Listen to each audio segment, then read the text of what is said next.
Lu Mingfei sat alone upon the throne. It was forged from an endless mound of withered bones, eerie and colossal like a tree that had grown out of the ashen earth.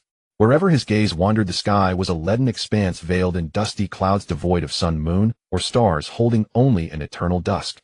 The land was blanketed in white bones stretching to the limit of sight space, and time dissolved into pure chaos. This was everything he had seen and gained at the end of his road. Beside him rested a box, inside which lay a demon blade broken into two pieces, a book once worth 200,000, and a copper key already snapped in half. The demon blade that had once been keen and razor-sharp was now dull and lifeless. It had long since perished together with its master. That book had been the most extravagant birthday gift he had ever received, and that key had originally been given by Xiaomi to her senior brother, only to pass through many hands before ending up with him. Together with its owner, it had forever lost the chance to open the door of the old house. In his palm, he carefully cradled a small yellow duck. It was impossibly clean, the only vivid color left in this ashen world, as if all the remaining vitality of the universe had been condensed into that tiny duck. He and these relics were the world itself. A child in a small black suit appeared before him, the only companion Lu Mingfei had in this void. "Gidge, does the price of becoming a king hurt?" Lu Mingfei tilted his head back to look up at him, a smile resting on his face.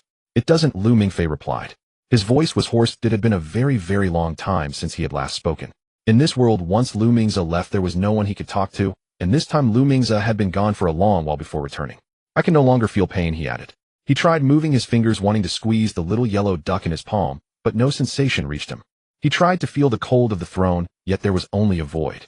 His most basic senses had been stripped away by time. He was the absolute sovereign of this world, and also its most solitary prisoner. Lu Mingfei missed those distant years with aching longing.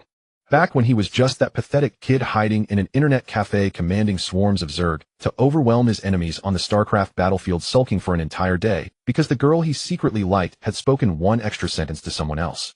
He remembered being in the dorm at Cassell Academy with Fingal drinking cola and burping while posting vivid gossip threads on the forum, all just to extort a few free meals or a bit of pocket money. He thought of his beloved Hui Li, once confined in the cage of the Tokyo Sheki Beijia, carefully filling a small notebook stroke by stroke, with her yearning for the outside world, quietly waiting for a fool she believed would never appear to take her to see a carousel and the boundless sea. At that time, none of this had yet come to pass. Back then, though he possessed nothing, he held the entire world. "Gidge, if everything could happen once more, what would you want to do?" Lu Mingfei's voice brimmed with devilish temptation. Once more? In Lu Mingfei's ashen eyes, there were far too many things he wanted to do. He wanted to return to the Bronze City beneath the waters of the Three Gorges, to grasp Yi Sheng and Judayaji's hands before they chose to sacrifice themselves, drag them forcefully from the icy depths, and scold them fiercely. That nothing was more important than confessing while alive and holding a grand wedding. He wanted to find old Tang still wandering the streets, treat this man to an outrageously spicy hot pot, and let him remain an ordinary person forever. He could send him into professional leagues, let him win a world championship, have tens of thousands of people shouting his name, rather than letting him sink alone into becoming a sorrowful dragon. He wanted to tell Xiaomi to stop scheming at all costs, that he could pull her brother out of that damned wall, and could even scrub Chu Zihong clean and gift-wrap him for her. They could travel the world together, one recording landscapes through a camera, the other writing stories in words, a noisy pair of lovers who bicker constantly, yet can never leave each other. He still wanted to take his senior brother back into that pitch-black night of torrential rain deep into Nibelungen, and grind the despicable foul Odin into the soil in the bloodiest way imaginable. Above all, he wanted to return to Tokyo, to that rainy night just a little earlier, even a single minute earlier, rush into Genji Heavy Industries, and snatch the red-haired girl in the redand white shrine made in robes from her cage. He would take her to the most delightful amusement park in the world, ride the carousel with her 100 times, taste every flavor of ice cream, and then tell her that Sakura loved Hui Li most of all. There were truly far, far too many things he wanted to do. Since ancient times, victors have rewritten history books to showcase their glory. Lu Mingfei stretched his arms wide to embrace the empty world. But Gidge, we are unprecedented victors. We have defeated the entire world, none before us, and none will come after. So the history books we alter should also be unique. Gidge, shall we rewrite the history we once walked through? Lu Mingfei looked at him, his heart stirred. How would we change it? What meaning would that have?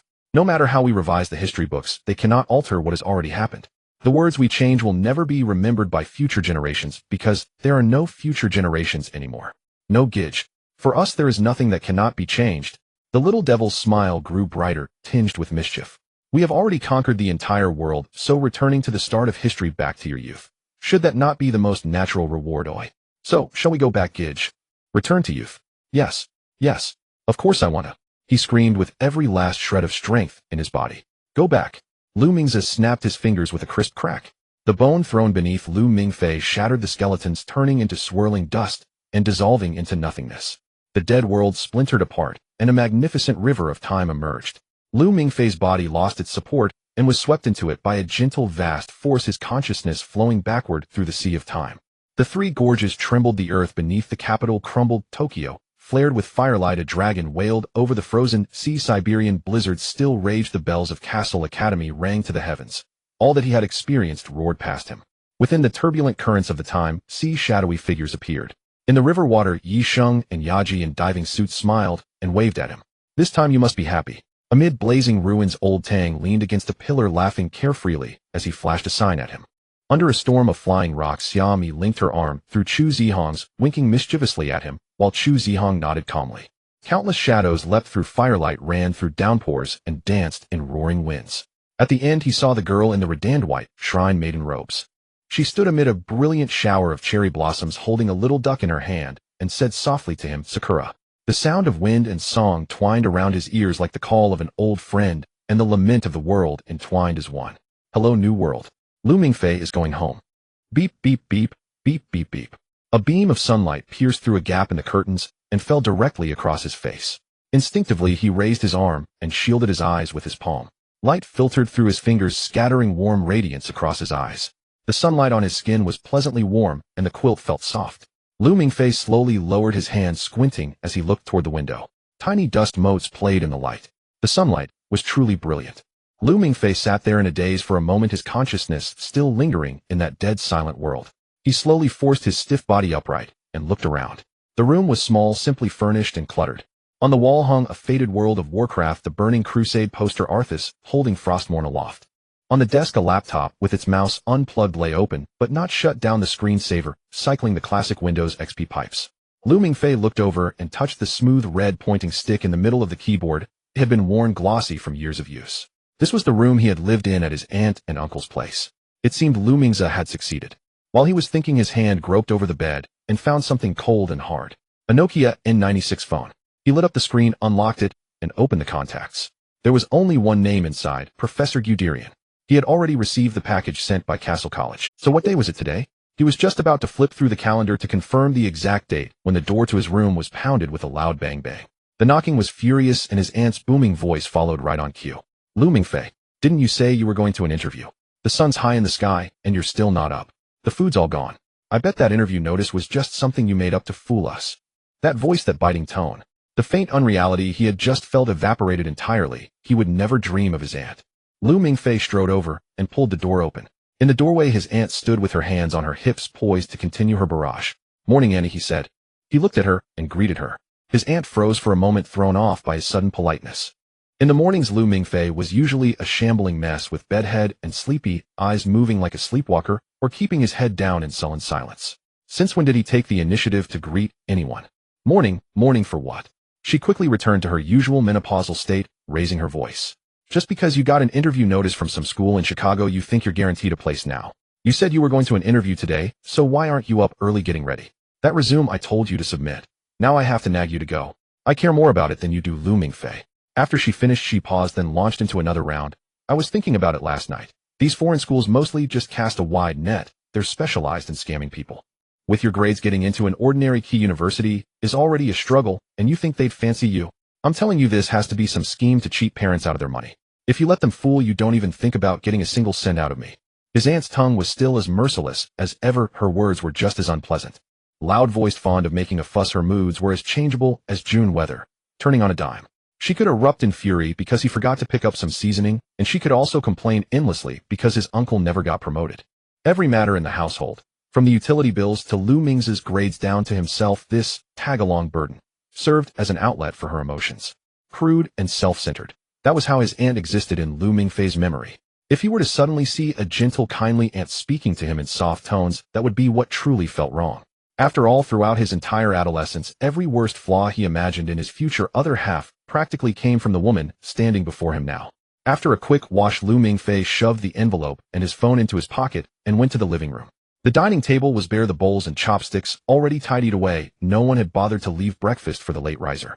His uncle Lu Guqing was cradling a cup of tea, absent-mindedly flipping through yesterday's evening paper.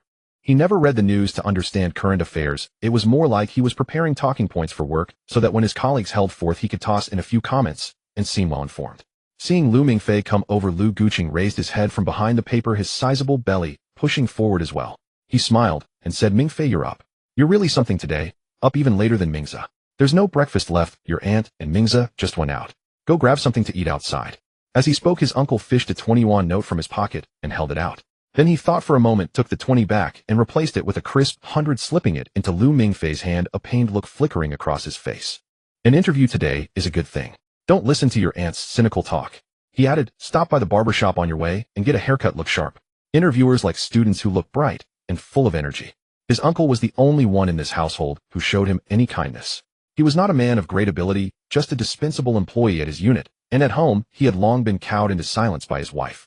He loved saving face and always wanted to appear decent before others, yet lacked the means to support that decency. Even so, within the small scope of what he could manage, he would always bend the rules a little in Lu Mingfei's favor. Smiling, Lu Mingfei accepted the bill. The 100 still carried his uncle's warmth. "Thank you, uncle," he said. Obviously, this 100 still warm from his uncle's hand was the largest act of corruption his uncle could commit within the household finances his aunt controlled. Put another way, it was the private stash his uncle had scraped together over who knew how long. Even though hoarding secret savings was a grueling endeavor for a middle-aged man, Lu Mingfei still took it without any pangs of conscience. He had no choice. Even the greatest dragon slayer in history, once returned to his high school days, was still a penniless pauper. When Lu Mingfei pushed open the front door, the smell of the old building's stairwell rushed at him. The corridor was just the same as ever.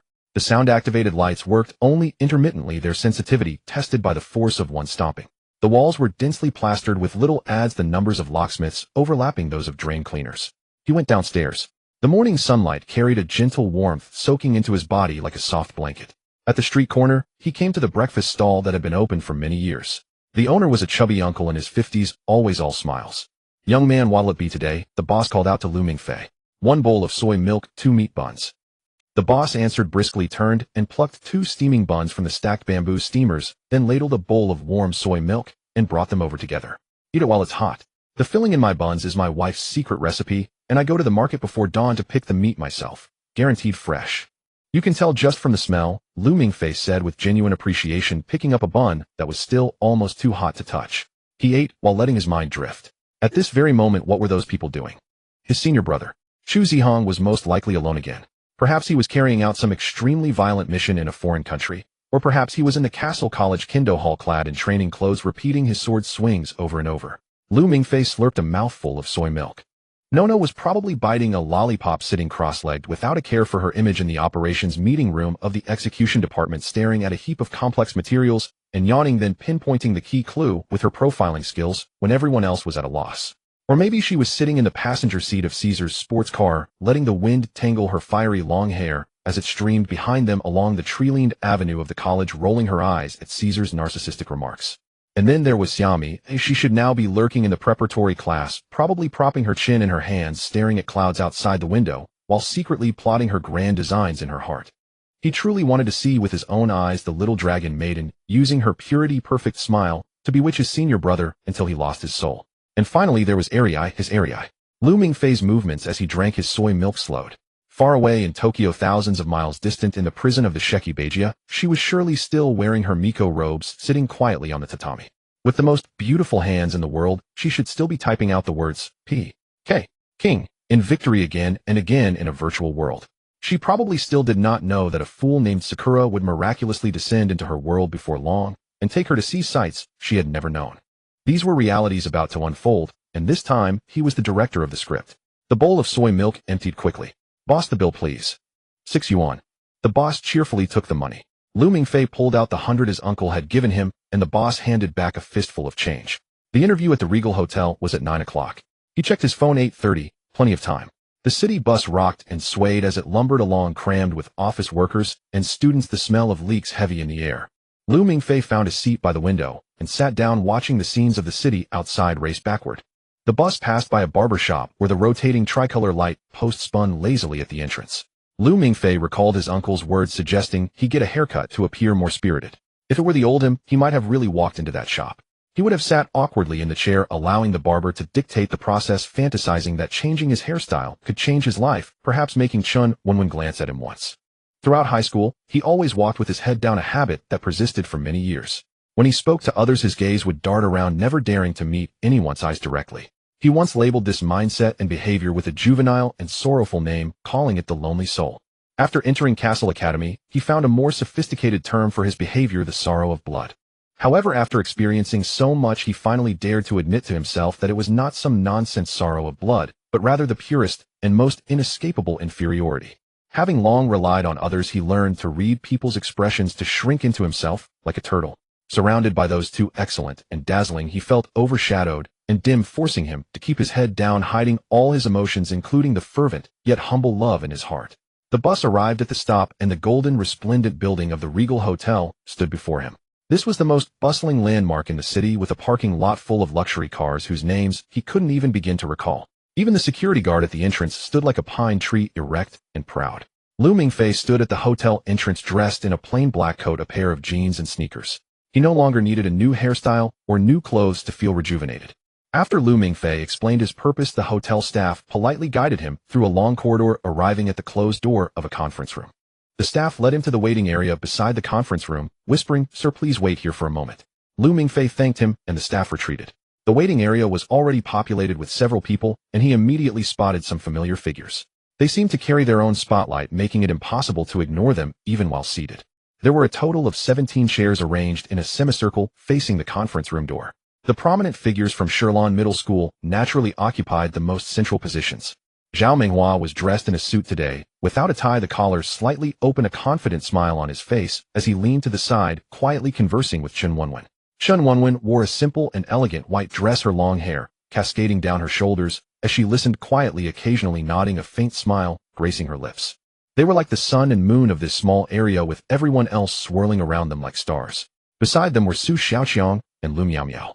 Su Xiaoqiang exuded a strong presence, dressed in expensive brand name clothes, yet a hint of uncontrollable nervousness showed on her face. Lu Miaomiao sat quietly beside her, appearing somewhat timid in a blue dress. Curiously, between Chen Wenwen and Su Xiaoqiang there was an empty seat. Lu Mingfei, being the last to arrive, found that only that vacant spot remained. He walked over and gently sat down. This position placed him squarely between Chen Wenwen and Su Xiaoqiang, successfully drawing everyone's attention. The conversation between Zhao Minghua and Chen Wenwen came to a halt, and they both turned to look in his direction, while the other students displayed expressions of intrigue. The first to react was Su Xiaoqiang, her eyes widening in disbelief as she scrutinized Lu Mingfei. "Lu Mingfei, what are you doing here? You actually received an invitation." She emphasized the word actually with a raised tone. "Otherwise, just here to enjoy the air conditioning," he replied lazily. Su Xiaoqiang had initially hoped to tease and mock Lu Mingfei for his discomfort, perhaps with remarks like, "Did you take a wrong turn?" or "This is a college interview, not an internet cafe competition." However, Lu Mingfei unexpectedly responded, half jokingly, half ironically. Sitting next to Lu Mingfei, Chen Wenwen offered him a gentle smile. "Lu Mingfei, you're here too. What a coincidence." Her voice was soft like a spring breeze. Lu Mingfei turned to look into Chen Wenwen's eyes, nodding slightly in response. "Yeah, what a small world." Seeing Chen Wenwen actively engage with Lu Mingfei, Zhao Minghua's brows furrowed slightly. He scoffed lightly. "What's wrong with this school inviting him to fill the numbers?" The contempt and disdain in his words were evident. Chen Wenwen's smile froze on her face, her expression becoming somewhat awkward as she tugged at Zhao Minghua's sleeve, signaling him to stop. However, Lu Mingfei seemed to have completely ignored Zhao Minghua's words. He leaned back in his chair, adjusted his posture, and calmly closed his eyes. The waiting area fell into an eerie silence. Su Xiaoqiang pouted, ultimately choosing not to say anything further. She turned her head and quietly complained to Lu Miaomiao beside her. Just as Su Xiaoqiang was about to speak again, wondering why Lu Mingfei didn't take the initiative to approach the Chen Wenwen he had been thinking about, the door to the conference room was pushed open. A young man stepped out from inside. He appeared only a few years older than the students present, wearing a gentle smile, with a finely crafted badge pinned to his chest depicting a world tree half lush and half decayed. A smile blossomed at the corners of Lu Mingfei's mouth. "It's good to see Senior Yi Sheng still alive." Lu Miaomiao Senior Yi Sheng glanced at the list in his hand, speaking kindly. Lu Miaomiao nervously stood up, took a deep breath, and followed Yi Sheng into the conference room. The door closed behind them. In less than 5 minutes the door opened again, and Lu Miaomiao emerged with her head down, her eyes red, clearly having cried. She returned silently to her seat beside Su Xiaoqiang, her shoulders trembling slightly. "What happened? What did he ask you?" Su Xiaoqiang hurriedly leaned in to ask quietly. Lu Miaomiao simply shook her head, unable to speak. Before Su Xiaoqiang could ask anything further, Yi Sheng's voice called out next, "Su Xiaoqiang." Su Xiaoqiang was momentarily stunned, giving Lu Miao a reassuring glance before standing up walking into the conference room like a proud peacock with her head held high. This time the wait was slightly longer, around 7 or 8 minutes. The door was flung open with a bang, and Su Xiaoqiang stormed out in a huff. Her face was flushed red, and upon returning to her seat, she stomped her diamond-studded shoes forcefully on the floor. With a belly full of anger with nowhere to release it, she turned to see Lu Mingfei beside her, eyes closed, and looking carefree, as if he were asleep. With a belly full of anger with nowhere to release it, she turned to see Lu Mingfei beside her, eyes closed, and, "Do you want to know what he asked?" Su Xiaoqiang said with a hint of provocation, "I can tell you for free, so you won't go and later completely clueless and embarrass us, Sherlon." Lu Mingfei yawned and shook his head. "No need, I'll just take a nap. Call me when it's my turn." "You." Su Xiaoqiang was so furious, she almost jumped up, finding him so ungrateful today. "Fine. You think you're above it all. They'll just wait here and see how you get kicked out in disgrace." After saying that, she turned her head away and ignored him. Next up was Zhao Menghua, universally recognized as the pride of heaven, and everyone had high expectations of him. He walked into the conference room confidently. However, just 3 minutes later, he emerged with a look of disbelief on his face. Finally, it was Chun Wenwen's turn. She looked somewhat nervous, but still mustered the courage to step inside. She was the last one to stay in for the longest time, but ultimately the door opened, and she walked out with a downcast expression. Thus the group of prominent figures from Sherlon Middle School announced their complete defeat. Zhao Menghua immediately approached her, wanting to commiserate about the absurd interview, to alleviate their mutual sense of failure. Seeing Chun Wenwen on the verge of tears, Su Xiaoqiang's anger diminished significantly. She glanced back at Lu Mingfei, who still had his eyes closed, and her frustration flared up once more. She elbowed Lu Mingfei again, this time with more force. "Hey, Chun Wenwen is so upset. Aren't you her secret admirer going to comfort her?" Lu Mingfei opened his eyes and glanced at her. "Then what about Zhao Menghua? He looks utterly devastated. Why don't you go comfort him?" Su Xiaoqiang's face turned bright red. In an instant her eyes flustered. "You? What nonsense are you talking about?" She was furious, and to cover her embarrassment, punched Lu Mingfei again. At that moment the door to the conference room opened once more. Next, Lu Mingfei. Lu Mingfei stood up, met Yi Sheng's gaze, and walked towards the open door of destiny. The room was very simple, with a black-haired, black-eyed woman sitting there smiling at him. Zhou Deji was dressed in a smart professional outfit with shallow dimples on her face and a clear, warm gaze. Yi Sheng pulled out a chair and sat down, his smile bright like the sun, pointing to the empty seat across from him. "Lu Mingfei, please take a seat." Lu Mingfei sat down as instructed, watching them a bit lost in thought. Senior sister Deji's dimples were still so charming, and senior brother Yi Sheng's smile revealed very white teeth. Lu Mingfei silently calculated in his heart that the Kuei Min project was already in countdown to launch. After the interview, they would head to the Three Gorges to participate in the Kuei Min project, sinking into the icy depths of the river, never to return. Seeing Lu Mingfei staring at them in a daze, Zhou Deji blinked, sensing that he seemed a bit nervous. "Hello, Lu Mingfei." She took the initiative to speak. "Don't be nervous, we're just here to chat. My name is Zhou Deji, and I am the coordinator for this interview." "Hello, I am Yi Sheng." Yi Sheng also smiled and responded, "We are the admissions officers from Cassell Academy. Pleased to meet you." Lu Mingfei took a deep breath, pulling himself out of his daze, and a smile appeared on his face. He reached out his right hand across the long table. "Hello, senior sister Deji and senior brother Yi Sheng." Zhou Deji's dimples deepened as she looked at the suddenly composed young man with great interest, smiling as she reached out her hand and gently shook his. "It seems that Lu Mingfei is quite confident about passing our interview, even changing his form of address in advance," she teased lightly with a hint of kindness in her tone. Lu Mingfei released his hand and turned to Yi Sheng. Yi Sheng also smiled as he extended his hand, shaking it back. "Having confidence is a good thing," Yi Sheng said with a smile. "Now then, Lu Mingfei, our interview officially begins." Yi Sheng and Zhou Deji both opened their notebooks. Zhou Deji sat up straight and began with the first question of the interview. "So Lu Mingfei, let's start with a simple question." She looked into Lu Mingfei's eyes, gently asking, "Do you believe in the existence of extraterrestrial life?" "Yes, I have always believed." Zhou Deji's curiosity was piqued. "What makes you so sure?" As she pressed on, "Is it just because the universe is vast?" "Not entirely," Lu Mingfei shook his head. "From the scale of the universe, the Milky Way is actually a very lonely galaxy. The nearest large galaxy to us, Andromeda, is over 2 million light-years away. This means that even if there is a civilization there similar to ours, the signals we send out now would take over 2 million years to reach them in the universe. By the time they receive it, whether Earth still exists, whether humanity still exists, is an unknown. Even if they reply immediately, that response would also take over 2 million years to reach us. This represents an eternal loneliness that spans countless galaxies. And then there's Earth, which seems even lonely. As far as we currently know within the universe, we have not discovered any planet that possesses such a complex and diverse system of life as Earth does. We are like the only candle lit in an endless dark night. His gaze was somewhat distant. It is beautiful yet fragile. A gust of wind could extinguish it, and surrounding it is the boundless cold darkness. There is no second candle to respond to it. It doesn't even know if there are other sparks in the darkness. Even if we set aside the universe and only look at ourselves, humanity has been equally lonely throughout its evolutionary history. Yisheng and Zhou felt a hint of astonishment. Hundreds of thousands of years ago, this planet was not inhabited solely by Homo sapiens. There were also Neanderthal Denisovans. They were our brothers, our close relatives. We once shared this land, and it is even possible that we watched the same moon together outside a certain cave. But now they have all vanished into the river of time. Only we remain. We have become the only survivors in the great family of hominidae on this planet.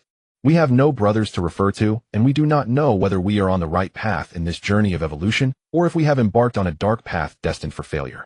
Therefore, the universe is lonely, the earth is lonely, and humanity itself is also lonely. This sense of loneliness is inscribed in our genes. So I am willing to believe in the existence of extraterrestrial beings, as it makes the universe seem less desolate and ourselves less alone. He raised his head, refocusing his gaze on Zhou and Yisheng's faces, the corners of his mouth curving. Moreover, looking at it from another perspective, for a species like us that has survived alone in evolution, any intelligent beings that are completely different from our understanding, even those who were once our brothers but took a different path, can actually be considered extraterrestrials, right? Even if they live right here on Earth alongside us. This statement left Yisheng and Ji momentarily. What Lu Mingfei said sounded like the musings of a dreamy, eccentric youth, but surprisingly, every word he spoke contained a philosophical depth that surpassed that of his peers. Especially his last remark was almost exactly the answer they were seeking. A few seconds later, Yisheng cleared his throat and flipped to the next page of his notebook. That's a very interesting perspective. He commented calmly, then asked the second question. So do you believe in super? Lu Mingfei nodded without hesitation again. I also believe in superpowers. Why is that? Ji asked with a smile, this time her smile filled with anticipation, as she was waiting for Lu Mingfei to share another eccentric theory. Lu Mingfei smiled as well. Because I have superpowers. As soon as he said this, the atmosphere in the room became lighthearted. Ji was amused by his serious tone, laughing uncontrollably. Really? Would you mind demonstrating your superpowers, Lu Mingfei? She blinked. Of course. Lu Mingfei stood up, pointing towards the depths of the suite. But before demonstrating, may I borrow the restroom for a moment? I feel a bit nervous and need to do some warm-up activities. Please go ahead. Ji gestured for him to proceed. Lu Mingfei quickly walked into the restroom, locking the door behind him. Lu Mingze, he called softly. The reflection in the mirror began to twist, and a figure in a black suit emerged, finally stepping out from the mirror, standing steadily in front of Lu Mingfei. Brother, are you satisfied with this opening? The little devil wore a playful smile, adjusting his bow tie. Lu Mingfei did not respond. He reached out his hand, and before Lu Mingze could react, pressed down on his head, vigorously ruffling his soft black hair, turning the little devil's meticulously styled hair into a bird's nest. Lu Mingze was taken aback. Brother, Lu Mingfei's voice carried an unprecedented gentleness. Meeting you is the greatest fortune of my life, no, of 2 lifetimes. Without this little devil, I would have long since perished in some corner of the past. Lu Mingze pouted, his cheeks flushing slightly. He swatted Lu Mingfei's hand away, fixing his hair. Now you realize it, huh? Enough, don't be so mushy. After saying this, Lu Mingze looked earnestly at Lu Mingfei. He extended his small hand toward Lu Mingfei. Brother, shall we exchange? Lu Mingfei unhesitatingly extended his hand, tightly grasping Lu Mingze's small hand. It felt a bit cold, yet incredibly reassuring. Exchange. Lu Mingfei's voice was firm. Exchange. Seeing his unwavering demeanor, Lu Mingze's lips curled into a smile. Brother, are you ready for a perfect completion? I'm ready. Lu Mingfei tightened his grip on his hand. We will save everyone. We will rewrite all of history. Lu Mingfei opened the restroom door and walked out. Yisheng and Ji were quietly conversing. Upon seeing him emerge, they immediately stopped their dialogue. Are you ready for your superpower demonstration? Ji teased with a smile. I'm ready. Lu Mingfei walked up to them. Before I begin showcasing my superpowers, I want to say actually I know that you both have superpowers too.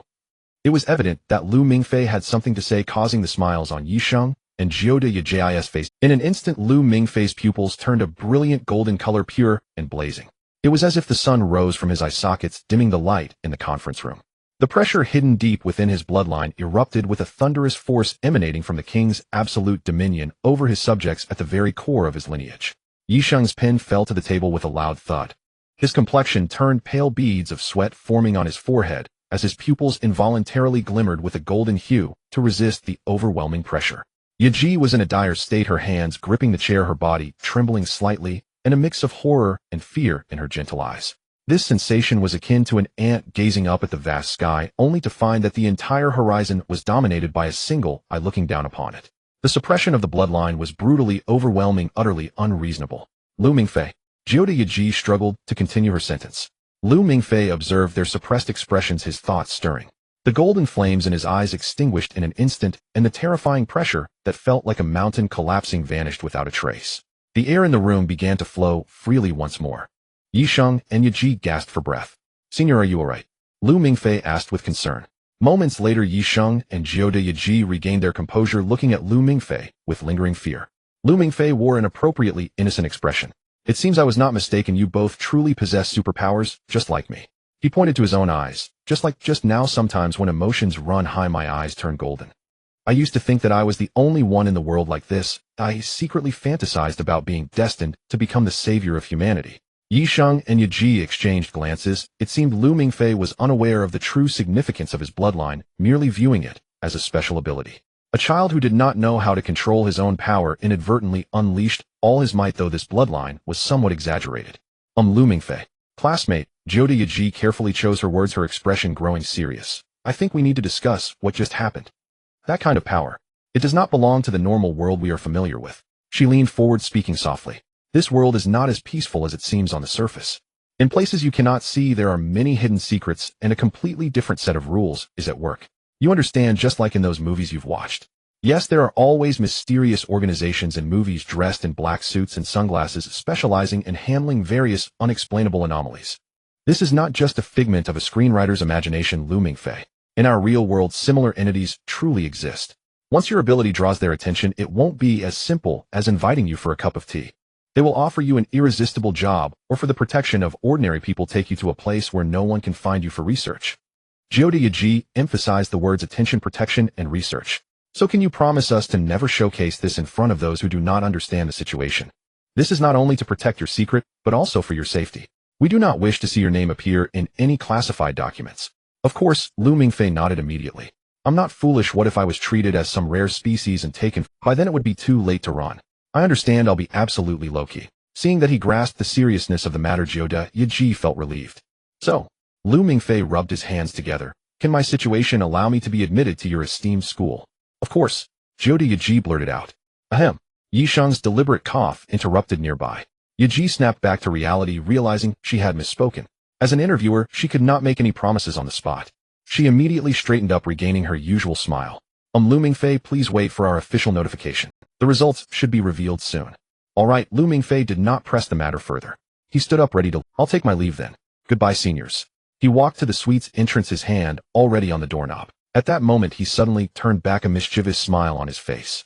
"By the way, are you two seniors a couple in love? I feel like you both have such great chemistry." Without waiting for their response, he opened the door, slipped out, and sharply closed it behind him. Inside, Yisheng and Yaji's faces turned red as they exchanged glances, unable to utter a word. Lu Mingfei leaned against the wall outside the door, knowing exactly what was happening inside, without needing to look. Outside the hotel corridor, Lu Miaomiao, Xiaotian Nu, Zhao Minghua, and Chen Wenwen were still waiting. Upon seeing him emerge, all eyes were fixed on him, each with a different expression. They were here partly to investigate how he the filler fared, and partly perhaps to watch him make a fool of himself. Lu Miaomiao and Xiaotian Nu were somewhat decent. Lu Miaomiao always acted warm-hearted, previously trying to matchmake herself with Su Xiaoqiang, although Lu Mingfei knew they were not suited for each other at all. As for Xiaotian Nu, Su Xiaoqiang was a proud girl. Though she always teased herself, she at least regarded herself. As for Chen Wenwen, Lu Mingfei's gaze met hers. The girl's eyes sparkled with curiosity as she spoke first. "Lu Mingfei, how did your interview go?" Her tone remained gentle, fitting her melancholic literary girl persona. "I don't know." Lu Mingfei shook his head. The questions were rather bizarre, like those about aliens and superpowers akin to riddles. Just as he finished speaking, Zhao Minghua snickered nearby, taking over the conversation. "We all can't pass. How could he possibly pass? I see he was just brought in to make up the numbers." The fact that he lasted this long probably means the interviewer felt sorry for him and chatted a bit more. His voice was neither loud nor soft, with a clear superiority and disdain. Lu Mingfei glanced at Zhao Minghua. A typical adolescent mindset, gaining a false sense of satisfaction and confidence by belittling others. If it were the old Lu Mingfei, he would probably be too embarrassed to lift his head at this moment. But now he could calmly walk past Zhao Minghua and even lightly say, "Aren't you just a filler too? You didn't last as long as I did." Zhao Minghua's face flushed instantly. He wanted to retort to say he just didn't perform well, that they wouldn't choose Lu Mingfei anyway. But when he met Lu Mingfei's gaze, Zhao Minghua suddenly felt his heart race. He seemed to see the furious expression of his strict father. No, it was even more terrifying than that. Lu Mingfei smiled and nodded to the others. I'm off then. See you at school. Stepping out of the hotel, the spring midday sun shone brightly, almost blinding. Lu Mingfei didn't know what to do, so he chose to walk aimlessly down the street. Just as he was about to turn back, he passed by a bus stop right next to a computer store. He paused, recalling something. The old computer at his uncle's house, which he and Lu Mingfei took turns using, had its mouse disconnected for quite some time. Without a mouse, he had been using the red dot to control the computer. At first, he couldn't afford to replace it, and later he got used to it and never changed it. Now he suddenly wanted to get a new one. He turned into the computer store and found the largest shop. Boss, I want to buy a mouse. What kind do you need? For gaming or for office use? The boss asked. Just a regular one as long as it works. The boss pulled out the most common black wired mouse from under the counter and packed it in a simple paper box. This one is 30 yuan. Okay. Lu Mingfei paid and walked out of the computer store holding the mouse box in his hand, its edges digging into his palm. When he returned to his uncle's house, it was just in time for lunch. He opened the door and was greeted by the delicious aroma of food. In the living room, his uncle was bringing the last plate of stir-fried vegetables to the table, wearing his usual friendly smile. Mingfei is back. Perfect timing. Lunch is ready. Before Lu Mingfei could respond, he heard a conversation. Mom, just buy it for me. Wang Kai and Li Bin from my class all wear that brand's shoes, the latest model, and I'm the only one without them. A slightly spoiled male voice came through. It was his cousin Lu Mingfei. 3,000 yuan for a pair of shoes. Do you think our family has a bank? Auntie's harsh voice rang out. We are not like some rich kids with parents abroad who spend money without a care. Lu Mingfei paused in his action of changing shoes. This remark was clearly directed at Lu Mingfei, but it was also subtly aimed at him. Upon seeing Lu Mingfei glance over, Lu Mingfei quickly released his hold on his mother and shot him a sidelong glance before turning to Auntie, adopting a different tone. Mom, I improved 10 places in the last monthly exam. The teacher praised me. Just consider it a reward for me. Auntie shot a glance at Lu Mingfei before responding to Lu Mingfei dismissively. All right, I'll think about it. Lu Mingfei stood by watching the two of them perform their mother-son routine. Lu Mingfei's personality was a perfect replica of Auntie's. Originally just a slightly chubby boy, he had been molded by Auntie into a shrewd and calculating little fat boy. What are you standing there for? Wash your hands and eat, Auntie said to Lu Mingfei. Okay, Auntie. At the dining table, Uncle kept serving Lu Mingfei and Lu Mingfei food, trying hard to maintain an appearance of harmony.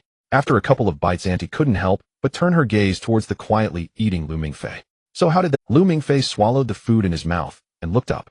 It went well. They said results should be out in a couple of days. Humph. Auntie snorted coldly, putting down her chopsticks. It's probably a scam. I'm telling you, there are so many scammers these days.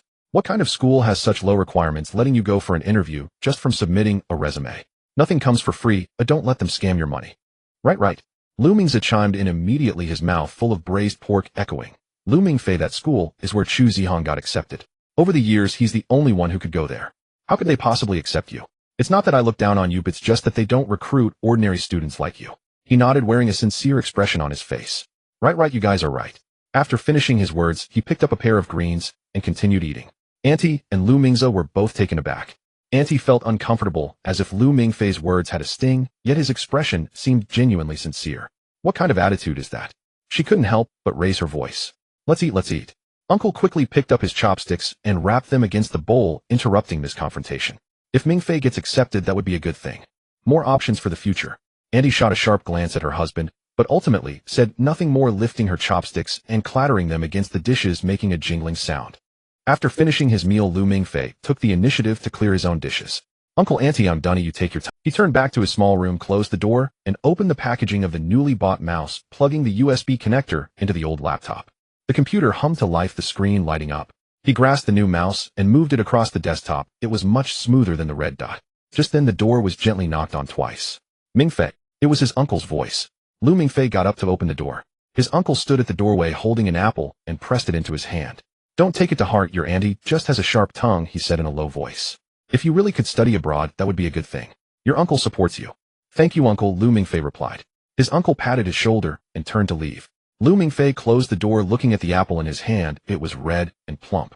He placed the apple on the table, his gaze returning to the computer screen where the familiar StarCraft icon quietly waited in the corner. Suddenly, he realized something. All these years he had been using the red pointing stick on his laptop, relying on the sometimes reliable, sometimes not red, but to execute precise maneuvers that many could not achieve in a lifetime. That was in fact his unique talent. A thought suddenly popped into his mind. What if this world was just a simple world without Cassell Academy, without dragons, without all this chaotic stuff? He would probably enroll in a mediocre university after graduation, perhaps not far from Chunwenwen, or maybe he would deliberately choose a place far away from her. Then he would live an ordinary life, attending classes, finishing classes occasionally, skipping a few to go to an internet cafe, remaining inconspicuous and transparent in school. If on a particularly dull afternoon he got fed up with this unchanging mediocrity and saw a poster for an esports competition, he might sign up with a mindset of just giving it a try. The version of himself on that path might shine brilliantly. With his skills and awareness, he might truly make a name for himself, earning a title of his own like Emperor of Men or Heavenly Sovereign. He would become the Demon King in the world of StarCraft, instilling fear in all his opponents. As for Old Tang, if he honed his skills a bit more, being the eternal second place wouldn't be bad either. He would be the ultimate boss, while Old Tang would be the second to last boss, always falling short on the final step. Thinking about becoming a king in esports, it seemed quite exhilarating. Setting aside the chaotic fantasies of emperors and deities, this game indeed held an extraordinarily significant place in his adolescence. In real life, he was a neglected child fostered by his uncle and aunt, devoid of parental love, an inconspicuous background character in school, and when graduation photos were taken, he would merely be a blurred shadow behind Chunwenwen. However, in StarCraft, he was a divine being. He and Lao Tang had long dominated the top 2 ranks on the server's ladder, and whenever someone dared to challenge, they would be crushed instantly. After their battles were spectated, the game channel would invariably erupt with excitement. They would comment, "Are these 2 professional players?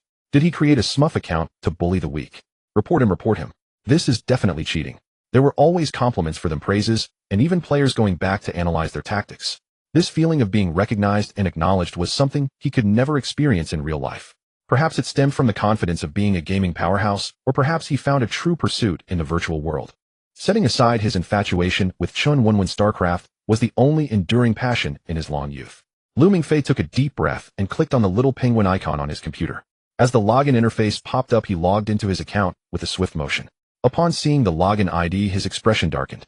It was named Shiyang de Kuhen. The avatar was that of a cute little girl, and even more embarrassingly, the QQ signature read, "Let your smiles and sorrows become the marks of my life." Lu Mingfei felt a chill run down his spine. Did he really used to be so cringeworthy and melodramatic? This aura of second adolescence gave him goosebumps. He quickly clicked to delete the login record and logged off in a flash. Even a second's delay would leave him utterly embarrassed by his past self. He pondered for a moment and input his more commonly used main account. Account Mingming. As the ding-ding login notification sounded, his friend list popped up. A glowing avatar caught his attention. The ID was Lao Tang. Lu Mingfei smiled and opened the chat window. "Mingming, are you there?" Almost instantaneously, Lao Tang replied, "Here." Mingming, Lao Tang, impressive. "Are you still living by Beijing time in America? Playing all night again? Be careful not to drop dead. I'm counting on inheriting your hundreds of gigabytes of study materials." Lao Tang, get lost. You're the one who might drop dead. I'm adapting to international time, you understand. By the way, how did your interview go? Did you use the spoken English and interview skills I taught you? Mingming, did your last-minute cramming work wonders? A series of messages popped up, familiar conversations, familiar. Lu Mingfei recalled that in the original timeline he had indeed been extremely anxious before the interview and had crammed an entire night on spoken English and interview etiquette with Lao Tang. He leaned back in his chair, typing on the keyboard. "Mingming, unfortunately none of the things you taught me were useful at all." "No way. Is this school really that bizarre? The Ivy League interview Bible and conversations loved by Professor Old Angsa I gathered online were completely useless. That shouldn't be possible. Mingming, you said they were from the internet. How could they be of any use? Lao Tang, details aren't important. So how did your interview go? That shouldn't be possible. Mingming, you said they were from the internet. How could they be of any use? Lao Tang, details aren't important. Lao Tang, awesome. No wonder it's a top-tier international university, so generous.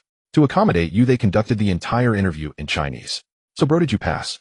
Lu Mingfei thought about Yi Sheng and Jiu de Yijis expressions. Mingming, I suppose so. But that's not important right now. Lao Tang. What is important then? Did your goddess finally agree to go on a date with you?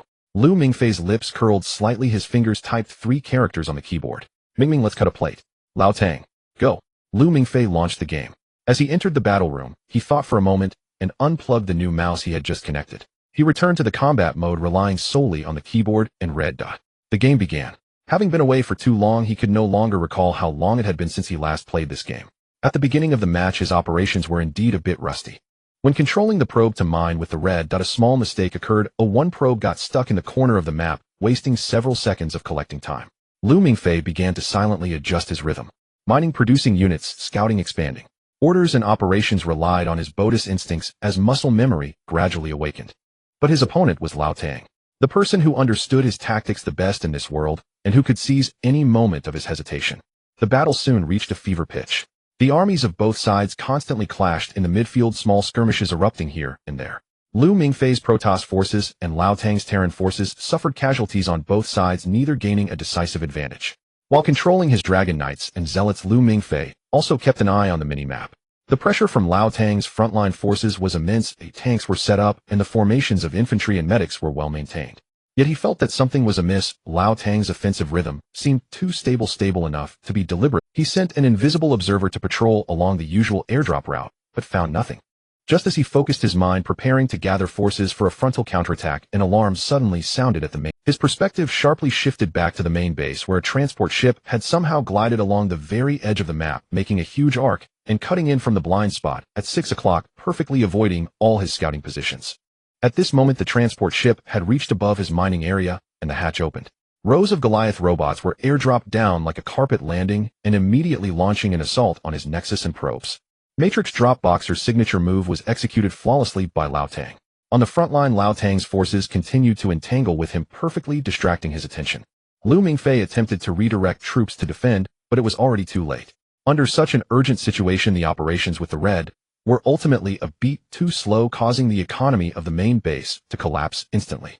Immediately after, Lao Tang cleanly dismantled his expansion base in the same manner. On the screen, the few remaining zealots were overwhelmed by an endless flood of mechs. He moved the cursor slightly and typed 2 letters in the chat box. GG. The first game lost. Lu Mingfei leaned back in his chair and let out a long breath. He was back. The feeling of heartbeat racing and brain whirring returned. In the public channel of the game room, Lao Tang's message popped up, full of triumph. Lao Tang, Mingming, what's going on? You're off your game today. Even the Matrix drop didn't register. You missed scouting at 6 o'clock. That's not like you. Tell me, have you been thinking too much about dating and your mind's not clear? Lu Mingfei smiled and felt around on the table, plugging the brand new black mouse back into the computer's port. He gripped the mouse, the plastic shell fitting snugly in his palm. Mingming, let you have one game to warm up. Mingming, now I'm going to get serious. Old Tang, you're quite confident. Come, let me see how powerful you really are when you take it seriously. The second game begins. This time Lu Mingfei chose the human race, while Old Tang brought out the Zerg. At the start, Lu Mingfei opted for the most stable single barracks, opening with the space engineering vehicle, gradually venturing forth to scout. Old Tang executed the Zerg's usual strategy, opening with a bare double hatch, sacrificing early combat power in exchange for rapid economic expansion. You think you can outlast me with economy? Lu Mingfei murmured as he observed the situation from his scout. He developed according to his own pace, sequentially deploying barracks, a factory, and a weapons facility. Soon the first siege tank was produced. Without hesitation, Lu Mingfei led this tank along with several machine gunners towards Old Tang's expansion. This is timing, a perfect timing suppression. The tank was precisely positioned at the slope of the Zerg's expansion, its barrel aimed at the freshly hatched base. Old Tang's Zerg army was not yet formed, with only a few small Zerglings and freshly spawned Bamlings. Boom. One shot landed, depleting a large chunk of the Bamlings' health. Old Tang immediately mobilized all the Zerglings trying to rush the tank position. But Lu Mingfei had his countermeasures. The machine gunners moved swiftly, maximizing their output as they fired and evaded. The tank retracted the moment the Zerglings approached, retreating and then re-establishing its position. This maneuver caused heavy casualties among Old Tang's Zerglings, yet they could never reach the tank. Old Tang, helpless, could only abandon the expansion, watching helplessly as the base he had just begun operating turned into ruins under the bombardment. Old Tang, damn, are you on drugs? Isn't your hand cramping from that operation? Bunkers, missile turrets, and spider mines combined with the tanks produced thereafter gradually formed a solid defensive. After suffering economic losses, Old Tang was forced to switch to a mass production mode. If the human defenses were fully established, the Zerg would have no chance. Mutalisks, a swarm of Mutalisks flew out from the Zerg hatchery, charging straight at Lu Mingfei's base. However, what awaited them were the already prepared missile turrets and the healing support from medics. The Mutalisk swarm suffered heavy losses under the dense fire, with several assaults yielding no results. While Old Tang concentrated all his energy on controlling the Mutalisk swarm, Lu Mingfei's multitasking began.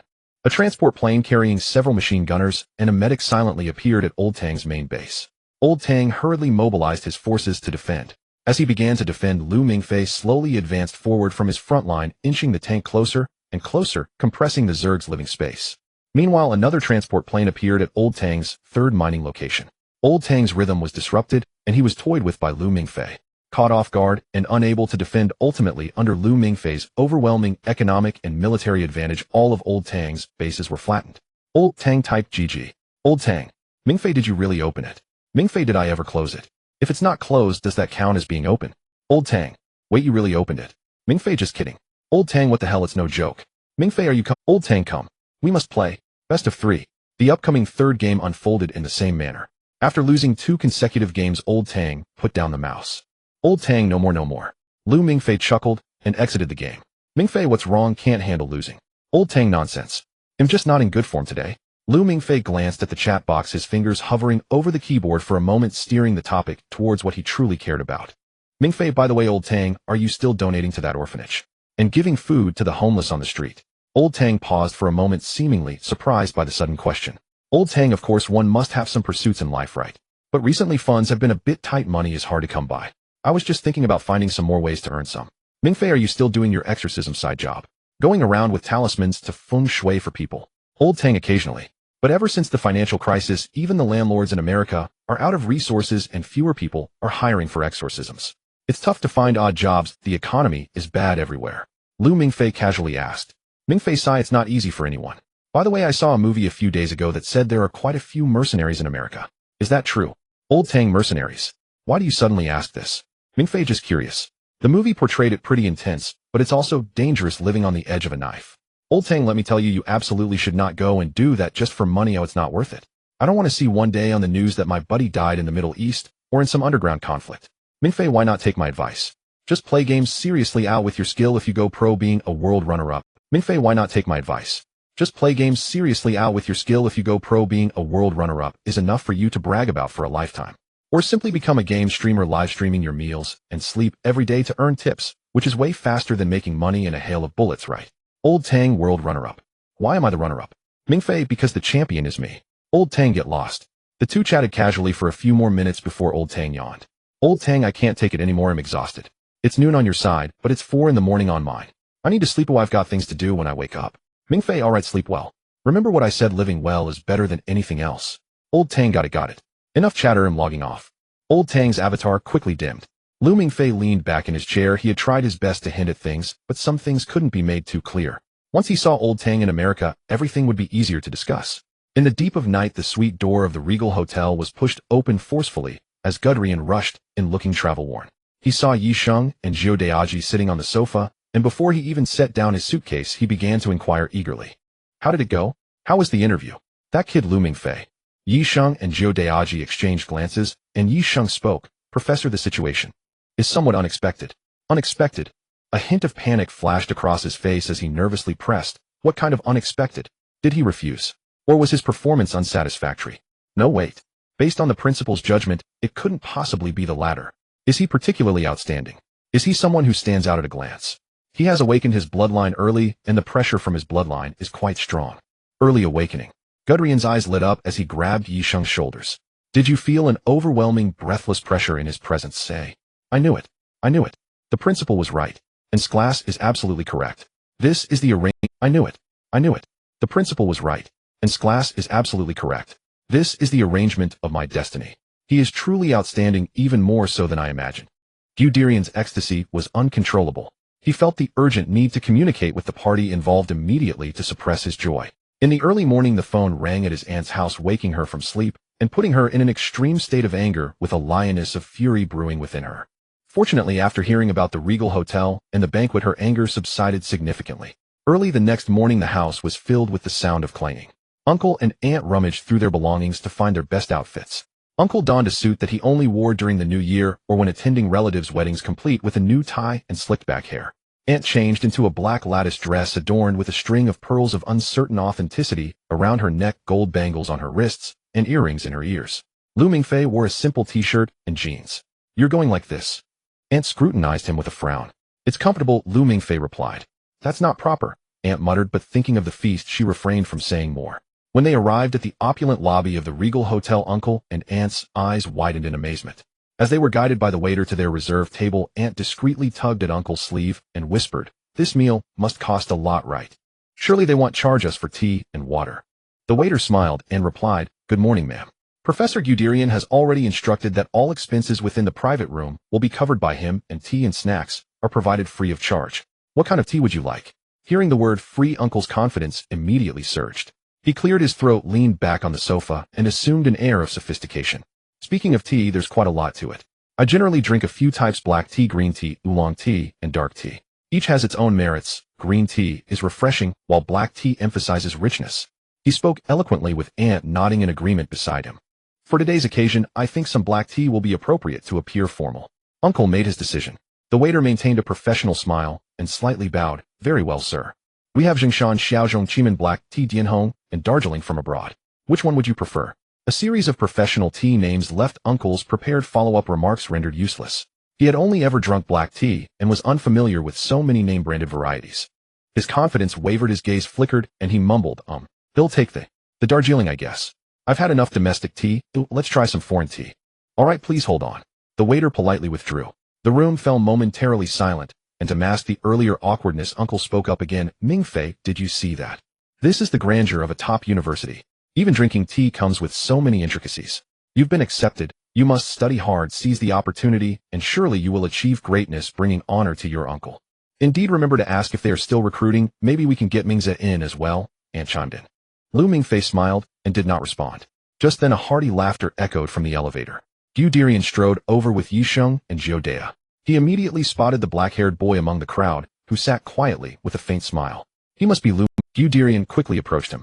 Lu Mingfei had already seen him. While Uncle and Aunt were still in shock, he calmly stood up and extended his hand. Hello, Professor Gu Dirian. Gu Dirian joyfully grasped Lu Mingfei's hand, holding it tightly and shaking it vigorously. Uncle and Aunt finally reacted and hurriedly put on smiles as they approached. Ah, you must be Professor Gu Dirian. Uncle and Aunt finally reacted and hurriedly put on smiles as they approached. Ah, you must be Professor Gu Dirian. It's a pleasure to meet you. Uncle extended his hand, wanting to shake hands with Gu Dirian. But Gu Dirian's entire focus was on Lu Mingfei. He pulled Lu Mingfei closer and enthusiastically introduced the two beside him. Come, Mingfei, let me introduce you. You should already know these two, your senior Yisheng and senior sister Jiodea. Yes, senior Yisheng, senior sister Jiodea. Hello. Lu Mingfei smiled and nodded, his gaze lingering on their faces for a moment. Professor, please sit down, take a seat. Aunt warmly invited, clearing the main seat for him. This foreigner clearly had an extraordinary status. Gu Dirian waved his hand, pressing Lu Mingfei into the main seat, while he took a spot beside him, leaving Uncle and Aunt dumbfounded. Today Mingfei is the main character, Gu Dirian said earnestly. The waiter served the brewed Darjeeling tea, and Uncle lifted his cup. Professor, please try this tea. It's Darjeeling, a foreign tea. Oh no, Gu Dirian shook his finger. Soon not only did the waiter bring liquor, but an array of exquisite dishes also arrived in quick succession. Gu Dirian personally poured liquor for Uncle, Aunt, and himself, raising his glass high.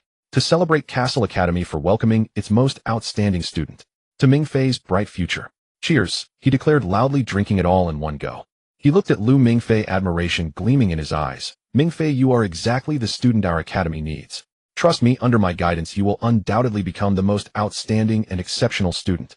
Uncle and Aunt listened to these words, their hearts sinking further. They exchanged glances, and finally Aunt couldn't help but interject. Professor, your school is undoubtedly excellent, but I wonder, how much are the tuition fees? Aunt phrased it carefully. We're all very happy that you can accept my nephew, but if the tuition is too high, our family might not be able to afford it. I heard that going to America requires a green card, and those procedures must cost a lot, right? She had looked into some wealthy families sending their children abroad for further education, which easily costs hundreds of thousands. Paying for Lu Mingfei to study abroad seemed utterly unrealistic for her. Gu Dirian listened to their words, momentarily stunned, then quickly understood their concerns. He looked at the anxious couple, waved his hand grandly, and said, regarding expenses, you two need not worry at all. In light of Lu Mingfei's unparalleled potential, our academy has decided to grant him a full scholarship. All his tuition fees during his time at the school will be waived. Fully waived. Uncle and Aunt's mouths dropped open, unable to process this information for him. Gu Dirian was quite satisfied with their reaction. He paused, and then dropped the next bombshell. Additionally, to reward this once-in-a-century genius, the academy will also offer him a scholarship of $36,000 per year. Seeing that Lu Mingfei enjoyed the steak here, Professor Gu Dirian tirelessly promoted Cassell Academy. The steak at Cassell Academy is far superior to this one, all flown in from Japan. After the professor finished speaking, Lu Mingfei set down his knife and fork and wiped his mouth with a napkin. How should I address you?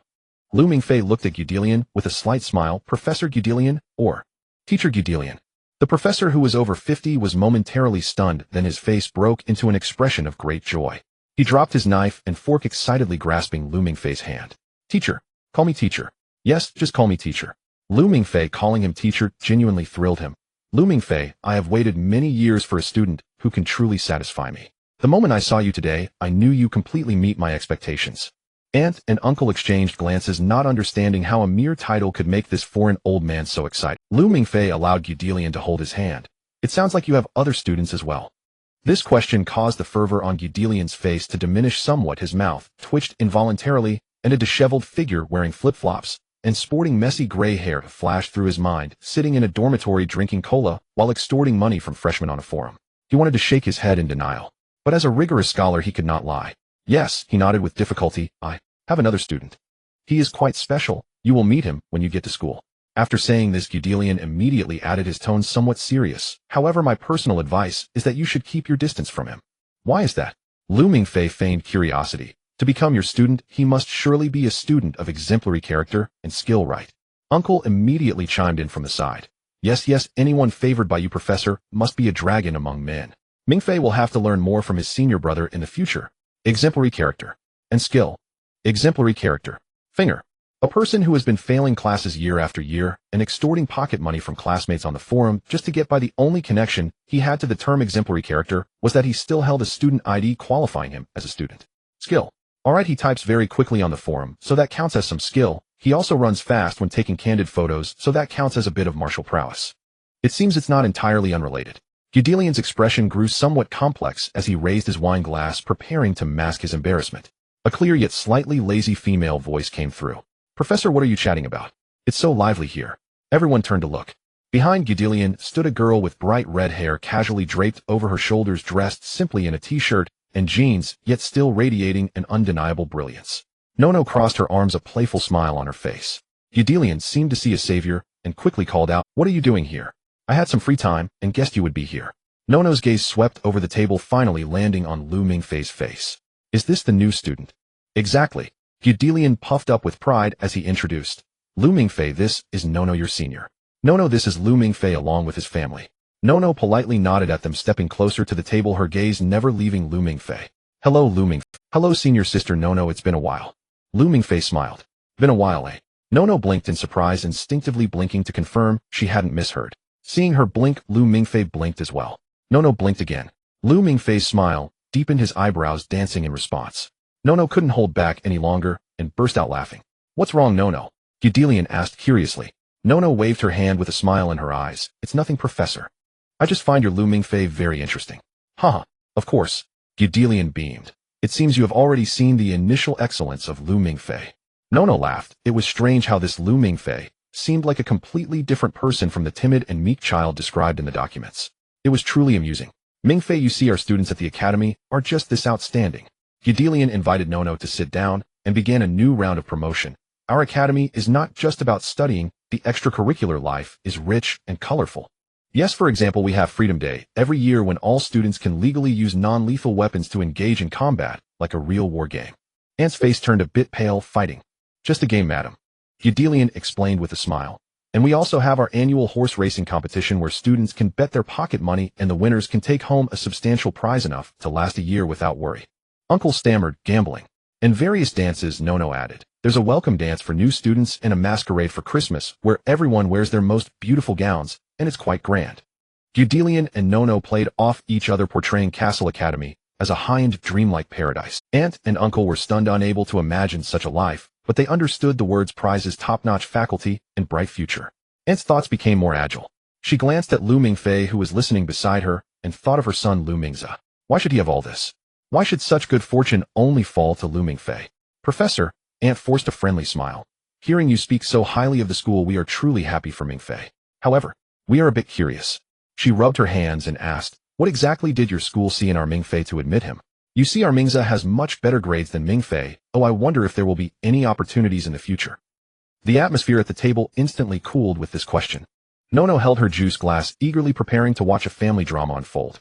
Gudelian's smile also turned. He cleared his throat, shifting his gaze to Lu Mingfei, ready to play the heartfelt card he had prepared for so long. Madam, it's like this, we admitted Lu Mingfei, and the interview was only part of the reason. There's a more important reason regarding.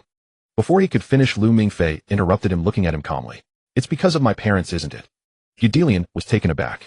His well-prepared, heartfelt speech about how Lu Mingfei's parents were outstanding alumni, and how the academy longed for their children to return to the family, How would Lu Mingfei know? He thought this would unlock the boy's heart, but little did he know the other party had already grabbed. Aunt and uncle were also stunned in their impression. Lu Mingfei's parents had long been missing. How could they be connected to such a prestigious school? I'm surprised, Yudelian spoke, looking at Lu Mingfei. How did you know? I'm just an ordinary high school student, Lu Mingfei said. My grades are neither good nor bad. My personality isn't outstanding, and my looks are average. I really can't think of any reason aside from my long-lost parents why a top-tier university would pay such attention to me. Lu Mingfei spoke calmly, but his words sounded like self-mockery, while Yudelian caught a hint of sadness in them. The information clearly stated that Lu Mingfei had been fostered by his uncle and aunt since the age of 12. Gudian could imagine the kind of loneliness and grievance that a sensitive boy would cultivate in an environment where he was dependent on others for years. Gudian's heart softened, and feelings of pity and affection surged within him. He grasped Lu Mingfei's hand, which was somewhat cold, holding it tightly, as if to convey his warmth. He then pulled out an envelope from his clothing and placed it on the table. Mingfei, he softened his voice. You are right, yet also not quite right. Your parents Lu Linsheng and Xiao Weini are exceptionally distinguished alumni of Cassell Academy. The academy has always taken pride in them. Gudian comforted, they may not have been able to accompany you during your growth due to some very special and important matters. But they must love you. They have never forgotten you. As he spoke, he pulled out a photograph from the envelope and gently pushed it toward Lu Mingfei. The photo had yellowed somewhat, but it was well preserved. It depicted a young couple standing together on a sunny day. The man was handsome and tall with black hair and a bright smile, while the woman had beautiful long hair snuggling close to him, her smile radiant and captivating.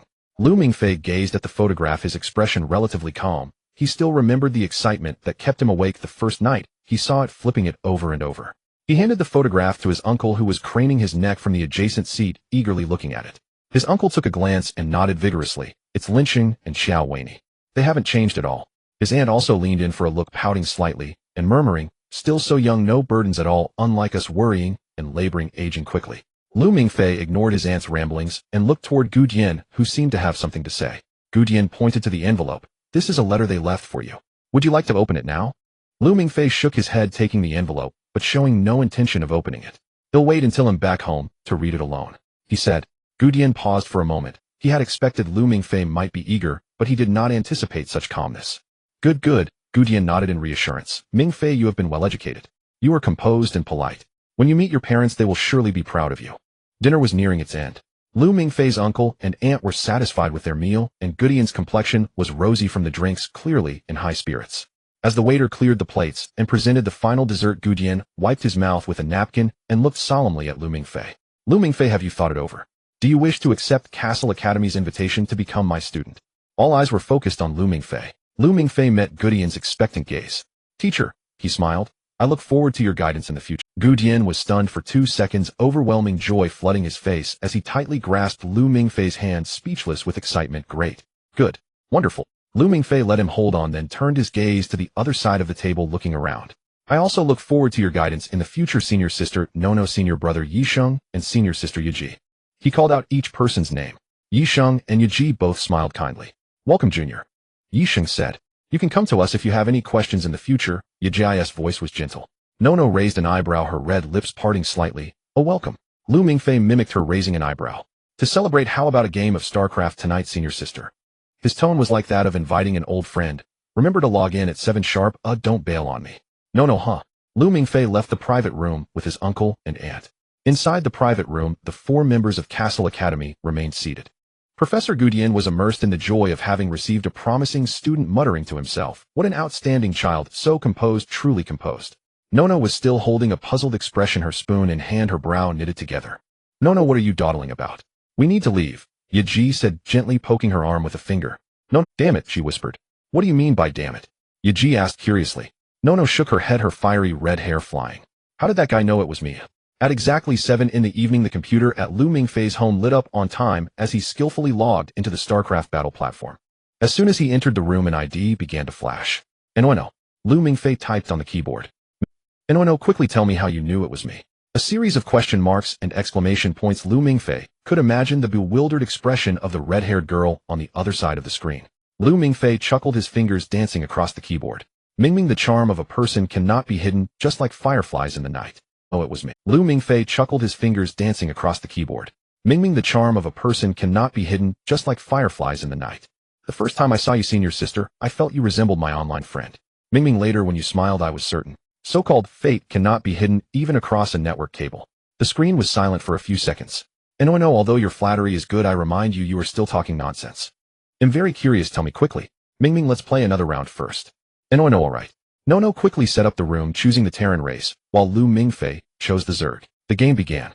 No used the standard Terran barracks expansion strategy, while Lu Mingfei began to operate the Zerg for mass production. Soon alarms rang in Nono's base. Jumping Zerglings overwhelmed her marines, gnawing at her bunker and charging into her mining area. 2 letters popped up on the screen.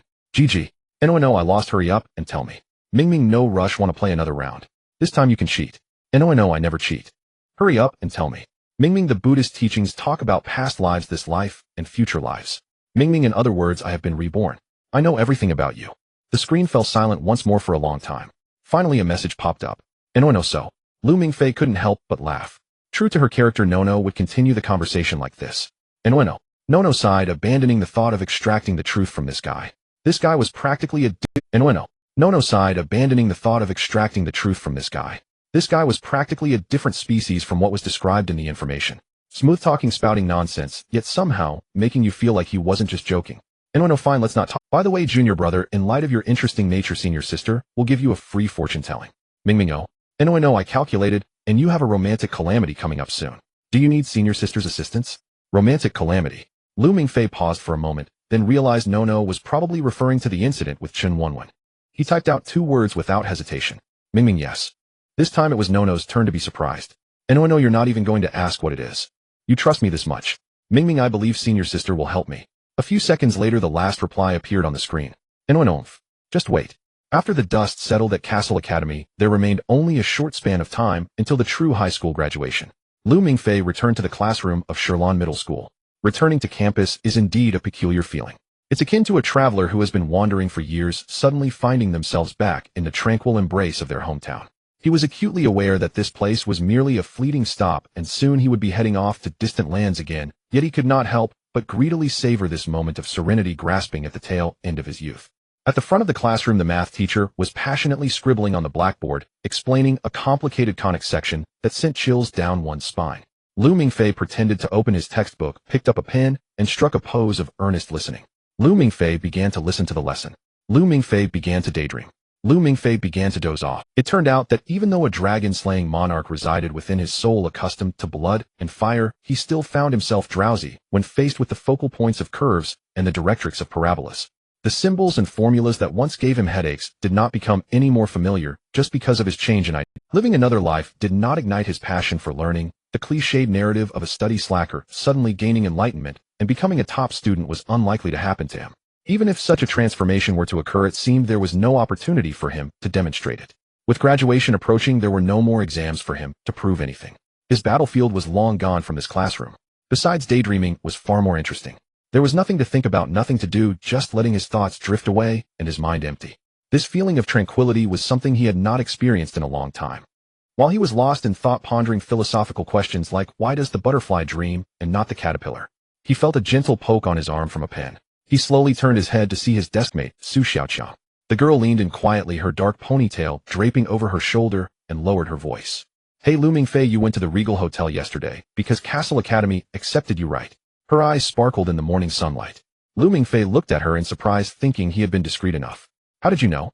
Su Xiaoqiang raised her eyebrows with a smug expression.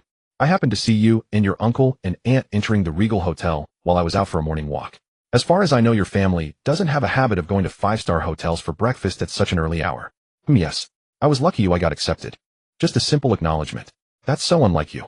Su Xiaoqiang pouted, expressing strong dissatisfaction with his nonchalant attitude. Should I use my network to help promote this?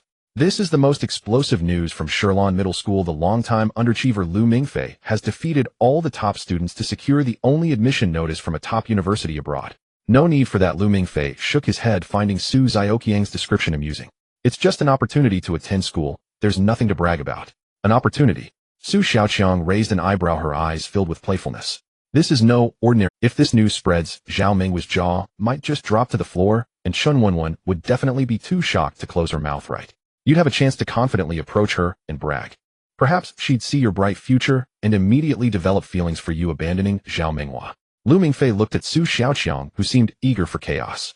He remained silent for a few seconds, not picking up on her banter, and calmly posed another question. Actually, you should already know about Chun Wenwen and Zhao Minghua, right? Su Xiaoqiang fell silent, her gaze drifting out the window. Of course she knew. Zhao Minghua's affections for Chun Wenwen were no secret in their small circle. Every time Chun Wenwen encountered difficulties, he was always the most proactive one. As long as Chun Wenwen was present, he acted like a peacock in full display, finding every possible way to showcase himself. If Chun Wenwen casually mentioned it was cold, he would bring her a cup of hot milk tea the next day. If she looked melancholic, while reading, he would approach her with concern, asking if she was troubled. Lu Miao had told her countless times that Zhao Minghua's gaze towards Chun Wenwen was unusual. Lu Miao assured her that was a sign of budding romance, and Zhao Minghua must have already developed feelings for Chun Wenwen. He just needed to make a public confession. However, Su Xiaoqiang did not expect that Lu Mingfei was equally aware. Zhao Minghua really is quite likable, but what's so good about him that everyone... Before she could finish her sentence, a faint sense of disappointment enveloped her. Lu Mingfei suddenly spoke up. Zhao Minghua comes from a well-off family, considered a second-generation wealthy kid in our city. His academic performance is exceptional, although not quite as good as Chu Zihong. He stands out among ordinary students. He excels in sports, plays basketball well, and is quite handsome. In the pure environment of high school, such a boy is indeed quite competitive. Su Xiaoqiang turned her head back in surprise, as if seeing Lu Mingfei for the first time. That guy Zhao Minghua always looks down on you, and you still help him summarize his strengths. She asked incredulously in a low voice, are you out of your mind? Dislike aside, strengths are strengths, that's a different matter. Lu Mingfei acknowledged calmly, his gaze clear. Moreover, to be honest, I have indeed envied him. For a long time I envied him very much. I envied his ability to effortlessly obtain what he desires, envied how he always stands at the center of attention, envied his courage and confidence to pursue the girls he likes without blushing at every word, unlike myself. Su Xiaoqiang did not expect Lu Mingfei to dissect his inner thoughts so candidly. She fell silent for a moment, then smiled, her tone returning to a teasing nature. I thought you would say you envied Chu Zihong. After all, he is the true god of our school. In Shilin Middle School, the name Chu Zihong is synonymous with perfection and unattainability. Lu Mingfei shook his head, denying her assertion. Senior brother, Chu Zihong is too distant from us, ordinary people. He said in Shilin Middle School, he is a myth, a legend. You wouldn't feel jealousy or envy towards a myth because you know it's out of reach. But Zhao Minghua is different. He exists right before your eyes, taking the same classes as you, taking similar exams. He serves as a reference point, allowing you to see your own ordinariness and failures all too clearly. Su Xiaoqiang caught on to a key phrase. Senior brother. She repeated in confusion, then quickly understood. Oh, I remember Chu Zihong also got into Cassell Academy. So you can indeed call him senior brother. Lu Mingfei nodded. Actually, you're quite fortunate. This time Su Xiaoqiang's tone genuinely carried a hint of envy. You achieved what many others can only dream of without saying a word. While we are here worrying about which university to attend and what major to choose, unable to sleep at night. Lu Mingfei looked at her, unable to resist poking her arm. Do you need to worry? What? Su Xiaoqiang looked at him blankly, not catching on. Look at you, beautiful well-off family, a princess born with a silver spoon. Your academic performance is decent. With some effort you could get into a key university. You're also talented in multiple areas. What do you have to worry about? Are you afraid no one will pursue you in college? A string of sudden compliments caught Su Xiaoqiang off guard. She was momentarily stunned, a faint blush creeping onto her fair cheeks. She feigned calmness and raised her chin. Of course, I obviously don't have to worry. Those who pursue me can form a queue from college all the way to France. Lu Mingfei smiled, not calling her out on her bravado. Life is just over 30,000 days. A happy day is a day well spent. Why worry so much? Enjoy it while you can. Their whispered conversation during the half-class ultimately crossed the math teacher's threshold of tolerance. Lu Mingfei, Su Xiaoqiang, I see you two are quite engrossed in your conversation. How about you come up and explain the third method to solve this problem to everyone? Su Xiaoqiang turned her head to pick up her pen, lowering her head, pretending to take notes seriously on the scratch paper. Lu Mingfei also closed his mouth and looked down at his textbook, his expression serious. The teacher's stern gaze lingered on them for a moment, and seeing that they had composed themselves, he snorted softly and turned back to continue with the explanation. The classroom returned to tranquility. After a long while waiting until the teacher's attention was fully back on the blackboard and the alarm had been lifted, Lu Mingfei reached into his desk and fumbled for a while before pulling out a small item and quietly sliding it across the divide of the desk. It was an Alps lollipop milk strawberry flavor. Su Xiaoqiang turned her head and was a bit surprised when she saw the Lu Mingfei stared ahead, focused on the blackboard. I now officially retract my previous evaluation of you. Su Xiaoqiang was about to question which evaluation he meant when she heard his next leisurely words. I admit you are the prettiest one in our class.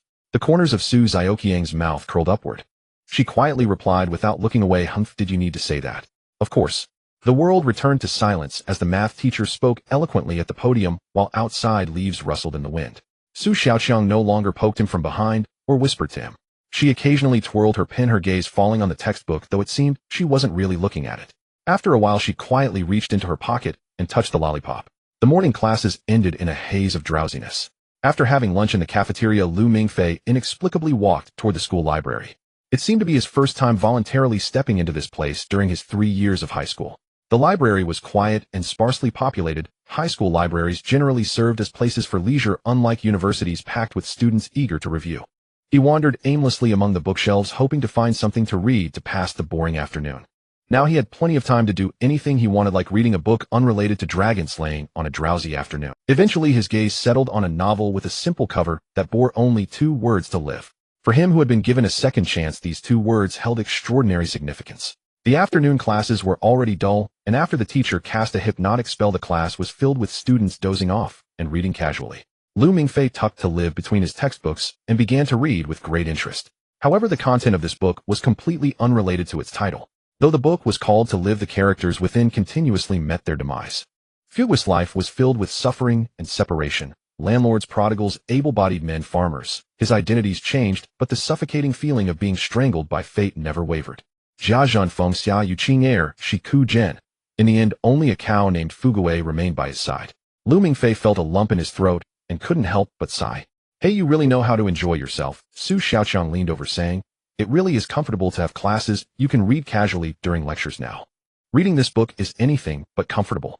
It's called To Live, yet the reader feels as if both the book and the world are dying. Lu Mingfei pointed to the pages. Is it really that exaggerated?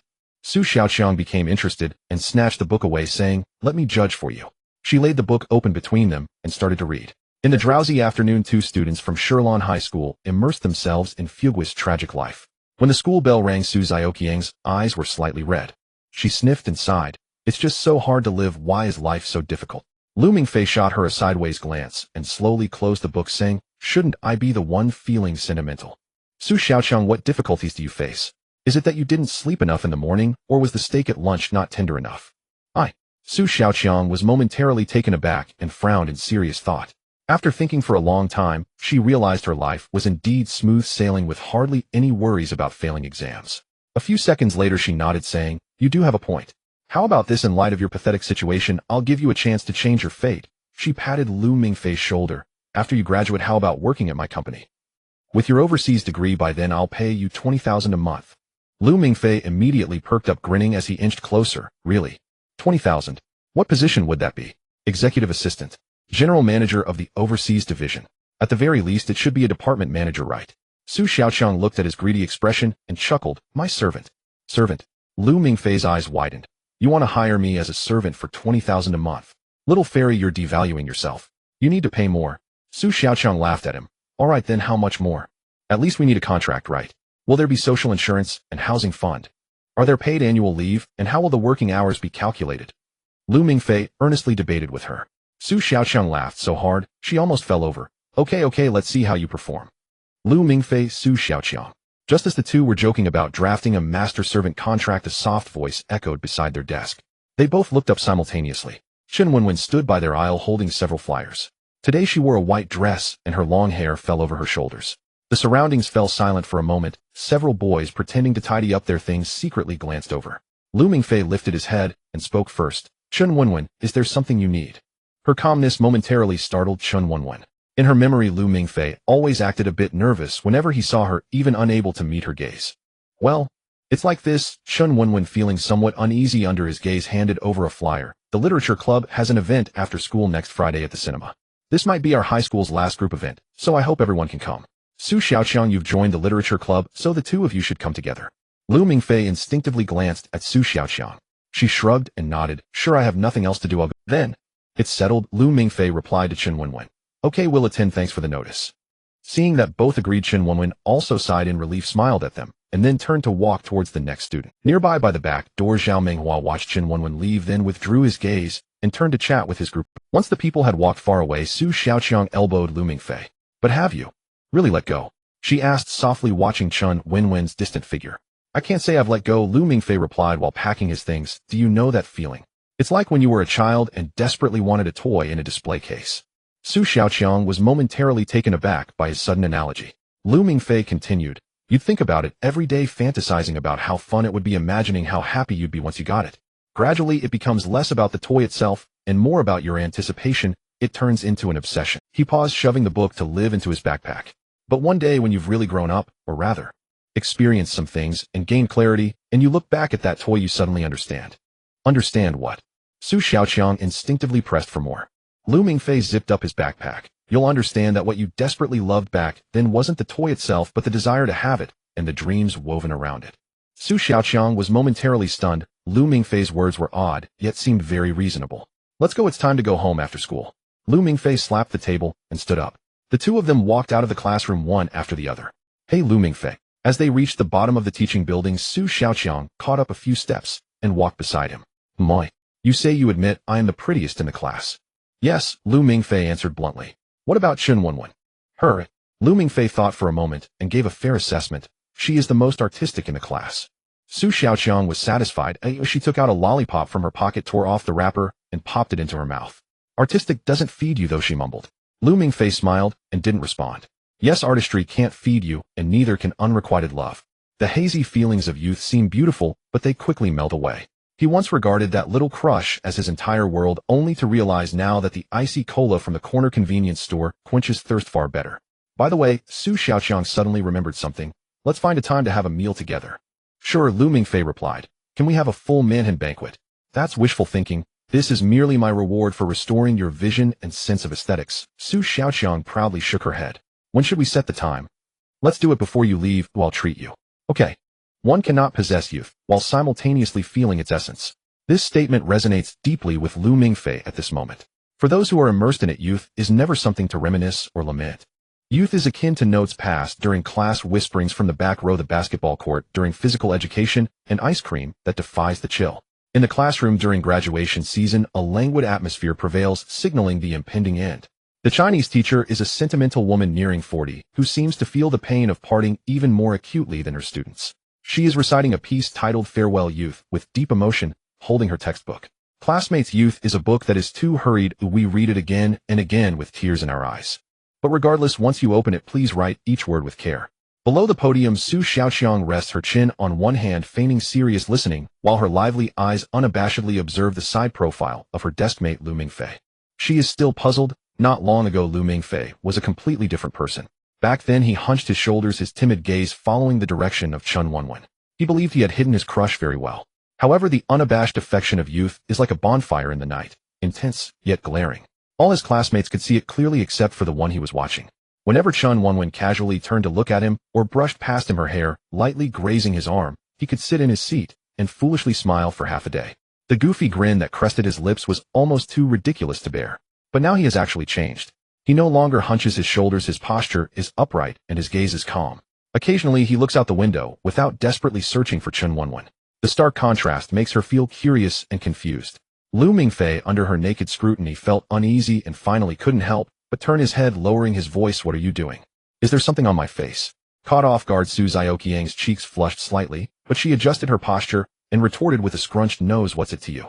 "I was just thinking how strange it is for a person to change so quickly." Her voice was soft, but Lu Mingfei heard her. Lu Mingfei smiled. "Is the change so rapid?" He has endured much pain and hardship, which has led to this perception of speed in the eyes of others. He didn't explain himself, but thought for a moment before quietly pulling out a book from under the table and discreetly passing it across the boundary of their desks. It was the latest issue of Jiyin Manku. He pointed at the comic and extended an invitation care to read together. Su Xiaoqiang paused for a moment and leaned in. "Nice, Lu Mingfei. I was just thinking the same." One stood guard while the other flipped pages, hiding the comic behind their textbooks, engrossed in their reading. As graduation drew closer day by day, the atmosphere of learning in the classroom thinned, and the class yearbook began its renaissance. Various colored yearbooks were passed around, filled with blessings like "May our friendship last forever, wishing you a bright future, and do not forget me." Lu Miao approached, holding a pink yearbook with lace trim shyly. She first handed the book to her good friend Su Xiaoqiang, and once Su Xiaoqiang finished writing flamboyantly, she hesitantly pushed the book towards Lu Mingfei. "Lu Mingfei, could you please write something for me?" The girl's voice was soft and delicate. "No problem." Lu Mingfei readily accepted the book and pen. This girl, who had hardly spoken to him in his past life, had now become a friend, who actively sought him out for her yearbook. Just as he was about to write, Lu Miao suddenly leaned in closer, her fair cheeks tinged with a blush, her voice tinged with a hint of pleading. Lu Mingfei, Xiaoqiang told me you got accepted into Cassell Academy. I heard Senior Chu Zihong is also at that school.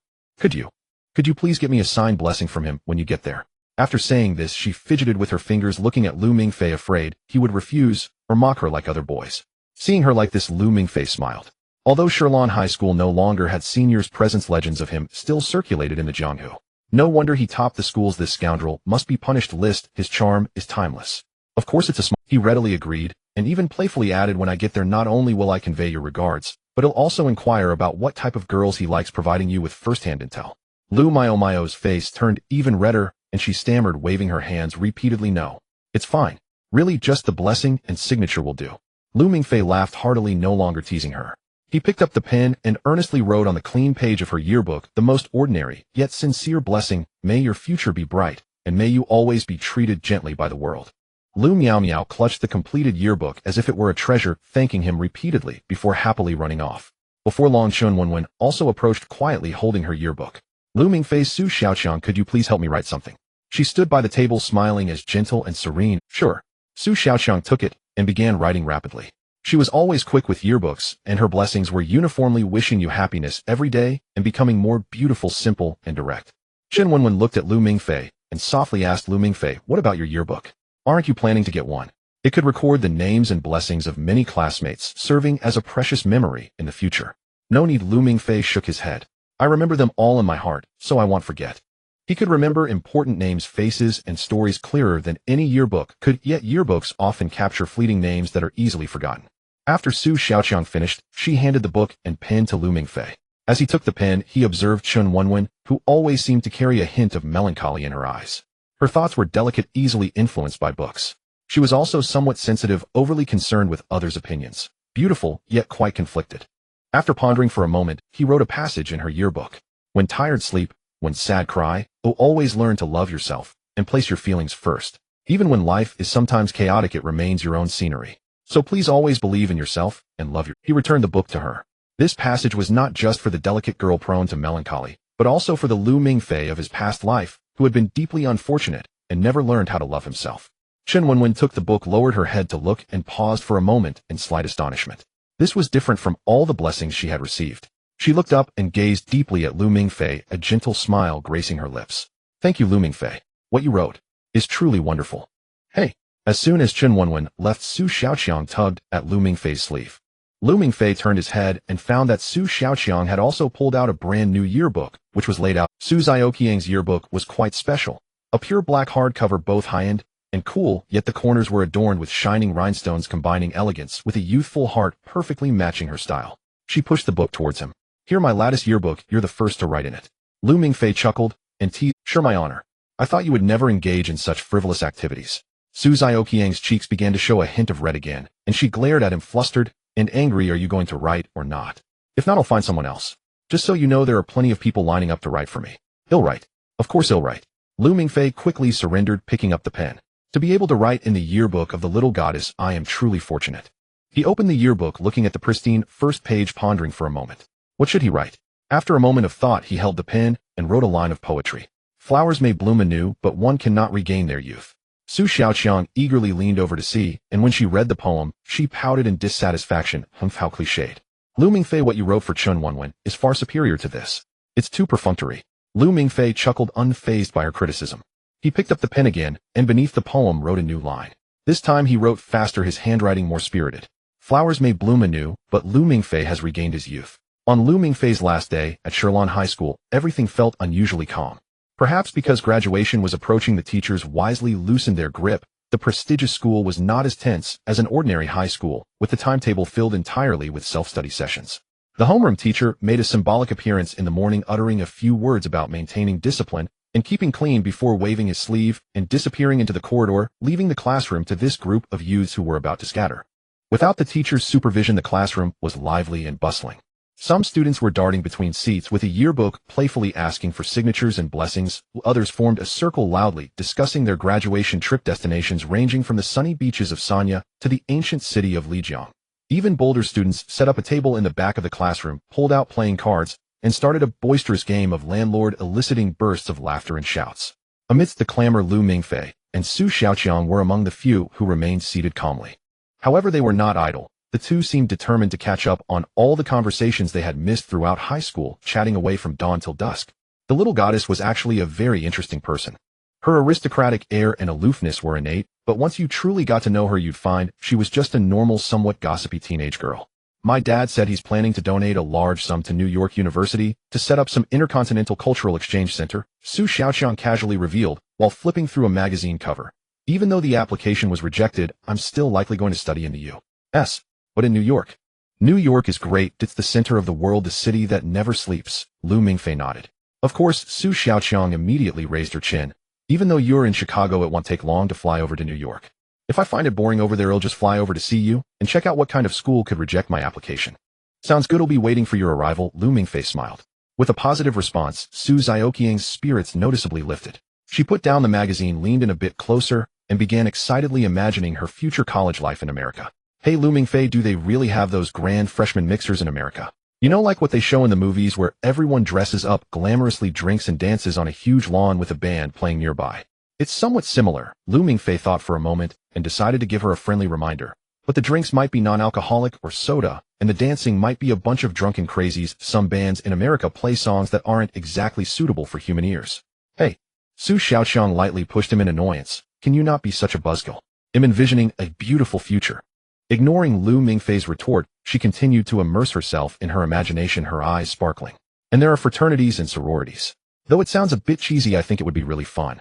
I'm particularly interested in pool parties, sunshine beaches, bikinis, everyone going wild together. How fun would that be? Lu Mingfei leisurely replied. Yeah, the craziness might be real, but it'll feel more like a collective dive into a pool. Plus, you need to be careful as someone might get drunk and do something unsanitary in the pool. Lu Mingfei. Su Xiaoqiang puffed up her cheeks in anger. Why are you so annoying? Always saying such depressing things. She shot him a glare, but quickly got pulled back into her fantasies. I'm ignoring you.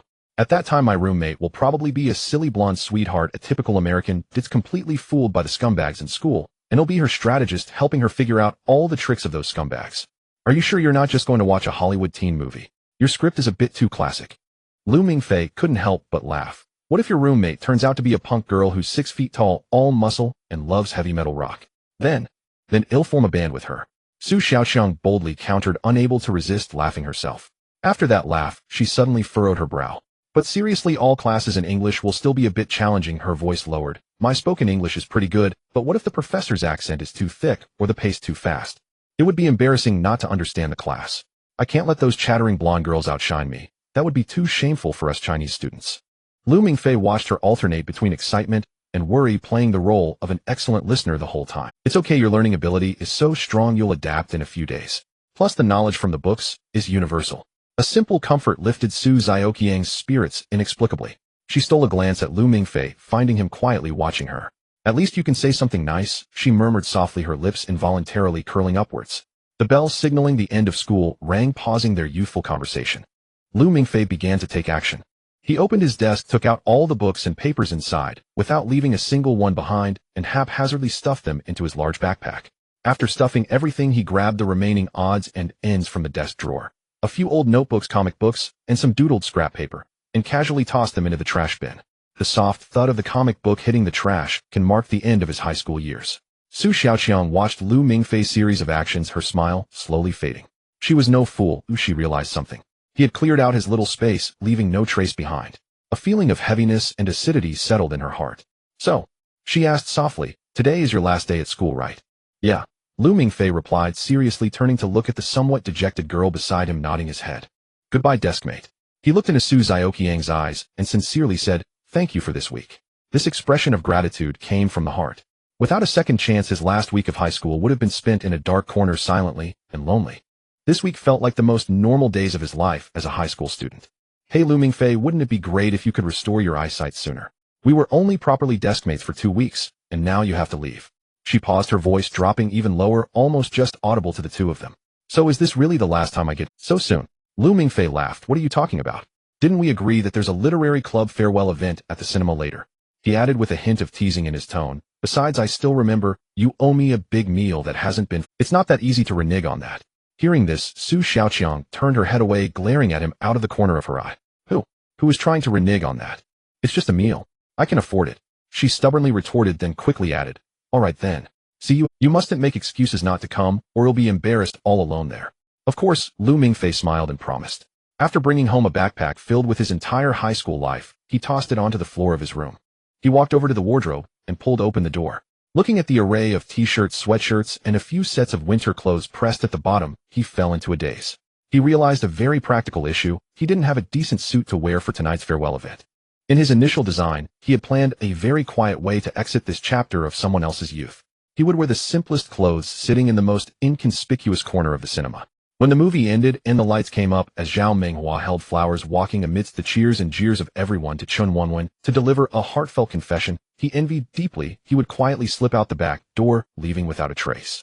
This should have been the most fitting exit for his mature mindset now. In the climax of others' youthful stories, he would quietly serve as an unnoticed backdrop, bidding a silent farewell to his entire adolescence. How nice, how quiet. But plans never keep up with changes. First there was Nua. The fiery senior sister had learned about his impending emotional tribulation in advance, but it seemed she didn't realize that he was no longer the weak kid who needed her rescue. Just last night, when Nua found out he intended to make a low-key exit like a ninja, a phone call came in. The voice on the other end was dominant. Lu Mingfei, I'm warning you, don't even think about pulling any stunts like escaping at the last minute or sneaking away. You've been accepted by Cassell and S-level student, so you need to have S-level presence. Got it? I've prepared everything for you. Flowers, bodyguards, sports cars. I'm giving you the grandest exit and opportunity to show off in front of all your classmates that will leave them dumbfounded. You don't have to worry about anything, just enjoy it. Faced with his senior sister's kind intentions, Lu Mingfei found it hard to utter a no. The other variable was Su Xiaoqiang. Their relationship as deskmates had become exceptionally close over these past 2 weeks. The little goddess had found out the complete plan for the cinema confession and had made it clear days ago that he must go with her. Lu Mingfei understood her thoughts well. In her eyes, they were both failures and outsiders in this grand youthful drama. One was the secretly in love admirer who faced a failed confession, while the other was the favored daughter of heaven who was rejected. Since that was the case, the two losers naturally needed to huddle together for warmth, sitting side by side in the audience, munching on popcorn while enjoying the painful youth drama of others and occasionally exchanging sarcastic remarks. Lu Mingfei sighed. From the moment he decided to come back, his life was destined to be anything but low-key. He closed the wardrobe, no longer troubled by the issue of the suit. Forget it, he murmured to himself. After all, someone will be delivering a brand new suit for me tonight. Getting a free suit seems not too bad. When Lu Mingfei arrived at the cinema screening hall, he was momentarily taken aback by the scene before him. Beautiful clusters of roses were meticulously arranged along the aisles, creating a romantic floral pathway. The walls were adorned with pink and white balloons, some of which had fuzzy hearts and letters written on them with golden pens. The entire scene felt somewhat contrived in its romance. In his past life, he had been just as oblivious, like a fool who stumbled onto a stage, only realizing he was merely a backdrop to enhance the atmosphere when the lights brightened and the protagonist appeared. Looking back now, he realized how hopelessly foolish he had been. Only now did he understand that a cinema truly was a splendid place for a confession.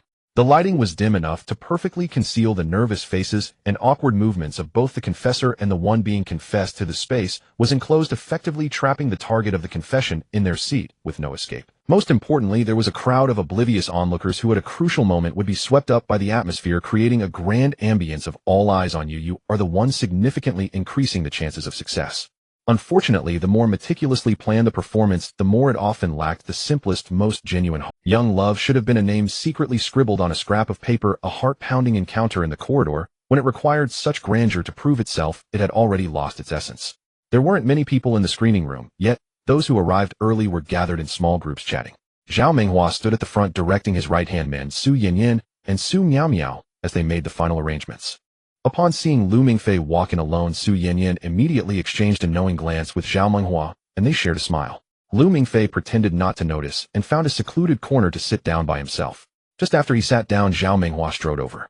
Today he clearly had dressed up with care, having specifically worn the designer suit from his last interview, and his hair was meticulously styled with gel. He stood before Lu Mingfei, looking down at his white t-shirt with a frown.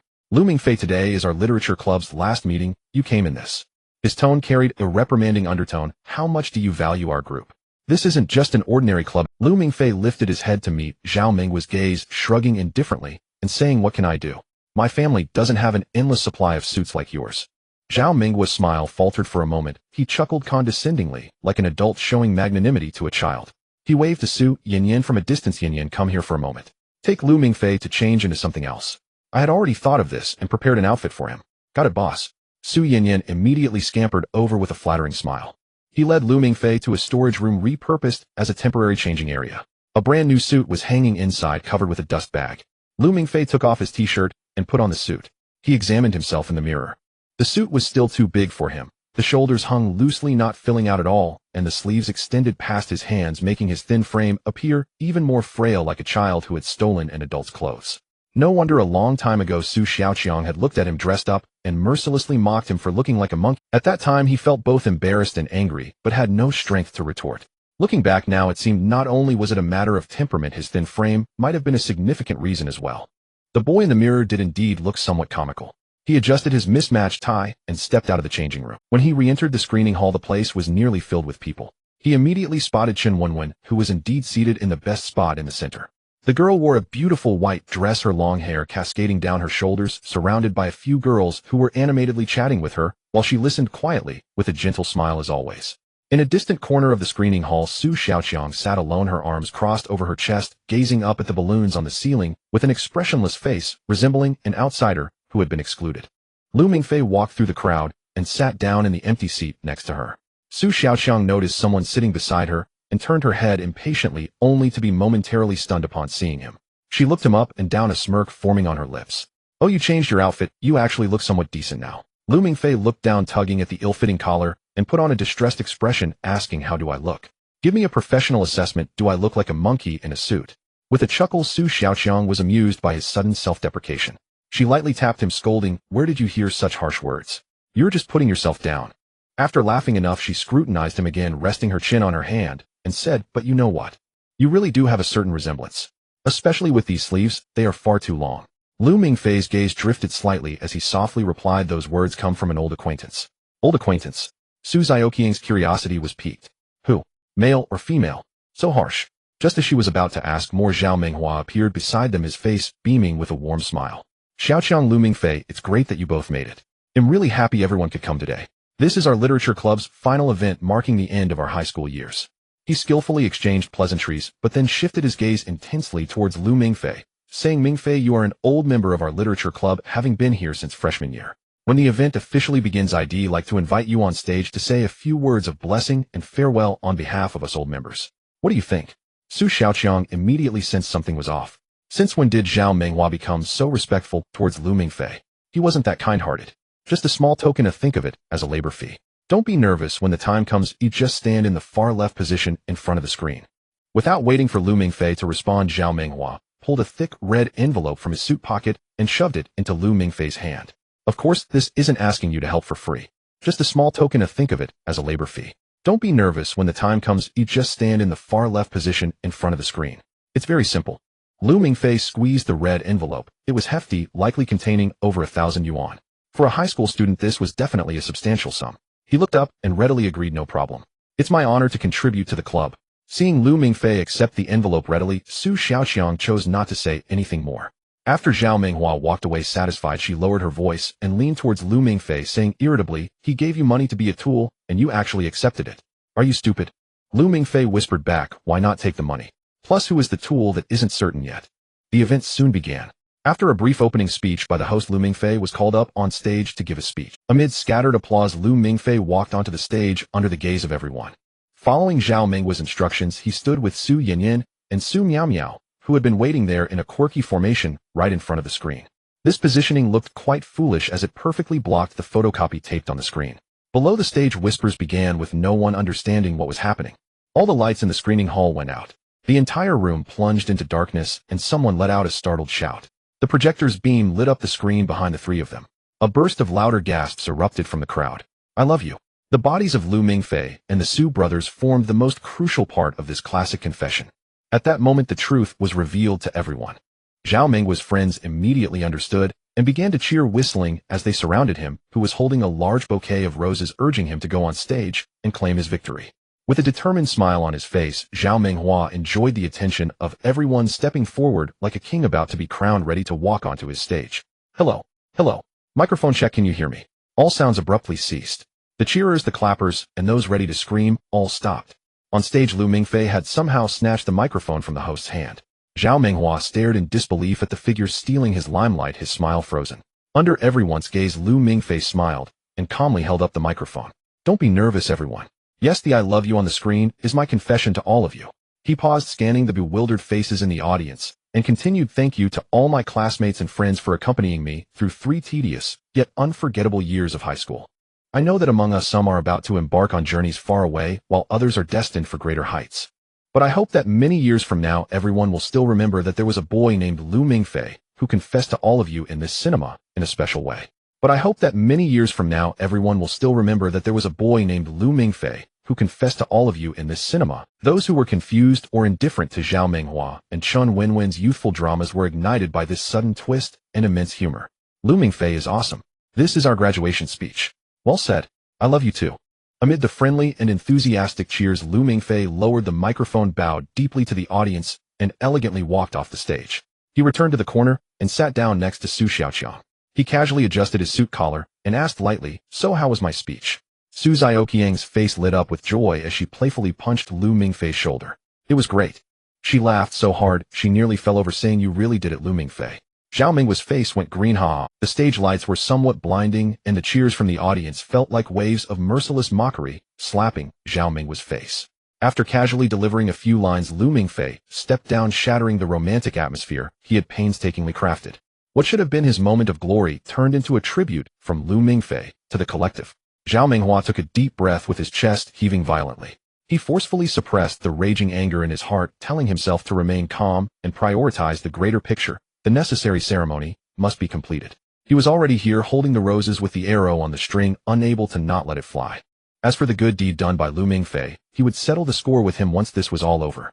He stepped back onto the stage, took the microphone, and exerted all his effort to steady his voice. All right, everyone, please quiet down. That was just a little interruption. He forced a smile on his face. Thanks to classmate Lu Mingfei for his impromptu speech. Now, let's continue our event. He exchanged glances with a classmate who was somewhat close to him, who immediately understood and jogged up to the stage, awkwardly standing in the spot Lu Mingfei had just vacated. The I love you on the screen was complete once again, but it felt entirely wrong, and the atmosphere had been shattered and now seemed somewhat ridiculous. Amid the awkward silence, Zhao Minghua steeled himself and began his long-prepared, heartfelt confession. He recounted the little moments of his acquaintance with Chen Wenwen, from the stunning first meeting to their later encounters in class.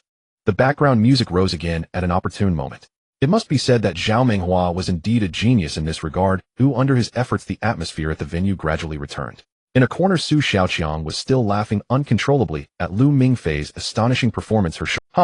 He must be furious, she laughed, and whispered to Lu Mingfei, I've never seen him make that kind of As Zhao Minghua on stage began to fondly reminisce about a rainy day with Chen Wenwen, Su Xiaoqiang's smile gradually faded.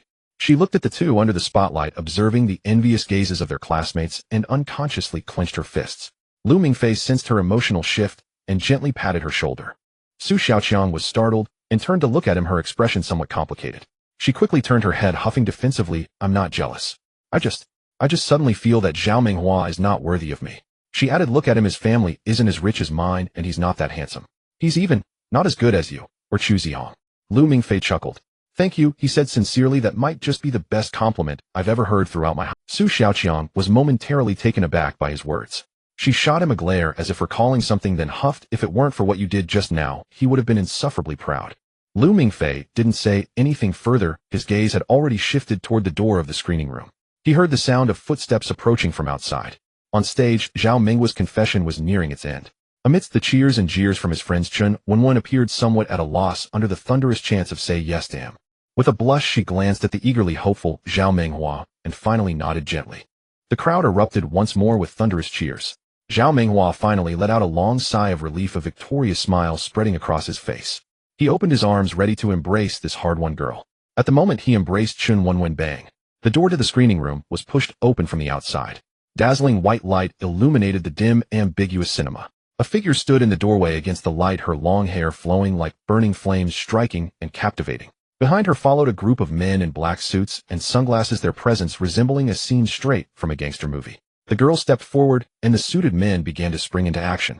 Someone pulled out handfuls of bright red rose petals from a burlap sack and vigorously tossed them into the air. Another person raised a bubble gun, making colorful soap bubbles pop against the ceiling, and yet another person brought out a speaker and pressed the play button, drowning out the romantic confession music with a symphony.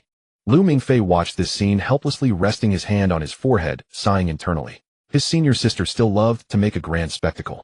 But whose idea was it to blow bubbles? How bizarre was this?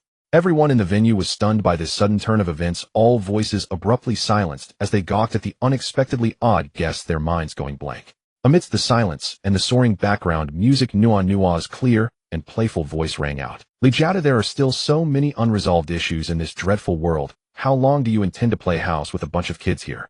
The entire school faculty and student body is waiting for your arrival. Li Jiatu. Who is Li Jiatu? What is she talking about?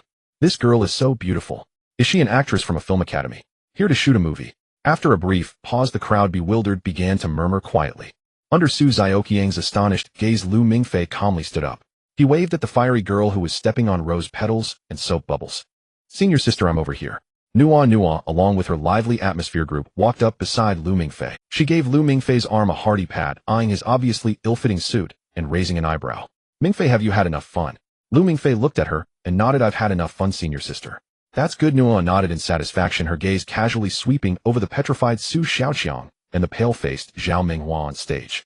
She slightly parted her red lips, announcing to everyone, then let's go. Cassell Academy is waiting for you. Lu Mingfei nodded, preparing to leave. He turned around and saw Su Xiaoqiang still with her mouth agape. He smiled and said to her, little goddess, I'm leaving. Su Xiaoqiang was jolted awake, instinctively asking a question that even she found silly. Will you come back? Lu Mingfei nodded. Of course, you still owe me a big meal. Oh, I'll definitely have it before I leave. After saying this, he followed Nua and walked toward the exit. Just as they were about to step out the door, a reluctant voice called from behind. Lu Mingfei, you. Zhao Minghua finally snapped out of his shock and reluctantly called out to him. But he didn't know what to say next. Should he question him about why he sabotaged his confession, or angrily scold him? Yet looking at Lu Mingfei, who was surrounded by mysterious men in black and about to step into a realm of light, Zhao Minghua felt that all his questions and anger were meaningless. This was clearly his stage, everything meticulously planned by him, yet it was all ruined by Lu Mingfei beyond recognition. He felt both reluctant and perplexed. Lu Mingfei paused, turned back to glance at the speechless Zhao Minghua, then turned to the stunned classmates in the screening room and flashed a smile. He slightly bowed like an actor about to take a curtain call, bidding farewell to his audience. In the days to come, I wish you all good morning, good afternoon, and good night. Lu Mingfei followed Nono out of the screening room. Behind them, the group of men in black suits continued their dedicated performance, with fresh red rose petals still swirling in the air and soap bubbles floating about. The brother carrying the speaker coordinated with their steps, changing to a new exit march. Lu Mingfei followed Nono out of the screening room. The corners of Lu Mingfei's mouth twitched slightly. Senior sister, he hurried a couple of steps to catch up to Nono and lowered his voice, saying, can we ask these brothers to stop for a moment? This march is too grand. Nono raised an eyebrow, turned her head to look at him, and smirked. What's wrong? This is a meticulously prepared exit ceremony for you. Cool or not? Lu Mingfei said, helplessly pointing to the surrounding onlookers who were watching them as if they were rare animals. But with so many people staring at us, I feel a bit like a monkey in a circus. Nono followed his gaze and glanced around. Indeed, the looks from the students and passers-by were rather unusual. A slight warmth crept to her cheeks. This spectacle on the bustling street seemed a bit excessive. She commanded the leader of the men in black, who was still performing, all right, the performance is over, wrap it up. All actions came to a halt in an instant. The flower throwers swiftly packed up their bags, the bubble blowers put down their toy guns, and the music abruptly stopped. The men in black quickly withdrew. The world finally fell silent. Nono led Lu Mingfei toward the eye-catching red Ferrari parked at the cinema entrance. Its streamlined body and flashy color looked like a burning flame in the night. Lu Mingfei opened the car door and got into the passenger seat. The door closed and Nono stepped on the gas pedal hard. The engine roared as the car shot forward like an arrow. Lu Mingfei was pressed back into his seat by the acceleration, with the myriad lights of the city racing past his window. Nono held the steering wheel with one hand, her fiery red hair dancing wildly in the night wind like a burning flag. As Lu Mingfei fastened his seatbelt in a hurry, he sincerely said to the girl focused on driving beside him, thank you, senior sister, for giving me such a grand and unforgettable exit ceremony. No trouble at all. Nono kept her eyes on the road, a hint of a smile playing on her lips. After all, you are in class, you deserve it. But I'm curious, what would you have done if I hadn't shown up today? Her voice carried a teasing tone.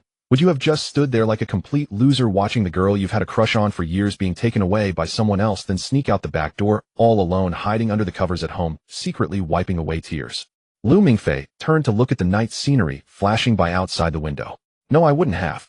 His voice was calm and clear. The old unlucky Lu Mingfei probably would have.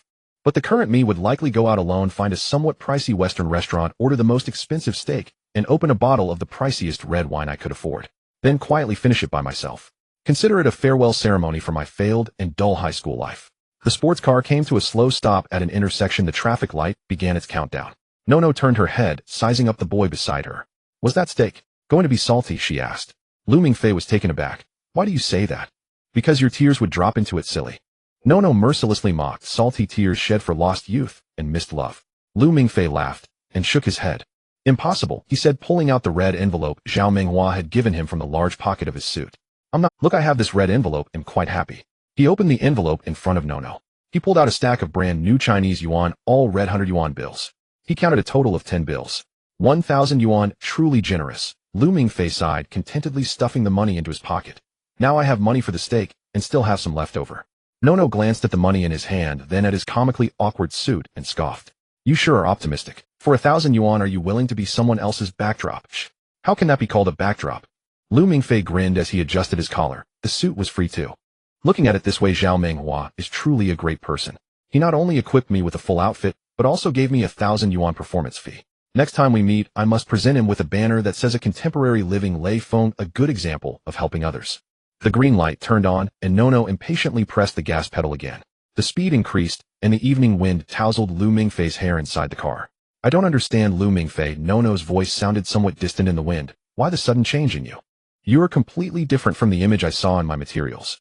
She posed a question that had lingered in her heart for a long time. A person's character, temperament, and manner of speaking cannot change so drastically in such a short time. Unless he had been pretending all along. But what was the purpose of the pretense?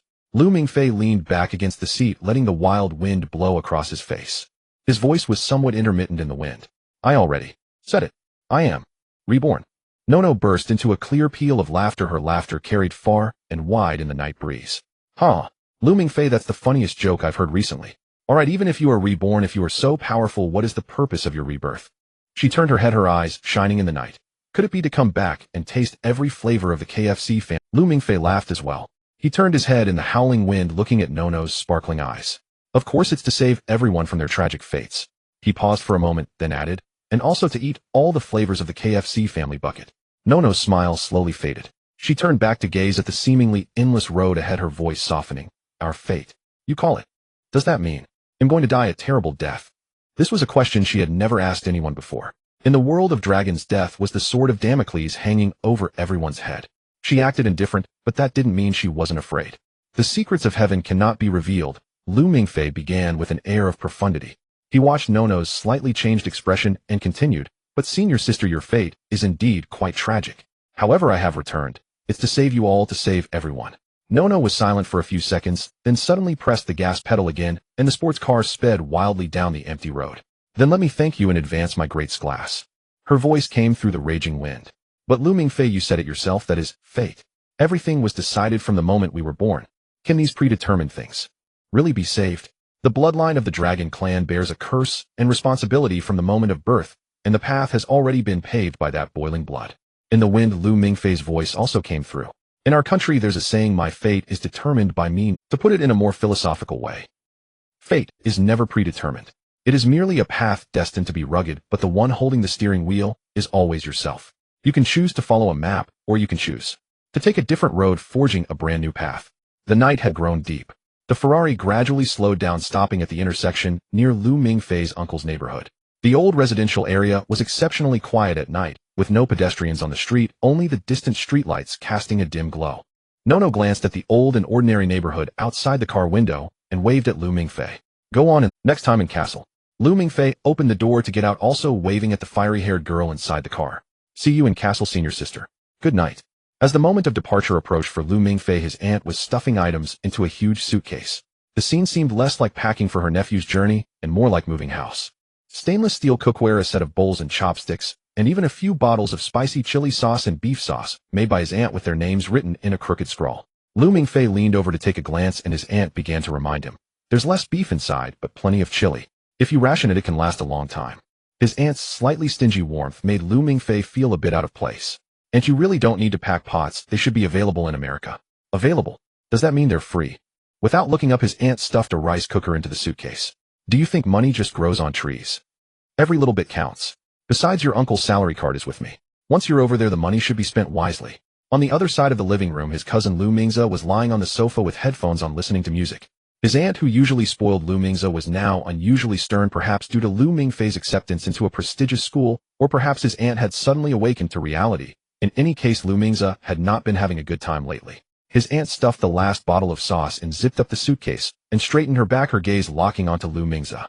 Lu Mingfei. She stood with her hands on her hips. Lu Mingfei trembled, but pretended not to hear. Look at yourself. Look at yourself.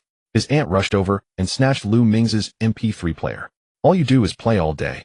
Have I not bought you every pair of shoes you wanted? Have I ever said no to your pocket money? You spend money faster than anyone else, but when will your grades catch up? When will you bring home a scholarship so that your dad and I can be proud? Lu Mingfei lowered his head, muttering softly. He got into Cassell Academy without needing to rely on scores. And you think you have a point? His aunt's anger flared even more. It doesn't matter how he got in, he can receive a full scholarship. What about you? You can't even bring home an excellent student certificate. What will you do when it's time for the college entrance examination? Just as a family conflict was about to erupt, Uncle walked out of the room, holding a cup of tea, acting as a peacemaker. All right, why get so worked up with the kids? He handed the tea to his wife. Mingfei is still young, you should take a break, you've been busy all day. He patted Lu Mingfei's head. Go pour a glass of water for Mingfei, and stop making your mom angry all the time. Lu Mingfei felt like he had been granted amnesty, immediately jumping up from the sofa and slipping into the kitchen. His aunt accepted the teacup. Xiao Tian, come out for dinner, we're giving you a send-off. Lu Mingfei replied with a, okay, closed the computer and randomly grabbed a t-shirt from the wardrobe to change. He walked to the door and said to his uncle and aunt, who were still in the living room, I'm stepping out for a bit, going to have dinner with a classmate. Go ahead, go ahead. His aunt waved her hand. Uncle pulled out 200 yuan bills from his wallet and handed them to him. Don't be stingy when eating with your classmates. If it's your treat, treat them. Well, don't let anyone look down on you. Lu Mingfei looked at the money in his hand and nodded. Got it, thanks, uncle. He arranged to meet Su Xiaoqiang at a newly opened Japanese restaurant. At the entrance of the restaurant hung 2 gigantic red lanterns, and the wooden signboard prominently displayed the words Fengshan Izakaya, giving a sense of a Chinese-style Japanese dining experience. Lu Mingfei pushed the door open, and the wind chimes jingled. The waitstaff, dressed in outfits resembling kimonos, greeted him in halting Japanese. Welcome. Su Xiaoqiang had already arrived, sitting in a partitioned booth. Lu Mingfei walked over and sat down opposite her. The dining tables here were modeled after tatami, requiring patrons to either sit cross-legged or stretch their legs into the recess beneath the table, which could lead to discomfort after a prolonged period. This place, Lu Mingfei couldn't help but complain, fits our stereotype of Japan a bit too well. What do you mean? Su Xiaoqiang was enthusiastically flipping through the menu. I think it's great, very atmospheric. The atmosphere is indeed there, but it feels a bit off. Lu Mingfei said, this decor style probably comes from the owner watching a few period dramas and figuring it out himself. These days in Japan, who still eats like this except at those performance restaurants meant for tourists? Su Xiaoqiang looked at him in confusion. How do you know it's not authentic? Have you ever had authentic food? Lu Mingfei nodded and casually replied, authentic Japanese restaurants, especially the more upscale ones, emphasize wabi-sabi, which is the beauty of simplicity and tranquility. The decor is very simple, using raw wood and plain-colored walls with soft lighting. This place feels like a temple fair. Moreover, the dining style in Japanese restaurants has long been modernized, and it's rare to find such a need to sit cross-legged. It's mainly the Japanese restaurants in our country that particularly love to pursue this retro vibe, as if it wouldn't be Japanese enough otherwise. Su Xiaoqiang listened with great interest. She put down the menu, resting her chin on her hands, gazing at Lu Mingfei. Have you been to Japan? Lu Mingfei shook his head. Not yet. Then how do you know so much? Su Xiaoqiang became more curious, blinking with a hint of mischief in her smile. You weren't researching just to impress someone in the literary club, were you? The someone she referred to was naturally Chun Wenwen. Lu Mingfei smiled and shook his head. Not really. I know these things because I have plans to go to Japan. Going to Japan? For tourism? Su Xiaoqiang was a bit surprised. No. Lu Mingfei took a sip of water and said slowly, to persuade a girl to run away from home. Su Xiaoqiang was taken aback for a moment, then rolled her eyes at him. This guy was starting to talk nonsense again. She knew that Lu Mingfei sometimes spoke out of context, so she didn't press further. All right, I wish you success. She picked up the menu. Let's order. Today it's my treat as a send-off for you. The dishes arrived quickly: sashimi, sushi, tempura. Su Xiaoqiang picked up a slice of salmon, but suddenly seemed to recall something and asked, by the way, that day in the cinema, the dazzling girl with red hair, who is she? My senior Nua, Lu Mingfei replied. Oh, Su Xiaoqiang nodded and added, she's very pretty. I'll thank my senior for your compliment. Lu Mingfei said. Su Xiaoqiang didn't continue on that topic, and the two chatted about other things, sharing high school anecdotes, future plans, and those whimsical dreams. The atmosphere was relaxed, like two old classmates having a farewell dinner before parting ways. After the meal, they walked side by side in the night. The street was filled with delicious food, and the aroma of cumin and beer wafted from a barbecue stall. They walked in silence until they reached an intersection. In going this way, Su Xiaoqiang pointed in one direction where her family's driver would be waiting for her. Okay, goodbye, Lu Mingfei waved. Goodbye. Su Xiaoqiang turned and walked towards the intersection. After taking a few steps, she suddenly stopped, turned back, and shouted at Lu Mingfei's back, "Hey, Lu Mingfei." Lu Mingfei turned around, looking at her in confusion. On a summer night, the girl stood under the lights, waving energetically at him with all her strength. Her voice was crisp and loud. "If you can't survive in America, remember to come find me." Lu Mingfei was taken aback for a moment, then smiled. He looked at the girl shouting at him under the light, imitating her, and waved back vigorously, responding loudly, "Got it." On a sunny afternoon before his departure, Lu Mingfei received a mysterious package from America. The package bore the emblem of a half-decayed world tree, and the sender's name was neatly written as Norma. Upon opening the box, Lu Mingfei found an electronic ticket to Chicago and a thick document titled Cassell Academy Freshman Enrollment Guide Foolproof Edition. Flipping through the guide, Lu Mingfei noticed it was thorough. It explained how to find the corresponding terminal at the airport, how to fill out the U.S. Customs declaration form, and which subway line to take after landing. More absurdly, the latter part of the guide included some strange chapters and appendix how to effectively protect oneself during a shooting incident. Just by grabbing a child among the elementary school students, one could independently accomplish the monumental feat of crossing the Pacific Ocean with this guide in hand. On the day of farewell, the weather was clear. Under his uncle's strong insistence, his aunt finally put down the TV remote, and the family drove in their BMW to take Lu Mingfei to the airport. The atmosphere in the car was somewhat dull. His aunt, sitting in the front passenger seat, kept turning her head to remind him not to tip recklessly in America, saying that tipping was worse than robbery and he should save money while there. His uncle drove in silence, occasionally glancing at Lu Mingfei in the back seat through the rearview mirror. Upon arriving at the airport's departure hall after checking in their suitcase that looked like it was meant for an African relief effort, it was finally time to part ways. His uncle firmly patted Lu Mingfei's shoulder, his hand lingering on his back for a long time, saying the announcement for boarding has started. From today on, you are a man. Take care of yourself out there, don't let anyone bully you, and don't bully others either. Good luck. His uncle paused, pulling him aside, his voice becoming much quieter. If you feel wronged out there, just call home, call me. Don't bear it all alone. His gaze became somewhat distant. And, if you happen to see your parents, please send my regards. Send my regards, sure, Lu Mingfei said with a smile, but I'll pass on the apology. Uncle, you and Annie have taught me. Alright, I got it. Go on now, his uncle said, his eyes reddening as he patted Lu Mingfei's arm again. When you get there, remember to call home often. Auntie, however, deviated from her usual harshness and approached him, pulling out several $100 bills from her wallet and stuffing them into Lu Mingfei's pocket, reiterating her usual advice: don't spend money recklessly while you're out, but don't be stingy either. Get along well with your classmates and don't always act like a turtle hiding in its shell, understood? Understood. Lu Mingfei accepted the money. Standing beside him, Lu Mingze, who seemed a bit impatient, surprisingly, didn't utter a single sarcastic remark at the last moment. He looked at Lu Mingfei and said gruffly, "Hey, once you get there, remember to let us know you're safe." Sure, Lu Mingfei replied with a smile. He waved goodbye and turned toward the boarding gate without looking back. Watching Lu Mingfei's figure disappear into the crowd, Lu Mingze felt a flicker of happiness. Awesome. Lu Mingfei is finally gone. From today on, the family computer will be solely in his control. He can now openly admire the hidden folders filled with study materials, play those strange games that required blowing into a microphone all night long, and no longer worry about that guy barging in to borrow the computer and giving him a disdainful yet curious look. However, the excitement didn't last long before another, more terrifying thought crept in. Wait a minute. If Lu Mingfei is gone, won't I be the only one left at home? Lu Mingze's smile froze on his face as all of his mother's attention, all her nagging, and all her expectations would be directed solely at him. He would no longer have anyone to share the burden with or divert attention away from himself. Moreover, he looked at the bustling departure hall and suddenly felt a void in his heart. That guy just left, and it seems like the house will become a bit quieter. The plane accelerated down the runway, and amidst the deafening roar, the fuselage surged into the clouds. Lu Mingfei fastened his seatbelt, watching as the city outside rapidly shrank in his view. The plane entered the cruising altitude, and the flight became stable. Behind him, several peers who were also studying abroad in the U.S. were excitedly discussing their futures. Some said they wanted to conquer Wall Street and become financial moguls, while others aspired to settle in Silicon Valley and become the next Steve Jobs. Their words were filled with dreams and ambitions for life in a foreign land. Listening to their conversation, Lu Mingfei silently pulled down the window shade. The vast sea of clouds unfolded under the sunlight at 10,000 meters, bright, and clean. As he gazed in a daze, the discussions behind him, the flight attendant's polite inquiries, all sounds suddenly came to a halt. Next to him, an empty seat revealed a figure clad in a black suit. Lu Mingfei adjusted his collar, crossing his little legs in an elegant pose. "Brother, after experiencing the end of a wonderful adolescence, do you feel happy?" he asked with a hint of mockery in his voice. Lu Mingfei raised the corners of his mouth. "Of course I'm happy. Who wouldn't like a peaceful life?" "Really?" Lu Mingfei said with a grin. "You seem to be having a lot of fun chatting with girls, talking during class, talking after class, and chatting nonstop. Suddenly leaving, won't you feel a bit reluctant?" Lu Mingfei shook his head. "How could that be? There will be opportunities to meet again in the future.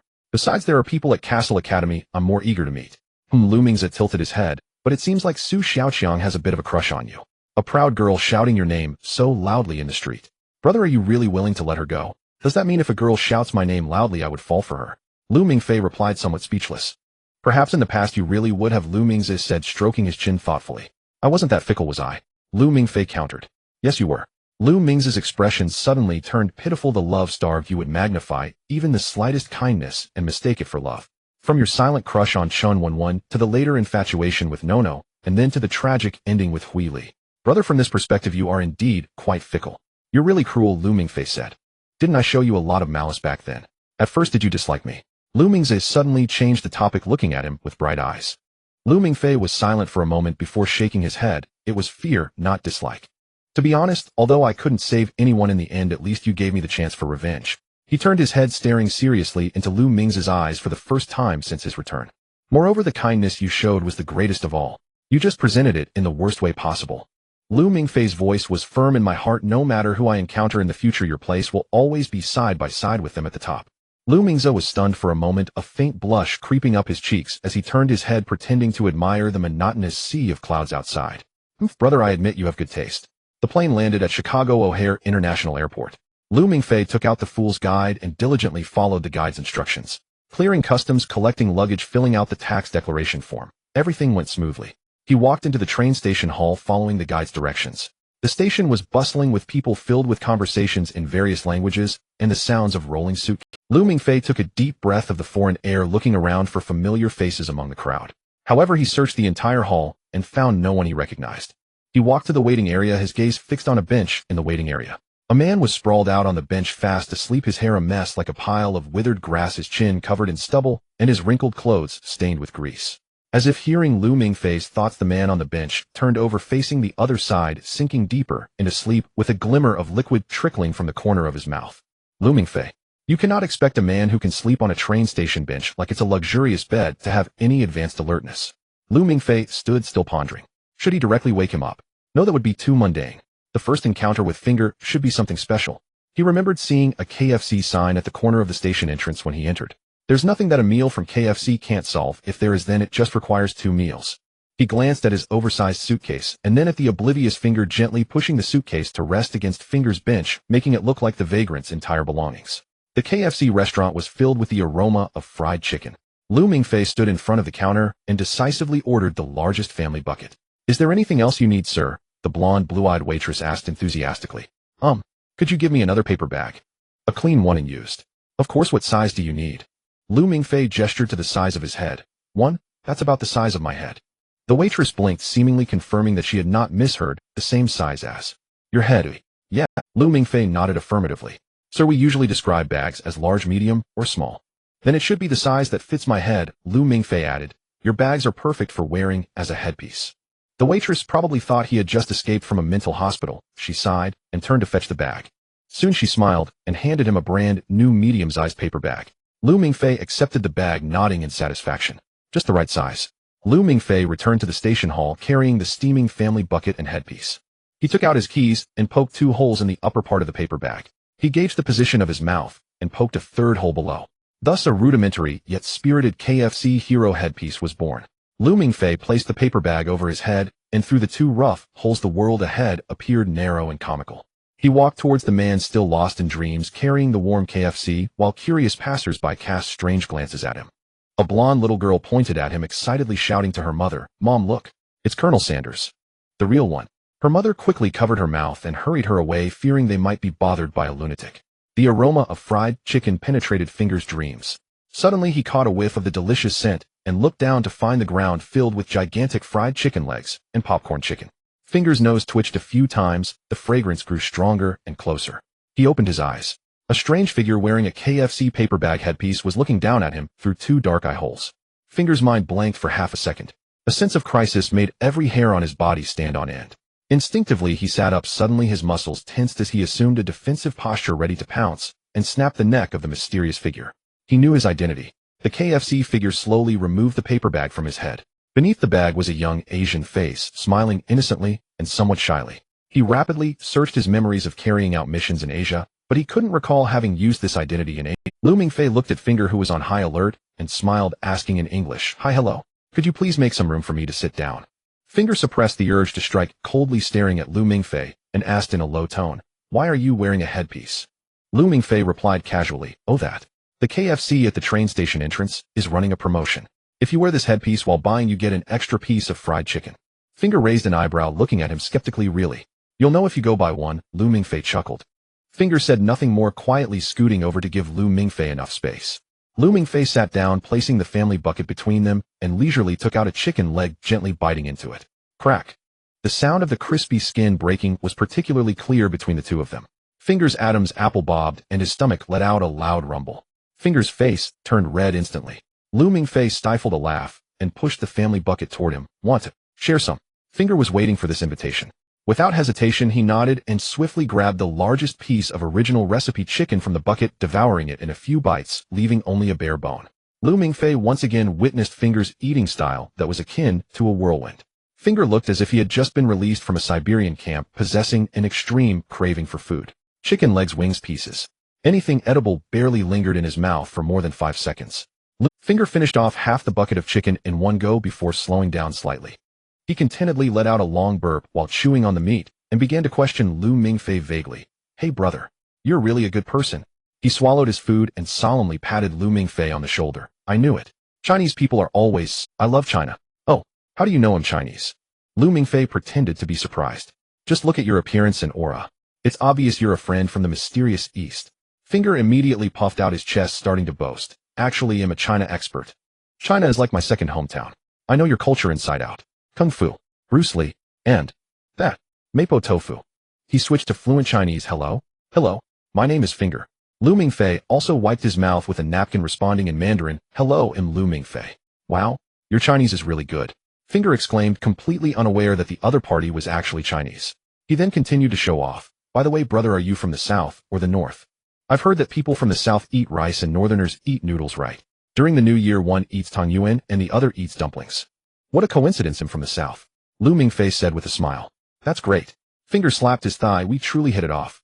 To be honest, I'm German, and we Germans are straightforward. We love the generosity of you Chinese people." Finger grew more excited as he spoke. "Once I have money, I will definitely go to China to find you. You must take me to try your most authentic sour cabbage knuckle. I've heard that stuff is amazing." Lu Mingfei was speechless. The two conversed fluently in Chinese, and the atmosphere became very harmonious. Soon the last piece of chicken wing in the bucket was also devoured by Finger. He contentedly licked the grease off his fingers before somewhat shyly wiping his mouth. To break the awkwardness of having eaten all of someone else's food, he proactively shifted the topic to Lu Mingfei's luggage. "By the way, brother," he pointed at the large suitcase beside him, "you're carrying so much stuff. Are you moving from China to the United States to settle down?" Lu Mingfei shook his head. "No, I'm going to a school. A place called Cassell Academy." He paused, looking at Finger. "I wonder if you've heard of it." Finger's gaze was fixed intently on Lu Mingfei.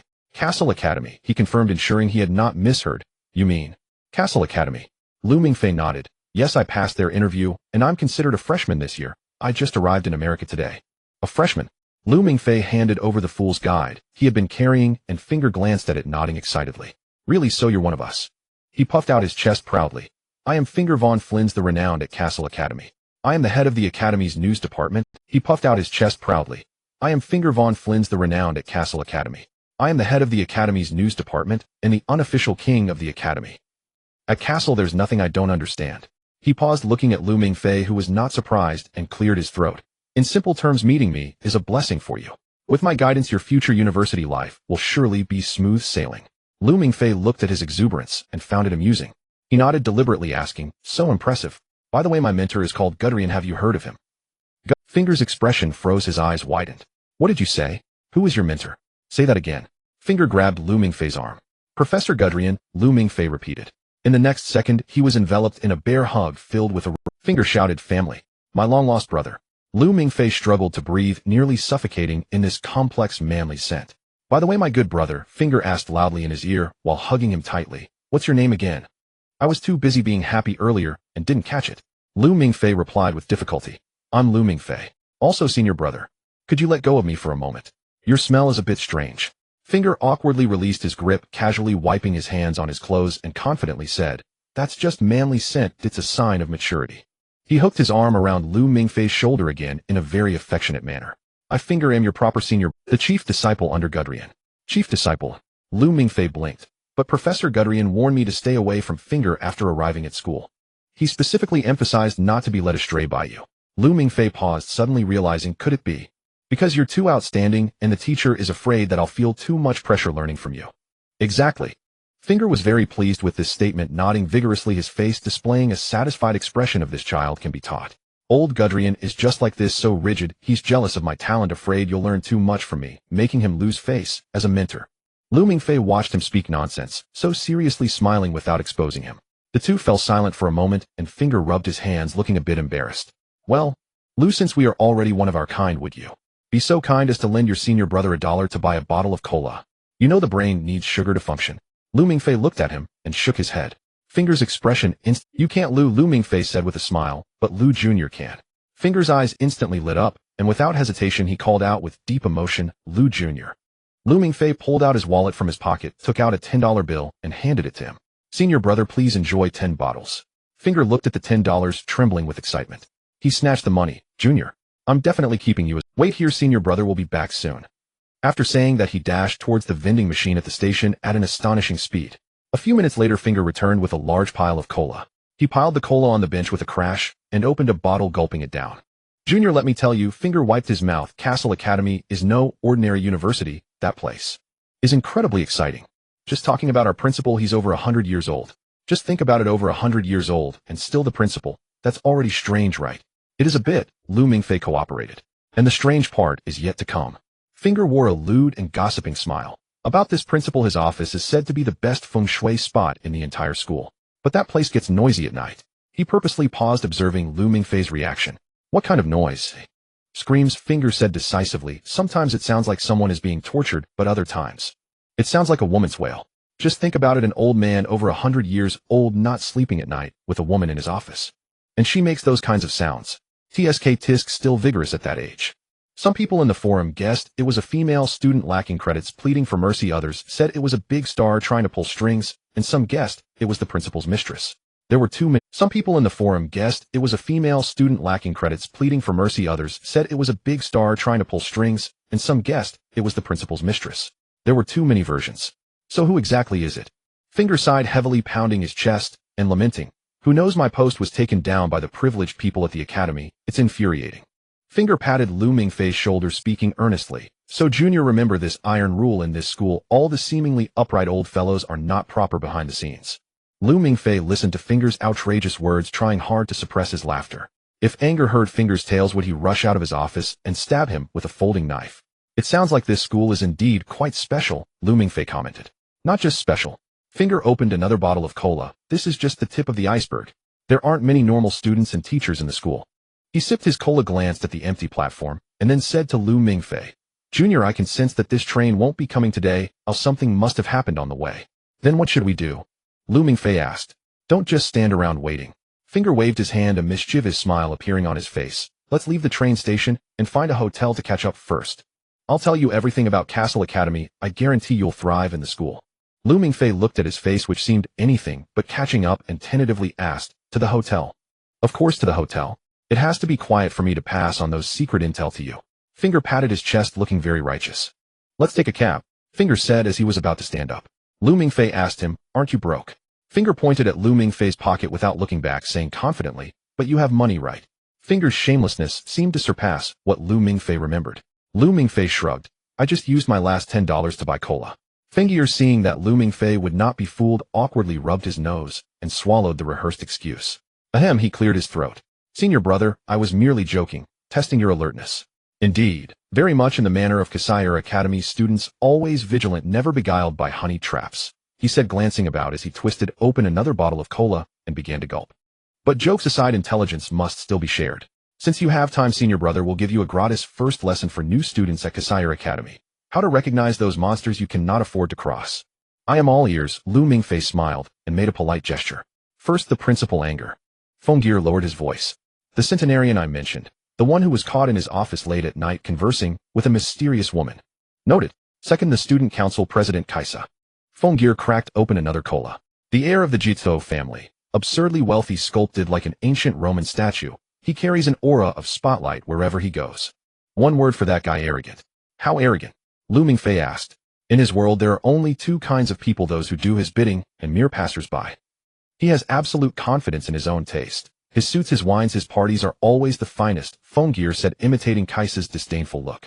Then his tone shifted and envy crept across his face. But that man is also recklessly generous. If you can serve under him and win his favor, money becomes a triviality. He dropped his voice. Last year the student council held an event.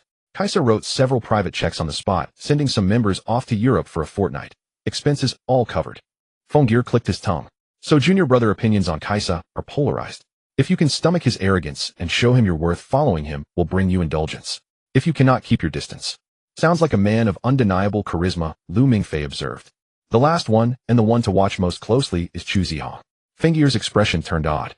President of the Shixin Hui, an absolute poker face, a living weapon. The temperature seems to drop wherever he walks. But none of that is the point. What is the point? As Fengir reached the crux, his mouth abruptly stilled. Only one person in the scene could move. Lu Mingfei watched what unfolded before him with no surprise. A figure in a small black suit moved briskly through the frozen crowd. He carried a black travel bag and stopped in front of Lu Mingfei, tilting his head slightly. Hi, brother. You came, little brother, Lu Mingfei replied with a pleased smile. Lu Mingfei handed over the travel bag. I brought your things back for you. Lu Mingfei took it, unzipped it, and found 4 items lying quietly inside. A demon blade, Suinyu, split cleanly in two. Its blade dulled the name still, Suinyu.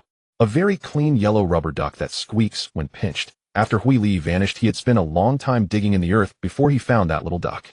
A book worth 200,000, the Tianbian Di Chao, oddly connected to Xiaomi. Finally, a fractured copper key, the key to Xiaomi's home. For a fleeting moment, Lu Mingfei's gaze clouded. He reached out, brushed the broken blade with gentle fingers, squeezed the yellow duck, and opened the book. Relics of the throne, he whispered. You brought them all back. It was nothing more than a favor, Lu Mingfei said with a smile. And brother, these are no ordinary relics. Oh, they are tokens, tokens of the king. Lu Mingfei's gaze deepened. A recipient may sign an unalterable covenant, or claim them and unravel a past never known. For example, about a past life and this life. Lu Mingfei fell silent for a moment, then solemnly packed the 4 items back and zipped the bag closed. These will be of great use to me. Thank you, little brother. Lu Mingfei opened his arms in an unmistakable playful. Lu Mingfei smiled as well. He rose and enfolded the small figure in a warm, authentic embrace that Lu Mingfei asked, Brother, shall we sign the covenant now? Lu Mingfei whispered into Lu Mingfei's ear. Our covenant began in the previous generation, let it begin anew with this embrace. Lu Mingfei held him tightly and murmured in reply, Brother, as the covenant continues, this time will you choose authority or power?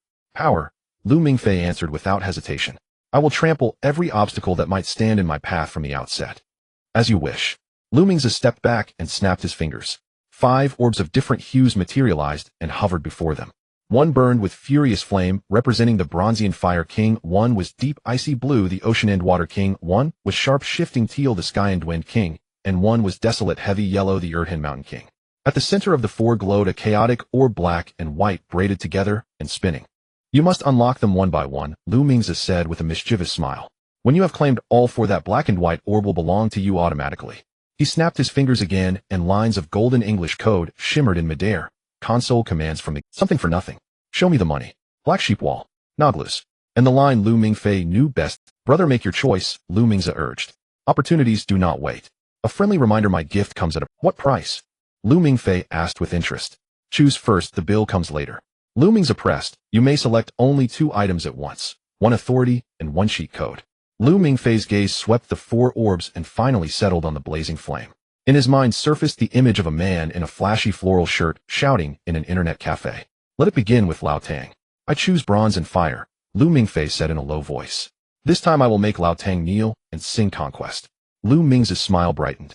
He touched the fiery orb, and a torrent of flames surged into Lu Mingfei. Scorching power rose through every limb. A molten gold flashed in the depths of his pupils. Then Lu Mingfei turned his attention to the golden cheat codes. He pondered for a long while. The gathering had once been the foundation of his survival. Yet now, his finger ultimately settled upon Naglu's. Surprise crossed Lu Ming's face. I thought you would choose do not die. That was your greatest safeguard. Lu Mingfei smiled.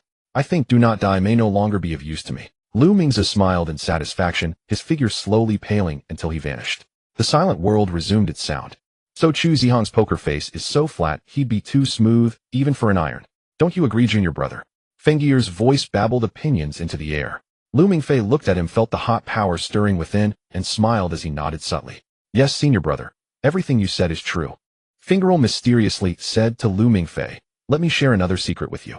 Chu Zihang tells cold. Lu Mingfei cooperatively asked, what cold joke? He once asked an emotionless staff member why did the chicken cross the road. The staff member replied to get to the other side. Lu Mingfei cooperatively asked, what cold joke? He once asked an emotionless staff member why did the chicken cross the road. The staff member replied to. Immediately after a loud steam whistle sounded woo. A dark green vintage train entered the platform through the mist, its body reflecting a cold metallic light adorned with silver patterns of the world tree. Fingerl stared at the train in disbelief. How strange, he muttered. Why is the CC 1000 Express so punctual today? No, this is early. This is unscientific. Did the sun rise from the west? Lu Mingfei he of course knew why, as he had already sent a text message to Professor Guderian saying, I will arrive in Chicago. This message was very effective for his teacher. Lu Mingfei did not want to wait idly with Fingerl here. He had already arrived 2 days late, and if he took the train to Cassell Academy, now the grand event day of freedom at Cassell Academy would be starting. Stop dawdling, junior brother, get on the train. Fingerl snapped back to reality, regaining the demeanor of a senior brother, and called to Lu Mingfei. By the train door, a young man in uniform leaned against it, lazily glancing at Fingerl. Oh, isn't this our gossip king, the last conscience of the night watchman's forum, Mr. Fingerl? The man spoke with sarcasm. I wondered why the school forum was so quiet lately. It turns out you're not around. What couldn't handle it outside and decided to come back. My dear old friend. Fingerl, with a face as thick as a city wall, opened his arms eagerly for a hug. Seeing you still so spirited puts me at ease. I came back this time to turn over a new leaf, to study diligently and contribute my part to the future of the academy. The train attendant, with a face full of disgust, dodged his hug and sneered, a student with an F grade talking to me about studying. That's the funniest joke I've heard this year. Fingerl seriously raised a finger and corrected, please mind your word. I am F, more unique than an F grade, you wouldn't understand. The attendant rolled his eyes, clearly not wanting to continue the nonsense, and impatiently waved his hand. All right, enough of the chit-chat. I look forward to the day you graduate to a Z grade. Then I'll treat you to drinks. Good brother. You said it. Fingerl shamelessly patted his shoulder. It's settled then. That day will come. The attendant, uninterested in him, turned his attention to Lu Mingfei, extending his hand with a card scanner. New here. Let me scan your card. Lu Mingfei presented his identity card. The attendant scanned it. The device emitted a crisp and melodious sound. The attendant looked down at the scanner's screen, where a golden letter S was slowly spinning. He rubbed his eyes and brought the scanner closer, looking again. Yes, it really is an S. Fingerl curiously leaned over, stretching his head beside. What's wrong? Is my junior brother's handsomeness making you feel inadequate, that even the machine can't read it? When his gaze fell on that golden letter, his voice abruptly stopped. Time seemed to freeze for a second. The next second, Fingerl jumped up as if electrocuted. He grabbed Lu Mingfei's arm. Junior brother. Dear junior brother. My heavens. You're a golden egg laying. No, a rooster. Lu Mingfei was dizzy from his shaking. Senior brother, calm down. I can't calm down. This is impossible. Fingerl spoke excitedly and incoherently. Why didn't you say it earlier? How could you not say you're an S grade? This is a living legend. A moving vault. A future principal. It's... He ran out of words, but did not stop moving. In a flash, he solemnly took the enormous travel bag from Lu Mingfei's hands and carefully put it on his own back. Junior brother, you've traveled a long way, you must be tired. While saying this, he dusted off the non-existent dust from Lu Mingfei's shoulder with his sleeve. How can you do this kind of heavy work yourself? Hurry, please come in. Senior brother will clear the way for you. The attendant bowed deeply to Lu Mingfei. Welcome, Mr. Lu Mingfei. I wish you a pleasant journey. Lu Mingfei watched this scene with a mix of laughter and tears. Before he could say anything, Fingerl had already dashed forward, carefully taking the enormous travel bag from Lu Mingfei's hands and struggling to throw it onto his back. Lu Jun. Fingerl nodded and bowed, his face full of flattering smiles. You've traveled such a long way, it must have been hard. Come, lift your leg, watch your step, don't trip and fall. While saying this, he reached out to support Lu Mingfei in front of him. Lu Mingfei looked at him and wanted to laugh, but his eyes felt a bit teary. He stopped. Senior brother, I am Chinese. Fingerel's smile froze for a moment, but then he slapped his forehead, switching expressions. Right. Look at my head. Lord Lu, please take your time, I'll guide you. Lu Mingfei watched Fingerel with a mix of amusement and confusion, smiling as he asked, Senior brother, what's the deal with your F grade? I'm a bit curious, does the rating letter change the longer you stay at the academy? Fingerel's expression showed a hint. It was just for a moment, and he quickly returned to his playful demeanor. Junior brother, you wouldn't know this yet. He cleared his throat. Back in the day, when I just entered school, my rating wasn't much different from yours.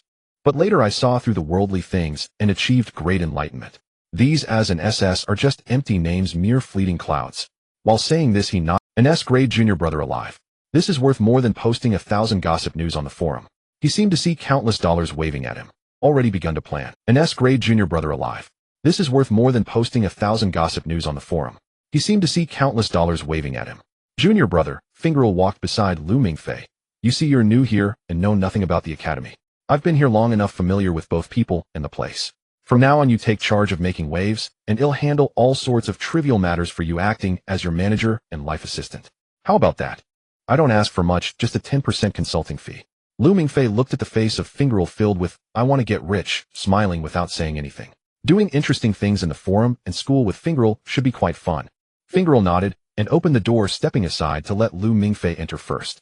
Junior brother, please. Lu Mingfei stepped into the carriage, which was decorated in a classical style. Rather than a train, it resembled a moving classical study.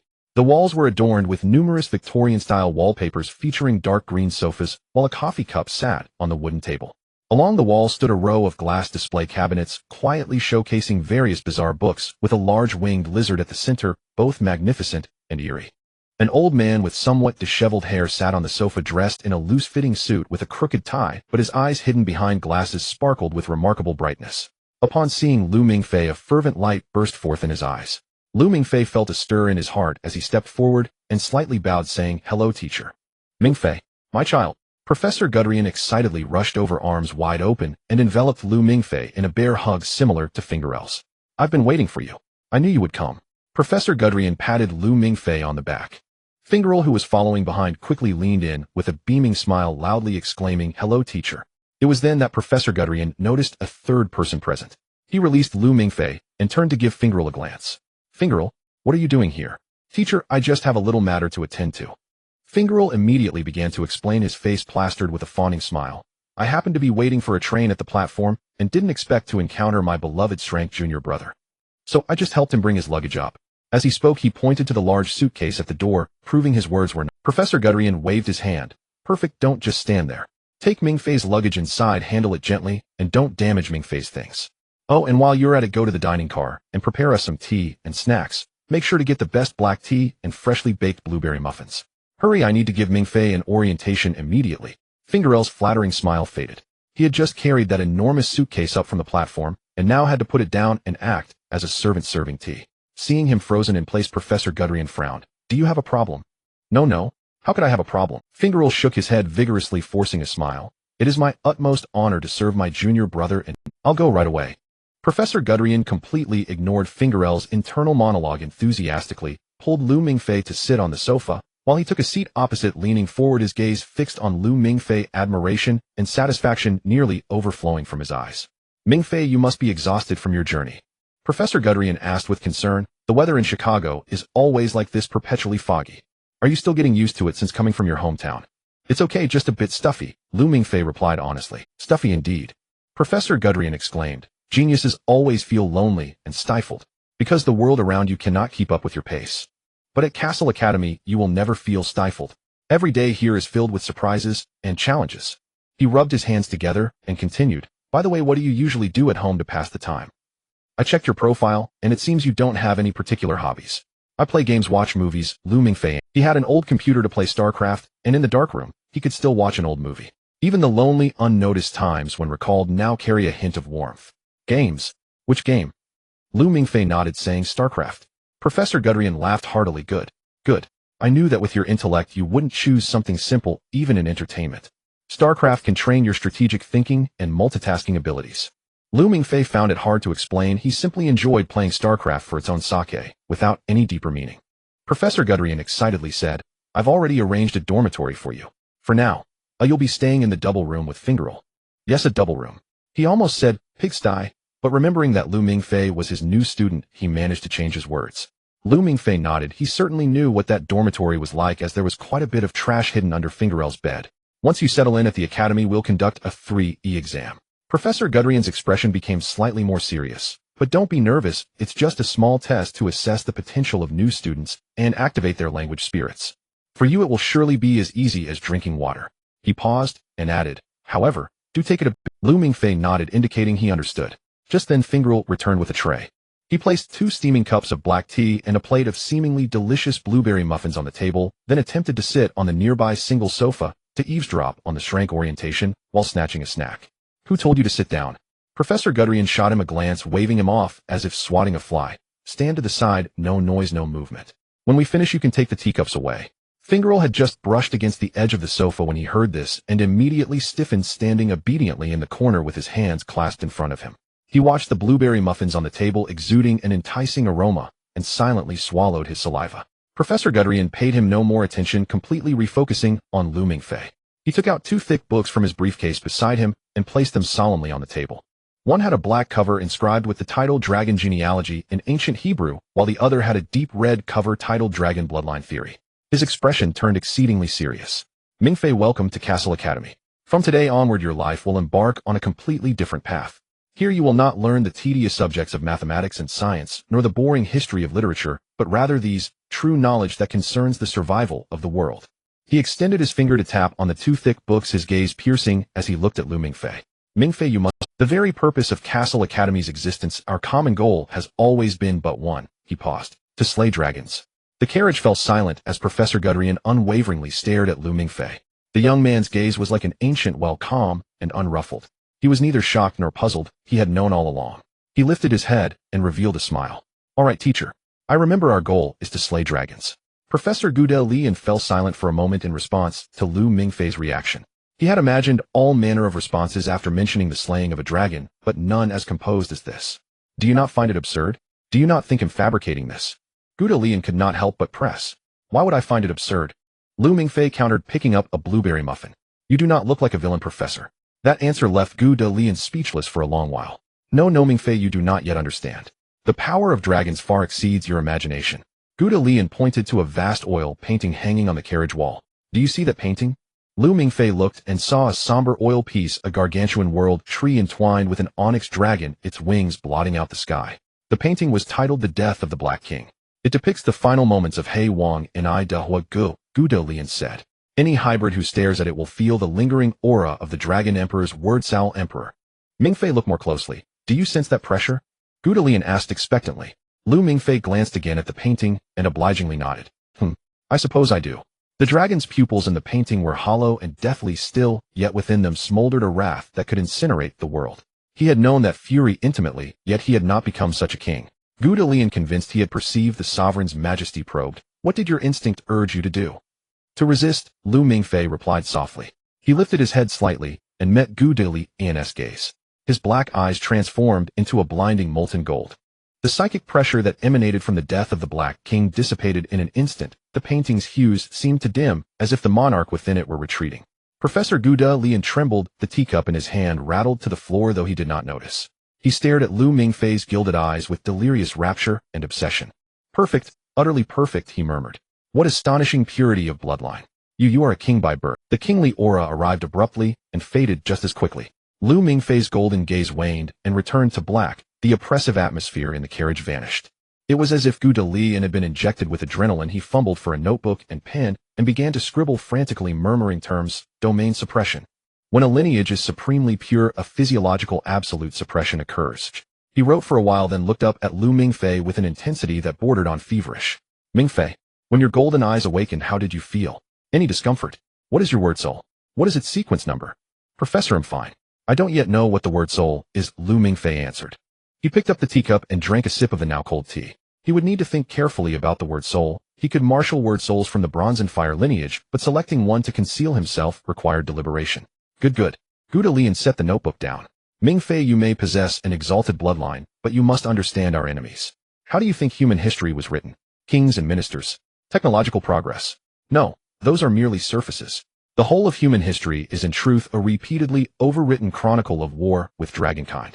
Fungir pricked up his ears. Professor Gu de Lian's mythic history lecture was beginning. We shall start with the most ancient civilizations, Babylonian myth. In their creation epic, how was the world born? The hero Marduk slew the chaos mother Tiamat. But what was Tiamat really? Lu Mingfei answered, a dragon with great horns, claws, and fangs. Gu de Lian nodded. You are well read, Mingfei. Indeed, an enormous horned taloned fanged dragon.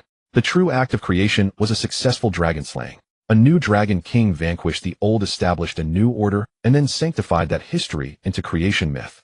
Consider the Bible. The Old Testament speaks of the dreadful Leviathan. How is it described? When it sneezes, light appears, the beams that issue from its eyes are like the morning sun. Flaming torches go out of its mouth, sparks of fire leap forth. Mingfei, that is the spectacle of a dragon's word soul being released. It is not a mere beast, but a dragon king. Gu de Lian grew ever more impassioned as he spoke. And the great flood. Why do so many civilizations record an apocalyptic deluge? Nuwa patching the heavens, Noah's Ark, Sumerian tales. Could these all be coincidence? No. Perhaps in some remote epic a sovereign of the seas awoke. It unleashed its might, raised cataclysmic tides, and nearly annihilated terrestrial civilizations. The so-called divine revelation were the doomsday warnings desperately transmitted by surviving hybrid pioneers. Move north to Norse myth. Their apocalypse is Ragnarok. What triggers that end? The serpent Jormungandr that encircles the world. It rears its vast bulk and spews venom into sky and sea. What kind of serpent is that? A dragon. A dragon king whose body is so immense it can girdle the world. The whole of Ragnarok is a power transition within dragonkind, the new dragon king launching an all-out assault upon the old gods. Odin, Thor, and these so-called gods may well have been an earlier generation of dragonkind or primordial mixed bloods bearing tremendous strength. Gu de Lian paused to sip his now cold tea, wetting his throat, then fixed Lu Mingfei with a burning gaze. Now tell me about your Chinese history. In your myths the dragon often embodies auspice, does it not? But have you considered why in ancient times your ancestor the Yellow Emperor warred against the demon Qiyu? Records describe Qiyu as bronze skull, iron forehead, human body with ox hooves, 4 eyes and 6 arms, conjuring storms and veils of mist. Does that sound like a mere human? The Battle of Zhuelu might not have been tribal conflict at all, but a rebellion led by dragon kings and hybrids against the dominant dragon lords of the age. As for the benevolent dragons, they were likely reimagined and beautified after a victory. The primal dragon always walks hand in hand with ruin and catastrophe. Lastly, let us examine the Americas. The Maya possessed astonishing astronomical and mathematical skill. Why did their civilization vanish? They worshipped the feathered serpent Kukulkan. Their infamous 2012 doomsday prophecy could well have been an ancient countdown to apocalypse. Professor Gu de Lian braced his hands on the table and looked at Lu Mingfei, enunciating each word. Mingfei, do you see? From Babylon to the north, from China to the Americas, human civilization is like a city built upon a volcanic caldera. Beneath our feet sleep countless dragon kings and their legions. Every technological leap, every societal upheaval may inadvertently rouse some slumbering sovereign. And the purpose of Cassell Shuyuan is to find them, to contain them, or to kill them before the volcano erupts. The half-hour discourse concluded, and the carriage fell silent. Fungir sat on the floor yawning. Professor Gu de Lian panted with exertion. He believed no freshman could remain unmoved after such a lecture. He waited for the reaction he expected, shock, contemplation, or the spark of a calling. Yet Lu Mingfei had listened quietly through the entire harangue. He popped the last muffin into his mouth. Only after swallowing did he raise his head to meet Gu de Lian's eager face. Professor, he said, I think it would be childish for a dragon king to annihilate the world. Childish.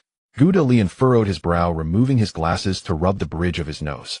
That is an intriguing perspective. You seem to entertain a unique idea. Yes. There is a saying, when all you have is a hammer, everything looks like a nail. Those dragons possess the power to obliterate with ease, so they prove their existence through destruction. They wish to announce their might to the world, but beyond smashing everything they cannot conceive of any other means. In the end, the world has no sky, no earth. Only endless ashen dust, and a throne of bleached bones underfoot. That is not victory, it is solitude. Gu de Lian lifted his head astonished as he regarded Lu Mingfei. I must say, Mingfei, your idea is most intriguing.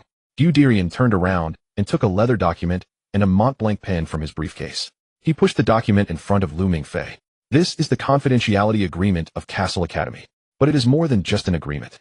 Gu de Lian's expression was solemn. It is a contract of vow.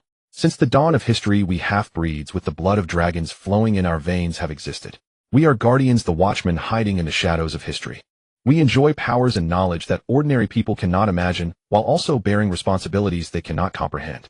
By signing it, you officially become one of us, sharing our secrets while also taking on the duty of guardianship. He handed over the pen. Lu Mingfei, welcome to join this war that has lasted for thousands of years. Fingal, who had been a mere background character, leaned in. Junior brother, you really need to think this through. Signing this means selling yourself into slavery. From now on your good life depends on it. Fingal. Professor Guderian was furious, glaring at Fingal with eyes blazing with fire. If you dare to lead Mingfei astray, I guarantee you will be expelled immediately. Fingal immediately raised his hands in surrender. No, no, no. Mentor, I was wrong. I swear I will use all my love to protect my dear junior brother. You better do it. Guderian shot him a glare and ignored him. While they were arguing, Lu Mingfei had already picked up the pen and flipped to the last page, writing his name in the signature line. Lu Mingfei is not Lu Mingjiu. A brilliant smile appeared on Guderian's face. Wonderful. So wonderful. Mingfei, welcome. Officially welcoming you to the academy. The train wove through the mountains and after a long whistle slowly came to a stop beside an ancient stone platform. Lu Mingfei stepped off the carriage and entered the gates of Cassell Academy, everything before him so familiar it almost made him cry. A vast lawn stretched into the distance, and the clock tower stood tall. Everything was as it was. Mingfei, look, this is our academy. Professor Guderian followed closely behind. Isn't it beautiful? Magnificent. Every brick and stone here is steeped in history. Fingal, dragging his luggage, panted as he followed behind. Exactly, junior brother, the history here is stunning enough to kill, especially during finals. Just as Professor Guderian's welcome speech was not yet finished, a battlefield-like commotion rushed over. Boom. A cloud of orange smoke rose from the lawn not far away, accompanied by the bizarre screams and whistles of students. Several figures darted out from the bushes, running while shooting wildly behind them. Is this starting early? Professor Guderian looked a bit dazed. Let's get out of here. Fingal dropped his luggage and fled. Lu Mingfei stood still, glancing into the distance, straining to hear the sound of bullets slicing through the air, and began to count in his heart. 3, 2, 1. Teacher, get down, he shouted to Guderian. Professor Guderian turned around in confusion. Get down. Why? Before he could finish his sentence, a frigga bullet flew in from the distant woods, hitting his forehead squarely. Bang! A cloud of blood-red dust exploded, and Professor Guderian's expression froze. He pointed at Lu Mingfei, and then at himself before rolling his eyes and falling backward. Lu Mingfei reached out and supported his forehead. Saw my first attempt to change fate, a failure, he murmured. A gust of wind blew, and Lu Mingfei suddenly looked up, seeing a fiery red figure lunging towards him as he appeared quite dazed. It was Nono. A slight smile curled at the corners of Lu Mingfei's mouth. He began to count down in his heart once again. 3, 2, 1. Watch out. Nono's voice came from midair as her body prepared to tackle Lu Mingfei to the ground in a heroic rescue pose, conveniently executing a perfect beauty saves the freshman. Lu Mingfei reached out and grabbed the back of Nono's collar, using her forward momentum as a pivot, his arm exerting force. Nono spun halfway around her, vision spinning. Whoosh! A frigga bullet whizzed past her body, creating a small cloud of dust on the ground a few meters away. Nono steadied herself, her heart racing as she patted her chest. Damn, that was close, she muttered, looking up at the shooter and giving him the middle finger. Lu Mingfei stood behind her, a bright smile on his face. Senior sister, I saved you, he said cheerfully. Nono looked him up and down, raising her beautiful eyebrows. I was supposed to save you, but instead you saved me. She rolled her eyes, but had to admit the truth. Alright, I'll count that as you saving me. Hey, why aren't you surprised at all? On the first day of being a freshman, shouldn't you be scared out of your wits? Lu Mingfei began to lie, without changing his expression. Senior brother Fingal told me all the rules and procedures of free day in detail on the train. He said it was a tradition of the academy meant to test students' practical abilities and conveniently settle personal grudges. He said this while glancing back. Fingal had long since vanished. Lu Mingfei could easily guess that the guy had found an excellent shooting spot, pulled out his paparazzi camera to capture the first-hand photos, and planned to sell them at a good price on the forum. Fingal. Nono expressed doubts about this explanation, but thinking of Fingal made it seem reasonable. That bastard. What else did he tell you? He also said I should be especially careful of a senior sister with red hair, claiming she is a female demon who specializes in luring innocent freshmen like me. Lu Mingfei wore an innocent expression. Nono's mouth twitched. Female demon. Very well, Fingal is done for. Not dwelling on that issue, she pulled a silver handgun from the holster on her thigh along with a spare magazine and shoved it into Lu Mingfei's hand. Here, take this, and don't actually become a target. The bullets inside are non-lethal, but they still hurt when they hit you. Lu Mingfei checked the magazine and chambered a round smoothly. Nono's eyes narrowed. This action didn't look like that of a novice who had just touched a gun. Have you practiced? I've played some CS recently. Lu Mingfei replied. Another bullet exploded near their feet, interrupting the conversation. Follow me. Nono exclaimed, pulling Lu Mingfei to roll to the side. The main forces of the Lionheart Club and the Student Council are here. It's not safe here. She peeked out, quickly retracting as a bullet grazed her scalp. Damn it, we are surrounded. Nono frowned. The sniper has locked this area. We can't get out. Leave it to me, Lu Mingfei said. You? Nono glanced at him. What can you do? Use the shooting skills you honed in CS. Lu Mingfei gestured towards the sniper position in the distance.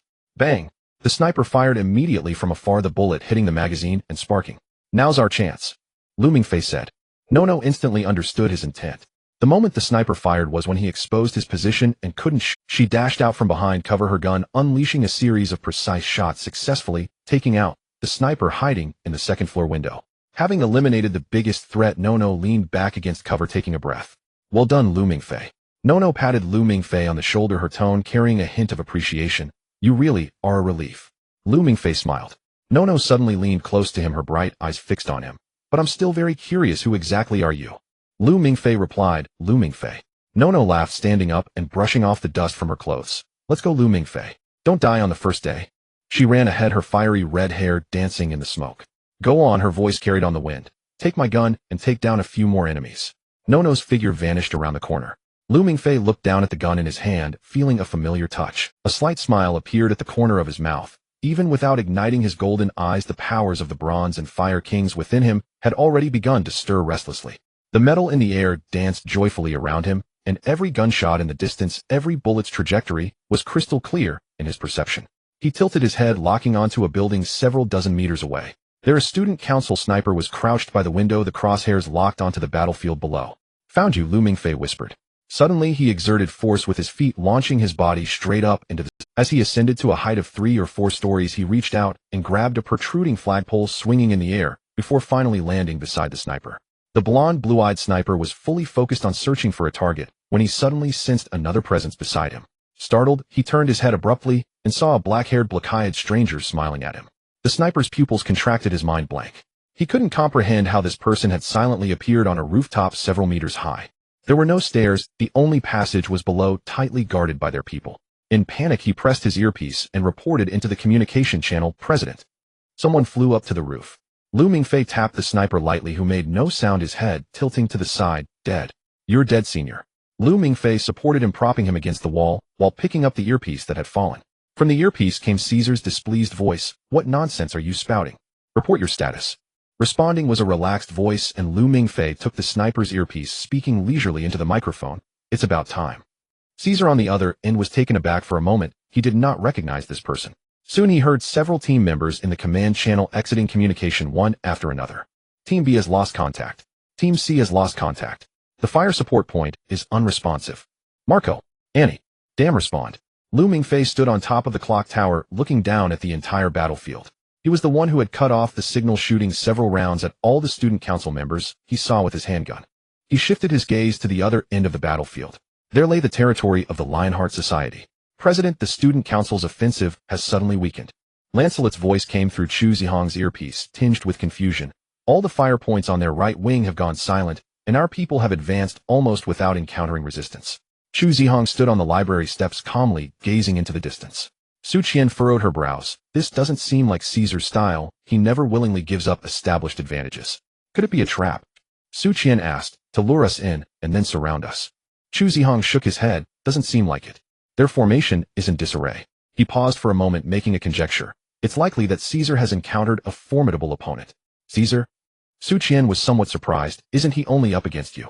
Perhaps some unforeseen event has occurred. Chu Zihong's voice remained calm. Su Qian tightened her grip on her gun. So what should we do? Should we take the initiative to intercept the mysterious person? President, when will you make your move? No need.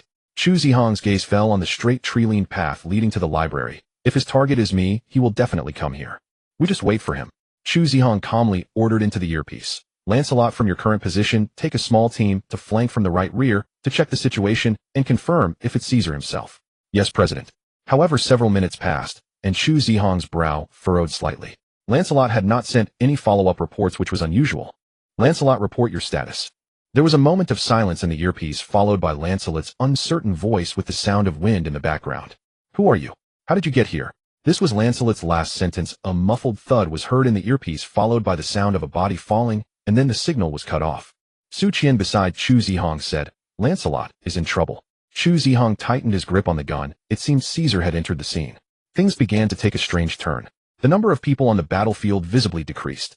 The campus, which had just been filled with gunfire, became unusually quiet within just 10 minutes. Whether it was the student council or the Lionheart Society members, they were disappearing one by one. Nono, who was hiding in a safe corner watching the show, also noticed the strange change in the battle. She eagerly switched to Caesar's student council channel. "Hey Caesar." From the channel came Caesar's somewhat surprised voice. "Nono, you weren't eliminated." "Not me, I'm just a spectator." Nono's voice carried a hint of laughter. "But it looks like both you and Chu Zihong are going to lose today. Your people seem to be getting wiped out." Caesar seemed puzzled. "Who is clearing the field?" "Nono, do you know who it is?" "Of course I know." Nono laughed heartily. "He is my protected junior, and he has my gun. So naturally the territory he conquers is half mine." Caesar was silent for a moment, seemingly digesting this information. "Lu Mingfei," he uttered the name. "Yes, you're quite clever." Nono's tone was filled with delight, surprised. "Unexpected. This rank indeed gave me a surprise." As the last gunshot on campus faded into silence, Lu Mingfei's figure appeared at the end of the tree-lined path leading to the library. He walked step by step, and on the steps of the library Chu Zihong and Su Qian stood side by side. They were the last two warriors of the Lionheart Society on Freedom Day. They raised their guns, the dark barrels coldly aimed at the slowly approaching freshmen. Lu Mingfei stopped about 10 steps away from them. He smiled. "I bet your guns are out of bullets." Chu Zihong's gaze showed no signs of fluctuation, while Su Qian's face flashed with confusion. Yet their actions were surprisingly synchronized, unhesitatingly pulling the trigger. Click, click. The sounds that came were two hollow, crisp sounds of empty firing. Su Qian looked astonished as she quickly ejected the magazine, revealing a full row of bright yellow bullets glimmering in the sunlight. The magazine was full. She swiftly reloaded and aimed again, pulling the trigger. Click. Still an empty sound. After the first empty sound, Chu Zihong had already set his gun down. Lu Mingfei quietly watched them. The powers of bronze and fire were not just for creating grand explosions. They could also accomplish some interesting small tasks with precise control over metal. For instance, melting the primer of the bullet in the gun barrel precisely 1 second before you pulled the trigger. Just as Su Qian was still struggling with her gun, Chu Zihong moved. He released his grip on the gun, letting it fall to the ground, and in a flash he grasped the hilt of the knife behind him. Whir! The blade's clear sound resembled the roar of a dragon. A flash of blade light sliced through the air, aiming directly at Lu Mingfei. Shizuyuki. Lu Mingfei slightly tilted his head to the left. The blade grazed the tip of his nose and cheek, the resulting gust of wind tousling his bangs. As he dodged, the gun in his hand was already steadily raised, the muzzle calmly pointed at the center of Chu Zihong. "Within 7 steps the gun is swift," Lu Mingfei said with a smile. "And within 7 steps the gun is both accurate and quick." Lu Mingfei's cheerful gaze was fixed on the expressionless man before him. "Do you think you can be faster than me, senior brother Chu Zihong?" Time seemed to stand still at that moment as a few fallen leaves on the library steps were swept away by the wind. Lu Mingfei continued to smile cheerfully at the man before him, the muzzle steady as a rock. "Do you need me to shoot you, senior brother Chu?" Chu Zihong looked at him, the lines of his face softening slightly. He nodded, his voice still flat, but his words, "Of course you can, junior brother Lu Mingfei. Welcome to Cassell Academy." Senior brothers always knew how to say the warmest words in the coldest tones, and Lu Mingfei was momentarily enveloped in a wave of warmth. The senior brother indeed remembered him. Even when he was an inconspicuous frail child, he had remembered his name. Having rehearsed countless reunions in his mind, Lu Mingfei realized that when the living Chu Zihong stood right there calling him junior brother, he truly missed this quiet man who always stood in front of him at the most critical moments. A strong impulse surged in his heart. He wanted to rush up and hug the senior brother, then tell him, with a slightly aggrieved tone, "Senior brother, I am back." He ultimately suppressed the impulse, putting on a bright, somewhat silly smile. "Senior brother, senior sister." He waved to Chu Zihong and the still stunned Su Qian. "Come on, don't just stand there. I'll treat you. Let's go defeat Caesar together and seize his Norton Hall. Consider it my entrance ceremony." His teasing tone snapped Su Qian out of the surreal scene. She looked at this extraordinary student and couldn't help but laugh out loud. On the path through the red pine forest leading to Norton Hall, Su Qian finally couldn't hold back. She quickened her pace, walking alongside Lu Mingfei, curiously sizing him up. "Hello, I don't think I've ever seen you in the academy before." "I'm a new student, just registered today, and my paperwork isn't complete yet," Lu Mingfei replied honestly. "A new student?" Su Qian was somewhat shocked. "You registered today and came to participate in Free Day, clearing everyone out single-handedly. You're the most impressive new student I've ever seen, without a doubt." Just lucky, Lu Mingfei modestly waved his hand, "mainly because this gun from senior sister Nua is very handy." "You know Nua?" Su Qian was even more incredulous, but then she suddenly realized. "I got it. Nua went to China for recruitment before that's glass." "You are Lu Mingfei, right?" Lu Mingfei nodded. "Yes, senior sister." Su Qian now understood completely. She looked at Lu Mingfei, then at the silent figure of Chu Zihong walking ahead, feeling as if she had grasped some key information. So you and Chu Zihong. Lu Mingfei nodded, glancing at the quiet figure beside him, focused on walking, speaking proudly. Yes, we are from the same high school. Senior brother Chu's reputation is legendary in our high school, known by all, written into the school history. Su Qian was indeed interested. Quickly tell me, what was he like in high school? Any interesting stories? That story is quite long. I'll share it with senior sister when I have time. Lu Mingfei held back a grin. In short, he was the Prince Charming in the hearts of all the girls in school, while all the boys envied him and dared not provoke the great demon king behind his back. Every time he casually walked a couple of steps during PE class, half the school's girls would gather around to watch. Su Qian listened intently, bursting into laughter. That description is quite fitting. But what high school are you from? It's unbelievable that such extraordinary talents like you and Chu Zihong could appear in the same ordinary high school. Lu Mingfei's footsteps paused for a moment. Shirlan High School. In an ordinary high school, to have two mixed bloods with such high lineage, the odds are lower than winning the lottery. It's quite rare. Lu Mingfei smiled, glancing meaningfully at Chu Zihong's back. Perhaps there might be more than just me and senior brother emerging from Shirlan High School. The three quickly arrived in front of the magnificent Norton Hall.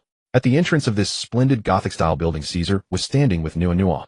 When Caesar saw Lu Mingfei and the two core figures of the Lionheart Society beside him, his brows raised high. Caesar drew Dick Dagger. The blade pointed diagonally at Lu Mingfei, his face filled with fighting spirit. New student, since you've defeated everyone, now it's my turn. Let's have a spar. Chu Zihong handed over his long knife along with the sheath. Use this. Lu Mingfei took the knife, feeling its icy coldness. As he gently brushed his hand along the blade, he suddenly thought of the broken Muramesa he had brought back, still lying at the bottom of his suitcase. What expression would Chu Zihong have when he drew the broken knife if he had the chance to secretly switch it with this, and probably still that eternally indifferent face? Are you ready, new student? Caesar asked, slightly bowing and taking an aesthetically pleasing aggressive stance. Lu Mingfei nodded, drawing Muramesa from its sheath and assuming a stance as well. Nua watched with amusement, whistling at Caesar. Caesar, you better be careful. If Lu Mingfei isn't careful and scratches your face, it'll be quite funny. Caesar's swordsmanship was extremely elegant. His movements were a delight to behold, yet concealed a lethal intent. Lu Mingfei was too familiar with his swordsmanship, having seen it often during their battles together. But now Lu Mingfei had a simpler, more direct way to defend himself. Caesar swung his knife, the Dick Dagger, carving a sharp arc, swiftly slicing down. Lu Mingfei blocked horizontally. Clang! The sound of metal clashing erupted. At the moment the two blades met, Lu Mingfei exerted force from his waist, using a move that was devoid of grace, but extremely effective. The powerful chopping move. At the instant Caesar was slightly taken aback by the immense force, ready to change his technique. Lu Mingfei's blade shifted, the handle sliding down the blade as he gripped it with both hands, muscles tensed, executing the two heavens as one. The overwhelming, unreasonable force transmitted from Muramesa's blade to Dick Dagger's blade. A terrifying strength emanated from the opponent's blade, sending vibrations through Caesar's hand. If he held onto the knife tightly, a wrist fracture was almost a certainty. In the blink of an eye, Caesar made the most rational judgment and decisively let go. Whoosh! Dick Dagger fell to the ground. Caesar stood there somewhat dazed, staring at his right hand. What just happened? He hadn't even had a chance to use his second move, and his weapon had been knocked away. What kind of damn monster strength is this? He stared in shock at the seemingly not very strong black-haired new student in front of him. What kind of sword technique is this? Lu Mingfei calmly sheathed Muramesa, returning it to Chu Zihong. He smiled at Caesar, saying seriously, the powerful sword technique. It emphasizes that one force can overpower 10 techniques. As long as your strength is sufficient, all the flashy sword techniques are meaningless in front of you. Caesar listened, dazed, and found himself nodding subconsciously. What you said does make sense. Beside him, Chu Zihong spoke. The sword technique he just used has the shadow of two heavens as one, utilizing power and explosive techniques skillfully, not just relying on brute strength. Caesar spread his hands in acceptance. I concede.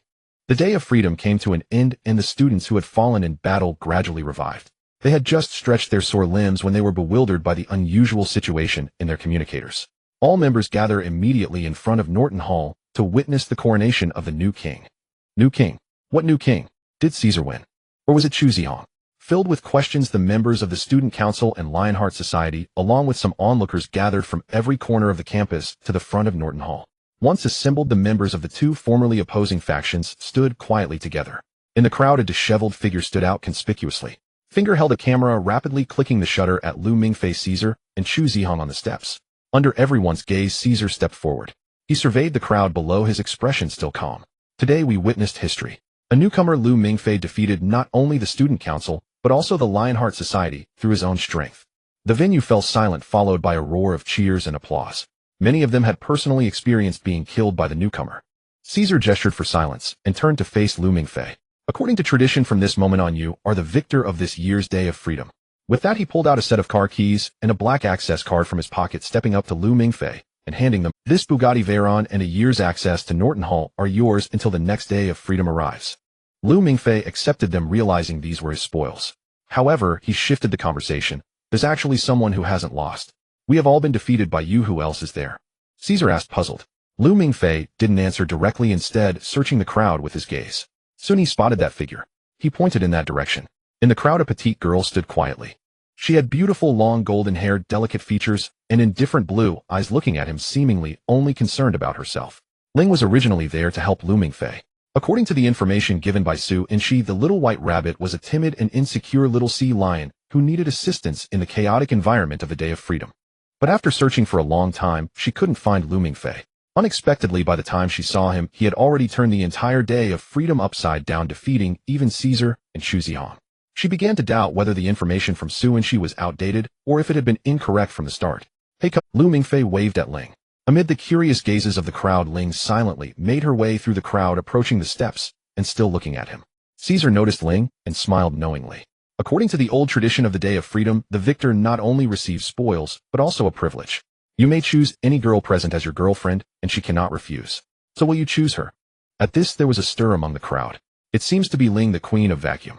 To have eyes for the Queen of Vacuum at first sight, that's quite a discerning choice.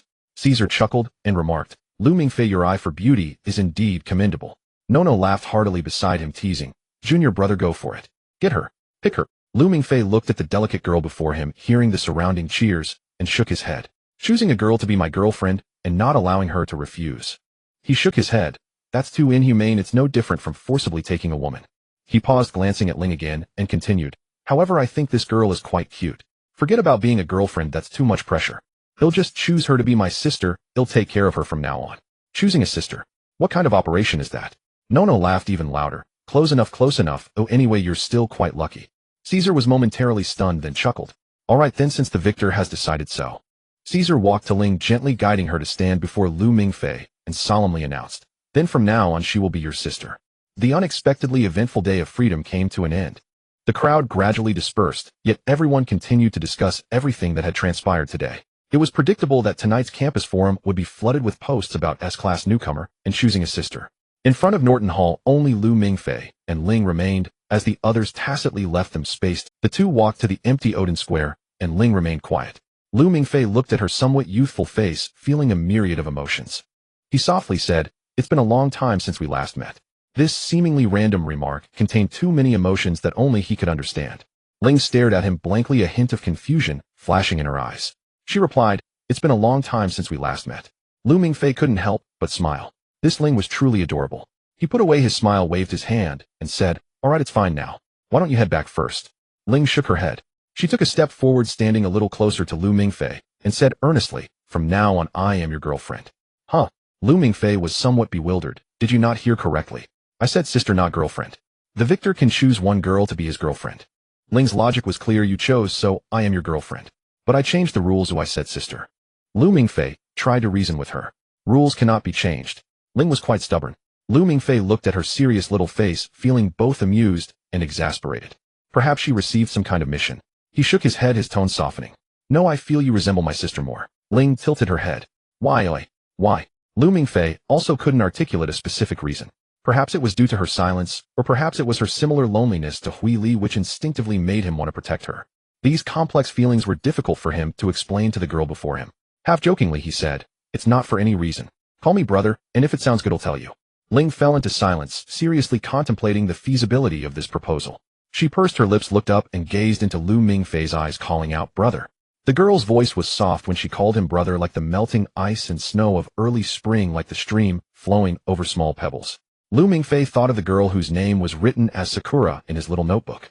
They were so different, yet at a certain moment their figures overlapped. Lu Mingfei couldn't help but reach out his hand, gently stroking Ling's pure white hair. He felt happy. I'm very obedient, he complimented. Ling seemed a bit unaccustomed to the affectionate touch. Her body stiffened for a moment, but she did not pull away. Lu Mingfei withdrew his hand. Let's go, we'll walk you back to the dorm, he said. The two walked side by side through the quiet campus, not speaking further. As they approached the dormitory building, Lu Mingfei stopped. He turned to Ling beside him and said, "Remember, Ling, you will never be abandoned." Ling stared at him blankly, nodding her head. As Lu Mingfei just stepped onto the stairs leading to the dormitory, a sneaky figure darted out from the side and clung to him. "My brother, my dear friend, my future boss. From today onwards, you are my golden thigh." Finger excitedly wrapped his arm around Lu Mingfei's shoulder, saliva flying everywhere. "I have already drafted dozens of explosive titles in my mind. The new student reigns at Cassell. The Gattuso dynasty ends here. The mysterious transfer student and the past secrets of the lion-hearted president. The crown of a free day unexpectedly falls into his hands. This man he is." Lu Mingfei interrupted him, his expression unchanged. "Let's skip the last one. No worries, we have backup plans." Finger said nonchalantly, continuing to fantasize. "Once I send out your exclusive news, all the girls in the academy will go crazy for you. Just don't forget your brother when the time comes. Just let a few introductions slip through your fingers. I'm not picky." The two walked shoulder to shoulder, finally returning to the dormitory. Finger pulled out a key and opened the door. As soon as the door swung open, a strong smell of instant noodles, stinky socks, and pickled vegetables nearly sent Lu Mingfei away. The dormitory was, as it always was, resembling a junkyard. Empty instant noodle containers piled into a small mountain in the corner, and dirty clothes of indistinguishable colors sprawled across the floor, while the table was cluttered with empty soda cans. This room could no longer be described as a pigsty. It was an insult to pigs. Pigs that have spacious spaces are very clean, but Finger had no such tendency. Aha, inspiration strikes. Finger suddenly slapped his thigh, his eyes shining, as if the scene before him sparked an endless creative fervor. "I must, right now, immediately, go to the news department to draft a groundbreaking exclusive news. Brother, leave the cleaning to you for now." After saying this, Finger slipped out the door, leaving behind the promise of treating Lu Mingfei to a pig's trotters and a room in disarray. Lu Mingfei looked at the mess and sighed helplessly. He genuinely couldn't understand how Finger managed to blend so seamlessly with this pile of garbage every day. He walked to the window and cracked it open a little to let in some fresh air. Starting by dragging out a black garbage bag from the corner, he began to tidy up. Instant noodle containers, snack bags, empty bottles. He picked up each piece of trash one by one. When he swept out a petrified sock from under the bed, he seriously pondered the age of this item. He gathered the scattered dirty clothes into the laundry basket, deciding to take them directly to the coin-operated washing machine for a powerful clean. After an unknown amount of time, when he finished wiping down the last table surface with a damp cloth, Finger's nest finally looked brand new. Although the furnishings were simple, the room was bright and clean, and the air fresh, finally resembling a place fit for living. Just as he straightened his back and patted his somewhat sore lower back, the dormitory door was pushed open by someone. At this moment, the dormitory building had not yet been destroyed and was still co-ed when Nono breezed in like a gust of wind, swaggering. She originally came to tease Lu Mingfei about what a dire situation he would be in after moving into Finger's dog den. But when she saw the clean and tidy dormitory before her, she couldn't help but raise her eyebrows in surprise. She walked to the desk, extended her finger to glide across the surface, not a speck of dust sticking to it. "Wow, you cleaned up pretty well," Nono remarked in astonishment. "I thought you'd be crying your eyes out after moving so far for school for the first time." Lu Mingfei ignored her teasing and busied himself unpacking his stuff from the suitcase and started making his bed. Seeing that he didn't engage, Nono found it a bit boring. She circled around him and plopped down onto the freshly wiped chair, her two long, straight, white legs swinging. "Hey," she changed the subject, a teasing smile on her face. "How does it feel to be a victor? Is that special prize to your liking?" Zero is quite a famous person among the new students, known as the Ice Queen. "Have you set your sights on her?" Lu Mingfei, while struggling to stuff his quilt into its cover, replied. "I'm not that fickle. I already have someone I like." "Oh." Nono's gossip spirit ignited instantly. "Who is it? Do I know her?" "You wouldn't know her, Lu. Tch, boring." Nono pouted, clearly unsatisfied with that answer. "What about Zero? Even if you have someone you like, it doesn't stop you from enjoying the benefits of being a victor. What do you think, she looks too young for you to make a move?" "Yeah, something like that," Lu Mingfei replied casually. "I've seen her profile," Nono kindly reminded him. "Clean record, clear background, and she's already an adult. She's legal and available." Lu Mingfei stopped his actions of putting on the quilt. He turned to look at Nono, saying, "What she needs is not a boyfriend, but a family member." "You don't sound like a young person," she muttered, jumping down from the chair. "All right, since you're not interested, I won't meddle further. By the way, on a serious note, Caesar asked me to check with you on how you plan to use the Norton house. Given your relationship with Chu Zihong, it seems you have no intention of joining the student council and being his little brother." Nono quickly added, "Just to clarify, I'm only a pretty messenger responsible for passing messages, not a lobbyist, so don't feel pressured." Lu Mingfei smiled and finally organized his little nest. "I don't plan to join any clubs for now. I'll get familiar with the environment. First, at least eat at all the school cafeterias once." He sighed and spread his hands. "As for the Norton house, Senior sister, to be honest, I have no use for that place. Such a big house, and that Bugatti. Do I look like someone who can afford to drive that? I can't even afford the gas money, Lu Mingfei said, patting his completely empty pockets. Before the academy dispenses scholarships, I'm just a thoroughgoing beggar. Nono laughed at his money-grubbing demeanor, laughing so hard she nearly fell over. How about this? After she finished laughing, her eyes twinkled as a brilliant idea popped into her mind. Why don't you rent out the Norton house? Since you don't use it, leaving it empty is a waste. Just let the Student Council and the Lion-Hearted Society publicly auction the usage rights. Whoever bids the highest wins. Or simpler, aren't those two sworn enemies? Just let them each take half, with each buying half a year of usage rights. I guarantee you'll make a fortune. Lu Mingfei's eyes lit up. Senior sister, you really have a business mind. This is an excellent idea. So, how much do you think is fair per day in dollars? The Norton house is so big, so luxuriously decorated with a swimming pool. If it's too cheap, it wouldn't match the prestigious identity of big clubs like the Student Council and the Lion-Hearted Society. Nono smiled even more happily. No need to calculate it daily, let's do it monthly to make it sound classy. Given the specifications of the Norton house, it should be at least $10,000 a month, right? And that's still a friendly price considering our school friendship. $10,000 a month. Lu Mingfei quickly calculated in his mind. That's $120,000 a year for 4 years. That's $480,000. Converted into RMB, that's over $3,200,000. This deal is too profitable. Nono couldn't help but tease. You seem quite confident, assuming you can sit firmly on the throne of the free day for 4 years. Of course, Lu Mingfei replied with confidence. As long as I'm here, they won't have a chance. Senior sister, Lu Mingfei suddenly leaned closer. This business idea was yours, so the saying goes, those who see it share the profits. So for the rent I receive in the future, I'll give you 10% of the profit. Consider it your creative consulting fee and negotiation representative salary. How does that sound? 10%. Nono pretended to be surprised, raising her eyebrows. That's nearly $50,000. Over 300,000 RMB. Just for a single idea. Exactly. Lu Mingfei nodded vigorously, looking earnest. Nono laughed and patted his shoulder. Then I'll have to thank our boss Lu for the 30,000. Cheers to our collaboration. Cheers to our collaboration. Nono, in a great mood, hummed a tune off-key, waved her hand gracefully, and turned to leave the dormitory. Looking at the dormitory, Lu Mingfei felt a wave of relaxation wash over his body. He quickly took a shower, changed into clean pajamas, and lay down on the freshly made bed. The bed was soft, the quilt was comfortable, and the room was quiet.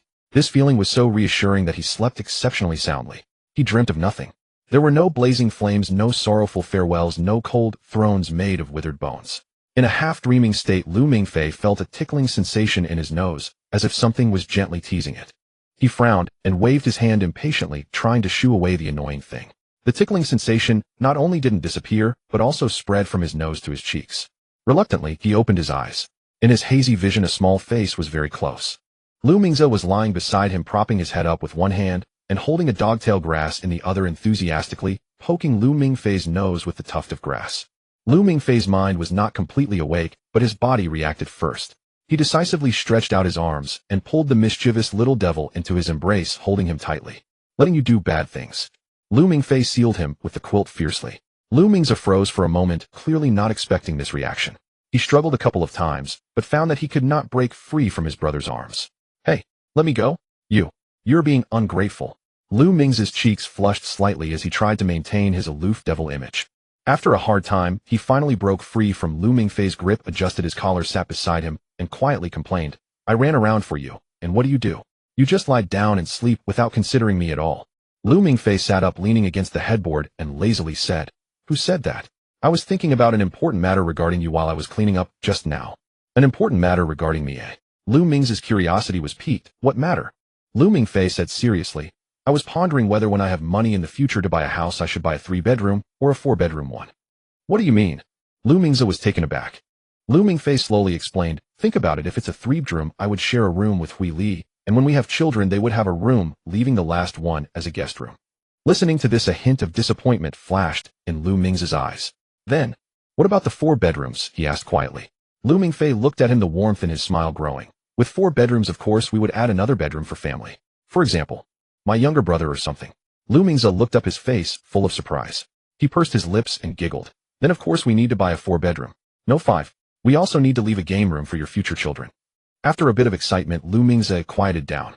He sat beside Lu Mingfei and suddenly said, I heard everything you said to Ling. Lu Mingfei nodded. So what you want to say is the same as what I want to say, right? Lu Mingfei looked into his eyes. Lu Mingfei nodded vigorously. Of course, no one would abandon Lang. After a while, a look of disgust appeared on Lu Ming's face. By the way, your annoying roommate is back him out of here. He pouted, and his figure vanished into thin air. Outside the dormitory, the sound of a ghostly wail filled the corridor. Today is a good day, everything I wish for will come true. The dormitory door was slammed open. Fingerel rushed in holding his camera high, with joy plastered on his face. He was stunned by the refreshed dormitory environment, and without thinking he dove in. My brother. My egg-laying golden rooster. Fingerel was so excited that he was incoherent. When I returned to the dormitory, I thought I had gone to the wrong door. It's as clean as heaven. You are the angel sent by God to save me. Lu Mingfei pushed away his head in disgust. Fingerel didn't mind at all. He presented the camera in front of Lu Mingfei, excitedly showcasing the results of his efforts today. Junior brother, can you believe how many exclusive photos I took? You and Chu Zihan's heartfelt gaze. The decisive moment when you surrendered Caesar. And when Caesar announced your victory, the adoring gazes of those girls in the audience. The most explosive one is this. He pulled up a photo. I'm going to go viral. I'm really going to go viral. Fingerel cradled his camera. Tomorrow's headline. No, the headlines for the next week will all be mine. I can almost see countless dollars waving at me. Lu Mingfei watched his manic state and waited until he calmed down a bit, then calmly stretched out 2 fingers and corrected him. It's us.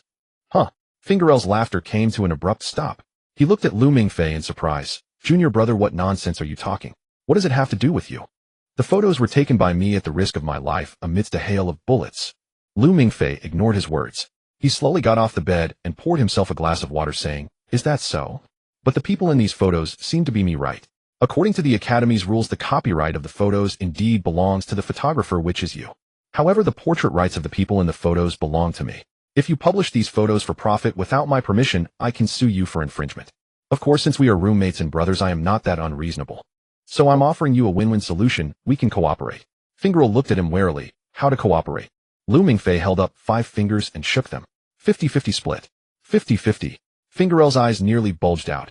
You haven't done anything, and you want to take half. No way. Absolutely not. At most, I'll give you 10%. No half of that. Just consider it your appearance fee. Lu Mingfei looked at him, who was being stingy, and was not angry. Since you refuse to cooperate, then I can only defend my rights in my own way. Lu Mingfei said casually, I'll post on the Night Watchman forum shortly, and I've already thought of a title. He cleared his throat and recited shocking. Senior student Fingerel coerces class freshman extracting sweat and blood money. The truth behind this is appalling. Fingerel, far from being scared after hearing this, burst into laughter. Junior brother, you are still too naive. Wiping the tears of laughter from his eyes, Fingerel patted Lu Mingfei on the shoulder. You want to play with me in the territory of the Night Watchman forum? Your post won't last. Do you have any idea how many alternate accounts I have? Your post will be drowned in 3 minutes by my army of keyboard warriors, and I can also label you as class freshman flaunting his talent and oppressing poor seniors. Do you believe it? Fingerel pounded his chest complacently, declaring, in the world of forums, I am the king. Oh really? Lu Mingfei looked at him, not surprised at all. It seems that online tactics are indeed complex. However, I have an even simpler method. What method? Fingerel asked disdainfully. Lu Mingfei put away his phone, revealing an innocent smile, and lightly uttered 3 words, report to the teacher. Fingerel's smile froze on his face. What? He doubted his ears and dug at them. Report to the teacher. Lu Mingfei's expression became even more innocent. I will go find Professor Gudrian and tell him about you secretly taking pictures of me, wanting to sell them for profit, and threatening me, embellishing the details as I go along. Who do you think he would believe me, this class treasure student he painstakingly brought from China, or you? Fingerel's face changed. Professor Gudrian would definitely point at his nose and shout, Fingerel, you have disappointed me so much. How could you treat our hopes of class like this? I see you don't want to graduate this year. Professor Gudrian's words would strike hard. Fingerel's arrogant demeanor crumbled. Junior brother, I shouldn't have shown off in front of you. I shouldn't have been greedy and tried to hoard our hard-earned fruit. Lu Mingfei looked down at him, kindly reminding, it's 50-50. Fingerel nodded vigorously. Yes, 50-50. This is our shared wealth. We are partners. Lu Mingfei nodded in satisfaction, patted Fingerel on the shoulder, and extended his hand like a proper gentleman. Then may our cooperation be pleasant, Mr. Fingerel. Lu Mingfei stood behind Finger, watching him type furiously at the computer. How's it going? Is there any buzz yet? Lu Mingfei yawned and asked. Not just buzz, it's practically exploded. Finger turned his head, pointing at the Night Watchman forum page on the screen. Lu Mingfei leaned in to take a look. The popular section of the forum was dominated by several bold, bright red headlines. Exclusive scoop. The true face of S-Class newcomer Lu Mingfei. The inner world of an S-Class newcomer. Just looking at the headlines was enough to catch one's attention. Lu Mingfei clicked on the first post, curious about what Finger had revealed.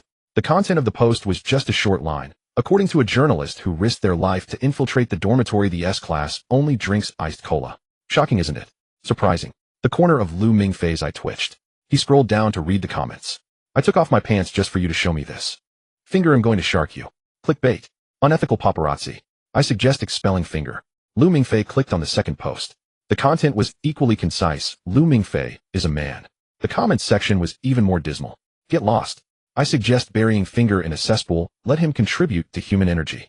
Can we get something useful? Lu Mingfei rubbed his forehead. Senior brother, they're all cursing you. Cursing me. That just means they love me. Finger argued passionately. Look at this user engagement. Junior brother, this is fishing. The bait we are throwing out now is annoying. Once we attract all the fish from the school into our pond, and they have their appetites whetted to the maximum, we will then throw out the real scoop. What real scoop? Of course it's you. Finger rubbed his hands together. I've already thought it through. In a couple of days, once this wave of heat ferments enough, I will publish a paid post. The title will be Midnight Frights. The S-class newcomers' midnight observations. And the content. Lu Mingfei felt something was off. The content is that I got up at midnight to use the bathroom and accidentally recorded your sleep talk with my phone. Lu Mingfei was left speechless. Don't worry, this is just the first step. Finger said slyly. Once they pay and discover it's just a few useless phrases, they'll be even angrier and want to know the truth. At that point, we will release new information. Every piece will be money. Finger refreshed the page, looking at the screen, filled with comments cursing him as a dog, revealing a pleased expression. Wonderful, simply wonderful. Finger said in ecstasy, so many people cursing me just means more people are eager to know your news. Every curse they utter will soon turn into cold numbers in our account. The ding notification from the bottom right corner of the screen sounded. Listen, this is the most beautiful symphony in the world. The night was deep and most students of Cassell Academy had already fallen into a slumber. But a small late-night online meeting was just beginning. Su and she, dressed in a silk robe, lay on the sofa of the presidential suite with 2 fresh cucumber slices on her eyes. In front of her, a laptop was lit up, the screen divided into 2 halves. One half showed her face covered with cucumber slices, while the other half displayed Zero. Zero, thank you for your hard work today. Su Inx's languid voice came through. How was your first intimate encounter with the little white rabbit? How did it feel to be his girlfriend? On one side of the suite, Joe Damai leaned against the floor-to-ceiling window in a black spaghetti strap dress, holding a slender lattice cigarette, smoking while overlooking the city nightscape. Hearing Su Inx's question, she became interested, turning around to walk over. She exhaled a smoke ring. Yes, Zero, if it felt good, why not just defect? Joe Damai teased. Our boss is not an unreasonable person. If you really fell for the little white rabbit, we would tearfully wish you well. Zero showed no reaction to their teasing. I will begin my report now.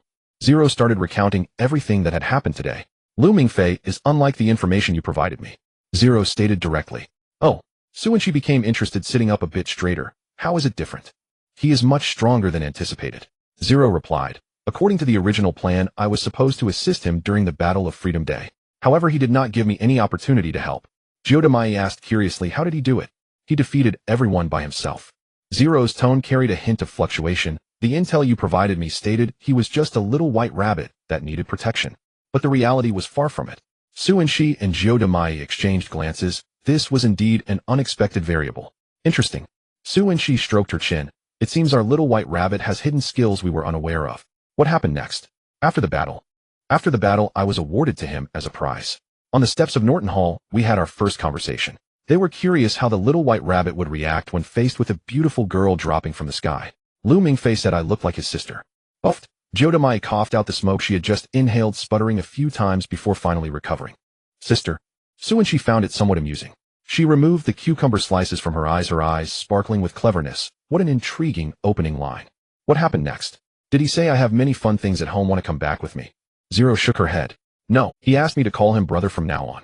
He asked you to call him what? Brother. Zero calmly repeated. My goodness. Joe Damai exaggeratedly clasped her chest. How cheesy. What kind of game is this kid playing? Is he trying to play a nurturing game? So avant-garde. Cheesy. Zero displayed a hint of confusion on screen.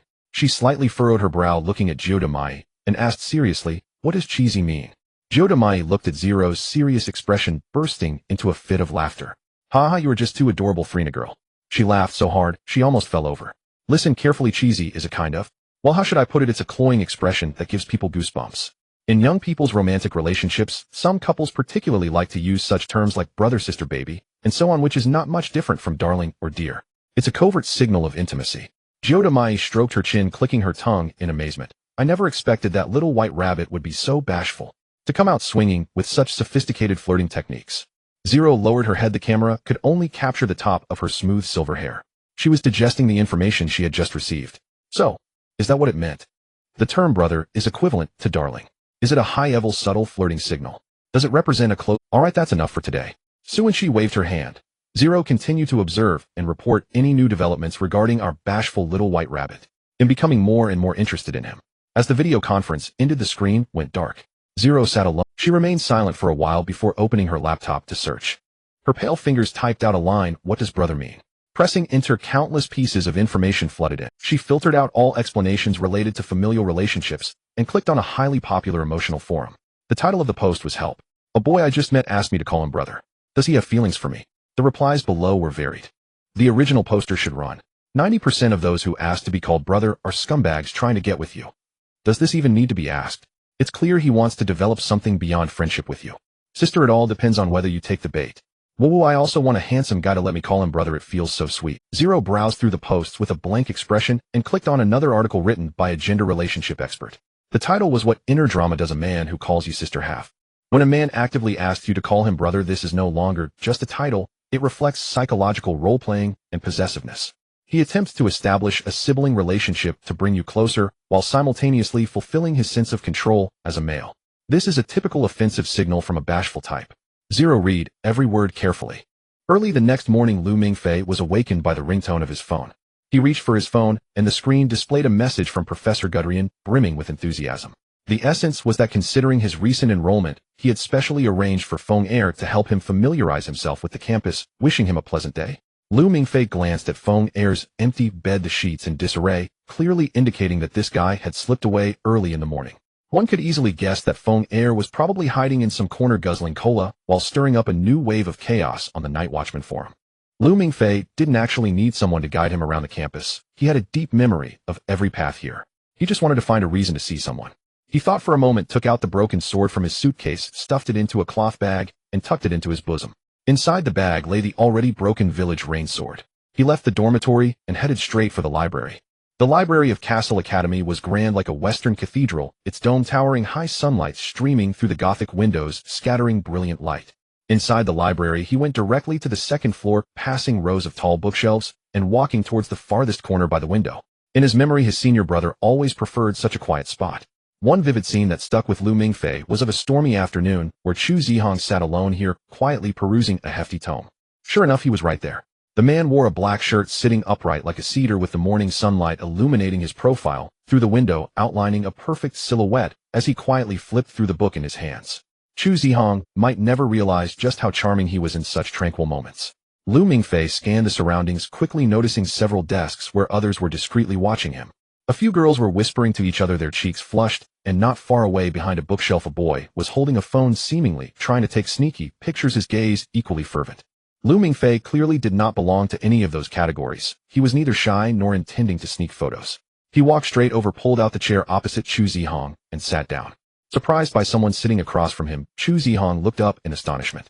Very few people in the academy would actively sit beside him. When he recognized it was Lu Mingfei who was grinning at him, he nodded in acknowledgement. "Good morning, senior brother," Lu Mingfei greeted with a smile, revealing a row of neat teeth. Chu Zihong's gaze lingered on his face for a moment before he nodded slightly and replied, "Good morning." After this brief exchange, his attention returned to the book, intending to continue reading. Lu Mingfei scratched his head, stating his purpose. Senior brother Professor Guderian originally arranged for senior brother Feng Er to show me around the campus, but I can't seem to find him. So, could you take me around the campus? I am still not very familiar with Cassell Academy. He purposely put on a weak and pitiful tone. After listening, Chu Zihong nodded without any hesitation. He took out a bookmark, carefully placed it in the page he had just been reading, and closed the thick book. "Just a moment, I'll take you once I finish this book." "Thank you, senior brother." Lu Mingfei's smile grew even brighter. A few minutes later, the two walked side by side along the tree-lined path outside the library. "Let's start by going to the more famous spots," Chu Zihong said as he looked up at the towering buildings in the distance. "We'll start from the clock tower." Okay. Lu Mingfei eagerly followed in his footsteps. Walking along, he initiated a conversation. "Senior brother, do you know how famous you are at Sherlon Middle School? Even after graduating, your legends still circulate in the Sherlon community." Chu Zihong's pace slowed slightly, as if intrigued by the topic, but he didn't inquire further. "Let me tell you," Lu Mingfei animatedly described, "your reputation at school is far greater than that of the principal. On the school's forum there remains a poll called "This Scoundrel Must Be Punished," which selects the most outstanding boy in the school. Guess who is at the top? Of course it's you. Lu Mingfei slapped his thigh. You've been dominating the top spot for years, and the second place doesn't even come close to your vote count.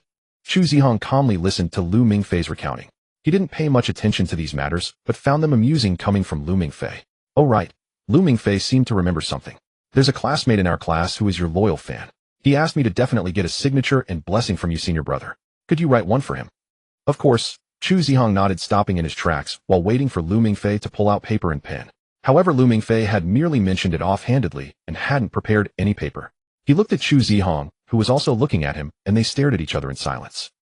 Maybe next time, Chu Zihong finally said, responding with a non-committal sound before continuing to walk forward. Soon they arrived at the foot of the clock tower. This is the clock tower, one of the iconic buildings of the academy. Chu Zihong stated flatly, the vice principal resides here. At the same time, the clock tower is also a massive alchemical matrix used to suppress the language spirits of hybrids within the academy's bounds, preventing them from going out of control. Lu Mingfei feigned seriousness, nodding occasionally. The clock tower strikes every night at midnight, signaling the end of the day using Eastern Standard Time. Chu Zihong paused for a moment, adding, additionally, when any officer on a mission perishes, the clock tower will toll in mourning. Each toll represents the passing of a life. At the same time, peace doves are released from the top of the clock tower. Chu Zihong pointed at the few white doves perched atop the clock tower. Every time they fly in a group, it signifies. Lu Mingfei looked up at the cooing doves in the sunlight, gently sighing inside. He had seen the sight of peace doves soaring far too many times. It was heartbreakingly beautiful, yet suffocatingly sad. Chu Zihong observed the fleeting sigh on Lu Mingfei's face, thinking he was feeling sentimental. Releasing peace doves for the fallen martyrs is quite romantic. Lu Mingfei spoke softly indeed. Chu Zihong agreed. They walked around the clock tower and continued forward, passing through a lawn surrounded by tall oak trees. In the woods stood an exquisite two-story building. This is the principal's office, Chu Zihong said, where Principal Anger works and resides. The forest is filled with many squirrels, and if you bring nuts they will approach you willingly. Lu Mingfei's attention was clearly not focused on this. He leaned closer to Chu Zihong and asked mysteriously, Senior brother, I heard from Senior brother Feng Er that sometimes there are women's wails coming from the principal's office at midnight, heart-wrenching ones. Is that true? Upon hearing this, Chu Zihong furrowed his brows. He pondered seriously for a moment before shaking his head. I've never heard of it. He felt his answer lacked persuasion, so he paused and added, Feng Er often spreads unfounded rumors for manuscript fees or attention. You should learn to discern these things in the future, junior brother. Got it, senior brother, I will remember. Lu Mingfei replied, seriously suppressing a laugh. Senior brother is truly a good person. He seriously reminds me not to take such ridiculous gossip to heart. Before he knew it, lunchtime had arrived. Chu Zihong took Lu Mingfei to the student cafeteria. The cafeteria offered a wide variety of dishes. Lu Mingfei ordered a cheese-baked rice, while Chu Zihong simply ordered a rice bowl. The atmosphere during lunch was somewhat silent. Lu Mingfei had so much he wanted to say to the person in front of him, wanting to share some of his innermost thoughts. But before Chu Zihong understood everything, anything he said might be taken as nonsensical ramblings. And Chu Zihong was not a talkative person. He quietly ate his lunch, his movements graceful, without making a sound. Lu Mingfei tried to find a topic. Senior brother, is your rice bowl good? It's okay, Chu Zihong replied. The weather is really nice today. After several attempts, Lu Mingfei gave up and focused on his baked rice. The meal ended in an ear. After they finished eating, Chu Zihong wiped his mouth with a napkin and asked, where do you want to go in the afternoon? Lu Mingfei put down his plate. In the afternoon, I want to visit the Amber Pavilion of the Lionheart Association. He looked at Chu Zihong. I happen to have something I want to show you, senior brother. The headquarters of the Lionheart Club, the Amber Hall, is also an ancient building. It may not be as luxurious as the Norton Hall, but its red tiles shine with a warm luster under the afternoon sun, quiet and elegant. The hall is spacious with light streaming in through the large floor-to-ceiling windows, making the interior bright and transparent. When Chu Zihong entered the Amber Hall with Lu Mingfei, the hall fell silent for half a second. Many members of the Lionheart Club have gathered here, most of them preparing for some tasks, and credits huddled together, discussing alchemical matrices or combat techniques. All eyes turn to them in unison. It is quite normal for Chu Zihong to be here, as the president comes here every day to handle club affairs. However, the guy behind him is someone of great renown today. Hey, isn't that Lu Mingfei? A student nudged him. Which Lu Mingfei? Who else could it be? The shrank from Freedom Day. It really is him. Why did he come with? Could it be? Did the president persuade him? Is he going to join our Lionheart Club? Lu Mingfei joining the Lionheart Club. This is undoubtedly one of the most explosive events at Cassell Academy this semester, or even in the past year. Although none of them witnessed how Lu Mingfei defeated Caesar and Chu Zihong on Freedom Day, the process remains a mystery, but the result does not lie. That new student is undoubtedly the king of this cohort. If he joins the Lionheart Club, the arrogance of the student council will surely be completely suppressed. Next year's Freedom Day, they will no longer have to see Caesar's imposing face. Perhaps the headquarters of the Lionheart Club can even move into the splendid Norton Hall, complete with a temperature-controlled swimming pool. In an instant, flames ignited in the eyes of the Lionheart Club members. Lu Mingfei felt his skin crawl under the heat of dozens of fiery gazes, as if he were a plump little lamb being eyed by a pack of hungry wolves. A crisp and pleasant voice broke the heated atmosphere. "President, you're back." Su Qian walked down the stairs from the second floor in a black dress, a gentle smile on her face. Su Qian's gaze fell on Chu Zihong, then naturally shifted to Lu Mingfei behind him, and she playfully winked. This little gesture stunned Lu Mingfei for a moment. Goodness, this familiar formula and flavor must have been taught by senior sister Nunuite. Last night, Nua shared all the known information about him with Su Qian. "Hello, Lu Mingfei." Su Qian. "Hello, senior sister." Lu Mingfei hurriedly responded. After a simple greeting, Lu Mingfei felt it was inappropriate to linger here. He turned to Chu Zihong and whispered, "Senior brother, can we find a quieter room? What I want to say is a bit special." His serious expression piqued the curiosity of those around them, who were what special matter could it be? Is it the conditions for joining the club? Or issues regarding the allocation of Norton Hall? Chu Zihong glanced around. This was not the place for a conversation. He looked at Su Qian and asked, "Is there anyone in the meeting room?" "No, there are no meetings scheduled for this afternoon," Su Qian replied with a smile, gesturing for them to proceed. "You can go right in." "All right." Chu Zihong nodded and turned, leading Lu Mingfei down the corridor. Behind them were dozens of eager, burning gazes.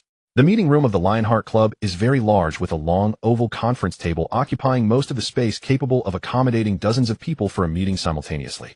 But at this moment, there are only 2 people in this vast meeting room. Chu Zihong closed the door, and Lu Mingfei walked to the conference table, gently placing the fabric bag he was carrying onto the surface. Chu Zihong's gaze fell on the fabric bag, but he did not ask what was inside. He was waiting for Lu Mingfei to speak. Lu Mingfei took a deep breath, raised his head, looked into Chu Zihong's masked black eyes, and asked a question he had prepared all the way here. "Senior brother, do you believe in fate?" Chu Zihong's face revealed surprise. He seemed completely unprepared for Lu Mingfei to bring him here to discuss such metaphysical matters. He fell silent for a moment. "Are you referring to the kind of fortune-telling done by someone in a park wearing sunglasses?" Chu Zihong continued. "If that's what you mean, I don't believe in it. I just see it as a long-standing folk culture that holds certain sociological and historical research value. No, I'm not talking about that kind of fate." Lu Mingfei shook his head. "Am referring to destiny or a person's fate?" "Senior brother, what do you think fate?" This question caused Chu Zihong to fall silent once again. He stood up and walked to the window, gazing at the oak leaves swaying in the wind outside, rustling in the breeze. In traditional ancient Greek tragedies, fate is the will of the deities, a curse or prophecy that heroes cannot escape from, often representing an irresistible force and authority that transcends humanity. Furthermore, in many literary works, fate is often used as a unique narrative technique to signify a series of coincidences that cannot be logically explained, leading to inevitable results. But ultimately, it is just an abstract artistic representation, lacking substantial evidence or existence. Lu Mingfei listened quietly to Chu Zihong's explanation and shook his head again. "Senior brother, you are right, and you explained it well. However, you must understand that I'm not referring to the fate designed by cultured people in narratives. What I'm talking about is the fate of the Dragon Slayer, concerning revenge and the ultimate destination. That kind of..." Chu Zihong turned to look at Lu Mingfei, his eyes filled with confusion, as if he were hinting at something. "What do you want to say?" Lu Mingfei felt the moment had come, and he was no longer prepared to beat around the bush. "Many years ago, I saw you and your father on a rainy night. At that time, your father was driving a black Maybach, rushing across an elevated highway with you, fleeing from something. But then an unknown entity appeared, flipping the car over. That rider was Odin Wright." Boom! Chu Zihong's body suddenly stiffened, the calmness on his face shattered in an instant. His gaze turned sharp, locking onto Lu Mingfei's eyes as they stared at each other. The surrounding atmosphere froze with his gaze. The temperature in the room seemed to drop rapidly. That rainy night, that unseen elevated highway, that black Maybach, and the one-eyed Odin. This was a secret buried deep in his heart, a nightmare that would never awaken, and also the starting point of his path to revenge. He had never mentioned it to anyone, nor could Lu Mingfei ever see it. "You?" Chu Zihong's voice was somewhat hoarse. "How did you see it?" Lu Mingfei did not answer his question directly. Facing Chu Zihong's murderous gaze, he calmly repeated his initial question. "First, tell me, do you believe in fate?"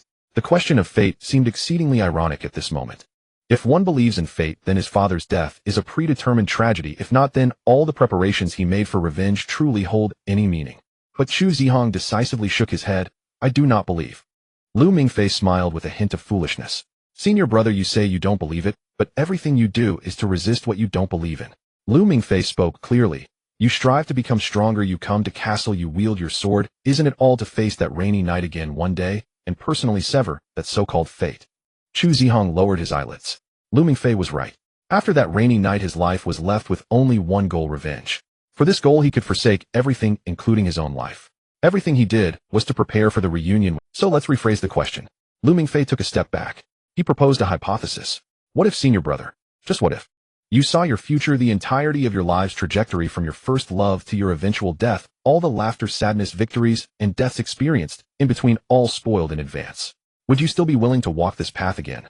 Chu Zihong furrowed his brows, not understanding what Lu Mingfei was trying. Lu Mingfei didn't give him time to think, and continued. But this time it's different from last time. Because you already know all the answers, you know where the traps are, you know who your friends are, and you know who will stab you in the back. You could also save some who should have died, do some bold things you once dared not imagine or do. What are you trying to say? Chu Zihong was completely confused by Lu Mingfei. Everything sounded like the ramblings of a madman. Lu Mingfei did not answer directly. Under Chu Zihong's puzzled gaze, he stretched out his hand and gently pushed a long cloth bundle on the table towards Chu Zihong. This is a gift for you, senior brother, Lu Mingfei said. It is also a contract. If you have thought about what I just said. Lu Mingfei's expression was serious. Seeing him like this, Chu Zihong couldn't help but become serious as well. He reached out his hand, and without hesitation directly untied the knot of the cloth bundle. The fabric slowly unfolded. Inside lay a broken sword. The blade was fractured in the middle, the fracture uneven as if shattered by some unimaginable force. The blade was also covered with fine jagged notches, the alchemical patterns that should have flowed on the blade now silent, dull, and lifeless. Chu Zihong's breath halted. He recognized it at a glance. Although it was dead, he could still identify the familiar hilt and blade. That was undoubtedly Murakumo. How could this be? Murakumo was perfectly intact in his dormitory. He had just cleaned it with deerskin last night. But this broken sword. The corpse of Murakumo was not a fake. Chu Zihong took a deep breath and instinctively reached out to touch the blade. Wait! Lu Mingfei suddenly called out to him. Chu Zihong's hand halted in midair. Senior brother, think. Once you touch it, you will have accepted this contract. You will see some things, even many things. After seeing them, you won't be able to go back. Chu Zihong raised his head to look into Lu Mingfei's eyes. He seemed to understand that Lu Mingfei was not joking, nor was he mad. Everything before him might be real. A trace of madness suddenly curved the corner of Chu Zihong's mouth. If fate really exists, then I will sever it with my own hands. If it doesn't exist, then what I'm touching now is nothing but a piece of scrap metal. I accept. Having said that, he no longer hesitated and reached out his right hand to brush against the broken blade of Murakumo. The moment his fingertips touched the blade, the world before him began to collapse. His vision blurred, and the world spun around. The conference room, the table, Lu Mingfei's face. All vanished. He felt himself falling, plummeting into an endless abyss. Zihong, stay alive. A panicked voice awakened him. He opened his eyes only to find himself floating in a stormy night. He saw a black Maybach frantically fleeing on an elevated highway. Through the car, he saw his father's face filled with rage and determination, as well as a younger version of himself. That was Dad and himself. Daddy. He wanted to speak, but couldn't make a sound. He could only watch helplessly as his father abruptly pushed the younger version of himself out of the car. In the sky, the sound of war horses echoed. A magnificent eight-legged steed descended with the one-eyed Odin atop it, raising Gungnir, as if to deliver divine punishment. Endless lightning fell with the hooves, instantly engulfing the Maybach along with the man inside. As the thunder subsided, the blinding white light faded. The scene shifted. He found himself standing in the corridors of Cassell Academy. In front of him, another Chu Zihong wearing a black trench coat and with a stern expression was walking forward. A boy who looked somewhat shy and insecure blocked Chu Zihong, nervously rubbing his hands, and greeted him. Hello, senior brother Chu Zihong. I am Lu Mingfei. This Lu Mingfei was the same as in high school, but completely different from the one in the conference room. The scene shattered. This time he was in a burning underground space. Flames surged and boundless rage roared. Lu Mingfei was holding a blade, tears and sorrow on his face, stabbing it into the body of a giant dragon. He heard Lu Mingfei crying, desperately shouting, Old Tang. Old Tang. Who was Old Tang? Why was he so sad? Senior brother. Senior brother. The scene changed again. A remarkably lively and beautiful girl was bouncing around him with lovely long hair that made her eyes crescent-shaped when she smiled. The girl looked as if she had walked out of a painting, holding a bowl of steaming porridge and handing it to another Chu Zihong. I made you sugar osmanthus and white fungus porridge. Tried. I added a lot of sugar. The girl's voice was sweet. The Chu Zihong in the picture tasted it. It looked really sweet. Suddenly the earth shook and the mountains swayed. In the next second, he saw the girl who had just made porridge for him dying in another Chu Zihong's arms, and the deadly knife was the one that another Chu Zihong had personally stabbed into her body. Before she died, the girl gave him a brass, he growing cold in Chu Zihong's arms. Not far away, another giant dragon let out a heart-wrenching wail, crying out, "Sister!" Everything around began to shatter. It turned out that the sweet girl was the Dragon Queen. But why did he feel such deep sorrow watching her die, just like that other Chu Zihong? In the next moment, he found himself standing in a bustling modern metropolis. Another Chu Zihong Caesar Lu Mingfei and a man he did not recognize were walking side by side discussing something on the street.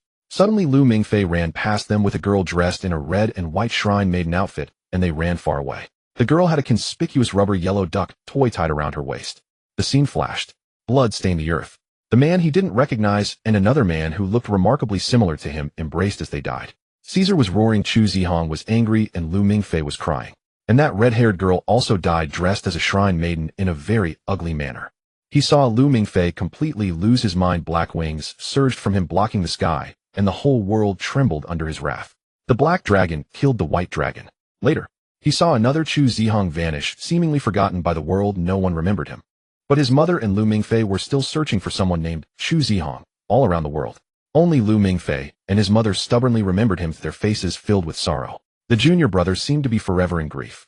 Later, the junior brother was no longer sad, because he saw the final conclusion: the world was in chaos. Lu Mingfei sat alone on a throne made of bones, the throne extending to the heights, seemingly connecting heaven. The entire world was dead silent, only the swirling dust filled the air. He heard Lu Mingfei muttering in a hoarse voice, "Everyone is dead. Everyone is dead." The despair in that voice froze Chu Zihong's heart. After who knows how long, so long that time seemed to lose its meaning. The boundaries of time and space gradually returned. Chu Zihong's consciousness returned to his body. He heard the sound of his heartbeat once, then again. The afternoon sun was a bit too warm, everything looked exactly the same as a few minutes ago. Yet it seemed nothing. He stared blankly at Lu Mingfei, whose concerned face was just a short distance away looking at him. The carefree expression was entirely different from the king he had seen sitting on the skeletal throne in the illusion. The corners of his eyes felt warm, a drop of scalding liquid slid down, leaving a trace along his cheek. Everything felt too real. The resolute back of his Lu Mingfei saw a tear actually slide down Chu Zihong's eye, and he sighed in his heart. The aftermath was indeed powerful. This was the first time he had seen his senior brother cry. Although it was just a single tear, it was enough to be astonishing. He scratched his head and said thoughtfully, "Senior brother, I don't have any tissue here. How about you wipe your tears with your sleeve? Yours or mine?" The inappropriate comment pulled Chu Zihong out of his. Chu Zihong took a deep breath, raised his hand, and accepted Lu Mingfei's suggestion, gently wiping the moisture from the corner of his eyes with the cuff of his shirt. He lowered his hand, looked at Lu Mingfei, and said seriously, "Thank you, junior brother." He was grateful not only for Lu Mingfei's unintentional reminder, but also for the cruel yet precious experiences he had witnessed. "No need to thank me, senior brother." Lu Mingfei's face revealed a brilliant smile as he changed the heavy topic. "So what did you see? Is there any difference from my version?" Chu Zihong did not hold back. He recounted everything he had seen in that fleeting moment, from the rainy night on the overpass to the subway station in Beijing, then to the deep well in Japan, and finally to that lonely skeletal throne, laying it all bare. Lu Mingfei listened quietly, occasionally nodding. After Chu Zihong finished speaking, Lu Mingfei also fell silent for a moment, as if digesting this information. "So that's how it is. It seems the things recorded by Murakumo are quite complete. So senior brother, let me ask you, now are you willing to save some people who could be saved, or do something bold that you once dared not do?" "Save who? What bold thing am I supposed to do?" Chu Zihong asked. His emotions had returned to their usual calmness, but upon closer inspection his eyes were still somewhat moist. Lu Mingfei deliberately leaned closer to look at him. "For example, first save a very temperamental dragon king, Old Tang, who isn't very smart and often wants to start fires." Lu Mingfei's lips curled into a mischievous smile, and his tone became ambiguous. "And by the way, have a passionate romance with a little female dragon who disguises herself as a human, is beautiful and lively, and can cook sweet and sour soup." Chu Zihong's cheeks flushed slightly. He remembered the girl named Xiami from the illusion. She really looked beautiful when she smiled, and it seemed he had known her for a long time. The bowl of sweet osmanthus and silver ear soup she presented looked truly sweet, and he felt distressed when she died in another Chu Zihong's embrace. A thread of sadness and sweetness intertwined in his heart. He remained silent for a few seconds, and replied evasively, "Of course I can save those you want to save. Senior brother, give me a definitive answer. Do you want to date her? Do you dare to date her?" Chu Zihong's gaze wandered aimlessly towards the ceiling, his lips tightly pressed together. "Senior brother, give me a definitive answer. Do you want to date her? Do you dare to date her?" Chu Zihong's gaze wandered aimlessly towards the ceiling, his lips tightly pressed together, unwilling to speak. "Hey, senior brother, don't be silent." Lu Mingfei continued to press on, poking Chu Zihong's arm with his finger. "Quickly say it. Do you want to or not? Xiami is so good, beautiful, and cute, and she can cook for you." If you miss her, you might really be destined to be single forever. Think about how sad Annie would be. Under Lu Mingfei's persistent questioning and coaxing, Chu Zihong finally could no longer maintain his silence. His gaze moved away from the ceiling, but he dared not look at Lu Mingfei staring at the table, squeezing out 2 words through his teeth. Perhaps. What does perhaps mean? Lu Mingfei asked cheerfully, leaning in closer. Perhaps means there's a possibility, and a possibility means willingness. You agreed, right? Chu Zihong found himself somewhat helpless against his twisted logic, but a faint smile appeared on his face. He repeated that word. Perhaps. Having received the answer he wanted, Lu Mingfei sat back contentedly. The atmosphere in the conference room became relaxed and warm at that moment. Chu Zihong suddenly spoke, looking at Lu Mingfei, and said seriously, "Junior brother, you've worked hard." He couldn't imagine how Lu Mingfei alone bore such heavy memories and outcomes walking back from that desolate, and how he mustered the courage to share this cruel future with him. Being able to come back is already not hard. Well, it's no big deal. Lu Mingfei shrugged, his tone relaxed. At worst, just treat it as a very long nightmare. Now that I've woken up, the dawn has come, everything is still in time, and that's pretty good. Chu Zihong looked at his feigned relaxation, but his heart ached. "Junior brother, are you feeling aggrieved?" he asked. Lu Mingfei's smile froze for a moment. Are you feeling aggrieved? Of course he was. Returning while bearing the deaths of the entire world, yet having to pretend as if he knew nothing, playing the role of a jester in front of former companions. Watching them walk towards the known tragedy while he had to cautiously step by step to correct that damned fate. How could he not feel aggrieved? Lu Mingfei nodded, sniffed, showing a bit of weakness. Of course I feel aggrieved. I feel aggrieved to death. He said, "So, senior brother, as compensation, can you give me a hug?" Chu Zihong stood up without any hesitation. Of course. Lu Mingfei also stood up and walked to Chu Zihong. Chu Zihong opened his arms and gave Lu Mingfei a firm embrace. This was a hug between a man and another man. No ambiguity, only comfort, promises, and acceptance. At that moment they were brothers, but also comrades bearing the same secret. However, a voice filled with shock rang out at the door of the conference room. The door of the conference room had been pushed open a crack, and Su Qian stood at the entrance holding a tray with 2 steaming cups of coffee. She widened her eyes in disbelief, looking at the 2 big men tightly embracing each other in the room. Were they in the conference room to discuss private matters? Was this it? Chu Zihong. Didn't he dislike physical contact with others? Su Qian's cheeks flushed a deep red. Her exclamation successfully startled the 2 who were embracing, but for some reason neither of them immediately ended the embrace. The scene became somewhat awkward. Su Qian's cheeks felt hot enough to fry an egg, and she was extremely shy, quickly taking a step back, flustered as she attempted to close the door. "Sorry, I didn't knock. I didn't see anything. You guys continue. I'm interrupting," she said in a flurry, wishing she could find a hole to burrow into. "Su Qian." Chu Zihong finally released Lu Mingfei, turning his head to look at the flustered Su Qian at the door, a hint of embarrassment appearing on his face. "Su Qian, I think you might have misunderstood." Su Qian took a deep breath, forced a smile, and walked in holding a tray, placing 2 steaming cups of coffee in front of the 2 men. I just came to deliver coffee." Her voice was as faint as a mosquito's buzz, her eyes wandering, unwilling to look at the 2 men who had just separated. I didn't mean to intrude on your friendship." The word friendship was particularly emphasized as she said it. Chu Zihong furrowed his brows, sensing that there was more to Su Qian's words, yet he couldn't find a way to explain. Should he say, "My junior brother just experienced the destruction of the world and rebirth, and I am comforting him with a hug"? At such a critical moment, it all depended on Lu Mingfei. He picked up the coffee and took a generous sip, then exclaimed in satisfaction, "Wow, Su Qian's coffee is true." The aroma was unmistakably that of high-quality beans. The taste of the wealthy was indeed different. This clumsy flattery caught Su Qian off guard, and the redness on her face faded slightly. Su Qian blinked and said, "Oh, this is instant coffee, 3-0, no need to grind the beans." Lu Mingfei's expression stiffened, but as someone who had experienced the apocalypse, his mental fortitude was exceptionally strong. He quickly changed his expression to one of understanding, forcing a semblance of dignity. "Still, Su Qian is remarkable. This instant coffee can produce such a top-notch handmade flavor, showing that her choice of coffee brand is truly excellent. Taste. This is taste." Su Qian chuckled dryly, coming back to her senses from the earlier. Her gaze shifted back and forth between the 2 men, finally landing on the elongated cloth bag next to Chu Zihong. What could be inside? By its shape it looked like a knife. Lu Mingfei gifted Chu Zihong a knife, and then the 2 embraced tightly in a private meeting room. This is too much. Su Qian's mind flashed with countless plot lines about Chu Zihong circulating in the campus forums. After feeling shy, a tinge of sourness rose in her heart. "My senior brother and I were very good friends," and Lu Mingfei noticed Su Qian's face turning increasingly red and decided to take the initiative, babbling on. "Back then we played basketball together, ate together, and even pursued girls together." "Oh." Su Qian's gossip radar immediately activated, pursuing the same girl. "Of course not." Lu Mingfei firmly denied. In any case, my relationship with my senior brother is particularly good. After not seeing each other for so long, a moment of emotional excitement isn't a hug between friends quite normal, especially between two boys. Oh, we are from an elite high school, Lu Mingfei continued without skipping a beat. It's in line with international standards, especially between two boys. Oh, we are from an elite high school, Lu Mingfei continued without skipping a beat. It's in line with international standards, that's just how it is. Oh.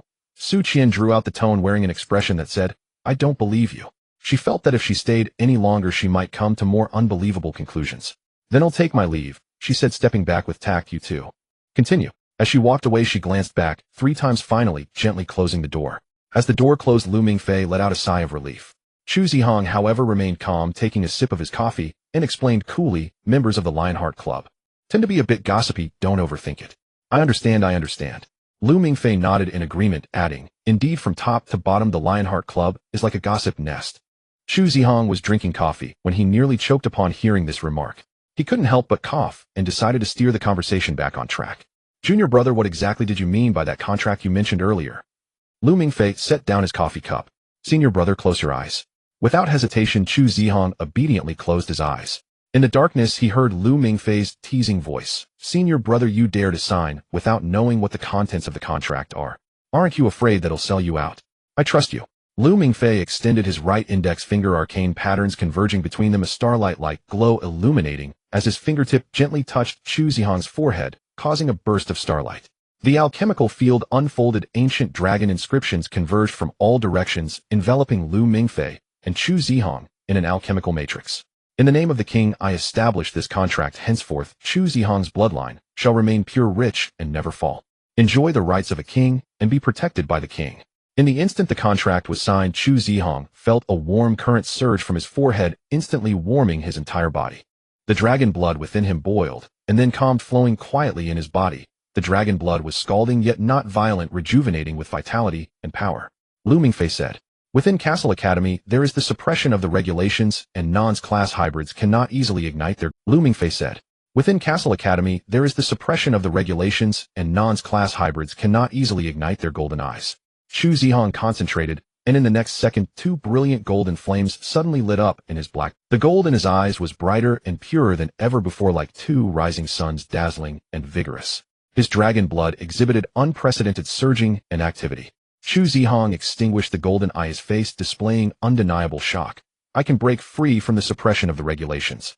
My bloodline has risen. Not just that. Lu Mingfei smiled. Senior brother, remove the cosmetic lenses and see what color they are now. Chu Zihong was taken aback. He raised his hand, skillfully taking out the thin black cosmetic lenses from his eye sockets. He picked up the broken Murakumo on the table, using the mirror-like blade to look at his own eyes. In the reflection, the eternal golden eye had extinguished darkness enveloping his pupils. This was an unbelievable transformation. It meant that the dragon blood, which had once been on the brink of losing control and could devour him at any moment, had been tamed. He was forcibly pulled back from the edge of falling into a death servant. Lu Mingfei looked at his shocked expression and explained with a smile, the contract means that when I say your bloodline is pure, it will always remain pure. When I say you are noble, you will never fall into the base death servant. Even if you trigger the 4-fold berserk blood in the future, or even higher, this contract will protect you from being eroded by dragon blood. Lu Mingfei patted Chu Zihong's shoulder, his tone carrying a hint of pride. This contract of mine is far stronger than that gift Xiaomi gave you in your last life. So feel free to create, senior brother. This time you don't have to hold back anymore. Chu Zihong took a deep breath, and after adapting to the surging power within, he reconsidered. Then what is your first step plan? The first step, Lu Mingfei stretched lazily, of course, is to enjoy a few days of good days to catch up on the sleep I missed before. Seeing that Chu Zihong nodded in agreement, he added, also, senior brother, there's something I need your help with.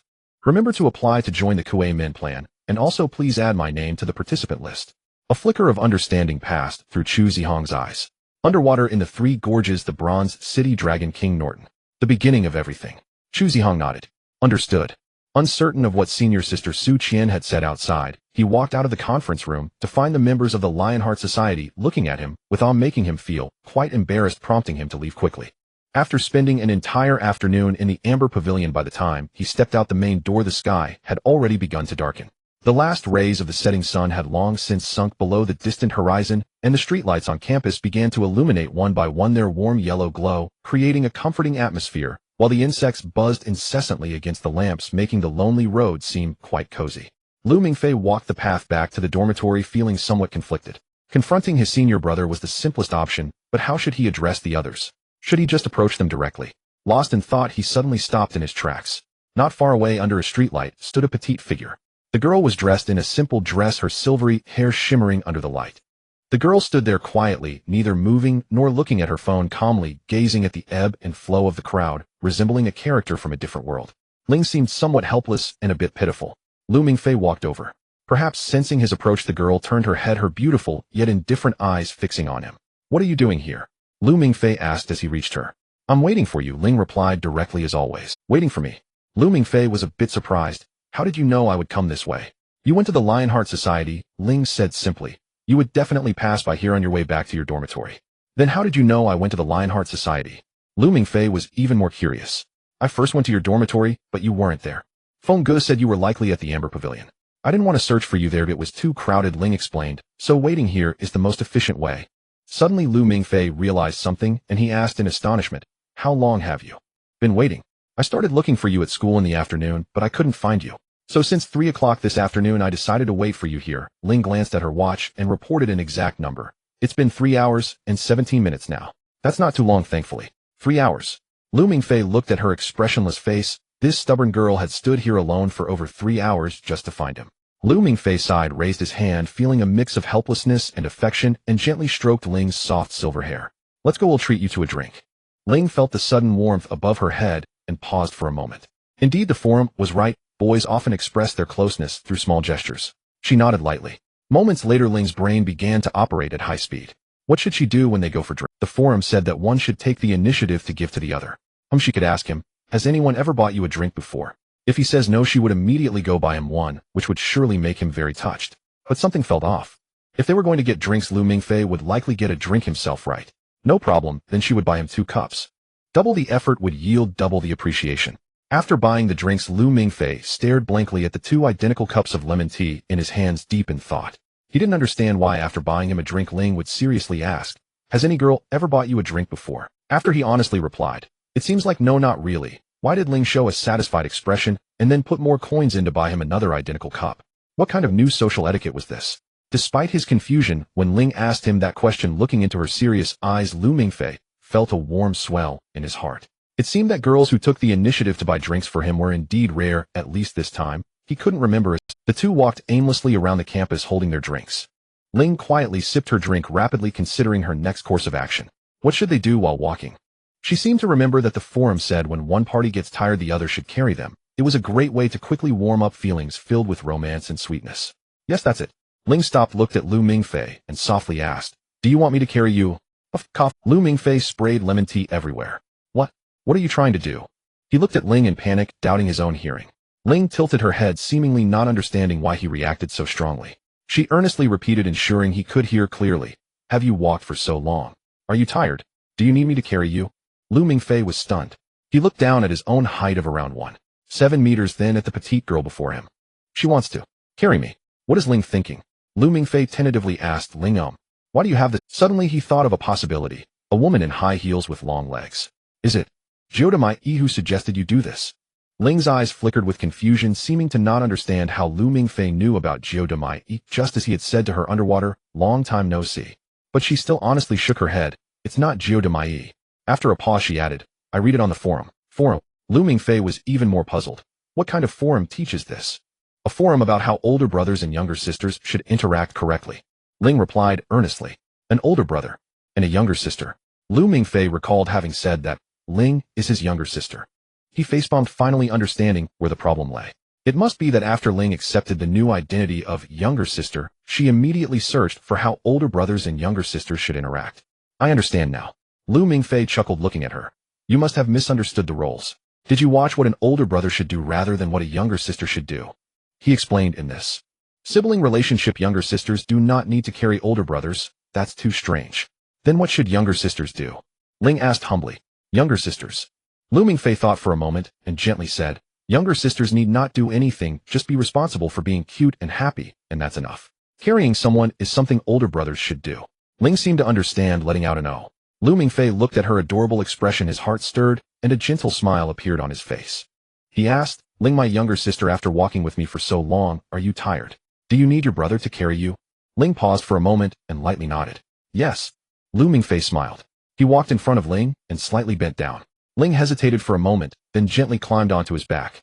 Lu Mingfei stood upright, effortlessly carrying her. The girl on his back felt almost weightless, she was so light.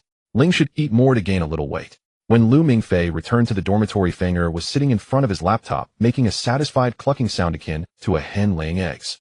He didn't notice Lu Mingfei entering, completely engrossed in the content on the screen. Senior brother, what are you looking at that's making you so happy? Lu Mingfei placed the half-finished bottle of lemon tea on the table and curiously leaned over. Junior brother, you're just in time. Fenger enthusiastically wrapped an arm around his shoulder and turned the laptop screen towards him. Quick look, you're trending. You've gone viral on the Night Watchman forum in just 10 minutes. On the screen was the headline of the Night Watchman forum. A bold post title was dazzling Lu Mingfei's eyes, the king of a day's freedom and the vacuum queen strolling through the serene academy. Below the post was a beautifully taken photograph. Under the dim yellow streetlight, he was walking down a leaf-strewn path with the petite Zero at his side. One might mistake it for a poster of a pure love movie. At that moment, Lu Mingfei completely failed to notice when Fenger had captured this scene. He scrolled down the page, but the comments section was ablaze. Holy crap, isn't that Zero? Who's that man? Upstairs, are you blind? Didn't you see the title says it's the king of a day's freedom? It's nobody else but Lu Mingfei. My goodness, in just 2 days Lu Mingfei has melted the Ice Queen. And he's carrying her. Didn't Lu Mingfei say she was his little sister? Fenger is amazing. How did you manage to capture this? I request more details. Willing to pay for class freshman contact information. Male class can be sweet or spicy. Lu Mingfei expressionlessly raised his head to look at the grinning Fenger beside him. Fenger, hey junior bro, I remember when I was carrying Zero there were only some flowers and grass nearby. How did you manage to take such a clear shot? Fenger's smile faltered for a moment. I just happened to be taking pictures of birds under the tree, it was just a coincidence. Lu Mingfei took a deep breath and decided not to press the issue. Then why did you post it on the forum? For the money. Fenger confidently opened a payment page pointing to a recently received 500. Moreover, within just 2 days our first earnings from collaboration have already arrived. We are going to get rich, junior brother. Lu Mingfei felt a throbbing pain in his temples. His phone vibrated, producing a ding sound indicating a new email from Norma. Student Lu Mingfei, this is a reminder you have not yet completed the 3E enrollment qualification exam. The exam will be held tomorrow. Please attend on time. Norma, 3E exam. But before that there is something more important to do. He took out his phone and a message from Chu Zihong quietly awaited him. I have been approved to participate in the Keyman project task with special approval from Professor Schneider. However, your application was rejected due to being a freshman who has not completed the 3E exam, thus lacking task eligibility. We can set off tonight, junior brother, can you handle it? Tomorrow marks the anniversary of the deaths of senior brother Yisheng and senior sister Yaji. They rest in the underwater bronze city of the Three Gorges due to a mission gone awry. He had to go tonight. Junior brother. Fenger noticed his unusual expression and thought he was worried about the 3E exam. What's wrong? Are you scared of the exam? Don't worry. Your senior brother has exclusive tips. Fenger switched to a scheming tone and pulled a box out from under his bed. Look, what is this? This is actually the past 10 years of 3E exam questions from Cassell Academy, accompanied by my personally written full score analysis. As long as you agree to change our forum's revenue split to 6,040, you get 40. No, I get 60, you get 40. I will teach you this secret book. I guarantee you will pass easily. Lu Mingfei ignored his sales pitch and looked seriously at Fenger. Senior brother, I need 2 favors. Fenger was taken aback, then patted his chest and declared, as long as you agree to the split, don't say 2, I can do 200. First, Lu Mingfei raised a finger, speaking calmly. Have Norma postpone my 3E exam. Fenger's smile instantly froze and his eyes widened in shock. What? Junior brother, are you crazy? That's Norma, the core AI of the academy. Senior brother, how could I command her? Do you think I'm the principal? Fenger, senior brother, you are mighty and capable. There are no secrets in Cassell Academy that you don't know, no task that you cannot accomplish. Lu Mingfei maintained a straight face as he flattered, this little matter is nothing for you, it's just a piece of cake. You flatter me, junior brother, but... Fenger rubbed his hands together, looking troubled. This time I'm truly powerful. That's Norma, not the stray cat next door. Lu Mingfei stared into Fenger's eyes. You can do it, senior brother. I truly have something very important to attend to. Fenger felt a chill as he looked at Lu Mingfei. What could be more important than the 3E exam? This relates to your formal admission. Lu Mingfei was silent for a moment, then softly said, to save some friends who shouldn't die, does that count? Fenger carefully examined Lu Mingfei's expression. The boy's eyes seemed devoid of jest. After a while, Fenger scratched his head. All right, I'll do my best. Fenger conceded, but I don't have the ability to command Norma directly. I need to ask someone who can talk to Norma. This favor will be a big debt, you better pay me back double in the future. Absolutely. Lu Mingfei nodded. Additionally, senior brother is the principal in the principal's office right now. Finger paused momentarily, thrown off by the abrupt shift in topic. What? The principal Angie, is he in the principal's office right now? Finger nodded. He should be there. When I left he was still in the principal's office. Thank you, Lu Mingfei said, turning to his wardrobe and taking out a pure black coat. After putting on his clothes he turned around and said to the still bewildered Finger, the second request, senior brother, lend me a knife. A knife? Finger's eyes nearly popped out. What do you need a knife for? Junior brother, calm down. Even if the 3E exam is tough you can't threaten the principal. I'll hang you up at the bell tower as a streetlight. I need it, senior brother, the second request is far more important than the first. This junior brother, who had just enrolled a few days ago, seemed to have many secrets, as many as a swirling mist. Finger sighed and chose to trust him this once. Seriously, Finger complained while rummaging through his desk, which was piled high with instant noodle cups and soda cans. You need a knife, just after enrolling. Today's youth are getting more violent. He pulled out a dirty fruit knife from beneath a pile of clutter and handed it over. Here, take it. Take good care of it, it's great for peeling apples. Lu Mingfei smiled as he accepted the knife. The moment his fingers touched the handle, a tremendous power awakened from the blade. This seemingly unremarkable fruit knife was in fact an alchemical weapon, and Finger's legend was etched into the story of this knife. Good knife, Lu Mingfei genuinely praised, truly extraordinary. Finger thought he was being sarcastic and rolled his eyes. Yes, an extraordinary apple knife. Such an extraordinary knife, does it not have a resounding name? Lu Mingfei twirled the blade on his fingertip with a graceful motion. A fruit knife for cutting fruit, what name should it have? How about I give it a name? Lu Mingfei suggested. Oh, Finger became interested. What name? Lu Mingfei raised the knife, facing the light, the blade reflecting his dark pupils. Lu Mingfei strode out of the dormitory building, clutching the newly bestowed epic title of Ming Killing Flame Demon Blade with pride and confidence. The evening breeze was refreshing, cooling his excited and heated mind. Under the night sky, Cassell Academy appeared serene and ancient, with its Gothic architecture casting enormous shadows in the moonlight, resembling a slumbering giant beast. Chu Zihong stood outside, similarly dressed in a black combat suit, his figure tall and upright. Upon seeing Lu Mingfei jogging over, Chu Zihong approached him. Senior brother, please wait for me. Lu Mingfei stopped, panting. I have one last thing to do, it won't take long. Chu Zihong nodded and uttered one word. All right. Lu Mingfei, no longer hesitating, turned and rushed towards the principal's office, surrounded by an oak grove. The path to the principal's office was long, with old oak trees lining both sides, their branches rustling in the wind, as if welcoming him. Walking on the cobblestone path, Lu Mingfei could hear his footsteps echoing in the woods. He reached into his pocket and grasped the plastic handle of the Ming Killing Flame Demon Blade. Phone guests jesting still echoed in his ears, yet the knife was firmly in his hand. The principal's office window still had a light on, the orange glow filtering through the stained glass. Lu Mingfei adjusted his black coat, took a deep breath, stepped forward, and knocked on the door. Knock, knock, knock. Come in. A strong voice came from within. Lu Mingfei pushed the door open. The office was filled with the scent of old books and black tea. An elderly man with silver hair sat behind a huge desk, wearing glasses, as he reviewed documents on the table. Upon seeing that it was Lu Mingfei, Anger smiled slightly, removing his glasses and putting down the documents in his hands. Lu Mingfei, what brings you to me at this late hour? Anger did not seem surprised. Would you like a cup of night tea? Although it won't help with sleep for people like us, sleep is merely an option. Of course, principal. Lu Mingfei replied, casually, confidently, sitting down on the sofa opposite the desk. The desk was scattered with open documents, some being new student files, and others tracking reports on graduates. This elder was accustomed to handling documents at night, or like an old gardener reviewing every tree that had grown. How about some Dahong Pao from Wui Mountain? Anger took out tea leaves from an exquisite wooden box. One of the finest teas from your country, said to come from a few ancient mother trees, and even money may not guarantee you a taste. Then I am honored, Lu Mingfei said. Anger skillfully brewed the gongfu tea, and as hot water poured into the purple clay teapot, a rich tea fragrance filled the air.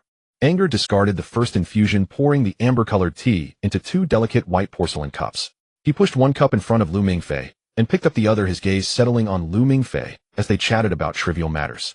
I last saw your parents many years ago, Anger began slowly. They were such a handsome couple, and also quite eccentric. You don't resemble them much, you are quite composed, but just as excellent as your parents.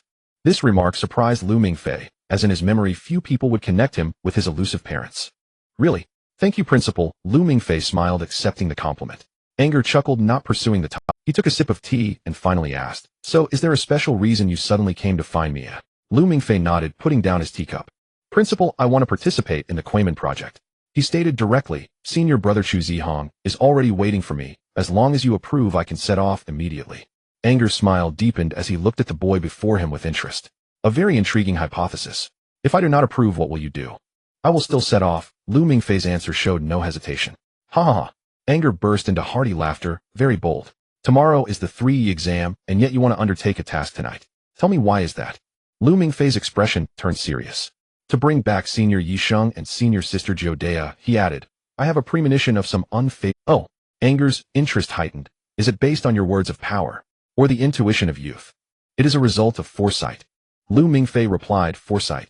Anger softly repeated Lu Mingfei's words. How can you ensure that what you foresee will not go wrong?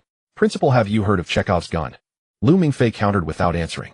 A glint flashed in Anger's eyes as he said with a smile, coincidentally, I have the original manuscripts of all Anton Chekhov's plays in my study. I am well aware of Chekhov's gun. If you introduce a gun in the first act of a play, it must fire in the second or third act, correct? Yes, Lu Mingfei nodded. If it doesn't fire, it should not be displayed on the wall. Anger leaned back in his chair, picking up his teacup and taking a gentle sip.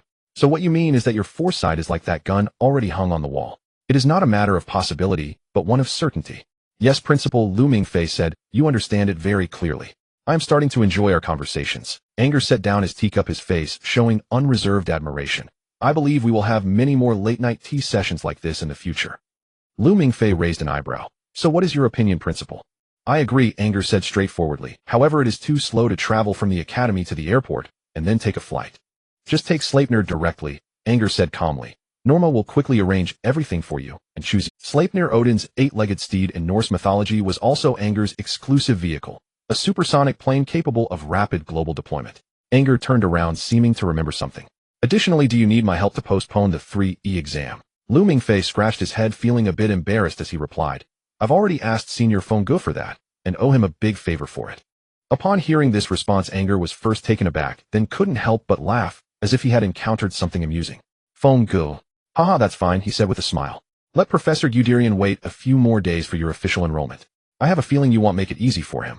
Lu Mingfei silently apologized to his poor mentor in his heart, realizing that his future campus life might indeed be quite turbulent. Go, child.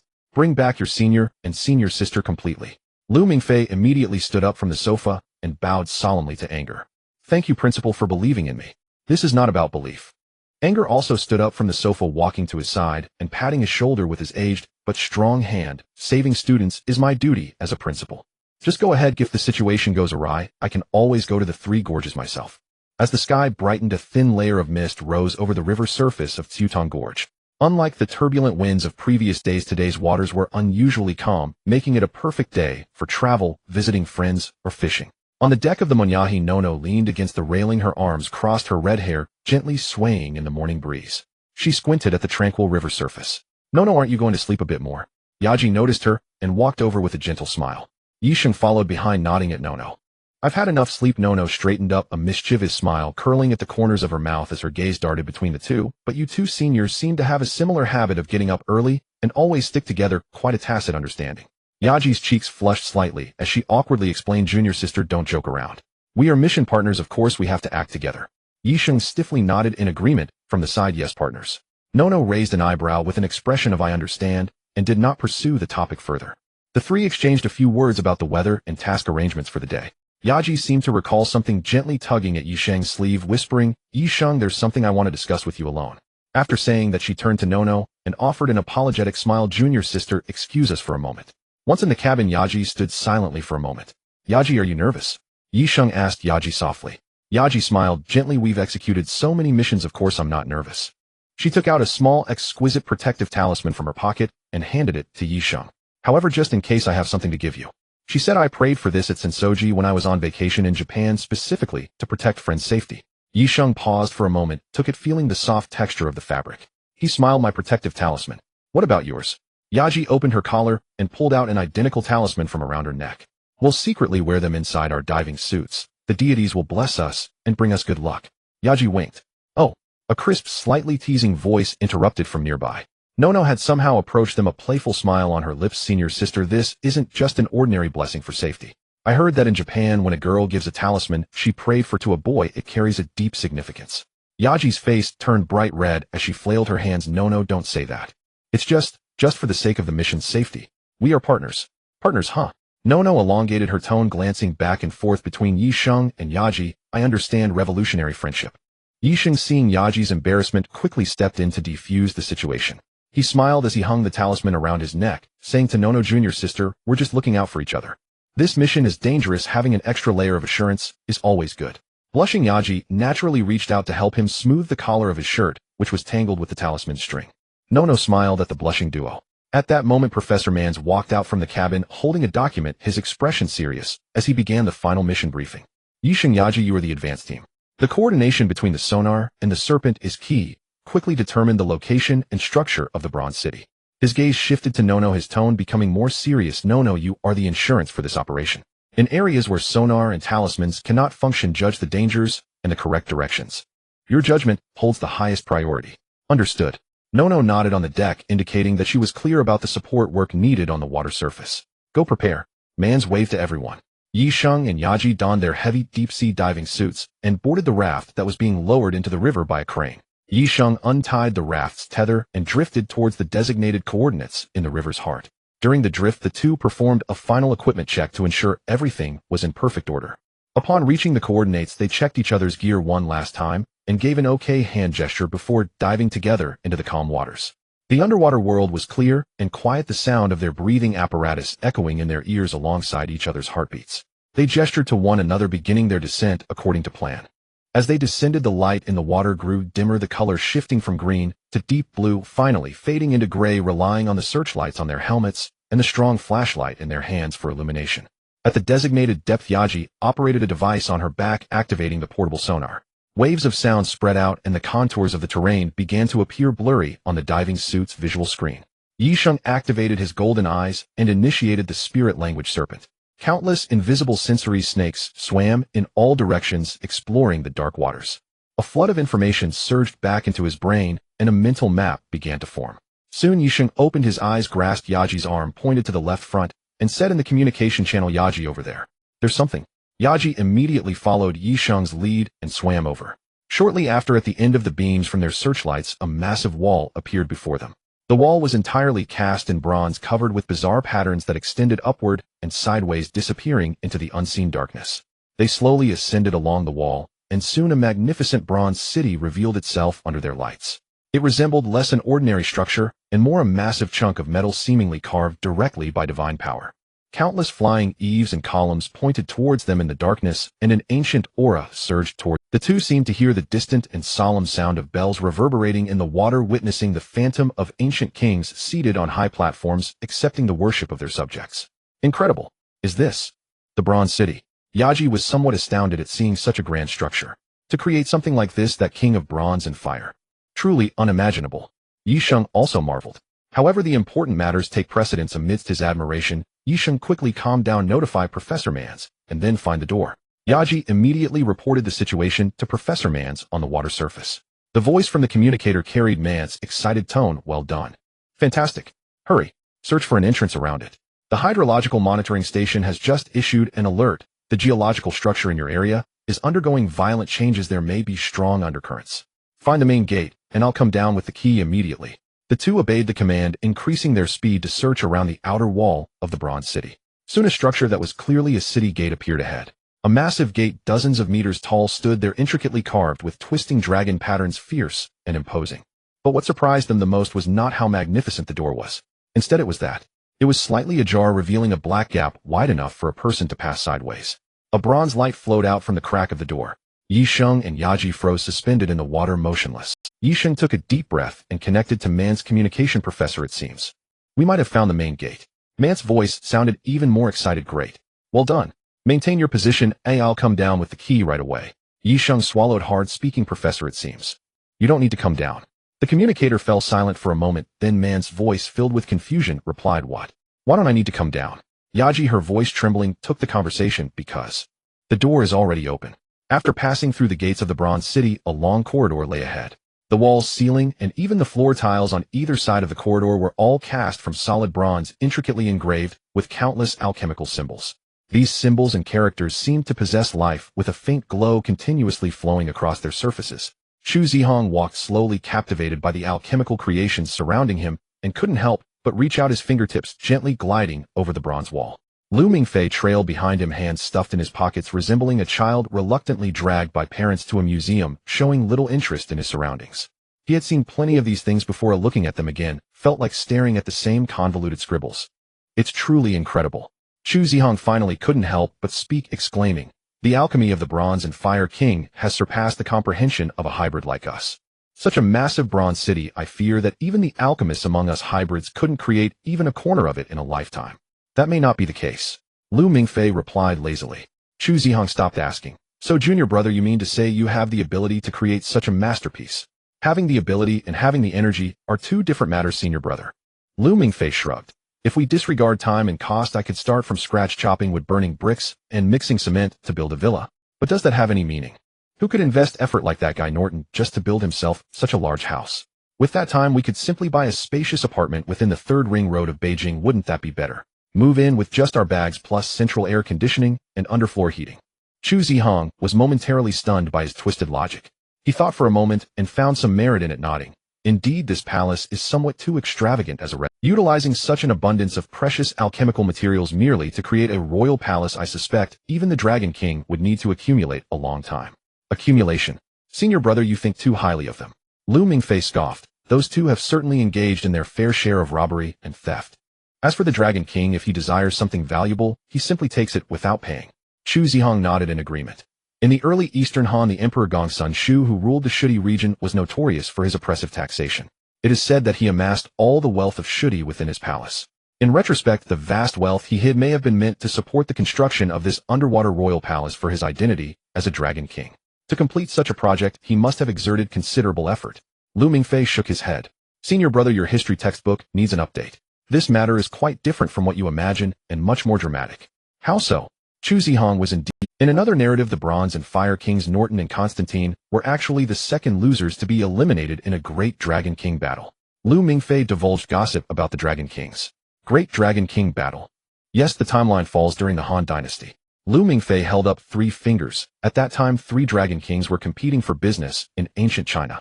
The first was the foolish Xiaomi, along with her even more foolish brother. They disguised themselves as the king of the Xiongnu, attempting to leverage the conflict between the Xiongnu and the Han. But what happened? Lu Mingfei clapped his hands. What kind of person was Emperor Wu of Han? A fierce individual. With generals Wei Qing and Hua Zubing leading the charge, they directly crushed the Xiongnu, leaving them scrambling to retrieve their teeth. The dragon warriors under the Xia siblings were essentially wiped out by the Han army. The Xiongnu were finished, and the brother and sister fled with their tails between their legs, the first to be eliminated. The second was the owner of this palace beneath our feet, the brothers Norton and Constantine. Lu Mingfei continued, "Senior brother, do you remember that peculiar Xian dynasty between the Western Han and Eastern Han? The one established by Wang Mang. Correct? If you think about it carefully, Wang Mang's reforms, issuing new currency, nationalizing land, and creating various bizarre mechanical creations, such as the rumored flying device that could travel 1,000 miles in a day. Don't you think this style resembles what a Dragon King engaged in alchemy would do? Norton was the mastermind behind the Xian dynasty. The outcome was still tragic, as the Xian dynasty was overthrown by the Eastern Han established by Lu Xiu. Thus Norton and Constantine were the second to be eliminated. And Gongsun Shu. Chu Zihong was beginning to catch up to Lu Mingfei's rhythm. Gongsun Shu's regime was originally a separatist power, and in the end it was also destroyed by the Eastern Han, right? Lu Mingfei shrugged. So you see, the entire history of the Han dynasty is essentially an epic tale of the rise of new Dragon Kings, while alternately toppling the declining 2 Dragon Kings. Chu Zihong fell silent for a moment. Although Lu Mingfei's theories sounded absurd, it perfectly explained many historical mysteries, and logically it was self-consistent. He raised a new question. If according to your theory Gongsun Shu is not a Dragon King, then who is he? Why did he collect wealth for the Norton brothers? Senior brother, don't forget, before Gongsun Shu went solo, who was he serving? Lu Mingfei smiled mysteriously. Moreover, Norton is not like the foolish Xiaomi who has no capable subordinates. And relies entirely on him. He has an extensive and powerful family with a loyal group of secondary species under his command. Chu Zihong's mind was struck by a flash of insight. He recalled many things regarding Xiaomi and the fragmented intelligence about Norton. He suddenly felt that the junior brother's repeated references to Xiaomi as a fool seemed not merely a joke. From history until now, she seemed to have never truly benefited. The other Dragon Kings either had power and influence or loyal subordinates, yet the dignified king of the earth and mountains had to disguise herself as a human girl and secretly infiltrate the Cassell Academy, the stronghold against Dragon Kings, to gather intelligence. Together with her foolish brother, they both seemed Foolishly adorable. I understand now. Chu Zihong suddenly realized. Gongsun Shu should be the secondary species Samson under Norton. After the fall of the Exine dynasty, he was tasked with establishing the Dashang regime in Shudi with the purpose of continuing to gather wealth and alchemical materials for his lord, preparing for their future rebirth. Historical records indicate that in his later years he became obsessed with witchcraft, and it is highly likely that just as the Dragon King was about to enter embryonic slumber, he began to inscribe dragon scripts in the palace and perform rituals. Bingo. Lu Mingfei patted Chu Zihong's shoulder. I truly appreciate your keen insight, senior brother. It saves me a lot of breath. He leaned closer to Chu Zihong's ear, encouraging him. Come on, senior brother, to celebrate your dual progress in history and dragon studies. Repeat after me. Xiaomi is a fool. Chu Zihong expressionlessly pushed his face away, opting to answer the question with a different one. Junior brother, we've been in the Bronze City for quite a while. Should we inform Professor Mance outside that we have joined the mission? Lu Mingfei considered Chu Zihong's suggestion, shook his head decisively, without a second thought. No what? Senior brother, let me ask you a question. Have you ever watched the Tokusatsu series Ultraman? Chu Zihong clearly struggled to keep up with Lu Mingfei's leaps in logic. I've only seen a few episodes of Digga. He replied honestly, does it matter? Of course it matters. Professor Mance stood in front of the screen contemplating life as he gazed at the door that had already swung open. The most critical part of the Kuei Gate project was to use the key to open the door, but now the door had opened by itself, which was 1,000 times worse than it being closed. He turned to look at Nono, who was leaning against the control panel fiddling with her hair, and said, Nono, quickly perform a lateral scan. What is going on? Is this a trap? Or are there other intruders?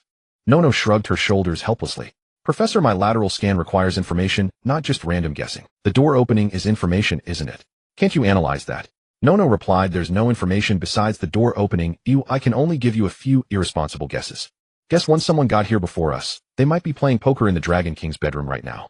Guess 2, the Bronze City has fallen into disrepair and the lock is broken. After all, this structure is over 2,000 years old, so it's normal for it to break. It's not normal if it's broken. Professor Mance's blood pressure soared. He expected Nono's lateral scan to provide more than just jesting comments. Yet with no useful information forthcoming, he reconnected the underwater communication with the two individuals. Yisheng Yaji, the situation has changed. Mance said, seriously, things have exceeded our expectations. Now what are your thoughts? Yisheng's calm voice came through the communicator. Professor, we request to enter the Bronze City for preliminary reconnaissance. We are the closest unit, and this is the only way to understand the situation. Yaji echoed, yes, Professor, we want to go in and take a look. Mance paused for a few seconds. He knew this was the most dangerous, yet also the most direct plan. I approve your request. He made up his mind, but listen carefully to my orders. The nature of this mission has changed. All previous plans are null and void. Your primary task is not to retrieve anything, but to ensure your absolute safety. Remember, the situation has exceeded our control. He paused and emphasized, any anomalies, any signs of danger, even if it's just your intuition, must be reported to me immediately. If things go awry, I command you to evacuate immediately. Do not hesitate. Understood. Understood. Yisheng and Yaji replied in unison. The two exchanged glances and nodded at each other before cautiously swimming towards the glowing crack of the door. The moment they passed through the door, a wondrous sensation enveloped their entire bodies. Inside the door there seemed to be an invisible water membrane isolating the surrounding river water. They landed on the solid bronze ground. To their astonishment, they discovered that the interior of the Bronze City was dry and the air was warm. The ceiling and walls were densely covered with dragon script alchemical matrices radiating light, like stars in the night sky, gradually illuminating the entire space. The massive ancient alchemical matrix isolated the underwater palace from the outside world. While Yaji couldn't help but exclaim, incredible. Yisheng was checking the communication and camera equipment, while cautiously observing their surroundings. Let's go, but be careful. They were in a long corridor lined with giant murals on both sides. They proceeded cautiously, simultaneously transmitting real-time footage from their small cameras back to the menu. It seems everything is normal here. Yaji's voice rang through the communication channel. There's nothing here. I thought we'd be greeted by countless flying arrows or rolling stones upon entry. Perhaps the Dragon King doesn't like to set traps in his own home, fearing he might trip over them after drinking too much. Yisheng joked to ease the tense atmosphere, but his hand never left his weapon at his waist. In the cabin, Nono observed the clear footage transmitted back on the screen and commented, this decoration style is quite retro, but it's too gaudy. Living here for too long could lead to heavy metal poisoning. They walked slowly, carefully examining the content of the murals. The murals depicted a grand epic, a king wearing a fearsome mask emerging from flames, forging divine weapons with a hammer and fire, commanding bizarre armies and battles across the land, and finally, sitting on a high throne receiving the worship of the masses. These paintings might be recounting the experiences of the King of Bronze and Fire, Yaji speculated. Is it meant for every entrant to first understand his great achievements? It's possible, Yisheng agreed. Passing through the lengthy mural corridor, the space before them opened up. A massive circular hall came into view. In the center of the hall, a colossal tree of bronze soared into the sky. Its crown was immensely vast, its branches intricate, reaching towards the dome, while its roots twisted and burrowed deep into the ground. This shocking scene was transmitted back to the ship. My goodness, a young technician murmured. Professor Mance excitedly approached the screen. The divine tree. In mythology, this is the colossal tree that supports the world. The thing we are looking for must be hidden beneath this tree. Taking a deep breath, he shouted into the communicator, Yisheng. Yaji, you've done well. This bronze tree is the key. It's all up to you now. Investigate it thoroughly. Upon receiving the command, Yisheng and Yaji cautiously approached the bronze tree. The closer they got, the more they could feel the immense aura radiating from it. Standing under the tree, they felt as small as ants. Yisheng looked up at this magnificent creation. Yaji, he pointed at the roots of the bronze tree. This tree is perfectly situated in the very center of the palace. According to ancient Chinese architectural principles, the long corridor we just came through should be the main axis of the building, with identical corridors radiating from this tree. This tree might be the center of the bronze city and the eye of the formation. Moreover, the principle of alchemy is that water flows to lower ground. These runes and roots are all extending downward, indicating there's a massive passage below. If I'm not mistaken, below this is the essential path leading to the Dragon King's true sleeping chamber. Yaji nodded. She took out her camera and notebook and began scanning and recording the complex dragon script on the trunk.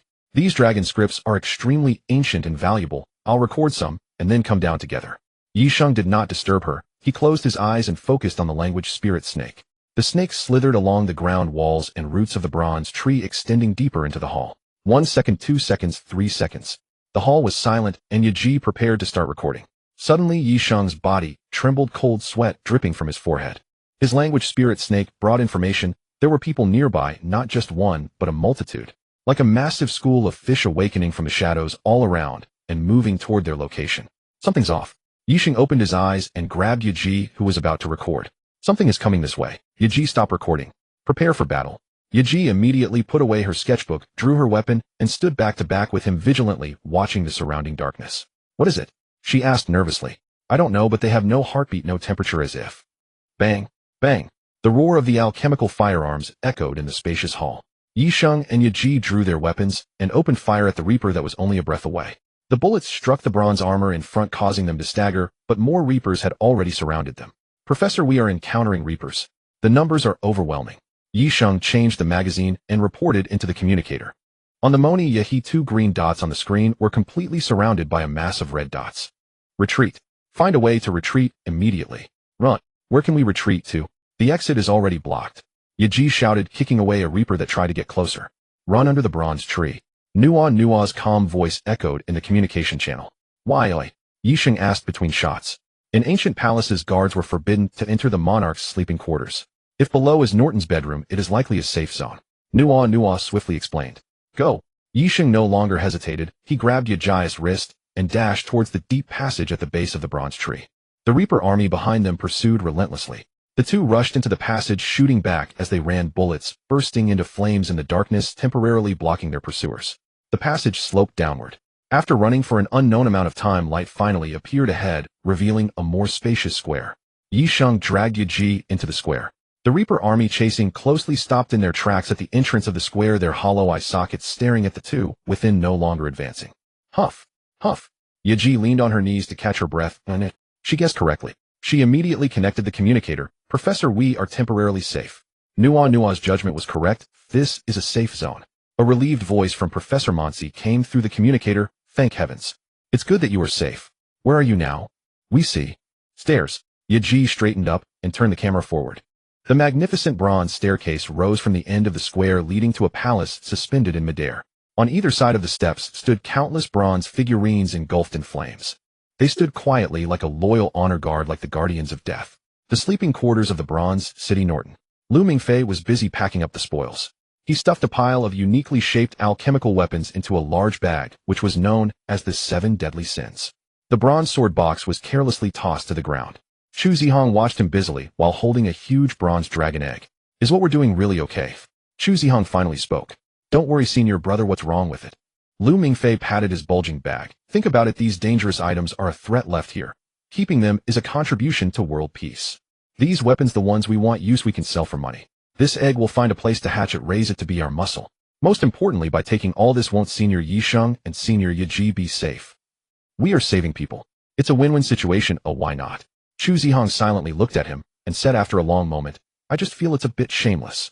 Senior brother, you're great at everything, just a bit too thin-skinned. Lu Mingfei shook his head. Forget it, you can't pluck a goose clean, you have to leave some mementos for them.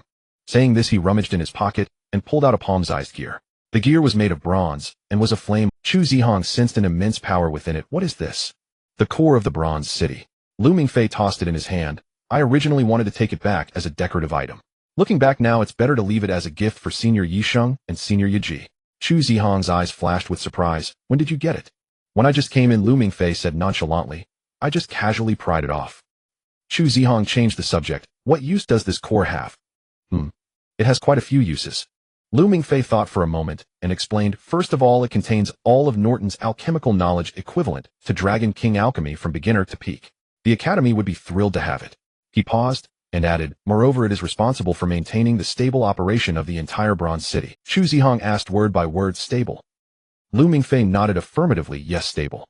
What aspect of stability does it refer to? It means stability in the literal sense, senior brother. Lu Mingfei placed the burning gear on the stone platform, clapped his hands, for example, preventing the city from collapsing under water pressure, ensuring the air circulation system inside works properly, making sure the Reapers know whether they should stand guard or patrol, and preventing the flame figurines from running amok or waking the sleeping Samson. And other trivial matters. Chu Zihong understood. If you take it away, it's equivalent to equating to removing the graphics card from a Lu Mingfei continued. Now this place is running solely on inertia, but it won't last long. Various problems will likely arise soon. Chu Zihong furrowed his brow tightly. This isn't gifting, this is creating disaster. They are still in the Bronze City. Senior brother, you're lacking insight here. Lu Mingfei sat on the stone platform swinging his legs. How can this be called disaster? This is opportunity, a trial of life, the prologue of love. I don't understand. Let me put it this way, Lu Mingfei patiently explained. Senior brother, how do you think the protagonists in those heroic novels or movies grow? Isn't it always in a world on the brink of destruction, finding a key item, then turning the tide to save the world, and finally winning the heart of their beloved? Chu Zihong pondered. What we are doing now is the work of a screenwriter. But I'm not trying to destroy this place, I'm temporarily taking control of it. I will use this core to temporarily manipulate the order of the Bronze City, creating a little space for solitude and shared memories for them. He continued to persuade Chu Zihong. Senior brother, think about it, what kind of feelings are the strongest? Isn't it experiencing gunfire together, jumping through windows together, going through life and death separations together? Senior Yisheng and Senior Yaji, such a good pair, but they always feel like they are missing a bit of spark. Love is too bland, it warms up slowly. Lu Mingfei raised a finger. So I need to arrange a little unexpected event for them, a little trial. When they hold hands and walk out of here, their feelings will surely be different. We are doing a good deed for their relationship, senior brother. You just want to watch the excitement, Chu Zihong pointed out bluntly. No, watching the excitement is just a side benefit. Lu Mingfei firmly denied. I'm practicing artistic theory.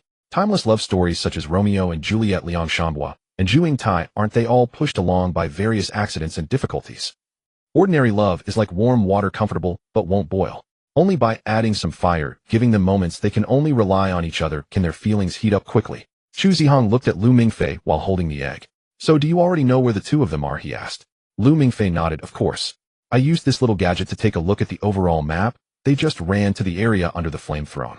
They performed well, avoiding the first wave of small monsters. Just as he finished speaking, the room trembled slightly, and dust began to fall from the dome above. Chu Zihong stopped and looked up.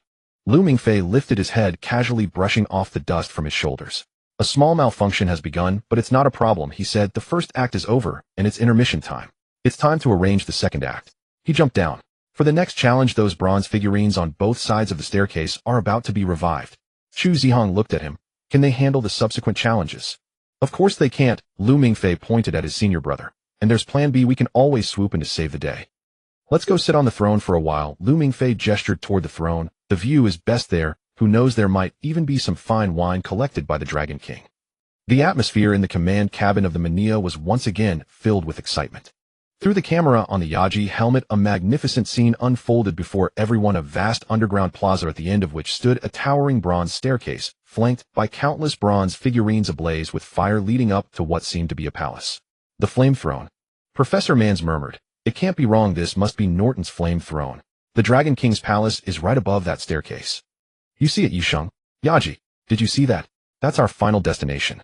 Yi Sheng's voice sounded calm as he and Yaji carefully stayed at the edge of the plaza, not daring to approach recklessly.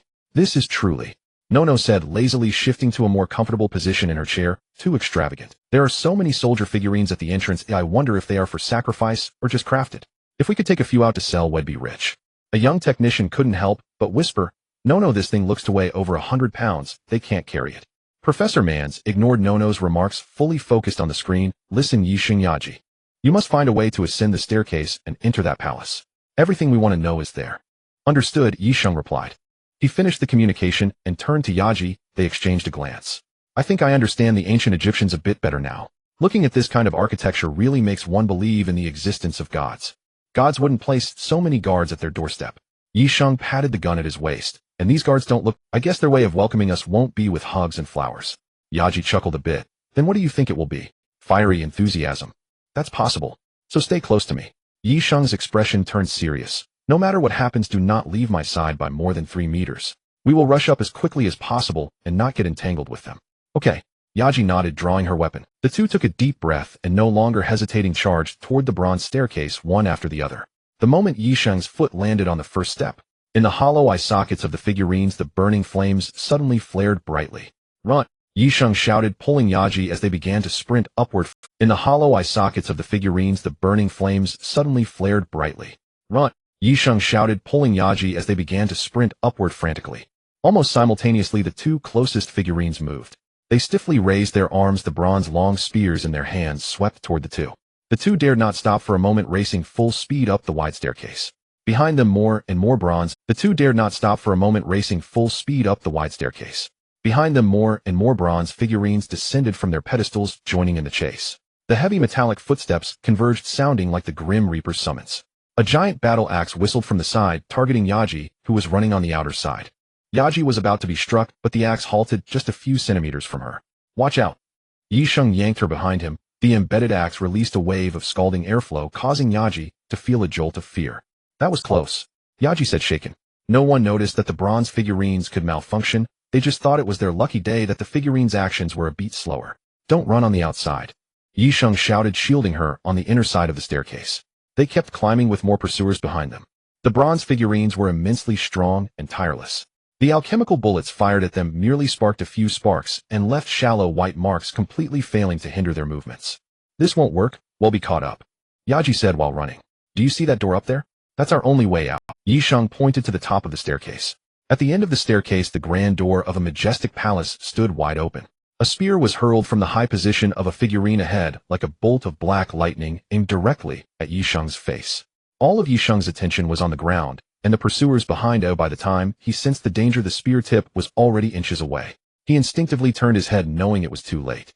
The deadly spear tip seemed to be paused, hovering momentarily just before his nose.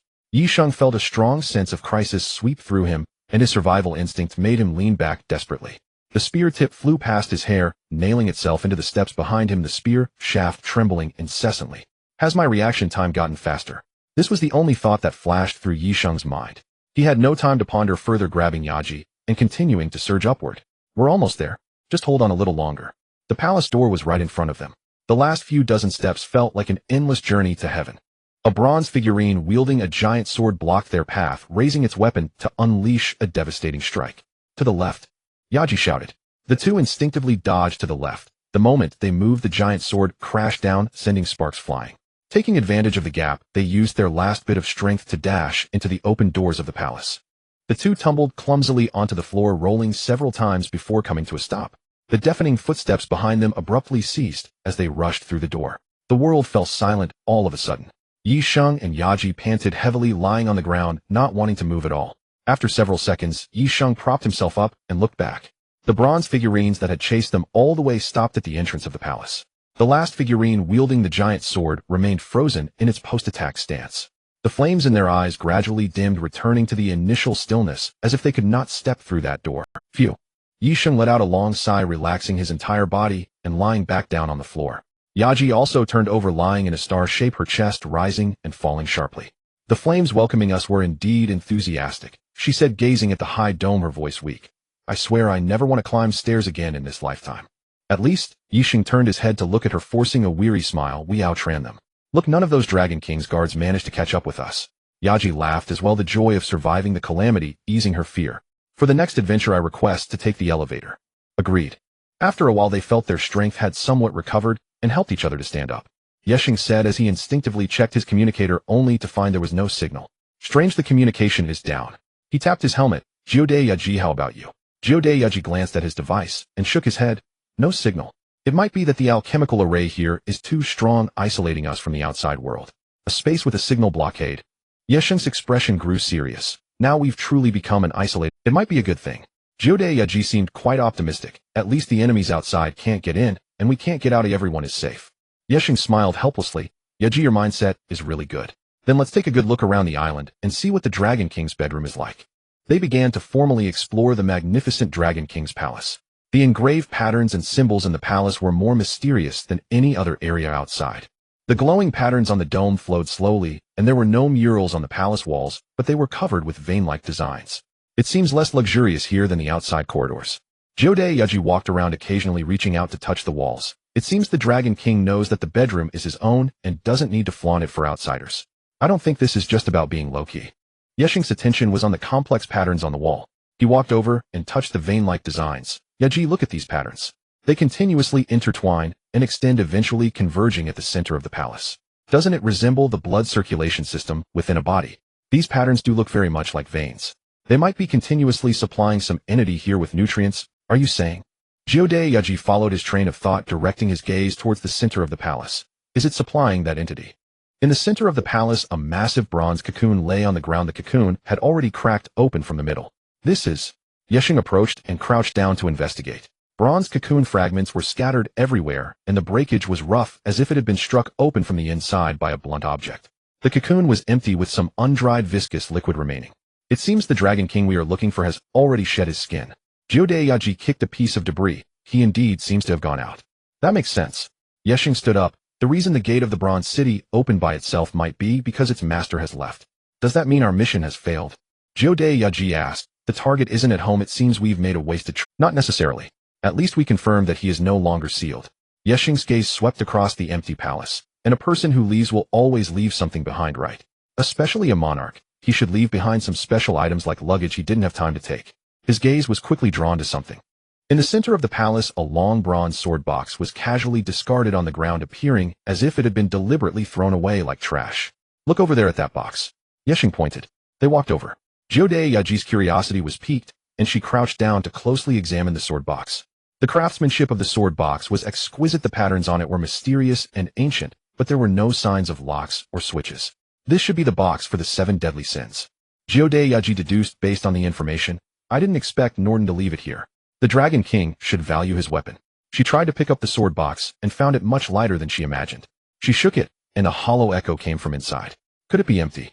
Jiode Yaji felt somewhat disappointed. This was illogical. Why would a ruler leave an empty weapon box behind? She put down the sword box reluctantly, trying to find a way to open it, knocking on it, and carefully exploring the patterns on it. The sword box was seamless, making it hard to start. Opening it might require alchemical means. Yexing also checked it over, but found nothing. This item might have a mechanism or require bloodline recognition. Otherwise it might need a corresponding spell to open. We currently have no way to do that. Jiode Yaji nodded, stood up, and shifted her gaze away from the sword box. Let's continue exploring. As she spoke, she continued to examine the magnificent palace. At the end of the palace was a majestic throne. The throne was carved from black metal with magma-like patterns flowing around it. On the massive throne's armrest, a small object was quietly resting. From afar, it looked like a palm-sized gear. The gear was bronze-colored, but its surface was flickering with golden flames, as if it were breathing. What is that? Jiode Yaji was the first to notice it. I don't know, but it looks extraordinary. Yexing furrowed his brow. The item on the throne's armrest might be related to the Dragon King. Both of them carefully approached the throne.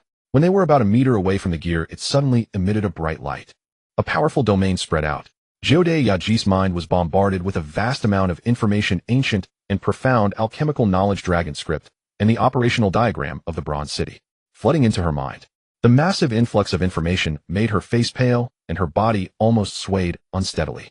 Yexing supported Jiode Yaji, pulling her close while also feeling that overwhelming power. It seemed the entire Bronze City was under the control of this tiny gear, with every breath it took manipulating the operation of this city. This is the alchemical domain. Yesheng gritted his teeth against the mental impact. We need to retreat. He shielded Zhou Yaji and stepped back a few paces, only then did the pressure suddenly lessen. I guess this gear might be the core of this bronze city. Zhou Yaji's head rested on Yesheng's shoulder as she gasped for breath. Her eyes could not hide her excitement. From the information just transmitted, it might contain all of Norden's alchemical wisdom. This could be an encyclopedia of Dragon King level alchemy. It's an encyclopedia that could cost lives. Yesheng's expression was serious. We need to think of a way to take it away. Its value might exceed that of the Dragon King. How to take it? As soon as we get close, we'll be crushed by its domain. There must be a way. Yesheng took out a uniquely shaped black metal box from his waist pouch. The box was square and covered with various indecipherable scales, simple and crude. This is a special black box from the equipment department that I specifically requested, a simplified version of the black box. Yesheng explained, the equipment department said it can also be used to shield and seal the energy of high-risk alchemical items. I hope it really works as well as those people from the equipment department said. He took a deep breath and said to Zhou Yaji, they'll go over and grab it, you stay here and don't move. After saying that, he opened the black box and alone braved the immense mental shock, stepping closer to the throne. The closer he got, the greater the pressure. Yesheng seemed to be walking through a 12-level storm, struggling to activate his golden pupils to resist the powerful mental invasion. Finally, he reached the throne and reached out to grab the burning gear. At the moment of touching the gear, the alchemical domain suddenly vanished.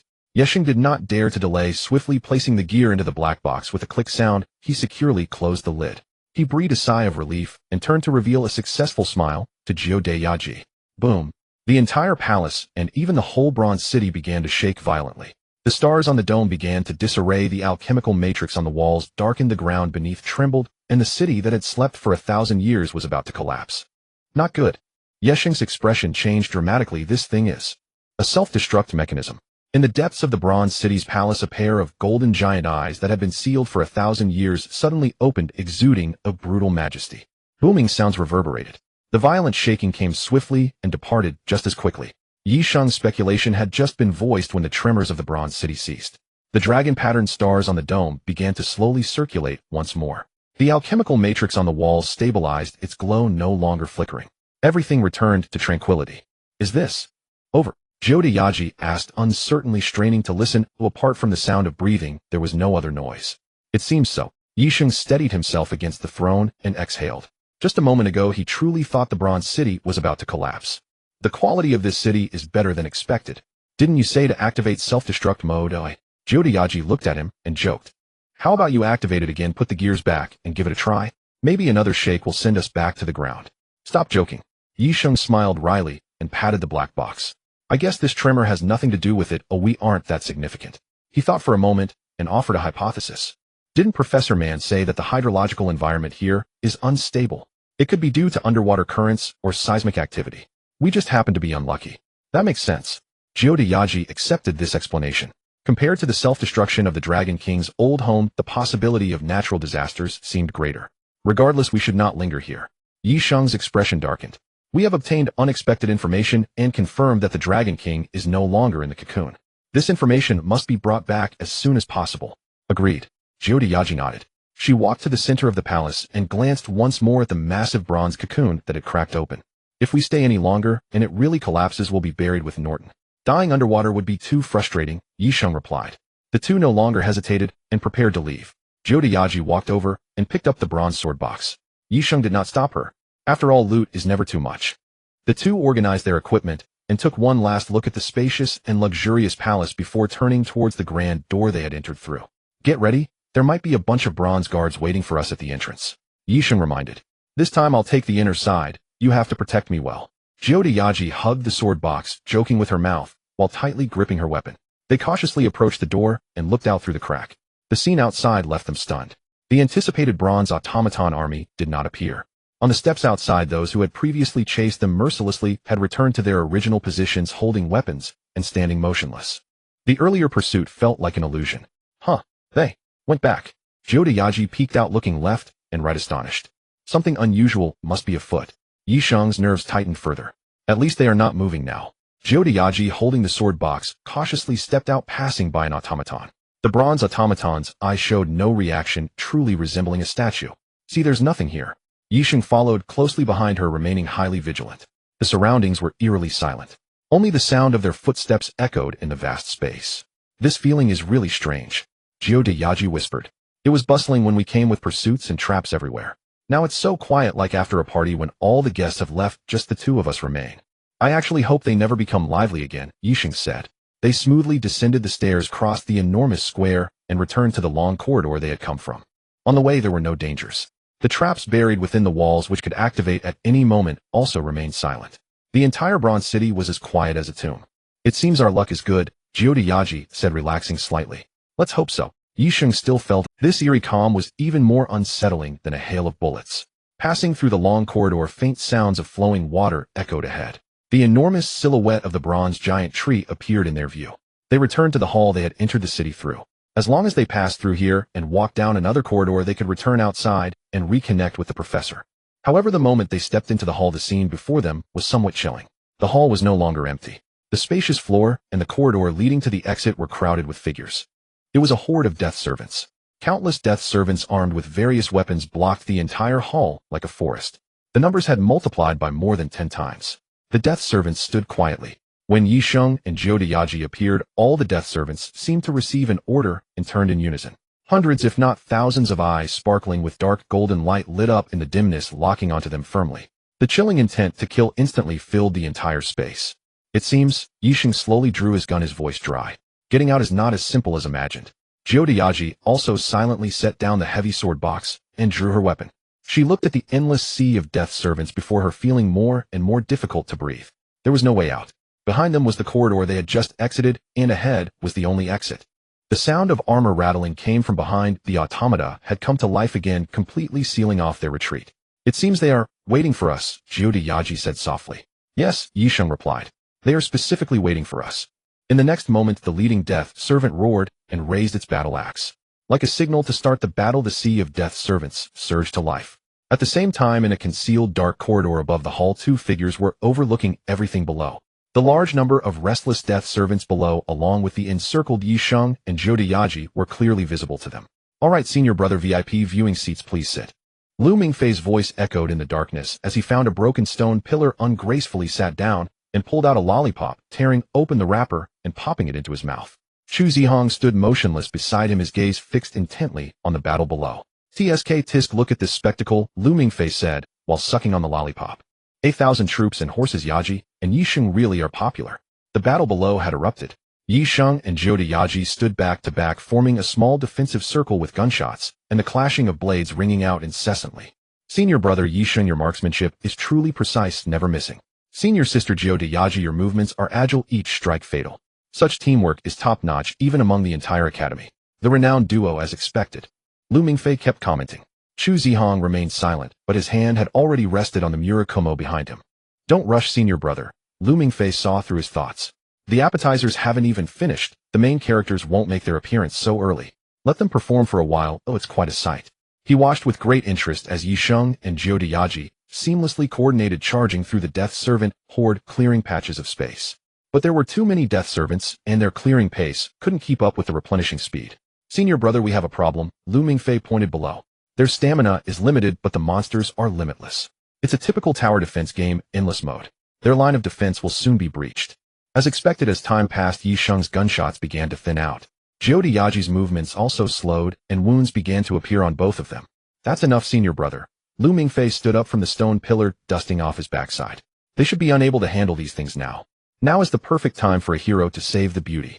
You go down with senior brother Yisheng and senior sister Jiu de Yaji, who I'll finish my act behind. By the way, Lu Mingfei seemed to remember something and called out to him. Just a friendly reminder, this is only the 3rd level, the death servants besieging the city. There's still the 4th level ahead, so don't use up all your blue potions. Chu Zihong paused for a moment before quickly disappearing into the deeper darkness. Lu Mingfei watched Chu Zihong leave, then looked down at the two who were caught in a bitter struggle facing perilous situations, and patted the egg in his arms. Where's the babysitter team? A Deadpool in the front row swung a giant axe heavily down onto the ground. The bronze floor was smashed into a pit, and metal shards scattered everywhere. The sea of Deadpools continued to boil. The Deadpool horde raised countless butchering knives, their roars echoing, eager to devour the only 2 living people in the center of the hall. To the left, 3 o'clock. Yisheng shouted, pulling the trigger. The mercury bullet instantly struck one Deadpool's head. The powerful kinetic energy shattered its skull. Black blood and shattered bones flew everywhere. The headless body charged forward a few steps due to inertia before collapsing. The monsters behind trampled right over it. Yaji's movements were equally swift. She darted through the cramped space, her short knife tracing deadly arcs. She did not engage in direct combat, targeting the gaps in the armor to strike at the monsters' vulnerable throats and hearts. They're stronger than the ones before, Yaji said during a brief pause and fighting, feeling the resistance on her blade increase. Their bodies are harder. They might be the elite of the Dragon King's Legion. Yisheng quickly swapped out for a new magazine. The scale of today's encounter is truly unprecedented. I've never seen so many Deadpools before. The two once again stood back to back. A small yet temporarily unbreachable stronghold was established. Bullets and blades intertwined to form a web of death. Any approaching Deadpool would be dismembered or knocked down. The battle raged on, but the number of Deadpools was endless, pouring forth from every shadowy corner of the hall. As one batch fell, more immediately took their place. They charged forward over the grotesque bodies of their fallen comrades. Fortunately, the Deadpools were weak, and soon the entire floor of the hall was covered in a layer of debris. Yisheng's bullets were depleting rapidly. Magazines emptied one after another. He had to start conserving his ammo, relying more on close combat. Yaji's stamina was also waning. Sweat beaded her forehead, and her breathing was rapid and heavy. Dark reflection. Yaji activated her verbal spirit, attempting to interfere with the monsters, using a psychological distraction to buy herself some breathing room. Some of the most aggressive Deadpools suddenly froze in their tracks. The golden light in their eyes became dazed, losing their targets. But this effect lasted for less than a second. No. Yaji's face turned pale. There are too many of them. The mental shock from the Deadpools has formed a chain, and my verbal spirit dissipates too quickly once it's spread out. Her verbal spirit failed. They had lost their greatest tactical advantage. With a swift thrust, a cunning Deadpool took advantage of Yaji's moment of disorientation and stabbed out with a spear from a tricky angle. Yisheng forcefully pushed Yaji aside. He could not completely evade the attack. The cold, sharp spear grazed his arm, leaving a deep gash. Yisheng, Yaji exclaimed, turning around to slash the spear in two. I'm fine, just a surface wound. Yisheng kicked away the attacking Deadpool, forcing his expression to remain calm. We can't keep dragging this out, we need to break through. But breaking through was utterly impossible. Their space for movement was shrinking. The encirclement of Deadpools was tightening, walls of steel and rotting flesh closing in. In another fierce clash, Yaji stumbled over a body and lost her balance, caught between attacks from three directions. A tall Deadpool wielding a double-edged giant axe seized this opportunity. The giant axe came crashing down with a whoosh. Yisheng's pupils dilated. He had no time to shoot or rush forward to block. All he could do was act on instinct, using all his strength to shove Yaji forcefully aside. Bang! Yaji was knocked aside by a tremendous force. Yisheng's back, however, was fully exposed to the sword thrusting from another direction. The sharp sword pierced through without hindrance, creating a wound deep enough to see bone. Agonizing pain surged through him. Yisheng grunted softly, blood instantly staining his back. But he did not follow. Instead, he forced himself to turn around with the momentum, raising his hand to blast the Deadpool that nearly struck Yaji in the head. We're surrounded to death. Yisheng's voice was a bit hoarse. Blood loss was turning his lips pale. He leaned against a broken bronze pillar, barely holding himself up. A small triangular area formed here, temporarily blocking the attacks from behind, becoming their last refuge. Yaji looked at the horrifying wound on Yisheng's back, her eyes turning red. Listen, Yaji. Yisheng looked at her, his eyes unusually bright. We can't both die here. He pointed to the broken pillar behind them, where a small platform was reachable a few meters up. You go up. I won't. Yaji immediately shook her head, her voice trembling. Go up. Yisheng's tone became extremely stern. He grasped Yaji's shoulders, using all his strength to lift her up. This is an order. Hurry. Yaji was propelled by his strength, helplessly climbing upward. As soon as she steadied herself on the small platform and turned to come down, she saw Yisheng looking up at her. His face bore a gentleness and remorse she had never seen before. As soon as she steadied herself on the small platform and turned to come down, she saw Yisheng looking up at her.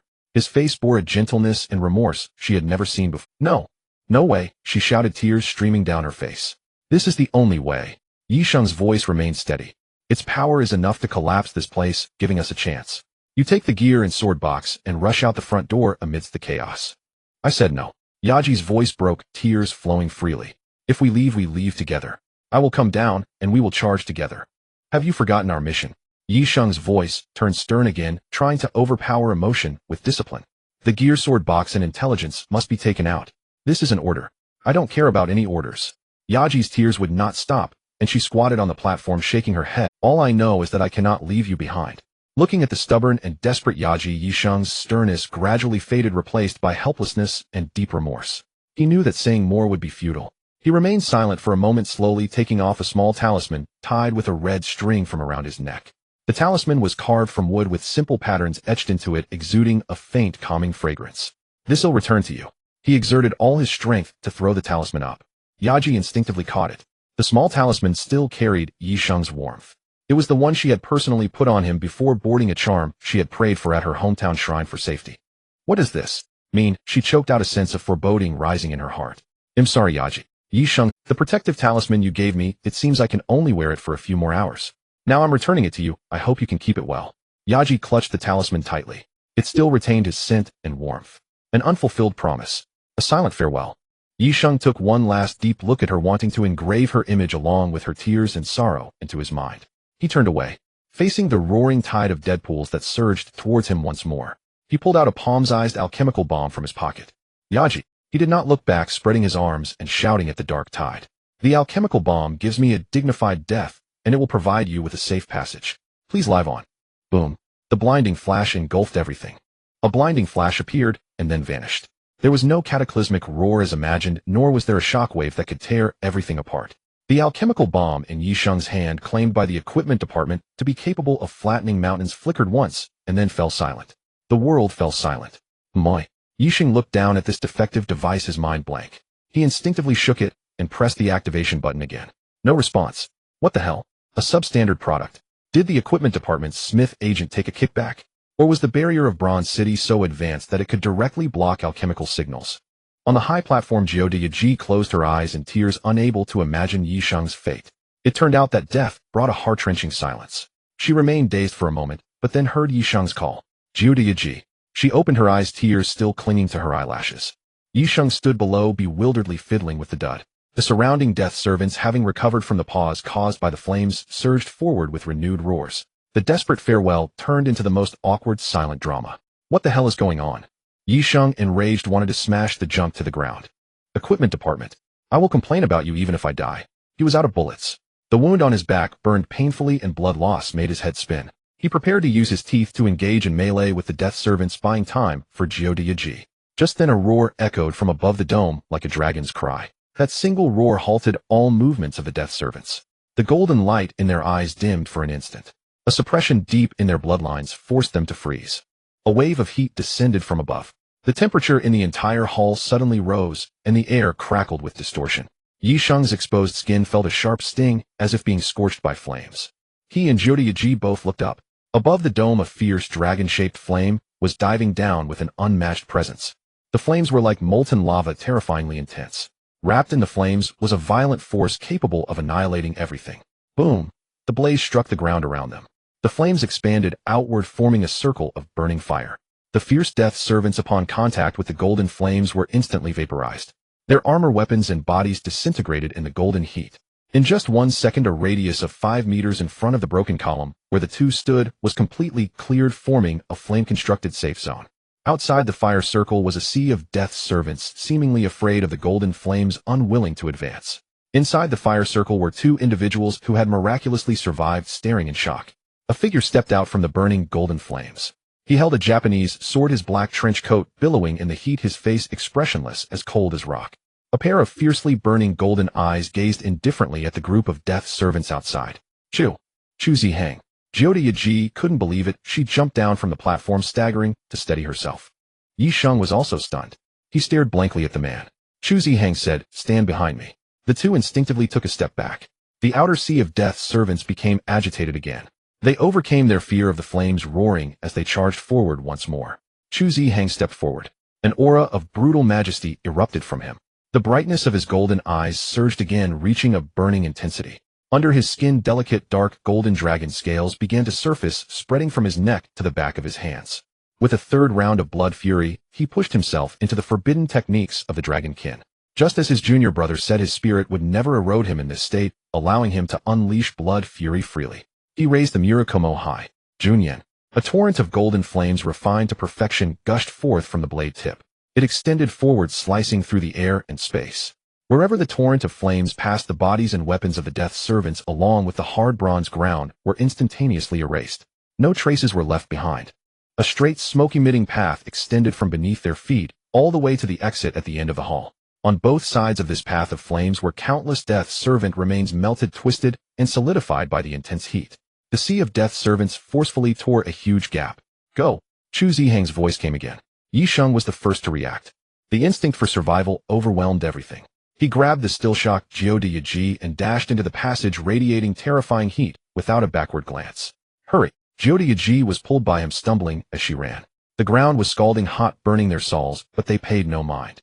The flames on both sides of the passage had not yet extinguished. They stood like two walls of guards blocking all approaching enemies. Some death servants roared, attempting to rush over, but upon contact with the fire wall, they instantly turned to charcoal, falling silently. Chu Zihang ran behind them, holding the rear. Any death servant attempting to interfere would be cleaved in two by him. Yi Sheng pulled Jiu de Yaji using the fastest speed of his life. They burst out of the hall. They dashed into the long corridor they had come through. Only when they could no longer hear the roaring of the death servants behind them did Yi Sheng finally stop, exhausted. He looked back, and Chu Zihang's figure appeared at the corridor entrance. With a casual wave, he severed several massive bronze columns at the entrance. Boom! The columns collapsed with a thunderous sound, completely blocking the entrance. After finishing all this, Chu Zihang walked over. The dragon scales on him quietly faded, and the burning golden eyes dimmed, returning to their usual state. The person who had just burned the world was no longer the same. Junior brother, why are you here? Yi Sheng leaned against the wall, panting, and asked the question in his heart. The wound on his back was still bleeding, but the relief of surviving and the mystery before him made him temporarily forget the pain. I also applied to participate in the Kuei Min plan. Chu Zihang's answer was as concise as ever. But I didn't come in with you. Then how did you? Jiu de Yaji, having calmed down, looked at Chu Zihang with gratitude in her eyes. We did not receive any notifications. Thanks to you. This was the principal's arrangement, Chu Zihang said. As a reserve force. Reserve force. Yi Sheng smiled bitterly. He glanced at his own wounds, and then at Jiu de Yaji's pale face. Your reserve force is far stronger than our main force.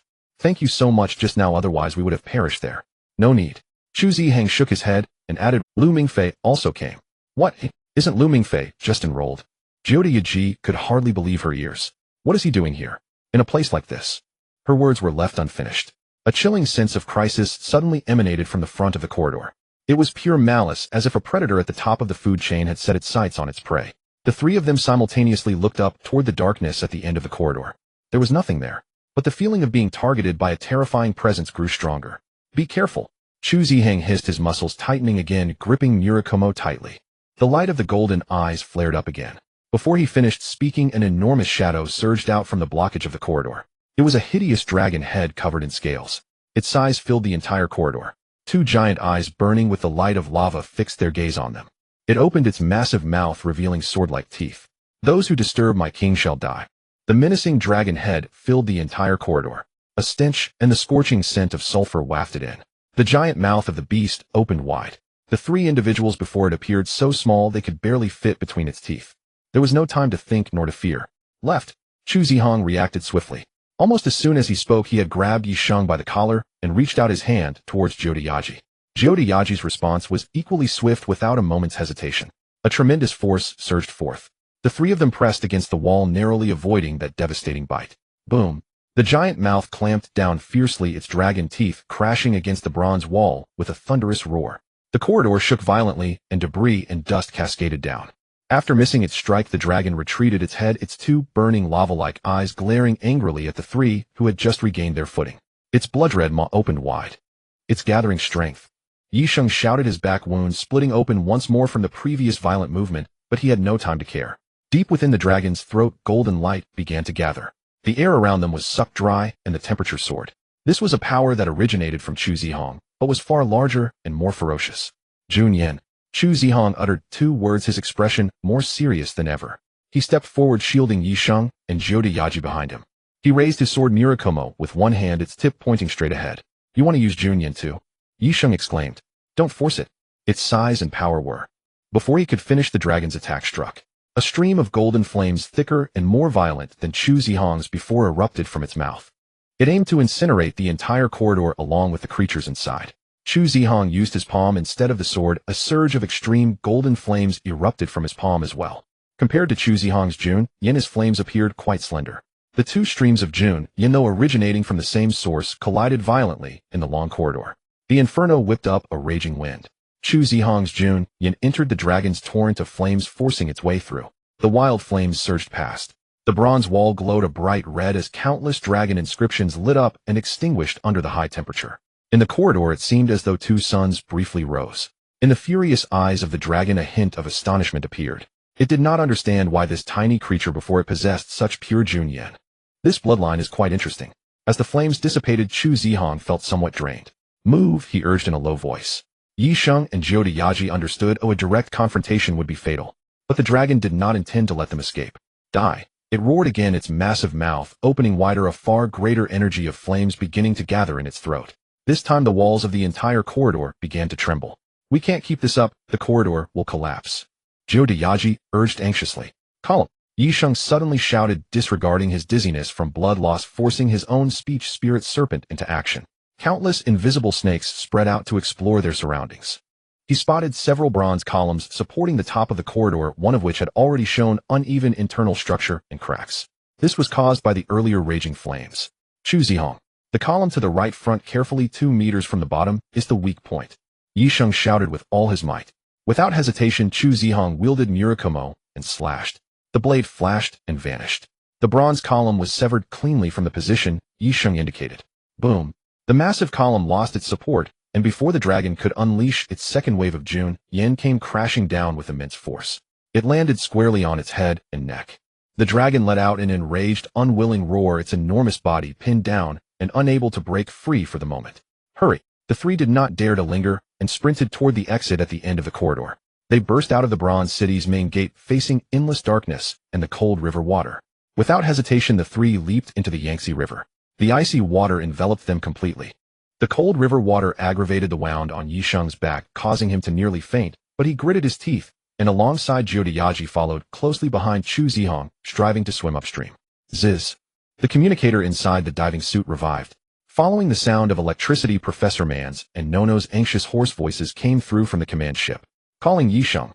Calling Yaji. Please respond. What on earth happened? We lost your signal for over an hour. This is Jiu Yaji. Jiu Yaji replied intermittently while ascending. We encountered an attack. Yi Sheng is injured. It was Chu Zihong who saved us. We are in the process of retreating. The communicator fell silent for a few seconds. Thank heavens. Chu Zihong. How could he? No time for questions. They are surfacing. Prepare to. Now is not the time for answers. All units prepare for emergency rescue. The danger was not yet past. A tremendous rumble echoed from below. Powerful currents surged upward from the location of the Bronze City. The dragon Samson smashed through the broken stone pillars and broke free. Following it were endless waves of undead servants. They moved more nimbly in the water like a school of bloodthirsty fish continuously pouring out from the Bronze City. A dragon led hundreds and thousands of undead servants, rapidly pursuing the three tiny points of light on the water's surface. Samson's speed was beyond imagination. Its massive shadow loomed over the three. It opened its giant mouth and bit down once more. Oomph! Chu Zihong suddenly turned in the water, drawing Murakumo, the golden flame blade, slashing out. The flame blade struck fiercely against Samson's jaw, sending sparks flying, the flames shattering the recently re-established communication. In pain, Samson recoiled, but more undead servants had surrounded them from all sides, their claws glinting with cold light under the spotlight. A net of doom closed in, blocking all escape. The enraged Samson suddenly ceased its attack. Its massive head swung in the water as if sniffing for something. It realized that the three insects bore no trace of the king it guarded. The king's egg was not here. It turned back to see a furtive figure enter the Bronze City. It understood that there were still people inside the city. The king's egg might still be within. This was the insect's tactic to lure it away. The safety of the king was paramount. It let out a roar of extreme fury, the sound creating ripples in the water. Vile? Damn! Its enormous eyes fixed a glare on Chu Zihong, etching the image of this thief who dared to use the king's flame into its memory. It issued its final command to the surrounding undead servants. Tear these intruders to shreds. Having completed this, its colossal body swiftly turned, filled with furious rage, charging back into the depths of the Bronze City. The king's safety must not be compromised. Samson's departure did not improve the situation for the three. The commanded undead servants unleashed all their murderous intent upon them. The water was filled with monsters with glimmering golden eyes. Be careful! Chu Zihong erupted with blood once more, the golden Jun Yin continuing to blaze. In the frigid river water, he forcibly opened up a fiery domain several meters in diameter. The approaching undead servants were pushed back outside the domain. However, this took a tremendous toll on him. The fiery domain shrank rapidly under water pressure. The three were trapped in this flame-formed safe zone. surrounded by endless darkness and countless monsters. I didn't expect we still wouldn't be able to escape. Jiudiyaji looked at the grotesque faces outside, her voice filled with bitterness and despair. Yi Sheng could no longer hold on. He leaned against Jiudiyaji's shoulder, his face pale as paper. The wound on his back was sealed and staunched by the high temperature within Chu Zihang's fiery domain, yet he had already lost too much blood, the feeling of weakness preventing him from lifting a finger. In this dire situation, he used his last ounce of strength to grasp Jiudiyaji's hand. Her hand trembled. Senior sister. Chu Zihang's voice broke the momentary despair. He maintained the fiery domain, his face revealing no joy or anger. Once we get out safely, would you be willing to be together? Even if it goes against the regulations of the execution department. Yi Sheng and Jiudiyaji were both stunned. No one expected that at this life-and-death juncture Chu Zihang would ask such a question. It was said that Lionheart would gossip, but no one expected it to reach this level. They were about to die. The weakened Yi Sheng cracked a pale smile. Huh. Cough. He laughed, aggravating his wound, and started coughing violently. I thought you would ask about a will, but unexpectedly it was gossip. I'm about to die, and I still care about regulations. As long as Jiudiyaji is willing, I could even marry into their family. Jiudiyaji could no longer hold back her tears, large drops falling into her diving suit. She cried and laughed at the same time, nodding heavily. If we can all live and get out, I am willing for anything. Then remember your words. Chu Zihang said. His tone suddenly turned cheerful, and both Yi Sheng and Jiudiyaji sensed an unusual undertone. A lazy and teasing voice emerged from Chu Zihang's communicator. Senior brother, I heard you. Your task has been completed. Words spoken in a dire situation are the most sincere. Though there was a little deviation causing Senior Yi Sheng to be so severely injured, the outcome is good. Senior brother, I heard you. Your task has been completed. Words spoken in a dire situation are the most sincere. The bronze city below suddenly erupted in a blaze of light. It was an indescribable grandeur, a golden flame far more terrifying than the combined might of Chu Zihang and Samson shooting up from the underwater bronze city. The surrounding river water was instantly evaporated, and within the Yangtze River a torrent made of pure flames surged upward. The undead servants that had surrounded the three stood no chance against this torrent of flames. Instantly, the flames continued to rise, bursting from the surface and soaring into the sky, scorching the night sky. Chu Zihang urged quietly, grabbing the unconscious Yi Sheng with one hand, while the other arm wrapped around the weak Jiudiyaji, who still clutched the black box and bronze sword box tightly. The golden Junyan erupted beneath his feet. In Murakumo's memory, he had once used Junyan under the sea as the strongest propeller. Now was the time for this technique to return. Under the illumination of the world-destroying light below, Chu Zihang with the two in tow transformed into a meteoric fireball, traversing the rolling river towards the rescue ship over 100 meters away in an instant. Bang! Chu Zihang burst out of the water, flames trailing from his feet as he landed heavily on the deck. Everyone on the deck was dumbfounded. First they saw an incredible flame surging from the bottom of the Yangtze River, followed by a golden pillar of fire shooting into the sky. Then they saw a figure stepping on the flames, and the turbulent river soaring onto the ship like a comet flying against the wind. This entrance was simply too extravagant. Medical team. Professor Mans was the first to react, shouting at the top of his lungs. The medical personnel on the ship snapped back to reality and rushed over with a stretcher. Chu Zihang gently placed the unconscious Yi Sheng onto the stretcher. The medical staff gasped as they saw the terrifying wound on Yi Sheng's back forcibly burned and sealed by extreme heat. Quick! Prepare type A blood. Adrenaline. Immediately take him to the operating room. On the other side, Yaji was helped down, her legs buckling as she nearly fell to the ground, but she still managed to say thank you to Chu Zihang. She was then taken by nurses for a full examination and bandaging. The scene was chaotic, with only Chu Zihang standing there, his black trench coat dripping with water as he sheathed his sword, his expression emotionless. Chu Zihang. Professor Mans, accompanied by Nono, quickly approached and surrounded him. Mans' face was filled with shock. Why are you here? What was that just now? He pointed at the giant waves and the rising mist on the river. The principal's orders. Chu Zihang's response was succinct. The principal's orders. Professor Mans was taken aback. My junior brother Lu Mingfei and I are the backup and insurance for this operation. Chu Zihang calmly explained. The principal has authorized us to take any necessary measures. Any measures? Professor Mans pondered this phrase, recalling the apocalyptic scene just now, feeling a wave. Is this what any measures entails? Nono looked Chu Zihang up and down, her eyes filled with curiosity and inquiry. Since you made it out, where is Lu Mingfei? Nono spoke with some concern. Why isn't he with you? And what happened below? What about the Dragon King? All eyes were focused on Chu Zihang. Yes, what about the new students? Chu Zihang's gaze fell on Nono's face, his expression unchanged as he replied. We encountered a large number of death servants and what appeared to be next-generation dragon species. Xu Zihong directed his attention back to the fiery river. The explosion just now may be a sign of the Dragon King's awakening. We encountered a large number of death servants and what appeared to be next-generation dragon species. Xu Zihong directed his attention back to the fiery river. The explosion, holding the rear. No exclaimed in disbelief, facing the Sunto awakened Dragon King. He's all alone. Xu Zihong nodded and added his final words. Rest assured my junior brother will complete the mission.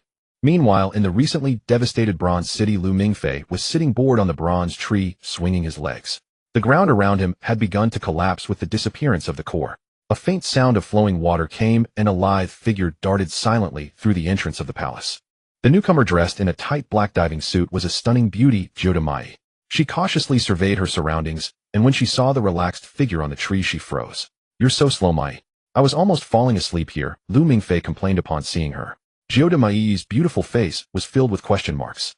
Her mission this time was to infiltrate the palace of the Bronze and Fire King, and after drawing all the firepower from Cassell Academy, retrieve the most important item inside. She had prepared to face countless hardships and dangers. But the script seemed off. The boss said the most important item would be here, but did not mention there would be a little rabbit sitting here like it was in its own living room waiting for her. You? Lu Mingfei. Jodamai asked cautiously, how did you get here? I came to bring you something. Lu Mingfei jumped down from the tree, pulling out a cocoon-like object in a bag containing 7 oddly shaped alchemical tools from behind. Here are the items you wanted: the Dragon King's egg, along with a set of bonuses, the 7 deadly sins. Jodamai was completely dumbfounded. Did she really get it this easily? So effortlessly? The boss said, the most important items could be obtained here. I didn't expect you, little rabbit, to personally deliver them to me. Jodamai stepped forward, her gaze complex, as she looked at Lu Mingfei. Do you know the value of these items? Of course they're very expensive. Lu Mingfei shoved the items into her arms, so you all need to charge a bit more. Jodamai, holding these treasures that could drive the entire hybrid world mad, found herself momentarily at a loss. She couldn't help but tease this seemingly silly little rabbit. You're so amazing, you must be very popular with the girls, right? How about our Ling? She's a white-haired, lowly skilled. Would you like her as your wife? Lu Mingfei glanced at her upon hearing this. Don't teach Ling those strange things. She's a good girl, and don't mess with her. Jodamai was taken aback, not expecting this kid to be quite sharp-tongued. Lu Mingfei ignored her teasing.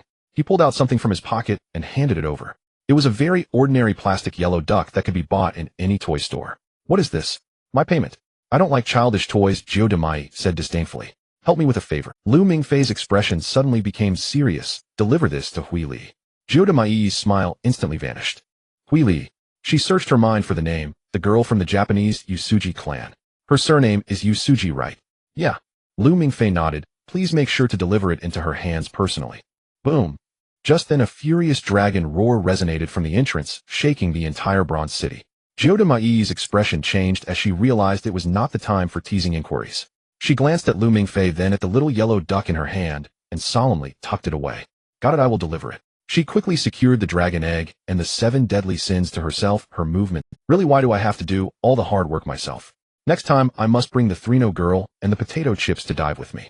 She complained, then waved at Lu Mingfei. Goodbye, little rabbit. I hope the next time we meet you can gift me something. Lu Mingfei waved back. Take care.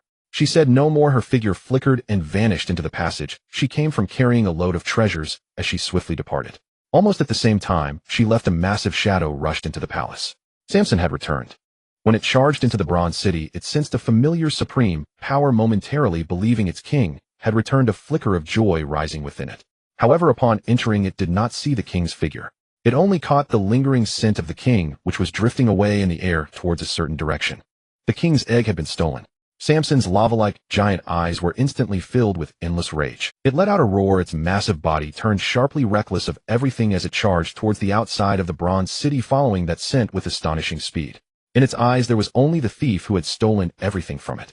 Jodamai was cranking up the power of her diving suit's thruster to the maximum, and a long white spray erupted from the nozzle. She dared not look back. An overwhelming sense of impending doom was rapidly closing in from behind. The furious Samson had locked onto her as his only enemy. The river water was violently parted beneath his massive body, and the surging waves threatened to swallow her whole. The relative distance was shrinking at an alarming rate. Jodamai seemed to feel the scorching heat. It was over. This thought flashed through her mind. In the face of absolute pressure from size and strength, she had no chance of victory. No wonder it was so easy to go in and grab something. It turned out there was a giant waiting for her. The furious second-generation beast was lethal in the water. Just as the giant dragon head was about to bite down the Great Terror, behind her suddenly came to a halt. Jiu was momentarily stunned and instinctively looked back. She witnessed a scene she would never forget in her life. Samson's massive body was frozen in the water, and his gigantic tail was effortlessly grasped by a hand. Standing at the ruined entrance of the bronze city, Lu Mingfei held onto the dragon's tail with one hand, exerting his strength. Go! With a mighty swing, he lifted the dozens of tons heavy dragon. The bronze city, stripped of its core support, had become weak. Samson's enormous body flew through the air like a shooting star, crashing violently into the city's outer wall. Boom! A deafening sound echoed as the fragile bronze wall was smashed open, creating a massive breach. Samson's body disappeared into the opening, while the rushing river water poured in like a flood, madly flooding into the city. Jiu beneath her diving suit gasped. Sister, are you just watching the show? Hurry up and run, or you'll lose your pay. Lu Mingfei's voice echoed from afar. Jiu awakened from her stupor, immediately pushed the thruster to the limit, transforming into a bolt of lightning as she fled frantically. Lu Mingfei glanced at the massive breach through which the river was continuously flooding and jumped in after her. The water level inside the city was rising rapidly, visibly swallowing the surrounding sculptures and palaces. Samson shook his massive, dazed head and climbed out of the rubble, the river water already reaching his feet. He let out a furious roar, his giant eyes fixed on the culprit standing not far away. Lu Mingfei walked over slowly, waving his hand in greeting to the enraged Samson. Hey Samson, long time no see. However, I can't let you pass. This statement ignited Samson's fury. As a guardian king, it was his mission to annihilate any obstructors. He opened his massive maw, and torrents of flames surged forth, vowing to turn the ant before him to ashes. Lu Mingfei took a step forward. The flames brushed against the edge of his clothes, instantly melting a copper stone behind him into molten copper. Oh no, that was off. Samson, missing his strike, charged forward with his massive body, his sharp claws tearing through the air as they descended. Lu Mingfei took half a step back, the dragon's claw brushing past the tip of his nose, stirring up enormous splashes of water. This angle is decent, if only there were a bit more strength behind it. Samson's attacks became increasingly frenzied, using flames, claws, tail swings, and collisions, employing every technique available. For a time, the entire ruined palace was filled with his rampaging figure and the deafening sounds of destruction. After a failed pounce that lodged his dragon head deep into the wall, Lu Mingfei approached and reached out to pat the giant head of Samson. I say, Samson, stop fighting. Lu Mingfei advised. Isn't it bad to kill and destroy? What about the flowers and grass? Look at you making such a mess in your king's home. Samson abruptly pulled his head back, angrily snapping at Lu Mingfei, but he easily leaped aside. Sit down, let's have a proper chat. After landing, Lu Mingfei sat cross-legged on a stone that had yet to be submerged, saying, everything can be negotiated, the price is flexible. How much salary did Norton offer you? Do they pay for 5 insurances and 1 fund? After thousands of years of overtime, do you get 1,000 times the salary? There's no need to risk your life over a mere oath. This statement was an ultimate insult to a dragon guarding eternally. Samson ceased all movements, letting out a long, echoing roar toward the sky. Golden light flowed across his form, glowing from the gaps in his scales, and the surrounding sleeping fire elements began to awaken. Countless golden light points rose from every corner of the ruins, rushing madly towards Samson's body as he prepared to unleash his strongest attack. Lu Mingfei watched this, seeing his smile slowly fading. It seems we can't reach an agreement, he whispered, standing up from the stone. The moment he stood up, a powerful aura suddenly expanded.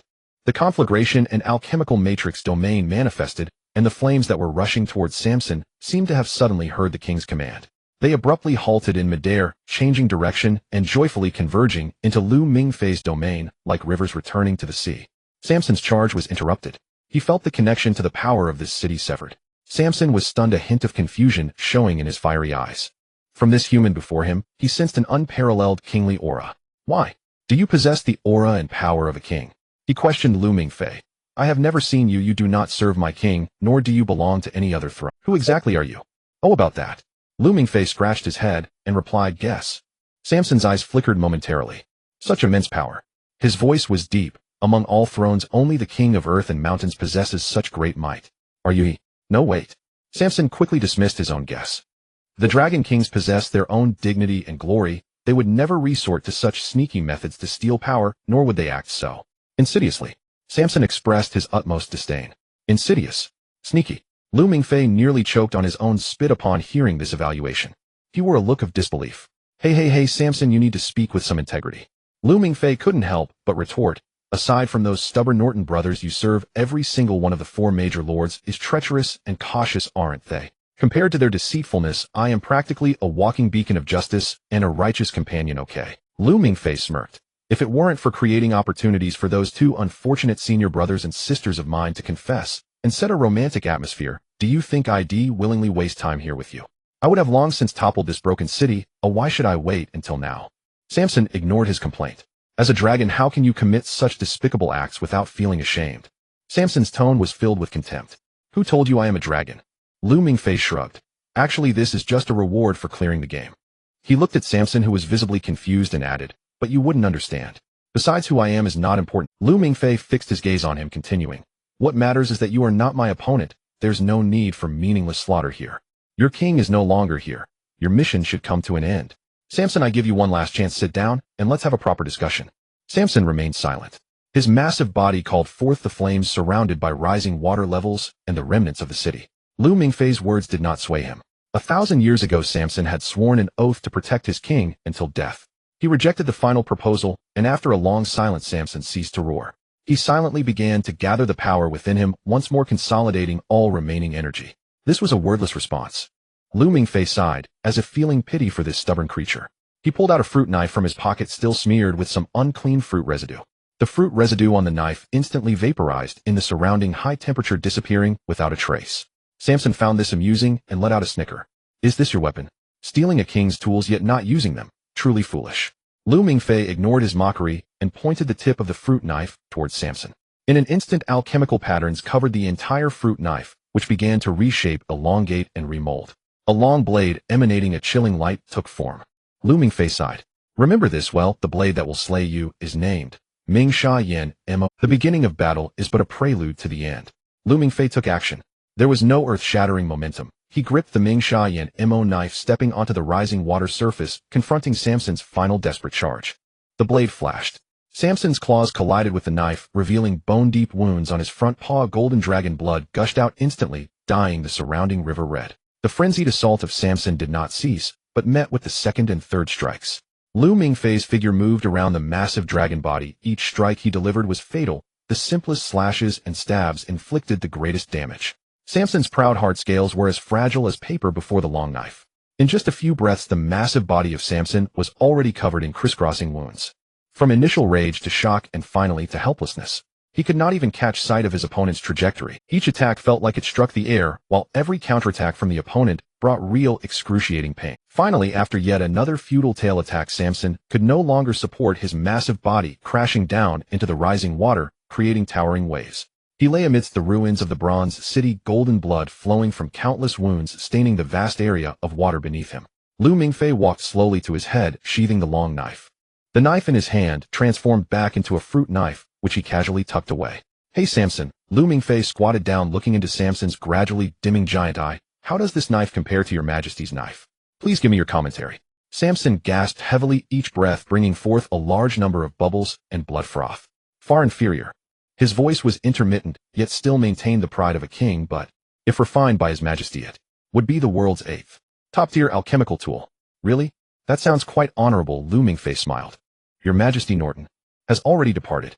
Samson's gaze seemed to pierce through the layers of water, looking towards the unknown distance. But once His Majesty Constantine is threatened, he will awaken. Blood must be repaid with blood. Indeed, blood must be repaid with blood. Lu Mingfei nodded, his expression growing serious. So your death serves as a repayment for your past life. But rest assured, your two majesties will not become my enemies. We will fight together. Samson's eyes were filled with confusion, but he no longer had the strength to ponder the meaning of those words. His Majesty will settle everything. His voice grew weaker, the glory of bronze and fire will once again manifest in the world. In his fading vision, the river and the shattered palace began to lose color. He seemed to return to the distant ancient times. Back then, the Black Emperor still sat on the throne of the world, his will being the very law of the entire world. The sky was obscured by the wings of countless dragons, and the earth trembled under the footsteps of the dragon horde. His two majesties, Norton and Constantine, were still vigorous rulers, jointly leading the Flames army to conquer for the Black Emperor. And he, Samson, was among that army, holding high the banner of bronze and fire, charging at the forefront, feeling the roars of countless kin behind him. That was the most glorious peak of the dragon race. Later, the emperor fell. Supreme authority collapsed, and the great empire crumbled. Former comrades turned their blades against each other, fighting for the vacant throne, turning the entire world into a bloody battlefield. He followed his two majesties, clashing with the rulers of the sky and opposing the overlords of the sea. At that time the battles were no longer for glory, but for survival to protect the authority that belonged to their king. He had witnessed amidst the brutal war His Majesty Norton standing at the front lines unleashing the candle dragon that scorched the world. The entire sky melted, the earth cracked in the flames, and the enemy's army turned to ashes in an instant. The light and heat of annihilation were the most magnificent sights he had ever seen. Yet such glory had not been witnessed in a very long time. His Majesty fell into slumber, the great army turned to dust in history, and even the candle dragon that once burned the world became an unreachable memory. He might never have the chance to witness it with his own eyes. He recalled a saying once after a brutal victory. His Majesty placed his hand on his head and said to him, "Samson, the battlefield is the best home for a warrior." Indeed, the battlefield is the best home for a warrior. In his final moments, Samson used his last bit of strength to look at Lu Mingfei. "What will you do with my corpse? Will you turn it into a specimen for exhibition?" Lu Mingfei was taken aback for a moment, then shook his head. He stood up, looking down at the loyal dragon who remained steadfast until the last moment of life, softly saying, "The battlefield is the best home for a warrior. I will hold a grand funeral for you." A flicker of days appeared in Samson's increasingly dim eyes. In his final moment of life, he unexpectedly heard words identical to those of His Majesty from this enemy. In that instant, everything around him suddenly became incredibly bright. An unpredictable high temperature suddenly descended. Golden flames appeared from thin air, igniting the entire world. The surging flames engulfed everything. The cold river water around his body was instantly evaporated, transforming into a towering white steam. His damp body was dried. He felt no pain, only an immense warmth, the warmth of returning to the source. It was the candle dragon. How nostalgic, how magnificent. Using heaven and earth as a furnace, the world as firewood. Melting along with His Majesty's palace in the candle dragon. Indeed, this was the grandest funeral he could imagine. In the flames, he closed his eyes. On the Moni Yehi ship, everyone was stunned by the apocalyptic scene before. In the distance, the Yangtze River was violently churning, as if it were boiling.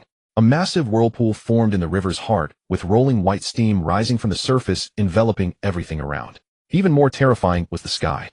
The sky began to rain red fire. Every drop of fire rain that fell on the river's surface caused even more steam to billow. The entire world seemed to have transformed into a gigantic pressure cooker. What on earth is this? Professor Mans gazed at the river's surface, shrouded in steam and flames, unable to utter a word. Candle dragon. Nono's face was equally filled with shock. According to the records of the secret society, this is the candle dragon phenomenon. When the Dragon King approaches death, he ignites all of his life and spirit, releasing his final and most brilliant incantation. Eyes open for day, eyes closed for night, breath for winter, exhale for summer. This is a myth, yet it could also be reality. She sighed. The might of the Dragon King is truly incredible. Even just a desperate strike before death holds such power. If it were a fully energized Dragon King, destroying the world might not be a mere joke. After saying this, she fixated her gaze on the center of the sea of fire, her face revealing some concern. Lu Mingfei, can he escape safely from this place? The scene fell into silence, and no one could answer. Chu Zihong's hand remained on the hilt of the Muramesa, his gaze fixed and determined as he stared ahead. I believe in my junior brother. To rest eternally in the flames of eternity. For the warriors who follow the Flame King, this may be the best ending. Lu Mingfei gazed at the golden sea of fire, feeling no compassion in his heart. This cannot be considered a fair duel. It was merely his simple action. From the moment he accepted the task, Samson's fate was already sealed. Loyalty deserves respect, but one's stance determines life and death. The causes sown in the past life must still be repaid now. Under the great power of the candle dragon, Samson's massive dragon body and the entire bronze palace were slowly melting away, decomposing into the most primitive carbon elements. The golden flames reflected a fiery red on the dark riverbed.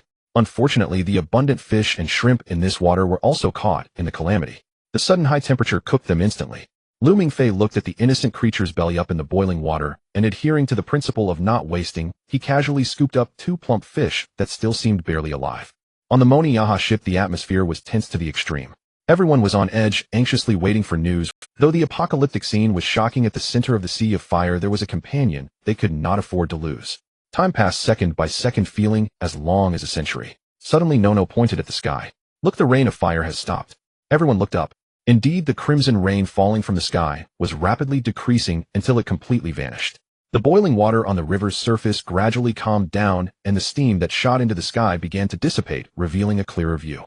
The apocalyptic scene truly receded. It seems to be over, Nono murmured. Then, her words were not yet finished. Splash! A massive wave suddenly crashed against the side of the Moni Yaha. The wave splashed over the deck, soaking everyone standing at the ship's edge. Amidst the chaotic coughing and wiping of water, a figure gracefully leaped out of the wave and landed firmly on the deck. It was Lu Mingfei. He was drenched, his hair stuck to his forehead, and he was holding the tails of two large fish. The two fish weakly flopped their bodies. Everyone wiped the water off their faces, and upon recognizing the newcomer, they paused in surprise, then erupted in immense joy. Lu Mingfei, you finally returned. Nona was the first to rush over, instinctively giving him a punch. But upon seeing the fish in his hands, she couldn't help but frown. But what is this situation? Did you go down to slay the dragon, and also manage to get some seafood? Don't mention it, it's finally over. Lu Mingfei tiredly tossed the fish onto the deck. The two fish thudded and lay still. I saw these two brothers nearly cooked when I went down, so adhering to humanitarian principles, I saved them. Let the chef add them to the meal, whether steamed or braised. I'm about to starve. Lu Mingfei, you are the class. Professor Mans was too excited to care about wiping the water off himself. He rushed over, grasping Lu Mingfei's shoulders as if appraising a rare treasure. You are truly outstanding. Absolutely impressive. What exactly happened down there? Did the Dragon King revive? Also, when did you participate in the mission? You have surprised me greatly. Before Lu Mingfei had a chance to speak, Chu Zihong had already silently stood beside him like a silent protector. Professor. Lu Mingfei cleared his throat and began his impromptu performance. It goes like this: my senior brother and I received special approval from the principal to act independently. We felt this mission was extraordinary, so we arrived early, intending to enter the Bronze City first and pave the way for the main force. Arrived early. Then why was no one notified? Professor Mans looked puzzled. We had just arrived nearby when the signal was completely blocked and all devices malfunctioned. This time it was Chu Zihong who spoke, his expression and tone calm. We couldn't contact you, so we could only proceed with the original plan and descend to conduct reconnaissance. Professor Mans nodded. This explanation was reasonable. It was common for signals to be blocked when approaching. He then asked, when you went down, the gate of the Bronze City was unusually open. Do you know what happened? The gate was already open when we arrived. Lu Mingfei answered firmly. Chu Zihong nodded beside him. Yes, the gate was always open. Professor Mans no longer had doubts.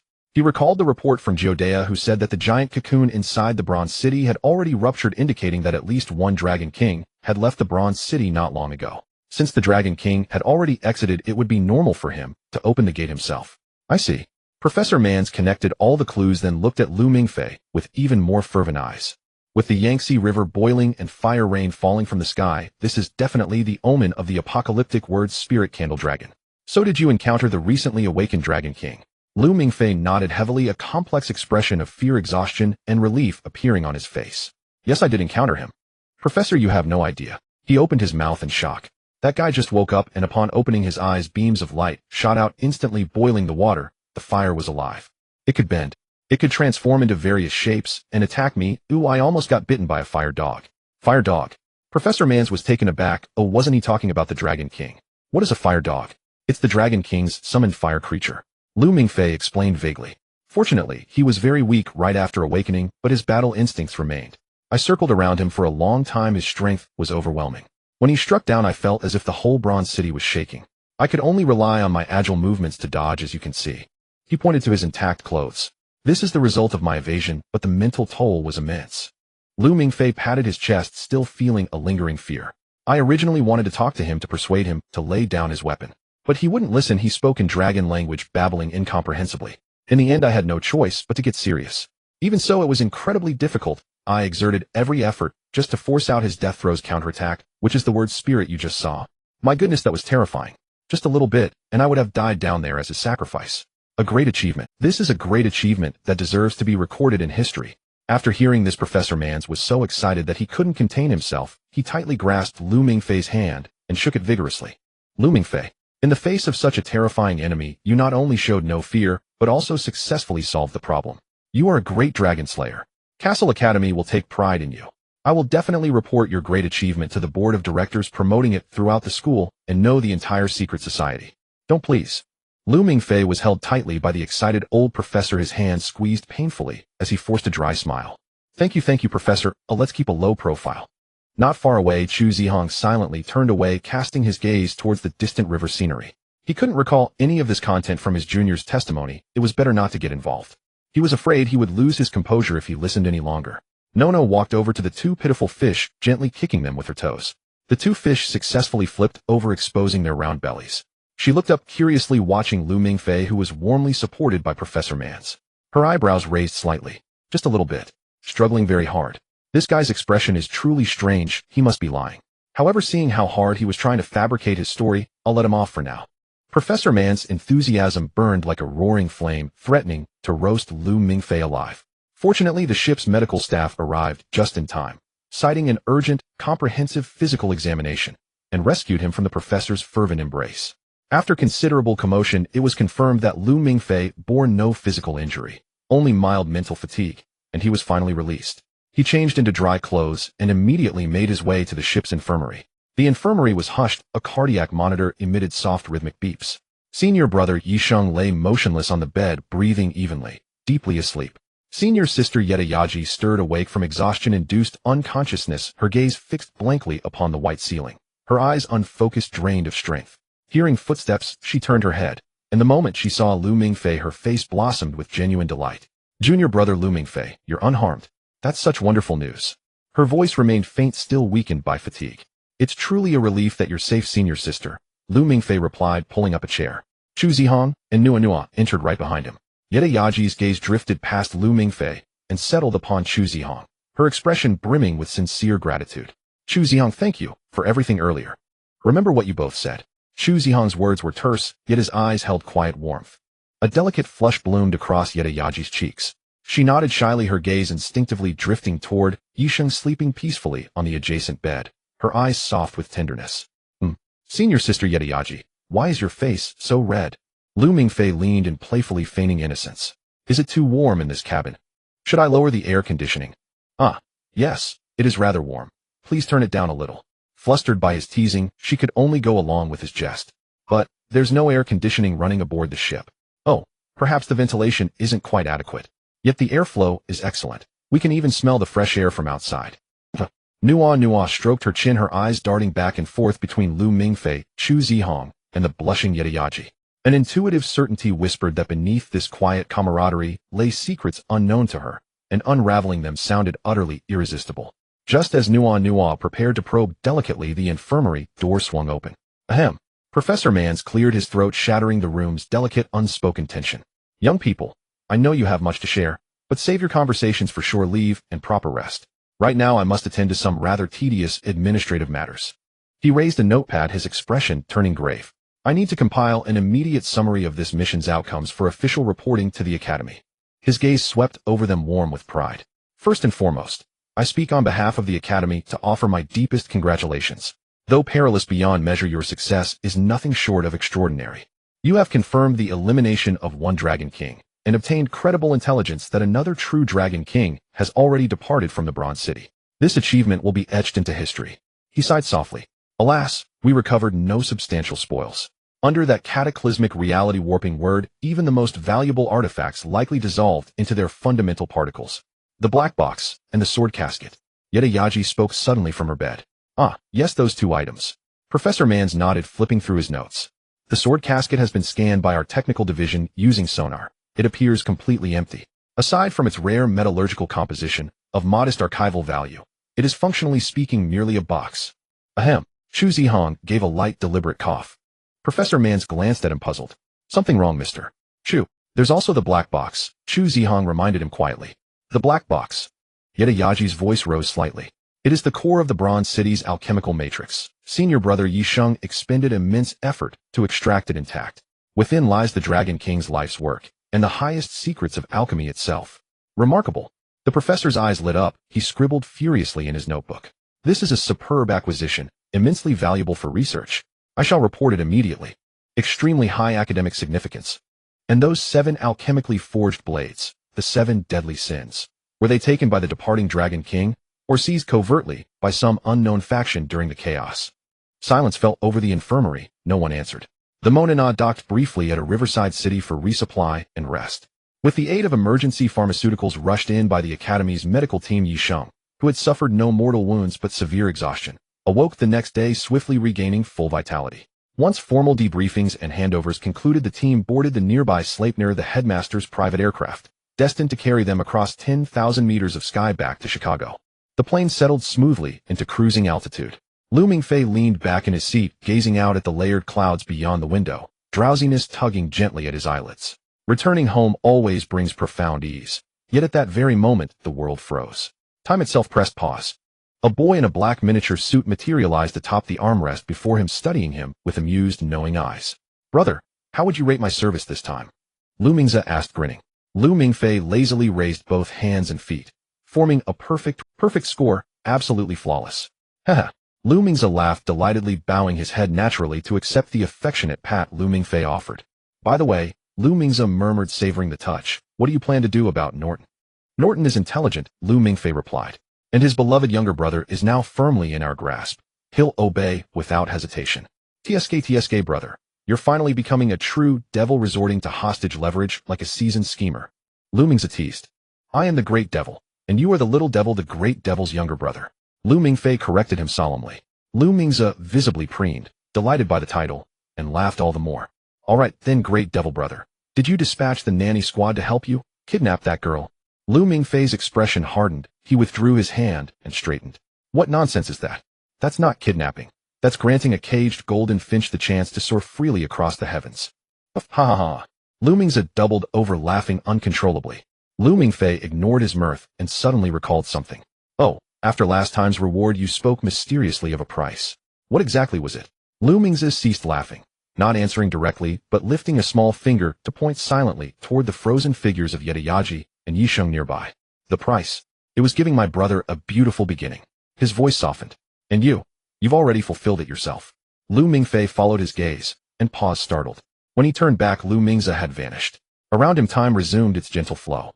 Nearby, Yetayaji gently tugged Yisheng's sleeve. He turned and met her luminous, unwavering gaze. She drew a protective talisman from her pocket and whispered, "Bow your head."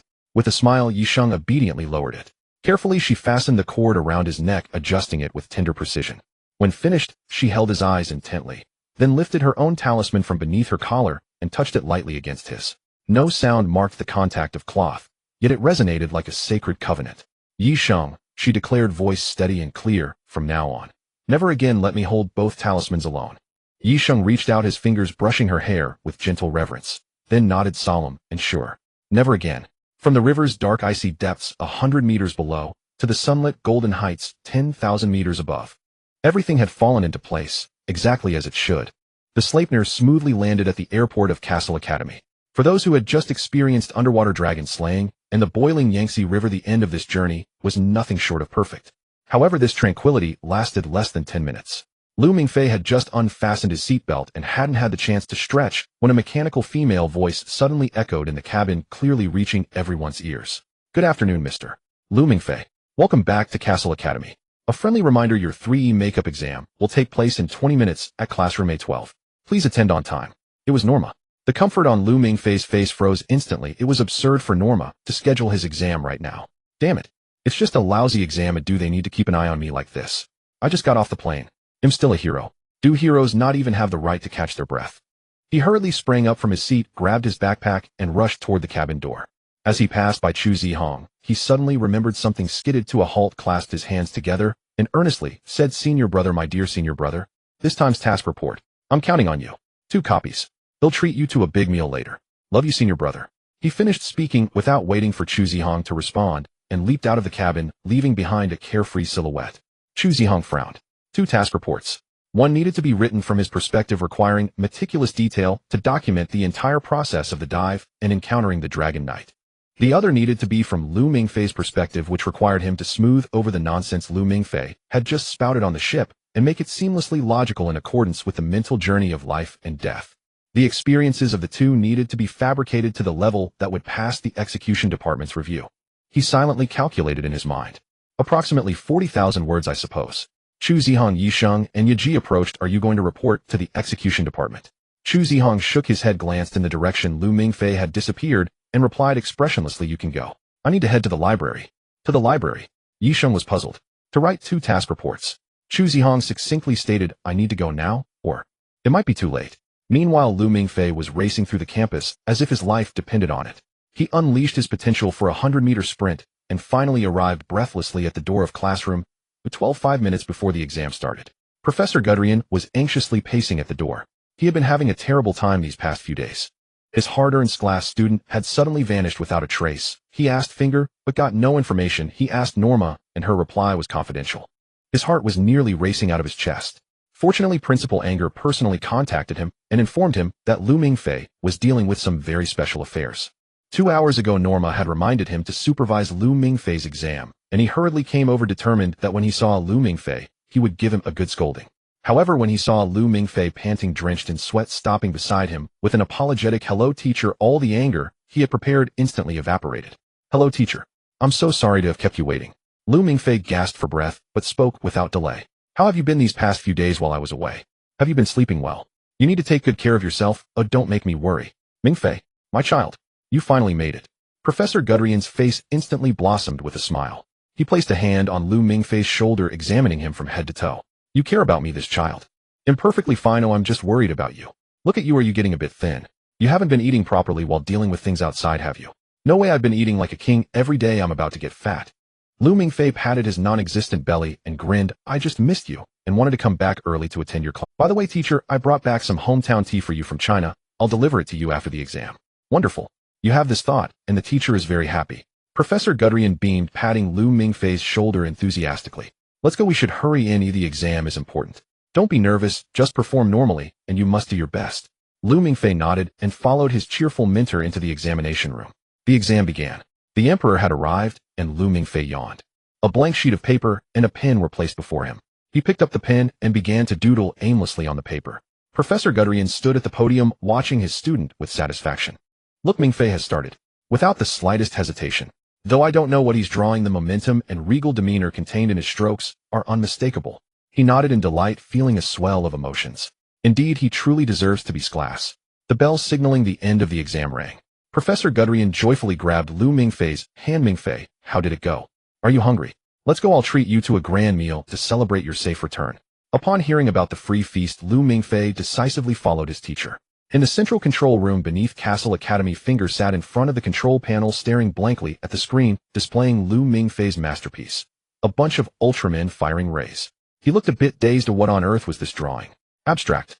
Postmodernism. A hand gently stroked his hair, the palm passing through his strands without bringing any sensation. "He seems to be doodling." EVA's gentle voice rang in his ear. "Give him a full score, EVA." Finger did not turn around, merely smiled bitterly. "I will not refuse any of your requests." EVA paused before asking, "However, Finger, do you know about some special circumstances regarding Lu Mingfei?" "Why do you ask that?" "Because the principal specifically instructed me that no matter what Mr. Lu Mingfei draws on the exam paper, he should receive a full score. Your actions are exactly in line with the principal's instructions." "Is that so?" Finger chuckled lightly. "The principal must have his reasons for doing so. As for me, I'm just relying on a feeling." "What feeling?" EVA asked curiously. "A miracle." Finger looked at the comical Ultraman on the screen, seemingly a simple drawing of Digga. "I don't know why, but I always feel that Lu Mingfei will bring about a miracle. From the moment I saw him, I felt he was different." He chuckled, as if recalling something amusing. "You know, when I first met him, he was wearing a KFC headpiece, and he seemed to know my identity, so I want to take a gamble."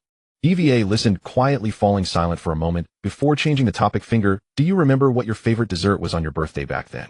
Finger's body stiffened slightly, a hint of nostalgia in his voice. "I remember the cranberry-flavored tarts you made. They had a thin layer of caramel on top, baked crispy, and were delicious." "How long has it been since you had one?" "I just had some yesterday." Without thinking, Finger replied, "The school cafeteria sells them now, and they taste pretty good." "Lying." EVA's voice was soft. "You spent all your money on enhancement potions and dragon blood. Last week, you couldn't even scrape together enough for a bottle of cola." Finger fell silent. The smiling Ultraman on the screen seemed to be mocking him. After a long time, he finally said, "I only like the ones you make by hand. The store-bought ones just don't taste right." EVA sighed silently, continuing to stroke his hair. "It's been a long time." Her voice carried a hint of sadness. "I hope you can have your own life and live for yourself, okay? I have always lived for myself, EVA."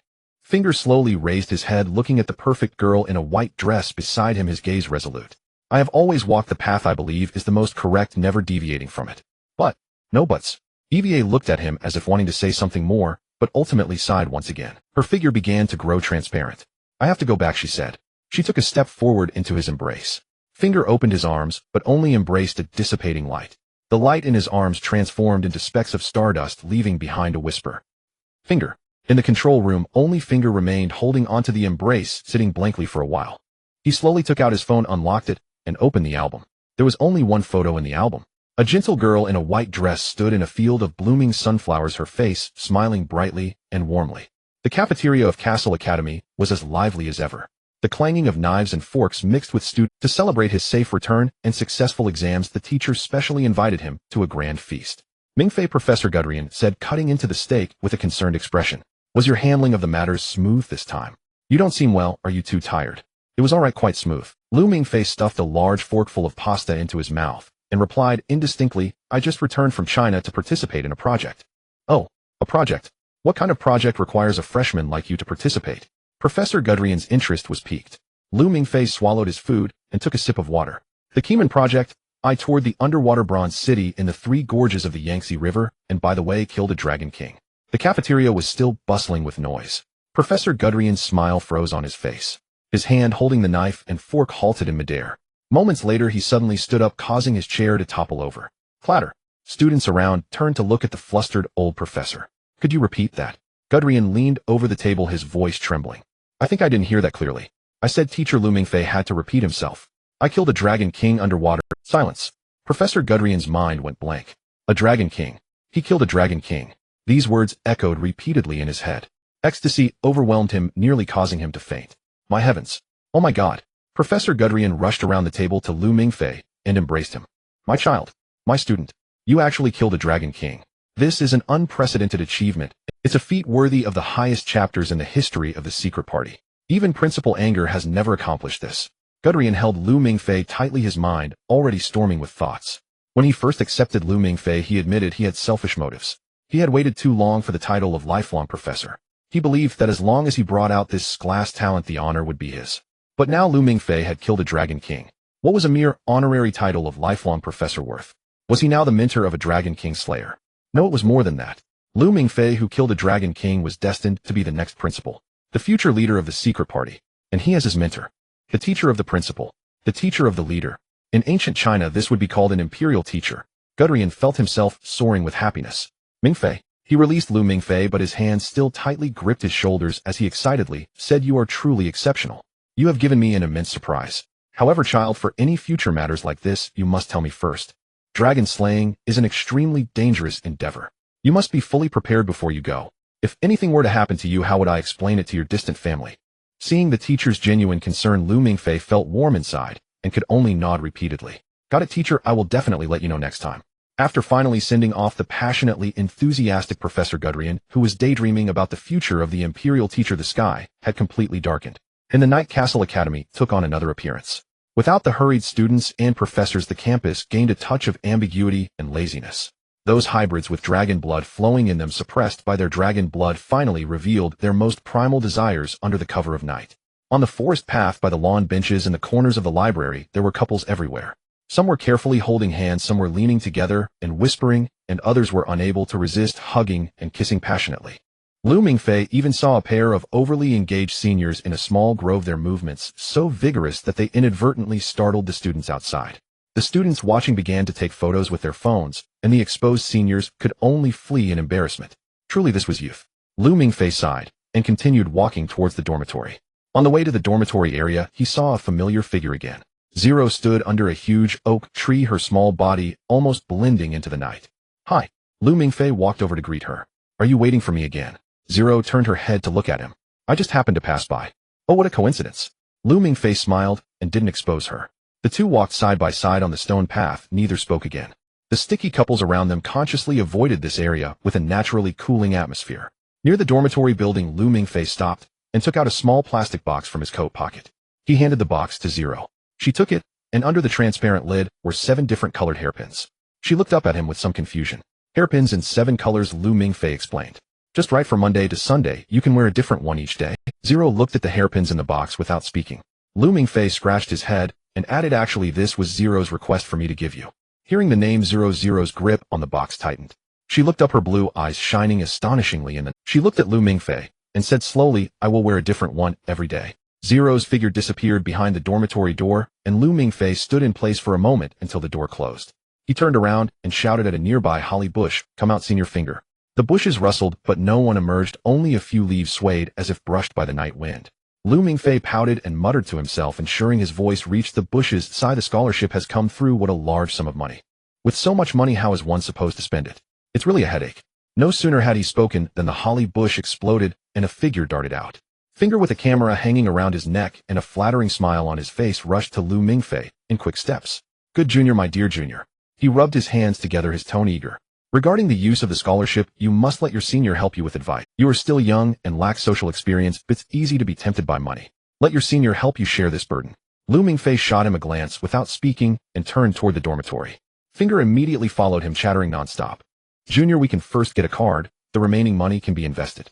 The news department is currently in need of funds, and if you invest, I guarantee you can make a huge profit. Back in the dormitory, Lu Mingfei threw his backpack on the floor, lying on the bed, not wanting to move. Finger was still chattering in his ear, already planning the scholarship's use for the next year. Lu Mingfei pulled out a small item from his coat pocket and threw it at Finger. He instinctively caught it and looked closely. It was indeed the Mingxia flame demon blade he had lent out. However, the blade had several colorful marks scorched by the flames. My blade. Finger let out a wail. Junior, you actually used my Mingxia flame demon blade for barbecuing. I killed a dragon, Lu Mingfei said with his eyes closed. What? Finger's voice halted.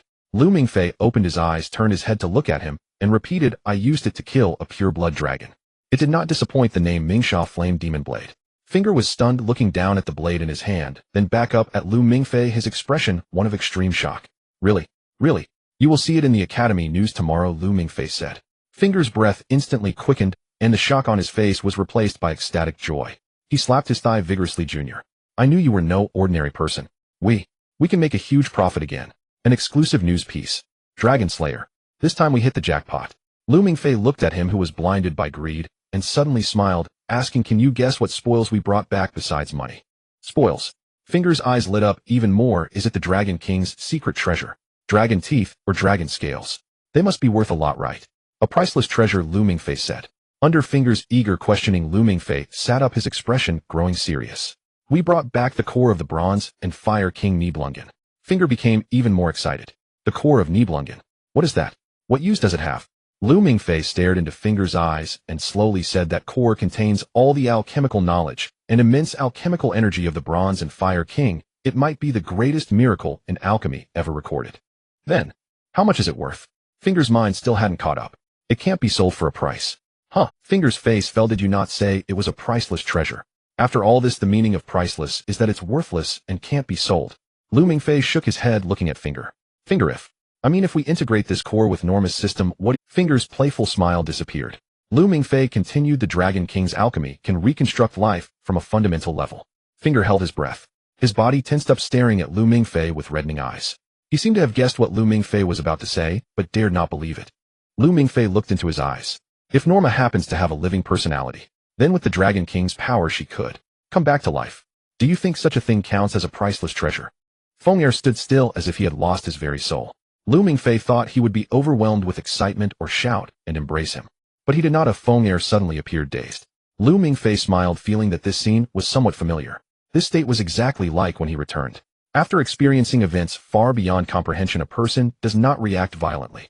Great joy or sorrow is never displayed on the face. They settle deep within the heart, leaving one in a daze for a long time, pondering deeply. He did not disturb Feng'er again, climbing into bed and quickly falling asleep.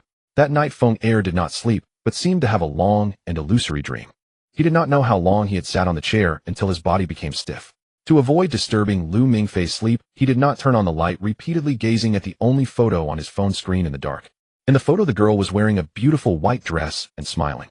Not long ago, looking at this photo would bring him pain. It represented what he could not grasp, and also his redemption in the abyss. Now as he looked at this photo, he trembled all over. It was hope. It turned out that this world truly had miracles. The path he had walked for so many years, which seemed endless, finally revealed a glimmer of light. He reached out to touch the smiling face on the screen, but his fingertip froze just before contact. Invaluable treasure, he murmured in a voice only he could hear, having not slept all night. The next morning, when Lu Mingfei sat up from bed yawning, a pair of bloodshot eyes were staring at him, intensely bright enough to startle. What the hell? Lu Mingfei jumped in shock, nearly rolling out of bed. Senior brother, what are you doing? Haven't you slept all night? Cultivating. Junior brother, you're awake. Feng'er's voice was dry and hoarse, but his spirit was exceptionally high as he quickly stood up from the stool. What are you going to do today? Classes, of course. What else? Lu Mingfei rubbed his eyes, feeling inexplicably sluggish as class began. Classes are great. Classes are wonderful. Learning is the ladder to progress. Feng'er shouted slogans, rushing into the bathroom, quickly washing his face, and then bursting out again. Junior brother, take your time, I'll go buy you breakfast. Chinese, Western, or Japanese? What do you want to eat? He'll buy them all. Lu Mingfei watched his overly eager demeanor, feeling quite awkward. 15 minutes later, Lu Mingfei was half pushed and half led by Feng Er along the way to the teaching building. Feng Er held Lu Mingfei's bag in one hand and a food bag filled with various breakfasts in the other, constantly asking, "Junior brother, eat. More studying requires brain power. You are the hope of the entire dormitory." Lu Mingfei casually took a sandwich to nibble on, quickening his pace. The two stopped at the entrance of a lecture hall. Lu Mingfei was a student recruited through special channels and needed to retake many basic courses. As soon as he entered the classroom, Lu Mingfei saw a familiar figure. Ling was quietly sitting by the window, the morning light casting a glow on her beautiful golden hair. What was striking was that among her golden strands, she had pinned a small white flower hairpin. Even on her typically expressionless face, this tiny white flower seemed to add a touch of playful vitality. The chair let out a painful creak. The class bell rang, and Professor Mikhail, with graying hair and a serious expression, walked in. A bodyguard stubbornly squeezed into the bad chair beside him. The chair let out a painful creak. The class bell rang, and Professor Mikhail, with graying hair and a serious expression, walked in. He placed his lesson plan on the podium, scanned the classroom, and his gaze lingered on the duo of Lu Mingfei and Feng Er for a second. "Good morning, students." His voice carried a hint of cheerfulness. "Before I begin teaching the fundamentals of the alchemical matrix, I would like to ask a question." He paused and spoke slowly. "The Night Watchman Forum, I wonder if anyone has seen it this morning." Instantly, a wave of discussion erupted in the classroom. "I saw it." The headlines exploded. "Is it true? The news from the executive division says that the Kuwait Gate plan was a great success." "Really?" A boy in the front row eagerly raised his hand. "Professor, the forum says our academy successfully killed the king of bronze and fire. Is this true?" The classroom erupted into chaos. What had previously been mere rumors now gained significant credibility with the professor's mention. "I don't know the specifics yet," Professor Mikhail rapped the podium. "After all, the official report from the executive division hasn't come out, so I can't verify its authenticity. However, since the discussion in the forum is so heated, it seems that everyone's interest in dragon slaying far outweighs their interest in energy circuits." Listening to the chatter around him, Lu Mingfei was pondering something else. Norton's accomplishments in alchemy far surpassed those of other dragon kings. His living spirit crafting technique and the unique bronze cocoon of rebirth essentially represent a continuation of advanced life using a special state. The rebirth of a dragon king is essentially a form of spiritual reincarnation.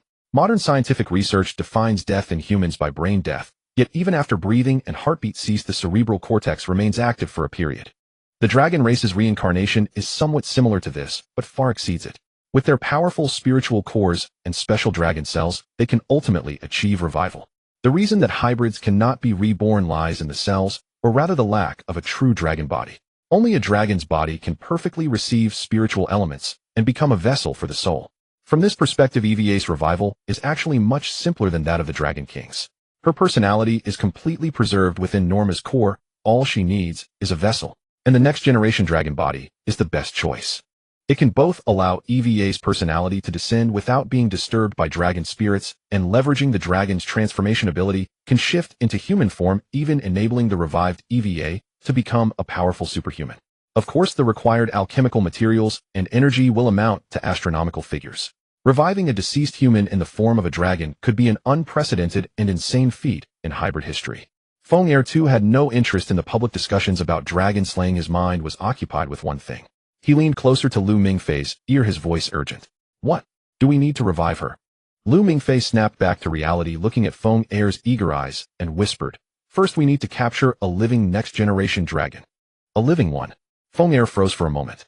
"Are there specific requirements for the next-generation dragon body needed for constructing the vessel? Male or female? Older or younger? Does it need a full body examination?" "Whatever. It can't be whatever, junior brother."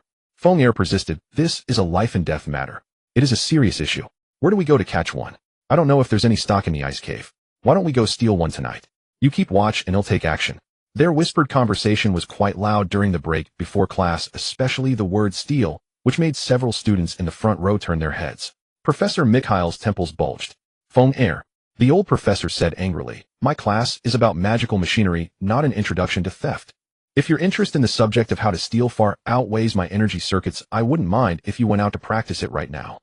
Feng Er awkwardly stood up. "Professor, we were just imagining using the great magical machinery to steal." "Get out." Professor Mikhail pointed directly at the door without any mercy. Amid the laughter in the lecture hall, Feng Er had to leave the classroom in a dejected manner, not forgetting to tell Lu Mingfei, "I'll wait for you after class." He stood obediently outside the classroom. Professor Mikhail looked at him and snorted, "I really don't know when I can have a class without seeing that face." The classroom quieted down, but some people's minds were clearly not on the textbook. Lu Mingfei sensed a calm gaze upon him and happened to meet Ling's eyes. She glanced at him, then lowered her head and continued writing something in her notebook. The class bell rang.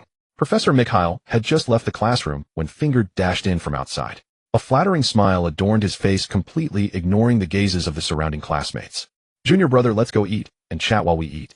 I have many proposals regarding the next generation species that I need to discuss with you."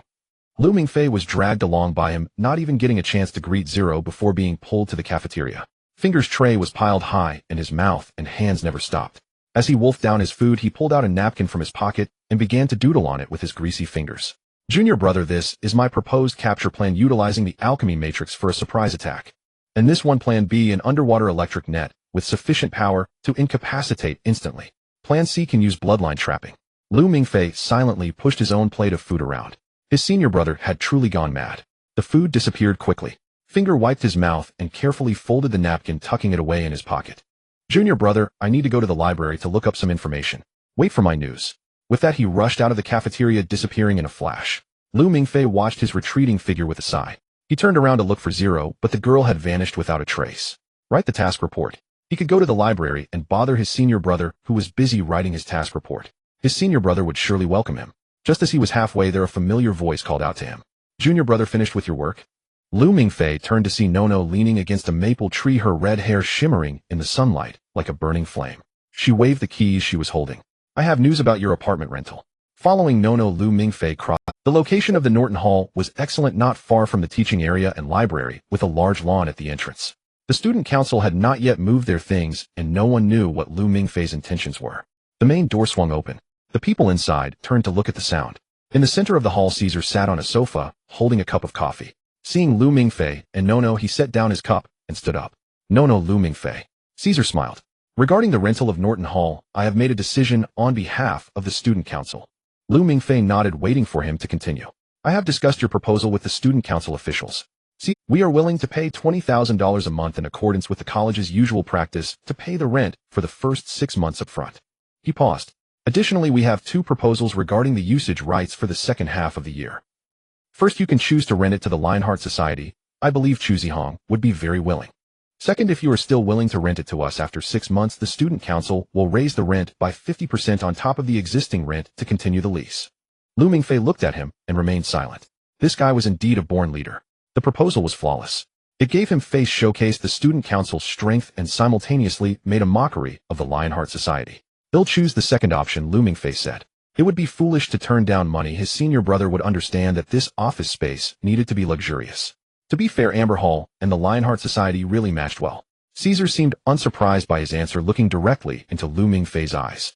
"Lu Mingfei, I must admit you have shocked me greatly. Killing the Bronze and Fire King. I have heard about the execution department's news, but it still feels unbelievable. If you have time, I would love to chat with you more. I find you very interesting." Lu Mingfei met his gaze and nodded. "Sure, senior brother. I happen to have something I want you to see." Caesar was taken aback for a moment, then laughed, his smile much more sincere. "It's the first time I've heard you call me senior brother." "Very well, I accept. It's a deal." He extended his hand. The transaction went smoothly. The student council's finance department immediately transferred $120,000 to Lu Mingfei's account through the Norma system. The notification sound of the transfer rang out. Lu Mingfei stared at the phone screen, momentarily dazed. He decisively operated his phone, transferring $15,000 to Nono's account. Nono's phone beeped as she picked it up to take a look and raised an eyebrow. "Wow, you're quite generous." She whistled. "We agreed on a 10% commission, and you are giving more than that. Thank you for your help, senior sister." Lu Mingfei said sincerely, "Without you, this wouldn't have happened." "Junior brother, your words are really sweet." Nono happily tucked her phone back into her pocket and patted his shoulder. "If there are any lucrative opportunities in the future, don't forget about your senior sister." With the matter settled, the two of them walked out of Norton Hall. The sun was just right, and Lu Mingfei stared at the long string of numbers on his phone, calculating how to spend it. "Senior sister," he suddenly asked, "do you know where I can buy a game console nearby?" Nono was taken aback. "A game console? You just made a fortune and you're buying a game console?" "Yeah," Lu Mingfei nodded. "I want to buy a game console to play with my friends." Lu Mingfei looked completely justified. Nono stared at him and suddenly burst out laughing, doubling over with mirth. You look like a teenage boy in puberty." She shook her head, but her eyes were full of laughter. Let's go, I know a place, but it's not on campus so we have to go to down. She looked Lu Mingfei up and down. How do we get there? By train. Where do you drive your car? My. He said, do I even have a car? Don't you remember your Bugatti Veyron that you can't afford to fuel it? Lu Mingfei suddenly remembered that he seemed to have a priceless prize that he hadn't touched. In the Cassell Academy garage, a black beast lay in one of the parking spots. The pure black body with its extremely smooth lines exuded a sense of power in every detail. So beautiful. Even Nono couldn't help but exclaim upon seeing the car. Lu Mingfei held the car keys and opened the door. The gullwing doors lifted up. Lu Mingfei sat in the driver's seat feeling as though he had entered the cockpit of a fighter jet. Nono, familiar with the routine, settled into the passenger seat and fastened her seatbelt. Can you drive? Nono asked with a smile. I should be able to, but I really don't have a license. Just treat it like a go-kart. In America, no one will stop a supercar. The engine roared to life. The deep growl echoed in the garage. Lu Mingfei drove the car out, sunlight pouring over its body once again. Norma, the largest video game mall in Chicago, Nono said to the car's system. The navigation route appeared immediately on the central screen. Exiting the academy, they entered a winding mountain road. Step on the gas, Lu Mingfei, Nono urged. Driving this car at a snail's pace is simply an insult to it. Lu Mingfei pressed down slightly on the accelerator. Boom! The black Bugatti Veyron transformed into a flash of lightning weaving through the mountains. The roar of the engine reverberated in the valley, startling a flock of birds. How does it feel? Nono's voice carried over the howling wind. Awesome! Lu Mingfei shouted. They passed through the mountains and entered the highway. The black Bugatti Veyron sped through the road like no one's business, constantly overtaking the vehicles ahead. Not bad, you're learning pretty fast. Nono leaned back in her seat, watching Lu Mingfei's focused profile. Looks like you were born for this. For what? A race car driver. No, Nono shook her head, a playful smile on her lips. Driving the fastest car in the world to chase the hardest to catch girls. Why do you think that? Lu Mingfei asked instinctively. You're buying a game console for a girl, right? Nono's gaze seemed to see through everything. Lu Mingfei nodded, admitting it openly. Let me guess. Nono became interested. Is it that literary committee member Chen Wenwen? Or little goddess Su Xiaoqiang? Oh, could it be you still have a crush on Lu Miao Miao? Lu Mingfei looked speechless. Senior sister, you know way too much about my high school female classmates, don't you? I only did a little homework. Nono waved her hand. But judging by your reaction, I guess I was wrong. Nono rested her chin on her hand, her beautiful brows slightly furrowed. This is troublesome. There are no valuable intel left. She thought for a moment and added, Lu Mingfei, if you want to pursue a girl, just go for it directly. Why go through it? Online communication is like talking while separated by a box that seems free, but it's actually easy to be exposed. Lu Mingfei looked at the endlessly stretching road ahead and softly said, of course a girl trapped in a box can only communicate within the box. In Japan, Tokyo, Genji Heavy Industries stands tall in the heart of the city, its massive buildings occupying a vast area. A red-haired girl quietly slipped out of the building, standing at a somewhat desolate street corner, gleefully observing the world before her. For Hui Ri, each time she slipped out was a grand, yet secret adventure. Not far away, an electronic screen at the intersection displayed an idol dancing energetically. Students in various uniforms walked by in groups, laughing and playing. Hui Ri stood still, her big eyes wide open, afraid to miss any detail. An elderly man dressed in traditional kimono had a pitch-black crow perched on his shoulder. The old man walked unsteadily, while the crow appeared spirited, tilting its head to gaze at Hui Ri with its dark, beady eyes. Curiously, Hui Ri tilted her head as well, mimicking its posture. Could the crow speak? Did it call out with caw, caw, or like a duck with quack, quack? Behind her, a young girl in sportswear walked past, holding on to 7 or 8 small dogs. The puppies varied in breed. Some were corgis shaking their short legs, but some were proud Shiba Inus, and there was even an apparently grumpy bulldog. The puppies varied in breed. Some were corgis shaking their short legs, but some were proud Shiba Inus, and there was even an apparently grumpy bulldog. Would it be a uniform woof woof woof, or some woof woof, some a woo, and some softly hum hum? She was mesmerized. Even the traffic lights changing colors in the distance didn't escape her attention. When the little red man stood still, everyone paused. When the little green man sprinted, people hurriedly crossed. With each light change, a cuckoo notification sound rang out. The world was filled with all sorts of intriguing sounds. Hui Ri walked a little further until she reached the end of the small path. Having ventured quite far, she could not go any further lest she get lost. In the distance, there was a machine in a shop adorned with various cartoon designs. Several girls around her age excitedly surrounded one machine, inserting coins and twisting the handle. After a moment, a colorful plastic ball rolled out. Is this the capsule toy machine from anime? What kind of treasures might be inside? It is said that no one knows what surprise the next capsule will hold. She stood still for a moment, pulling out a delicate leather notebook and a ballpoint pen from her bag. She lowered her head and began to write carefully in the notebook. She was so engrossed that she didn't notice a gaze following her from across the street. Sakura. A man in a black trench coat silently approached her side. Sakura's body tensed, but upon seeing the person she immediately relaxed and slightly bowed, saying, "Young master. When did you return?" Her voice carried a hint of uncontainable surprise. "I just finished handling some Yuan Jisheng's gaze drifted past Sakura to Hui Ri, and as he saw the girl intently writing in her notebook, his expression softened involuntarily, like winter snow meeting the warm sun. "When did Hui Ri come out?" Yuan Jisheng asked. "Miss Hui Ri has only been down for less than half an hour," Sakura respectfully replied. "You didn't let her notice you, did you?" Sakura smiled lightly. "No. Our people all pretended to be very busy." When she came out, Miss Hui Ri was very happy, as she thought she had sneaked out successfully. Sakura thought to herself, the young master is truly gentle. To protect Miss Hui Ri's little freedom, the most elite execution team from the main house pretended to be very busy, even forgetting to close the door to her room and the main entrance. Hui Ri continued to observe the street scene for a while, hearing two passing high school girls excitedly discussing something nearby. "Have you been to that newly opened maid cat cafe? I heard the cats inside are super cute." "Really? Are there maids too? Let's go together next time." Maid cat. Hui Ri felt a bit puzzled. Is it a cafe with cats dressed in maid outfits, or a place where people dress as maids and stay with many cats? She became somewhat interested and decided that the next time she slipped out, she would try to find out which direction it was in. She had seen enough today and noted down a lot. It was time to go home. If the security guard in the building discovered her, she wouldn't be able to sneak out next time. Satisfied, she closed her notebook, turned around, and prepared to return the way she came. Then she froze, because her brother was currently walking toward her from across the street, with Sakura smiling. Hui Ri tilted her head, having been spotted by her brother. Her face bore no expression of panic, only a hint of slight annoyance. Her meticulously planned adventure had been discovered by her brother at the last moment. Yuan Jisheng approached her, looking at her annoyed expression, feeling a mix of wanting to laugh and a twinge of sympathy. "Hui Ri, have you seen enough?" His voice was very gentle. "Do you want to look a little longer?" Hui Ri shook her head. She pulled out her notebook again, quickly writing on it, and then holding it up in front of Yuan Jisheng. "That's enough. Let's go home, brother." "Okay, let's go home," Yuan Jisheng said, taking out a can from his trench coat pocket and handing it to Hui Ri. It was a can of chilled orange juice, glistening with tiny water droplets.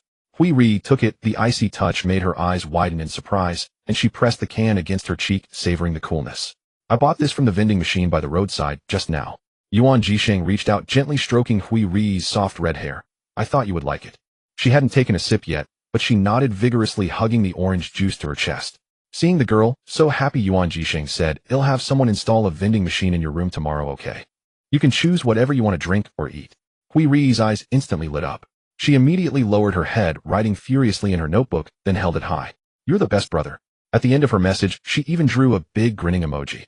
Yuan Jisheng felt a sudden pang in his nose. Just the power to freely choose what to take from the vending machine could make her this happy. How he wished to present her the entire world for her to touch and experience. But the only thing he could give her for now was a cold tin filled with snacks and drinks. Back at Genji Heavy Industries, Hui Ri's bedroom was a large, somewhat empty room, the only door a heavy iron door. Hui Ri closed the door, and the world became quiet again. She walked to the soft white carpet in the center of the room, placing the orange juice before her and gazing at it for a long time. Tomorrow, would she be able to choose for herself? Could she personally select orange juice and cola? She cautiously pulled the tab, and with a soft hiss it opened. Leaning in, she sniffed. It smelled wonderfully of oranges, just like real oranges. She took small sips, the juice slightly sour, but mostly sweet. She felt very satisfied. The wall clock indicated it was 6 o'clock, dinner time, which was also her favorite game. She turned on the game console in her room and entered the interface of her favorite fighting game. Tonight's dinner was eel rice and miso soup. As she ate, she skillfully controlled the controller, executing dazzling combos with her favorite character in battle mode. When she exited the game, she noticed a small red dot flashing in the upper right corner of the game interface. Hui Ri paused her actions and moved the cursor to click on it. It was a friend request. The request came from an unfamiliar avatar she completely did not recognize. The avatar was blank and the ID was very simple. Sakura. The request was sent 2 days ago in the afternoon during her adventure outside. She hadn't played yesterday and only noticed it today. That person probably wasn't around anymore. Hui Ri didn't think much and pressed accept. The moment she did, the other person's avatar lit up. Immediately after, a battle invitation popped up. Player Sakura invites you to a 1v1 battle. Do you accept? Hui Ri was taken aback. This Sakura was quick. The library of Cassell Academy is usually very quiet. Students walk inside, treading lightly to avoid disturbing anyone. Yet there are always 1 or 2 unusual splashes. Lu Mingfei is one of them. He is sitting beside Chu Zihong, staring at a PSP in front of him, which is on the start screen of King of Fighters. He is not playing. Instead, he is gazing blankly at the screen, his fingers tapping rhythmically on the table, his expression vacant. This state has persisted for 2 days. Chu Zihong has long grown accustomed to it. Next to him is a stack of A4 papers, and as he writes his report, the tip of his pen glides over the paper, making a soft rustling sound. Lu Mingfei's idleness is a world apart.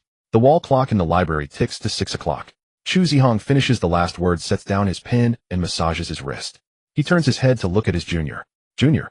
Lu Mingfei jolts, pulled back from his daydreaming state. Huh. Senior brother, what's wrong?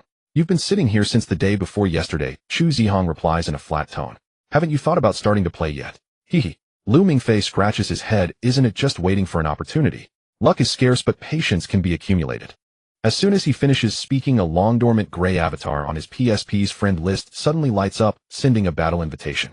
Lu Mingfei's eyes instantly brighten as he hastily presses accept. Chu Zihong observes his frantic actions, a faint smile appearing on his face. Is the opponent Hui Li? Yes. Lu Mingfei quickly selects his battle character, muttering, I've been waiting for 2 days, and she finally came online. I was almost dying of anxiety, thinking the internet was down in Japan. Well, just in time, I finished my report too. Chu Zihong pushes a neatly organized stack of A4 papers toward Lu Mingfei. In the midst of his busy preparations, Lu Mingfei gives Chu Zihong an okay gesture, his smile radiant. Senior brother, you are my hero. He'll treat you to an extra chicken leg in the cafeteria later. After saying that, he carefully sets the report aside and dives into the battle before him. The battle begins. Lu Mingfei deliberately leaves an opening, allowing Hui Li's character to unleash a stunning combo, exclaiming impressive. Occasionally seizing opportunities, he executes a dazzling finishing move to bring the opponent to low health, yet always holds back at the last moment, leaving them a breath of life, and sends a provocative expression. Chu Zihong occasionally glances up from his book, catching a glimpse of the battlefield beside him. Lu Mingfei's expressions are a vivid display in just a few minutes. At times he grimaces from being hit due to a mistake, and at other times he beams with pride at the opponent's impressive maneuvers. But more often a silly smile remains on his face. It is pure joy. Chu Zihong lowers his head, continuing to read his book. Yet Lu Mingfei's laughter seems to imprint itself in his mind. Time quietly slips away. From 6 to 9, a full 3 hours. Most of the people in the library have left, leaving only a few students dozing off on their desks. Suddenly, a waving emoji pops up in the game's chat box. Lu Mingfei smiles and returns a waving emoji. After the battle, he leans back in his chair, letting out a long sigh of satisfaction. In that moment, happiness bubbles within him. He gazes at the dimming avatar of Hui Li on the screen, his silly grin lingering. A crisp knocking sound interrupts his reverie. Lu Mingfei snaps back to reality and turns to see Chu Zihong standing beside him, already packed up. Senior brother, you're still here. Lu Mingfei is surprised. Chu Zihong looks at him expressionlessly, as if observing an alien. He gestures toward the wall clock. It's 9 o'clock. The librarian's gaze could kill us. Oh no, it's so late. Lu Mingfei hurriedly starts to pack up his game console. The two of them walk out of the library side by side, the evening breeze refreshing against their faces. Senior brother, are you coming tomorrow? Lu Mingfei asks with a cheerful smile. I might have something to do at Amber Hall tomorrow, Chu Zihong replies. Alright, then I'll come find you tomorrow. Lu Mingfei declares, it's so much more comfortable playing games beside you, senior brother. It feels like I've activated a calm or a buff, am much steadier in games. As they walk along the tree-lined path back to the dormitory, Chu Zihong suddenly speaks up. When interacting with Hui Li, you should have a token similar to Murakumo, right? Something that can connect her spiritually to recall some experiences. Yeah, I do. Lu Mingfei kicks a stone underfoot. I've already sent it via the fastest international express delivery, but the delivery isn't that fast, so Hui Li probably hasn't received it yet. Actually, even without the token, it's fine. Some things can be felt across the Pacific. The token just speeds up this. Chu Zihong nods in agreement, then falls silent for a moment before continuing to ask, so what do you plan to do about Hui Li? Are you going to directly go to Japan and take her away? With your abilities and my cooperation, it shouldn't be hard. Besides, I believe she would willingly follow you. Take her away. Lu Mingfei shakes his head, his expression becoming serious. Senior brother, she is not an object, nor is she a princess trapped by a dragon. She is a living person with her own thoughts. She just never had the chance to think or choose before. He stops walking. I don't want to make decisions for her. What I want is to return the power of choice to her. Let her see this world for herself, then decide where she wants to go, what she wants to do, and who she wants to become. If she wants to leave, I'll clear all obstacles for her. If she chooses to stay, I will respect her. I just want her to have the freedom of choice. Chu Zihong listens quietly. Even if she wants to leave the Yashiki family, won't let her go easily. After a long while, Chu Zihong finally speaks up. Especially Yuan Waki as the family head, he has his own position and responsibilities. Yuan Waki, huh? Lu Mingfei's lips curl into a mischievous smile. Senior brother, do you think he is a good brother? A contradictory good brother, Chu Zihong evaluates. What about his brother who loves to perform? Lu Mingfei asks again. Their brotherly story is somewhat tragic. Tragedy becomes drama, and that's what makes it interesting. I've already made arrangements regarding Japan. At that time a big surprise will be waiting for the two brothers. He winks mysteriously, refusing to elaborate. Chu Zihong, observing him, shifts the topic. What about Old Tang? What do you plan to do about him? Old Tang, huh? Lu Mingfei's gaze drifts into the distance. Senior brother, have you seen The Truman Show? Old Tang is the protagonist now. He thinks he lives in a real world, but in truth the script has long been written, and the stage is set, just waiting for him to step into the spotlight step by step. Oh, what about Caesar? Chu Zihong asks again. With such a big plan, aren't you going to tell him? Lu Mingfei thinks for a moment. It seems there isn't anything urgent that requires him, so let's not disturb him. He'll take a few days to rest, play games, and recharge before discussing it. He stretches lazily, a look of longing on his face. The days spent focusing on gaming are the true essence of life. Chu Zihong watches his lazy demeanor, suddenly chuckling lightly. You're the most eager one, Junior. Lu Mingfei is taken aback. Huh? Me? What am I eager about?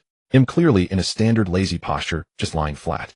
For 3 hours of gaming, Chu Zihong's gaze shines brightly in the night. You willingly waited in the library for 2 days. Isn't that eagerness? Lu Mingfei is momentarily speechless, scratching his head before bursting into laughter. It seems. That's a fair point. Old Tang's dream is a sea of flames. The towering inferno melts the majestic Qingxing. The scorching heat washes over him, tightening his skin and making him shiver uncontrollably. He sees a small figure resembling himself, forcibly taken away by several shadowy figures with indistinct faces. The little one struggles desperately, their cries heart-wrenching. My home is gone. My home is gone. The cries hit Old Tang's heart like a hammer. His chest feels hollow, as if a piece of his life has been forcefully ripped away. Why does it hurt so much? In the next moment, anger erupts from the void within him. His own body ignites in flames, golden fire surging from beneath his skin. He watches himself burn to ashes. Huff, huff. Old Tang abruptly sits up in bed, gasping for air, cold sweat covering his forehead. He sits there for a long time, his heart racing. The dream was too frightening. After a considerable, while he still feels hollow in his chest, unable to shake off the intense pain of losing his home. His home was burned down. But as an orphan who has wandered the world, where does he have a home? Could it be the orphanage? This thought sends a jolt through his heart. That was the place where he grew up. No, once the sun rises I must call and ask the director to confirm before I can be at ease. He nervously pulls out his phone to check the time. The phone screen lights up automatically and emits a notification sound. A new task has been assigned to you by the Hunter website. Outside it was still pitch black. Lao Tang swiped his phone and the detailed task information from the Hunter website popped up. Task objective: item escort. Task content: escort the special item to Beijing. Reward: $500,000. Note: proceed to Beijing to accept the task. $500,000. Lao Tang instantly woke up. This amount was simply a fortune for him. The jobs he usually took paid at most a few $1,000s and were all damned physical labor. For example, helping some rich guy transport his canary from the east of the city to the west. High risk. What kind of high risk is worth $500,000? Am I going to fight against a mercenary group? He stared at the task information several times. Item escort. This made him feel slightly more at ease. In other words, as long as he went to Beijing, got the item, and then figured out a way to deliver it to the employer, it would be fine. But the uneasy feeling from the dream still lingered. This matter probably wasn't that simple. He clicked into the task details to see more content. The page popped up blank and without photos. The confidentiality level was too high. Lao Tang couldn't make up his mind. Money is a good thing, but life is more important. He remembered himself turning to ash in the dream. He wanted to click refuse, but his finger disobediently pressed the task accepted. Please pay attention to the task start time. Damn. Lao Tang wailed and threw his phone. It was over. Now it was too late to regret. According to the rules of the Hunter website, once a task was accepted, it couldn't be cancelled. He anxiously grabbed his hair, ultimately resigned to his fate. Forget it, fortune comes with danger. He muttered. $500,000. If I finish this job, I can retire early and find a beautiful place to live out my days. As he thought this, he got up to pack his things. The call from the orphanage was forgotten in his mind. The next morning at the Lu Mingfei stretched lazily in his chair, yawning continuously. Chu Zihong was typing quickly on his laptop. He had been sitting for an hour, and his senior brother's posture hadn't changed at all. Senior brother, you're pushing yourself too hard. Lu Mingfei dragged his chair over. What are you doing? Preparing the annual financial report for the academy. The screen was filled with spreadsheets, various data, and entries, making his head spin. I'm organizing the task reports I've executed. Chu Zihong's gaze never left the screen. So many. Lu Mingfei clicked his tongue. The scroll bar of the spreadsheet was long, with at least hundreds of entries inside. Did you take on all the tasks from the execution department? Senior brother, having done so many tasks, do you have any special views on the hybrid species? Chu Zihong paused his fingers on the keyboard. He was silent for a few seconds. In the vast majority of tasks, the target is not the revival of dragonkind. It's the uncontrollable hybrids. Many of them cross the line in pursuit of greater power and purer bloodlines. In the end, they become targets that need to be cleared by the execution department. Lu Mingfei leaned back in his chair, resting his hands behind his head. Senior brother, if those ordinary hybrids heard you say this, he said softly, they'd probably scold you for being out of touch with reality. Speak for yourself. Chu Zihong looked at him, curiosity in his eyes. Go on. 4 ordinary people being able to awaken dragon blood is already a rare miracle and blessing. They think they've obtained a ticket to the extraordinary world and their lives are now on easy mode. But they don't know that the gap between hybrids can sometimes be wider than the gap between humans and pigs. A hybrid with weak bloodlines standing before you might not even have the courage to unleash their golden eyes trembling under your dragon's might. They can't resist, not even thinking of resisting. But pigs are different. Lu Mingfei shrugged. A pig on the cutting board knows it's doomed, yet it still struggles and squeals. That's called a last-ditch effort. And those weak hybrids in the face of absolute bloodline suppression are even less than pigs. Chu Zihong nodded. That makes sense. So why do they pursue stronger power? Because they are too weak to the point of having no dignity in existence. They just want to live more like a human, not like a lamb waiting for slaughter. Lu Mingfei's tone was mocking. And Cassell Academy is our paradise for hybrids. Here gathers the best of bloodlines from around the world, each one a proud child of heaven. We discuss the great undertaking of slaying dragons and look down on those fallen ones who stop at nothing for power. But the most ironic thing is he shifted the topic. Even the Academy itself, the administrator of this paradise, is still frantically pursuing stronger bloodlines, walking the same path as those fallen ones, but going further and more decisively. The blood violence technique is just one such attempt. Chu Zihong picked up from where he left off. The forbidden technique that burns bloodlines for power once hung over him like the sword of Damocles. Exactly, Lu Mingfei snapped his fingers. This thing is like drinking poison to quench thirst, hence it hasn't been widely implemented. But the Academy seems to have found a more sophisticated method. Senior brother, the tasks you just organized are from the past. Lu Mingfei smiled. So let's talk about the future. Future, you mean the Nibelungen plan? Chu Zihong thought of what Lu Mingfei was referring to. Exactly, it also has a rather juvenile name, the path of deification. The goal is to create a super hybrid that can contend with the original species, even the 4 rulers. Chu Zihong's expression was serious. Yes, through various technological means to purify and strengthen a hybrid's dragon bloodline, pushing their power to the extreme. The board of directors believes this is humanity's only hope of overcoming dragonkind. To use the gods we create ourselves to fight against the gods of dragonkind, but very little is known about the follow-up in Murakami's memory. Because it was wrong, it failed. Lu Mingfei said. What went wrong? Chu Zihong asked. It was wrong from the start because the person who proposed the plan didn't understand bloodlines. They had no idea what they were doing. Lu Mingfei rested his hands behind his head. This is the most feasible theory. Feasible. Lu Mingfei laughed. Senior brother, let me ask you a question. What do you think is the fundamental difference between hybrids and dragons? Chu Zihong pondered for a moment and gave a textbook answer. It's the difference in bloodline concentration and the suppression of dragon instincts by human consciousness. The essence of hybrids is that within a human shell there lies an incomplete dragon soul. That sounds Lu Mingfei nodded, but that's wrong. Wrong. Chu Zihong frowned. It's fundamentally wrong.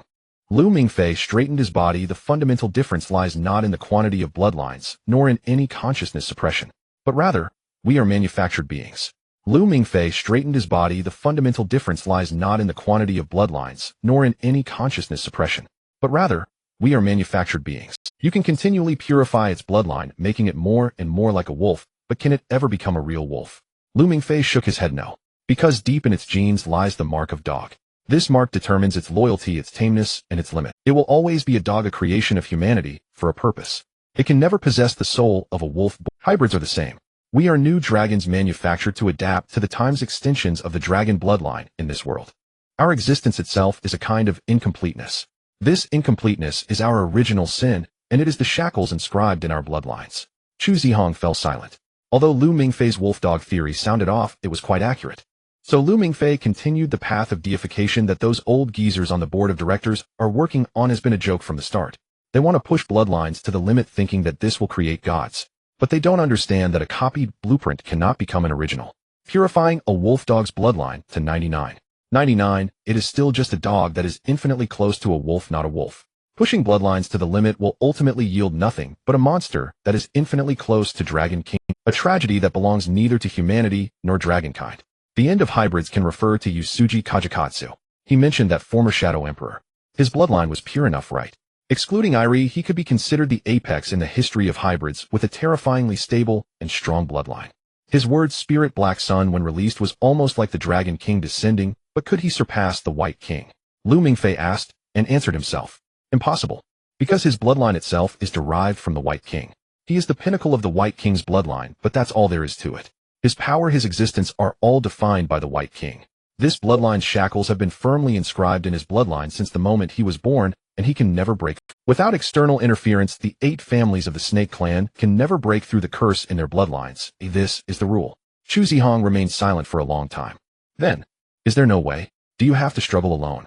Chu Zihong's voice was a bit dry. If what Lu Mingfei said was right, then even if his junior brother came again, there would still be no comrade by his side. Away. Lu Mingfei chuckled, reverting to a lazy demeanor. Of course there is. Since copying cannot surpass the original, then let's find a way to get the original right. Chu Zihong's heart jolted.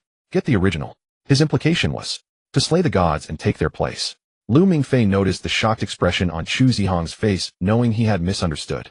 Senior brother, don't think too much. He patted Chu Zihong's shoulder. What I mean is, since the rules are against us, let's turn the table and play by our own rules. Starting anew, establishing a new set of rules. He stood up and stretched lazily. Why bother with these headache-inducing matters? Come on, senior brother, accompany me to practice my skills. Today I want to win and make Irie cry. Chu Zihong was momentarily at a loss for words. In the end, he turned off the computer. Let's go. The afternoon stretched languidly, the light perfectly suited to it. Golden rays sifted through the layered leaves, scattering warm shadows along the tree-lined path. Those shadows trembled gently with every sigh of the breeze. They walked side by side, bathed in the tender sunlight, heading toward the principal's office. Nuoma messaged Principal Anger had prepared champagne and tea awaiting the 2 heroes for a pleasant afternoon. Senior brother, what were you like in high school? Lu Mingfei asked, suddenly kicking a small pebble at his feet. The question had sprung casually into his head. In any case, his senior brother would answer. Chu Zihong hesitated. His life had always been arranged with precise order. The high school years were the one time he had been most out of step. Nothing special. He spoke in his customary, even tone. Classes, homework, practice. A fixed 3-point routine. Sounds so dull, Lu Mingfei said. What about when Xiaomi was still around? Chu Zihong's steps faltered. He thought for a while. Xiaomi. The memories from those years had once been sealed, then overlaid by harsher, more tragic experiences.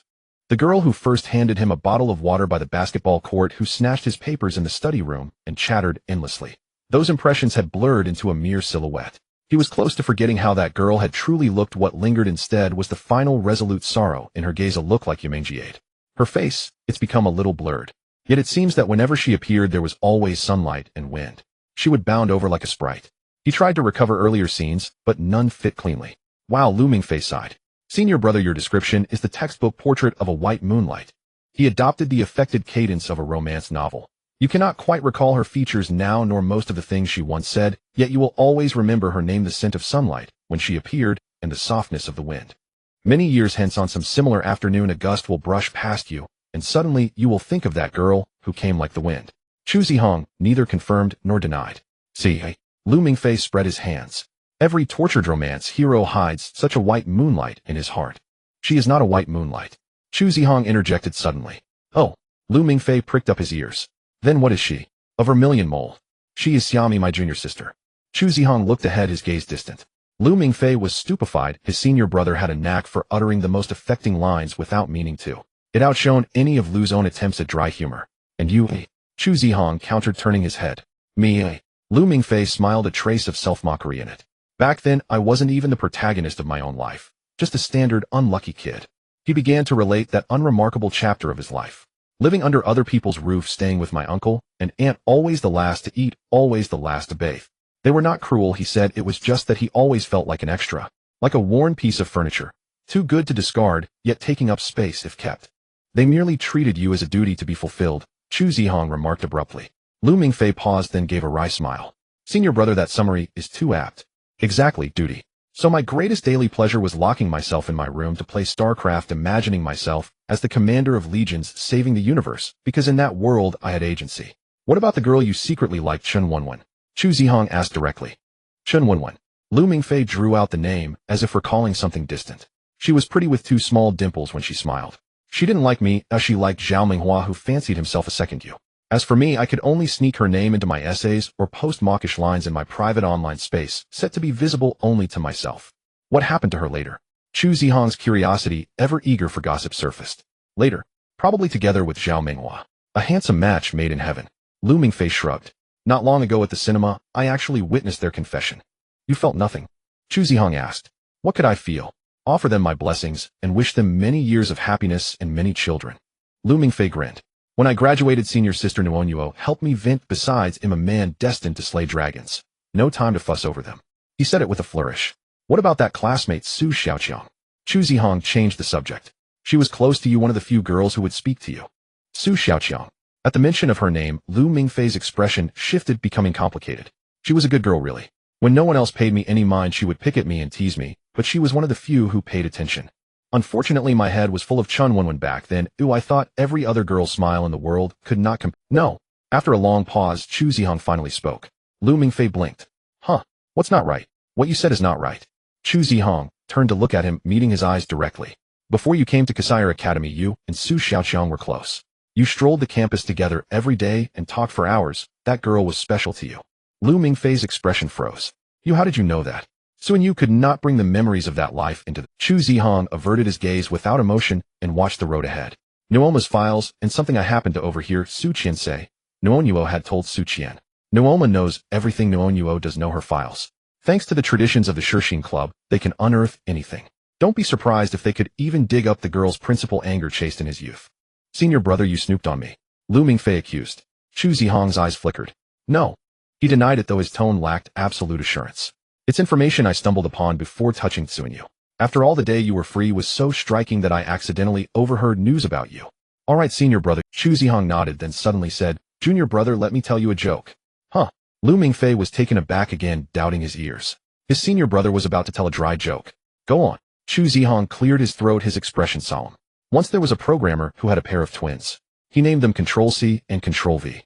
A breeze stirred, lifting a few fallen leaves. Ha ha ha, I'm dying, ha. Senior brother, you're brilliant. That joke is so cold it makes summer air conditioning unnecessary. His laughter was exaggerated, theatrical. Chu Zihong's face betrayed little expression. He knew Lu Mingfei was humoring him, but he did not mind. Do you know when I first noticed you and then never forgot? He asked suddenly. Lu Mingfei's laughter ceased mid-sound. He looked up at Chu Zihong. In the sunlight, his senior brother's eyes were clear as glass. Lu Mingfei did not answer immediately. He seemed to be drifting back to many years ago, to that torrential, rain-drenched afternoon. The world had been muffled beneath a gray curtain of rain. He had been running in a disheveled state, watching the passing cars fling up sprays of water. He had felt like an abandoned stray. Then a black Maybach had pulled up not far away. Inside sat a boy in the same school uniform, who waited in silence for him to approach. That rainy dismissal, Lu Mingfei murmured. I was a mess running through the rain, and you were in the car waiting for me to come near, inviting me in, right? Chu Zihong was taken aback. He had not expected Lu Mingfei to remember, and to remember so vividly. He fell silent for a moment, then smiled.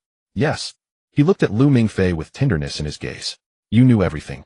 As they pushed open the mahogany door of the principal's office, Lu Mingfei and Chu Zihong saw an old man dressed as if he were going to a wedding. Principal Anger was clad in a pristine white suit tailored to perfection, with a pink handkerchief neatly folded in his chest pocket, exuding just the right amount of flamboyance. He leaned on a dark wooden cane, the top adorned with a shiny silver lion's head. A radiant smile graced it. Principal, you look exceptionally handsome today, Lu Mingfei exclaimed sincerely. If I didn't know better, I would think you were about to walk the red carpet. Oh, is that so? Chu Zihong chimed in from behind, nodding earnestly in agreement. Anger chuckled heartily at their compliments, gracefully turning around. My dear children, your taste always brings. I specially prepared this outfit for this lovely afternoon. He gestured towards the champagne and an exquisite purple clay tea set on his desk. But before we indulge in them, he gently tapped the ground with his cane. How about accompanying this lonely old man for a stroll around the campus? The sun is just right, and it shouldn't be wasted. No one was willing to decline the invitation of a humorously charming gentleman who was over 140 years old. The three walked leisurely along the tree-lined path of the campus with Anger in the middle, his cane rhythmically tapping the ground. I've read your report on the Kuei Min plan. Anger spoke first. It was well written, especially the action section, which was quite interesting. He turned his gaze towards Lu Mingfei. Lu Mingfei, your performance against the Dragon King in Bronze City was truly impressive. I'm curious, what were you thinking when you had the Dragon King by the neck with one hand? Lu Mingfei was taken aback. What? Did I actually do that? He instinctively glanced at Chu Zihong beside. However, Chu Zihong suddenly became intensely interested in his shoes, focusing intently on the path beneath him. Lu Mingfei's heart sank. It was clearly a fabrication by his senior brother. A shy yet proud smile appeared on his face. Well, Principal, you might not believe it if I tell you, he scratched his head. But at that moment my mind was completely blank. I just thought this guy is too noisy, I need to make him shut up. He gestured as if throttling. Is that so? Because he was too noisy. Anger chuckled, changing the subject. You two are really quite amusing. Moi. Lu Mingfei was unable to follow his train of thought. The handwriting is the same. Anger remarked casually. Ah, that's because. His mind raced. I have always respected my senior brother, and I think his writing is dynamic and powerful. So I practiced diligently imitating my senior brother's handwriting, hoping to write as beautifully as he does one day. Chu Zihong opened his mouth, seemingly wanting to discuss facts about the task report. However, anger waved his hand with a smile, interrupting him. All right, children. Today is a perfect afternoon, not a time for task reports. He winked. Let's talk about something interesting. He paused, glancing at Lu Mingfei again, adding meaningfully, what we just discussed is quite interesting. Chu Zihong silently pressed his lips together, remaining quiet. They passed an ice cream cart, playing cheerful music. Wait a minute. Anger suddenly stopped. How can an afternoon like this be without ice cream? Without waiting for the two to respond, he approached an unknown senior who was making change. Soon he returned with 3 ice cream cones. He handed Lu Mingfei a chocolate cone piled high, like a small mountain. To Chu Zihong, he gave an equally enormous vanilla cone, pure white. His own was lavender in color, exuding a unique fragrance. Lavender honey flavor. Anger proudly showcased to them the essence of Provence. Lu Mingfei took a big bite of the chocolate, mumbling, Principal, your taste is truly unique. This is taste, Lu Mingfei. Anger corrected him. Like appreciating a work of art, one must learn to discover beauty beyond the ordinary. Chu Zihong silently licked his vanilla ice cream, not participating in this discussion about taste. In the distance, a group of girls in lace-white skirts were gathered, seemingly rehearsing a dance. Their skirts looked like blooming white lotuses under the sunlight, and their laughter was as clear as wind chimes. Anger stopped pointing his cane in that direction. Look, he said. Lu Mingfei followed his gaze and immediately echoed. The principal has a great eye for beauty, always spotting the most beautiful scenery on campus. Ha ha ha. Anger chuckled heartily at his words. He took a lick of his lavender ice cream, his gaze turning distant as he fell into a long-ago memory. This reminds me of my time at Cambridge, he said softly. Back then, I was still a student. After classes, my favorite thing to do was to find a bench and watch the girls pass by. The girls back then wore long skirts, the shortest reaching their calves.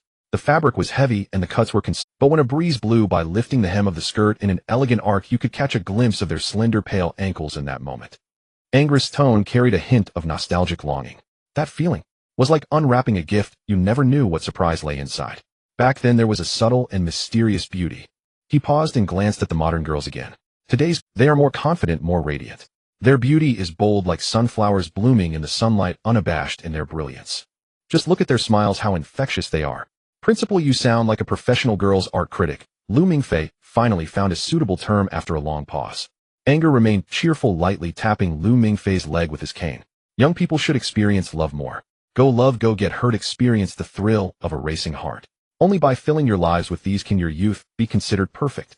He suddenly turned the conversation, looking at Lu Mingfei with a mischievous glint. So, my dear Scrade, is there a particular scenery recently that you find especially memorable? Such as a bench that carries the scent of a girl. Cough. Cough. Not yet. Lu Mingfei choked on the anger, looked at him with delight as he flailed about, then shifted his gaze elsewhere. And you, Zihong? His tone was equally gentle. One cannot rely solely on swords and missions to live. The heart needs its own pursuits too. Apart from becoming stronger, have you considered what you want to enjoy? Chu Zihong was focused on tackling his nearly melting vanilla cone. Upon hearing the question, he paused his licking. Looking at the ice cream in his hand, he provided an answer that Lu Mingfei had not anticipated. Enjoy. Finishing it, he finally said. Anger burst into laughter. Well said. Enjoying the present is itself a form of profound wisdom. Come, let's keep walking, or else this beautiful afternoon will slip away. They walked to a quiet little square where a few pigeons were leisurely strolling on the ground, cooing softly, enjoying the afternoon sun. Anger stopped, gently tapping the ground with his cane. Tap, tap, tap. The sound was crisp. The pigeons seemed to have received some kind of command and took off into the air in unison. One bold, white dove landed steadily on Anger's outstretched arm. Another gray one perched on Chu Zihong's shoulder, curiously tilting its head to observe him. But beside Lu Mingfei there was nothing. The pigeons flew around him once, then respectfully settled a few meters away. No way. Lu Mingfei looked at his empty shoulder with a face full of grievance. Do I look like a bad person? Even the birds discriminate against me. Hee hee. Anger smiled, reassuring the white dove on his arm. Perhaps they just sensed the storm within you, my child. Animals have keen instincts. They are drawn to peaceful energies. Just look at Zihong. He's as tranquil as a lake. Chu Zihong turned his head, looking at the fearless little creature on his shoulder, a rare softness appearing in his gaze. The dove was unafraid and even nudged its small head against his cheek. Lu Mingfei watched this scene, feeling a pang of jealousy. Why is it that my senior brother has a rapport with birds while I, a bright and cheerful young man, am rejected? Principal, could you please make one of the doves sit on my shoulder? Control is often an illusion. Anger observed the flock of pigeons a few meters away and said, "We always think we are issuing commands, but in reality we are merely extending an invitation." I tapped the ground inviting them to dance with me, and they chose to accept my invitation. It's the same principle as power and fate. He looked at Lu Mingfei, his gaze profound. Lu Mingfei understood that the principal's words were directed at him. As the sun set, golden rays bathed the campus in warmth. They began to walk back. Just as they approached the office door, Anger suddenly asked a very simple question. "So can you tell me, what dreams do you both have?" Lu Mingfei gazed at the distant evening glow, remaining silent for a moment. "As for me," he began, "my dream is to always have weekends where I can sleep in a warm home, a fridge that is never empty, and a world that won't be destroyed at the drop of a hat." Chu Zihong spoke. "Like my junior brother." Anger's face broke into a satisfied smile. "Very good." He pushed open the office door, and the warm aromas of wine and tea rushed out. "Come, my heroes. Our afternoon tea is just beginning." The sky shifted from luminous gold to tangerine red. The setting sun streamed through the vast floor-to-ceiling windows, bathing the entire room in a warm golden hue. That afternoon they had wandered the campus with an elderly gentleman, savored ice cream, and, almost incidentally, touched upon life's ultimate purpose, utterly forgetting the matter at hand. Yen re-entered his office, shed his flamboyant white suit, and slipped into a soft, unstructured jacket, suddenly stripped of his sly fox-like aura, transformed, instead, into a kindly neighborhood elder. He held a bottle of champagne. "Welcome home, my dear children. I suspect you're famished, but before dinner we have a far more solemn ceremony." He raised the champagne bottle. Its surface was bare save for a single elegantly carved archaic character, Triumph. "This is no ordinary vintage." A curious glint flickered in Yen Ri's eyes. "It bears no year. Born solely for victory, and only 9 bottles exist. Until today, I had never uncorked it. Now for the triumphant return of our 2 heroes, it is time." A crystalline, delicate chime echoed. The cork leapt cleanly free, mist rose and fine bubbles danced with effervescent glee. In an instant the room filled with the rich perfume of ripe fruit and toasted brioche. Yen reproduced 3 slender crystal flutes and poured half a glass of golden liquid for each. "Here, Lu Mingfei." He handed one to Lu Mingfei. Lu Mingfei accepted it with both hands. As if were one to speak with refined elegance, what it held was not wine, but narrative itself. Yen Ri then passed another flute to Chu Zihong, who gave a slight nod and took it. Yen Ri did not pause. He turned toward the other side of the room, where a small teapot rested, gently warmed. Lifting the delicate purple sand clay vessel, he poured a delicate stream of amber tea into each champagne flute. Lu Mingfei stared dumbfounded at his glass. Golden champagne slowly yielding to russet tea, sinking, like ink dispersing in water, wondrous, radiant, and strangely exquisite. "Headmaster, is this East meets West?" Lu Mingfei couldn't resist teasing. "No, my child, it is connoisseurship." Yen Ri burst into hearty laughter. The exultation of triumph must be tempered by the serene gravity of Wui Mountain's Dahong Pao. You two, one blazing, one frostbound, when combined yield flavors beyond imagination. Try it. Lu Mingfei lifted the flute hesitantly and took a cautious sip. First came the bright, vivacious tang of champagne, apple and citrus bursting across his tongue. Then from the base of his tongue surged the deep, mellow essence of rock-hewn oolong, a distinctive, clean bitterness perfectly counterbalancing the champagne's vivacity, leaving a long, layered, lingering sweetness. Not bad. Lu Mingfei genuinely sensed its uniqueness. Truly exceptional. Chu Zihong too took a sip, his expression unchanged, yet his throat moved subtly, silently affirming this improbable harmony. As I said, Yen re-watched them, deeply satisfied, then raised his own glass and drank with evident delight. "You two are temperamentally poles apart." His gaze lingered between them. "One is summer, lively, spirited, full of charm. The other is winter, still, reserved, everything locked beneath ice. Logically, you should scarcely coexist harmoniously." Yet his tone shifted. "In the Keeman operation, you complemented each other with uncanny precision. I read your report thoroughly. It's superb." He brought it up again. "Naturally, anything crafted by senior brother is peerless." Lu Mingfei instantly deflected all credit. Yen Ri smiled warmly. "Though written solely by Chu Zihong, your synergy remains undeniable. To preserve and deepen that bond, I hereby assign you both to a provisional special operations team. Henceforth, whenever the Academy requires your unique talents for sensitive missions, I expect you to undertake them together." He looked at Lu Mingfei, his voice laced with gentle irony. "And incidentally, Lu Mingfei, you ought to learn proper report writing from senior brother. I'd rather not receive 2 reports from Chu Zihong next time." "Headmaster, you've mistaken me." Lu Mingfei protested loudly. "Senior brother volunteered to relieve me of this burden. Precisely why I'm assigning you to learn under him." Yen Ri remained unmoved. "Effective immediately, Chu Zihong shall serve as your direct academic and operational mentor. All your reports must undergo his review prior to submission." Wasn't this simply appointing a supervisor? Lu Mingfei glanced pleadingly at Chu Zihong, hoping for a word of reprieve, but Chu Zihong merely nodded, calm and unflinching. Understood. Lu Mingfei cleared his throat, determined to pivot to serious matters. Headmaster, since you've spoken so plainly, I'd like to request something. Oh, Yin Ri arched an eyebrow. I may soon attend to certain personal affairs, perhaps requiring limited access to academy resources or occasional brief absences from campus. Might I be granted a degree of autonomy? He left the nature of those affairs unstated, yet knew Yin Ri had already intuited much. Silence settled over the office. Yin Ri's smile softened, his gaze steady and searching upon Lu Mingfei. As an S-class specialist, he spoke slowly. You wield extraordinary authority. The Academy's resources, including myself, are yours to command provided your rationale is sound and just. He paused. However, there is one condition. Of course, Headmaster. All your actions must be known to... Moreover, you must guarantee that Nora can reach you at any moment under any circumstance. Yin Ri's tone grew grave. You are among our most vital students. We cannot risk losing you. Absolutely. Lu Mingfei agreed instantly, letting Chu Zihong know. That suited him perfectly. He'd intended to include his senior brother from the outset. Excellent. Yin Ri's smile returned. I look forward to seeing what this pairing accomplishes. He raised his glass to our future victories, and to two outstanding young men. To scholarships. Lu Mingfei echoed, lifting his own glass. They exchanged knowing smiles and drained their glasses. Thus concluded this afternoon's ostensibly casual tea, though in truth a profound and consequential dialogue, conducted in light-hearted ease. Emerging from Yin Ri's office, night had fully fallen. A solitary moon hung high in the sky. Conversing, sipping tea, and sharing champagne with a witty, sagacious elder was indeed an effortless delight. Lu Mingfei and Chu Zihong walked side by side across campus, relaxed and unhurried. Evening breezes carried the scent of fresh grass, damp earth, and faint floral fragrance. Senior brother. Lu Mingfei broke the quiet. So now I'm getting a personal caretaker. Chu Zihong kept his gaze forward, replying coolly, not a caretaker, a partner. Lu Mingfei grinned. By the way, senior brother, when will you send me that report template? Upon returning to the dormitory. As Lu Mingfei pushed open the dorm door, the pungent aroma of instant noodles rushed forth.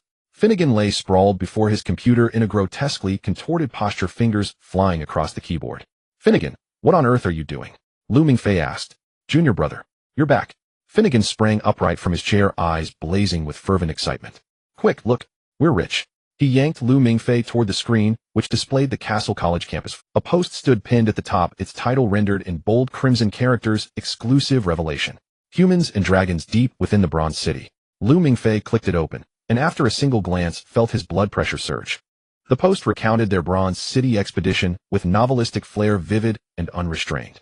From the endless abyss he emerged. The man codenamed S. His black trench coat whipped wildly in the torrential current, his golden irises blazed like miniature suns. With but a single outstretched hand he effortlessly seized the Dragon King's throat, and in a voice rich with magnetic languor murmured, "You are far too noisy." Beside him stood the eternally silent nobleman, Chu Zihong. He did not even draw his blade, his gaze alone, the cold lethal intensity of it, made dragons within the Bronze City tremble in dread. He is S's sword, S's shield, S's most unwavering comrade. Lu Mingfei nearly spat blood onto the screen. What utter nonsense. This was sheer fabrication. He scrolled down, only to find the thread had already amassed over 1,000 replies. Finnegan, is this your work? Indeed. Finnegan beamed with pride. I synthesized the field division's mission summary, your oral account, and my unparalleled literary imagination to craft this epic masterpiece. See, I've even implemented a paywall at the end.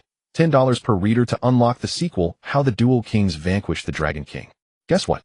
In less than half a day, nearly $3,000 has already flooded my account. He pointed to the rapidly climbing figure in the screen's lower right corner, eyes gleaming with dollar signs.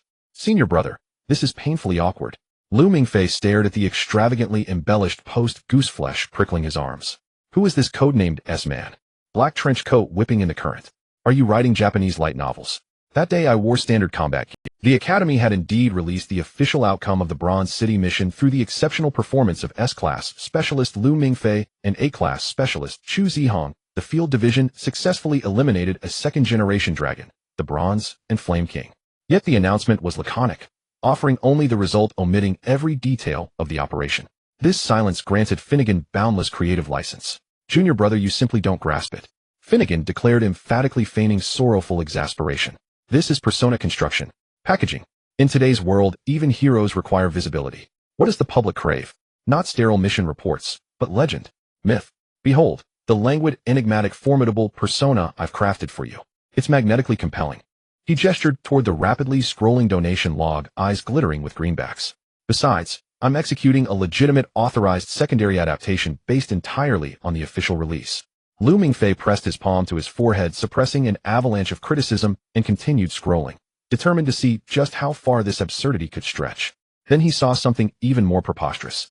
One passage read: while the heroes battled the Leviathan, a mysterious journalist codenamed F stationed thousands of miles away at Academy headquarters risked purging by the Board of Trustees, digging through ancient archives under Nora's surveillance to uncover the Bronze City's coordinates. It was he who first identified the site and transmitted this decisive intelligence via encrypted channel to the heroes. He is the unsung hero behind the veil, the lantern bearer in darkness. Lu Mingfei's expression froze. He looked up at Finnegan. I have one question. Ask away, junior brother.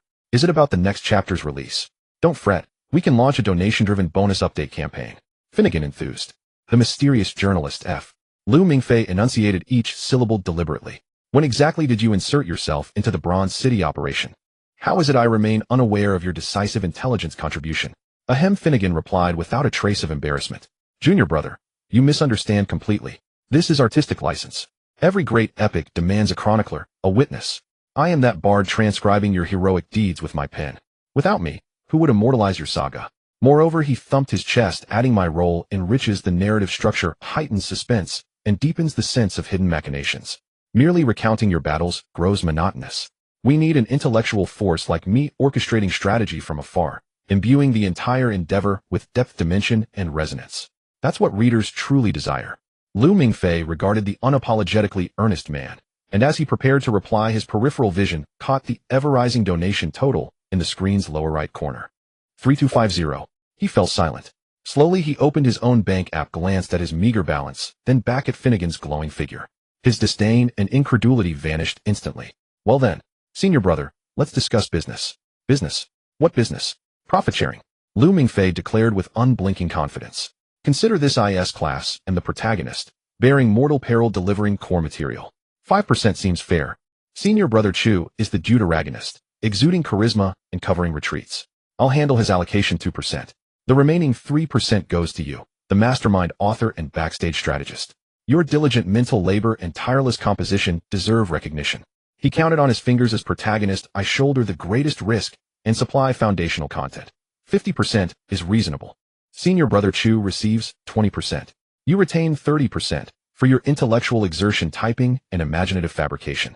It's only fair. Wait, junior brother, this post is mine, the account is mine. Why should you claim the lion's share? Finnegan, because I'm S-class. Lu Mingfei thumped his chest. I am the flagship IP. Without me, who'd read Finnegan's adventures? Readers flock to me. 50% is a gesture of friendship. Seeing Finnegan hesitate, Lu Mingfei leaned closer, lowering his voice. Senior brother, think long-term. This is merely the first windfall. More lies ahead. Imagine all the Dragon Kings I'll slay in future. The raw material will flow endlessly. Finnegan's eyes lit up. Lu Mingfei pressed his advantage, and I'll grant you exclusive insider access. What I ate today, where I plan to skip class tomorrow. These authentic vignettes added to your post will generate another revenue wave. We could even launch merchandise. S-class approved flip-flops, Junior's notebook, Finnegan's wisdom ramen bowl. Finnegan's pulse quickened with exhilaration. Agreed. Let's do it. Excluding the preliminary foundational courses, Lu Mingfei's first official class was the Introduction to Dragon Genealogy, taught by Professor Gudrian. Lu Mingfei's classroom mantra was simple: class was for sleeping, and leaving class was for liberation. When he swaggered into the lecture hall, just as the bell rang, he immediately sensed something was off about the atmosphere. The classroom, which should have been filled with sleeping students, was now eerily quiet. Everyone sat up straight with hundreds of eyes fixed intently on the door, as if a superstar were about to make an entrance. On the podium, Professor Gudrian was dressed in a gray suit, but today he was clearly well-groomed. His usually disheveled hair was meticulously styled with gel, and his face radiated the excitement and pride one would expect at a son's wedding. The moment he saw Lu Mingfei, his eyes lit up with fervor. Lu Mingfei, you finally made it. Professor Gudrian rushed down from the podium to personally welcome Lu Mingfei. Lu Mingfei was completely stunned, instinctively being tugged by the arm and dragged up to the podium, standing shoulder to shoulder with the professor, receiving the attention of hundreds of students in the classroom. Students. Gudrian cleared his throat, his voice booming with excitement. Today we welcome a true hero. Standing beside me is our Academy's S-class Lu Mingfei. He paused for effect. Not long ago in the distant east, amidst the perilous Kongmin project, it was Lu Mingfei, with his unparalleled courage and unimaginable strength, who accomplished an epic feat by personally slaying a powerful first-generation creature. He defended the honor of our academy, he protected us. Gudrun's speech was filled with passion, as if he himself were present at that moment. As soon as he finished speaking, the classroom erupted with thunderous applause and cheers. S-class. So cool. Everything written on the forum is true. Is he the man who single-handedly grasped the Dragon King's throat? Lu Mingfei stood on the podium feeling utterly awkward, only managing a shy smile, unsure of where to put his hands. Quiet. Quiet. Gudrun clapped his hands with satisfaction, signaling for everyone to settle down. Then he signaled to a boy sitting in the front row. The boy immediately understood, pulling out a large bouquet of beautifully wrapped red roses from under his seat and jogging up to the podium. Lu Mingfei, the boy looked very nervous. This is to express our highest respect from all of us. As he spoke, he shoved the giant bouquet into Lu Mingfei's arms. Lu Mingfei, holding the fragrant roses, felt a strange sentimentality. Unexpectedly, the first flowers he received in his life were red roses, and they were handed to him by a big guy. Amid another round of enthusiastic applause, Lu Mingfei walked off the podium with the flowers and found a vacant seat at the back. Finger had already saved him a spot with a thick, unrelated book, History of Dragons. Yo, the hero is back. Finger looked at the flowers in his arms with a sour expression. I don't remember my professor preparing flowers and applause for me during class. I only ever got eye rolls and warnings of expulsion. Don't lose heart, senior brother. Lu Mingfei placed the flowers beside him and comforted, maybe next time you'll also receive applause. Why, oi? Finger looked incredulous. Think about it. Lu Mingfei leaned closer and whispered, when your grade retention reaches new heights and your graduation rating gloriously drops from F to G, Professor Gudrun might just walk up to you and give you the warmest applause with his loud hands. A slap on the face could also count as applause, right? Finger was momentarily stunned. Just as he was about to retort, a sudden flash of inspiration struck him. He suddenly turned his head and stared intently at Lu Mingfei, flames of fury in his eyes. No way. He lowered his voice, but the anger in his tone was unmistakable. Lu Mingfei. You fraud. What's wrong with me? Lu Mingfei feigned innocence. Money. We agreed to split the earnings. Finger's face was nearly pressed against Lu Mingfei's. You promised with your own mouth 60-40. I get 6, you get 4. Yet last night you tricked me into taking only 30%. You devoured 70% by yourself. This is utterly unfair. He grew more agitated as he spoke, raising his voice and shaking Lu Mingfei's shoulders. Finger. Professor Gudrun's furious shout rang out from the podium. The entire classroom fell silent. In an instant, all eyes focused on this guy in the back row who was attempting to murder the S-class. Finger's movements froze. Professor Gudrun adjusted his glasses, pointing at the back row of the classroom, which was specially reserved for Finger's reflection area. Go to the back. Making such a racket in my class, what kind of behavior is that? Finger dared to joke with the principal and fabricate stories on the forum, but he would never dare offend this professor who held his graduation fate in his hands. He glared at Lu Mingfei with resentment, mouthing the words, you wait. And dejected grabbed his books, shuffling to the back row's exit under everyone's gaze. The world became quiet. Lu Mingfei lay comfortably on his desk, starting to daydream. Professor Gudrun passionately lectured on the loves and hates of different dragon bloodlines, but it was no different than a lullaby. He found himself pondering how to spend the money from last night, then thinking about when he could play a few rounds of games with Hui Li again, his thoughts drifting away, completely unaware of his surroundings. When he was jolted awake by the class bell, most people in the classroom had already left. Lu Mingfei, wait a moment. Gudrun approached him with the lesson plan in hand, wearing a fatherly smile again. Your performance in class today? I'm very composed. He found a fitting word to describe Lu Mingfei's daydreaming. That's great. A hero should have the demeanor of remaining unflustered even in the face of calamity. Lu Mingfei could only nod awkwardly. You are now a celebrity in the entire school.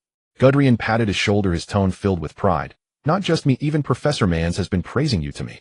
He said you were outstanding in the Kongman project. I'm applying for special credit rewards for this mission on your behalf, and it should be approved soon. Thank you, Professor, Lu Mingfei said sincerely. Having credits meant he was one step closer to graduating safely. But Gudrun's expression turned serious. Credits are credits, but you can't neglect your studies. Especially in my courses History of Dragons and Genealogy, you must not fail under any circumstances. Absolutely, I promise I won't fail. Lu Mingfei hurriedly nodded and bowed in agreement. After bidding farewell to the satisfied professor, Lu Mingfei walked out of the classroom, holding the conspicuous red roses where Finger was waiting for him, with a dark expression at the door. Come on, senior brother, let me take you to shoot something good. Lu Mingfei said mysteriously, wrapping his arm around Finger's shoulder, ignoring his struggles, and dragging him toward the small grove. The two of them stealthily hid behind a sturdy oak tree, revealing only their heads. Junior brother, what are you up to?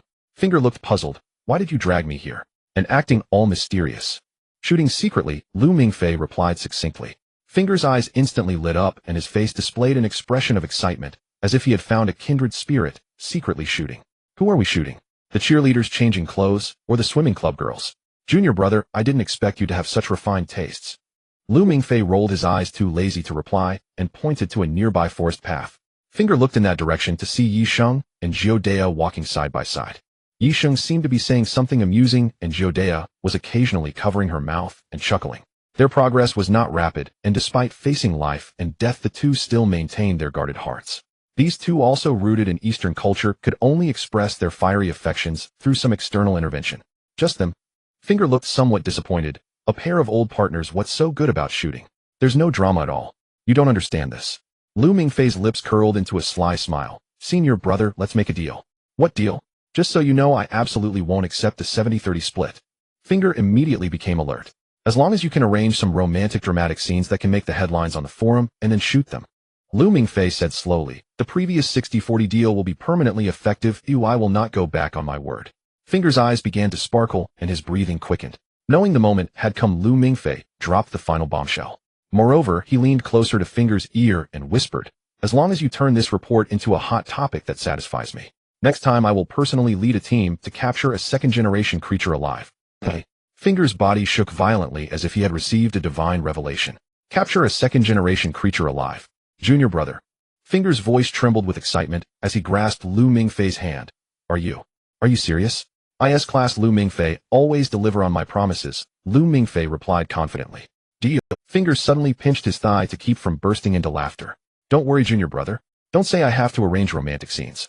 Even if you want me to rush out now and force them to perform a heart-wrenching love tragedy, I won't hesitate. He decisively took out his camera, his eyes sharpening like a hawk locking onto its prey. Leave it to me. Finger lowered his body, entering the professional paparazzi working mode. From today on, I will be their shadow. I am the god of creating romance. I promise within 3 days the entire Cassell Academy will weep over their touching love story. Lu Mingfei had clearly overestimated Finnegan's literary prowess, while Finnegan in turn had vastly overestimated the students' appetite for gossip at Cassell College. His painstakingly crafted series of reports, titled Golden Love at Sunset, a chronicle of the romantic daily life of execution department's ace duo Yisheng and Jiodea, suffered an unprecedented flop on the college forum. Junior brother, come take a look. This defies logic. Finnegan pointed despairingly at the thread on his lap. Doesn't this passage move you? The wind lifted her chestnut hair like a wandering poem, while he stood nearby, gazing upon her with eyes holding entire galaxies. How evocative. How romantic. Lu Mingfei leaned in to glance at the comment section. Top comment poster, do you harbor some fundamental misconception about senior brother Yisheng and senior sister Yaji? They last strolled together while discussing mission logistics. I heard it myself. Second comment, stop writing such fluff. We want S-Class content. We demand S-Class shower footage. Third comment, exactly. Why ignore a peerless slayer of second-generation dragons and waste ink on campus romance? Yisheng and senior sister Yaji are exemplary. Finnegan dog, please cease your slander. Why not post more S-Class material? You're even his dorm mate. Can't you sneak a shot? Undeterred, Finnegan refreshed the page, clinging to hope for a kindred spirit, only to see one new comment appear. Latest comment, senior brother Finnegan, word has it your graduation evaluation just sank to F-. Drop this nonsense and hit the library to earn credits. The student council won't accept repeat students beyond 8 years next year. Finnegan's face darkened completely. Lu Mingfei patted his shoulder gravely. Senior brother, times have changed. Today's populace no longer craves ethereal romance. They crave raw, unfiltered intensity. They want to watch me get beaten, or watch me beat someone else. Then, what of our second-generation dragon? Finnegan murmured. Patience, Lu Mingfei replied with a faint knowing smile. It's always been a promise, and promises inevitably come due. The next day, a bold sign appeared outside the Amber Pavilion's Kendo Training Hall. S-Class Specialist Lu Mingfei. Open for challenges. Fulfill your dream of challenging an S-Class. One challenge, for only 1000. Honest, fair, and strictly non-injurious. Beside the sign, Finnegan brandished a POS terminal. Don't walk past. Don't miss out. Curious how far you stand from an S-Class. Eager to feel the crushing weight of draconic aura. For $1,000 you gain nothing, but you gain a lifetime of bragging rights. Young man, you possess extraordinary bone structure. Care to try? Sacrificing Finnegan's last shred of credibility, Lu Mingfei found the effect astonishingly potent. Cassell College was never short of arrogant prodigies, children of immense wealth and privilege, who viewed Lu Mingfei's sudden emergence as S-Class with equal parts fascination and defiance. Now presented with the chance to test themselves firsthand, $1,000 meant little to them. Within 2 days, Lu Mingfei barely stirred, yet effortlessly dispatched over 20 challengers. His bank account swelled by $10,000. By the third morning, however, the fervor had faded. Lu Mingfei and Finnegan waited hours in the training hall. No new clients appeared. Looks like we've harvested every last stock. Lu Mingfei yawned, preparing to pack up. I'll give it a try. A cool, clear voice drifted in from the doorway. Chu Zihong entered. Finnegan's eyes lit up, just as he began President's Honor. 80% off. Lu Mingfei interjected smoothly. Senior brother gracing us with his presence. How could we charge? Finnegan instantly pivoted, all smiles. Exactly. Free of charge, absolutely free. Let's consider it rent for today's venue. On behalf of the Lionheart Society. Chu Zihong said nothing. He strode to the center of the hall, unsheathed Murasame from his back, and picked up a wooden practice sword. Lu Mingfei casually selected a wooden sword from the weapon rack and stepped to face him. They stood opposite each other several meters apart, then simultaneously assumed identical stances, blades angled slightly downward, tips aimed precisely at each other's eyes. Shogun, the direct gaze. Seeing his mirror image reflected in the other's posture, both men smiled. Shall we spar using classical swordsmanship, senior brother? Lu Mingfei asked. Agreed. Chu Zihong nodded. Before the word left his lips, they moved, simultaneously. Their footwork, body shifts, blade angles, and strike velocity were indistinguishable. This art was not borrowed. It was etched into Lu Mingfei's very bones, forged through countless hours observing Chu Zihong, absorbing every nuance of his technique. Wooden blades clashed midair in rapid succession, sharp ringing notes filling the hall. Their movements blurred into dazzling motion. My gods! Finnegan raised his camera shutter, clicking frantically. Is this a duet? Too synchronized. At the edge of the hall, Su Shi, vice president of the Lionheart Society, also filmed intently. Their motions uncannily alike. Like twins born of the same blade. Clang. Another fierce exchange sent them leaping apart. Senior brother, this grows tedious. Lu Mingfei laughed, deflecting Chu Zihong's cut with his blades flat. Let's raise the stakes. Very well. A spark of battle lust flickered in Chu Zihong's eyes. He abruptly retreated half a step, left hand gripping the scabbard, right hand drawing the sword home. Coiling power. Concentrated intent. Then, blinding light slashed across the air. Ayajutsu, the draw cut. Facing that lightning-fast stroke, Lu Mingfei reversed his blade, meeting the flash with its thick, blunt spine. Yakamaki, reverse coiling blade. Dong! A shock wave of inverted force arrested Chu Zihong's unstoppable descent mid-strike. The recoil sent him stumbling back a step before he steadied himself. Senior brother, how does this turtle shell sword style strike you? Lu Mingfei grinned. Yuan Jisheng's technique was unorthodox, its attack arcs twisted with eerie, unpredictable geometry. Impressive. Chu Zihong's praise remained laconic. Yet I retain one final technique. Coincidence? I do too, Lu Mingfei replied. They exchanged a knowing glance. Then in perfect unison snatched another sword each from the rack. Nitin Ichiryu, the two-sword style. For wooden blades became twin bolts of lightning, colliding in midair. Clang. All four swords shattered under the cataclysmic impact, flying apart in splinters. The duel ended. They stood still, chests rising and falling softly. Senior brother, do you concede I've won?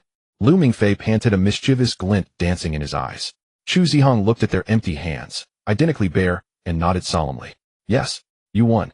Whoa. Lu Mingfei let out an exaggerated cheer, drawing Finnegan's and Su Shi's attention. This is my second kendo victory over senior brother. I believe a victory speech is warranted. By all means, Chu Zihong granted. Finnegan rushed forward, camera raised. This was prime fuel for... Before Lu Mingfei could begin his speech, he caught movement at the hall's edge, a figure gently waving at him.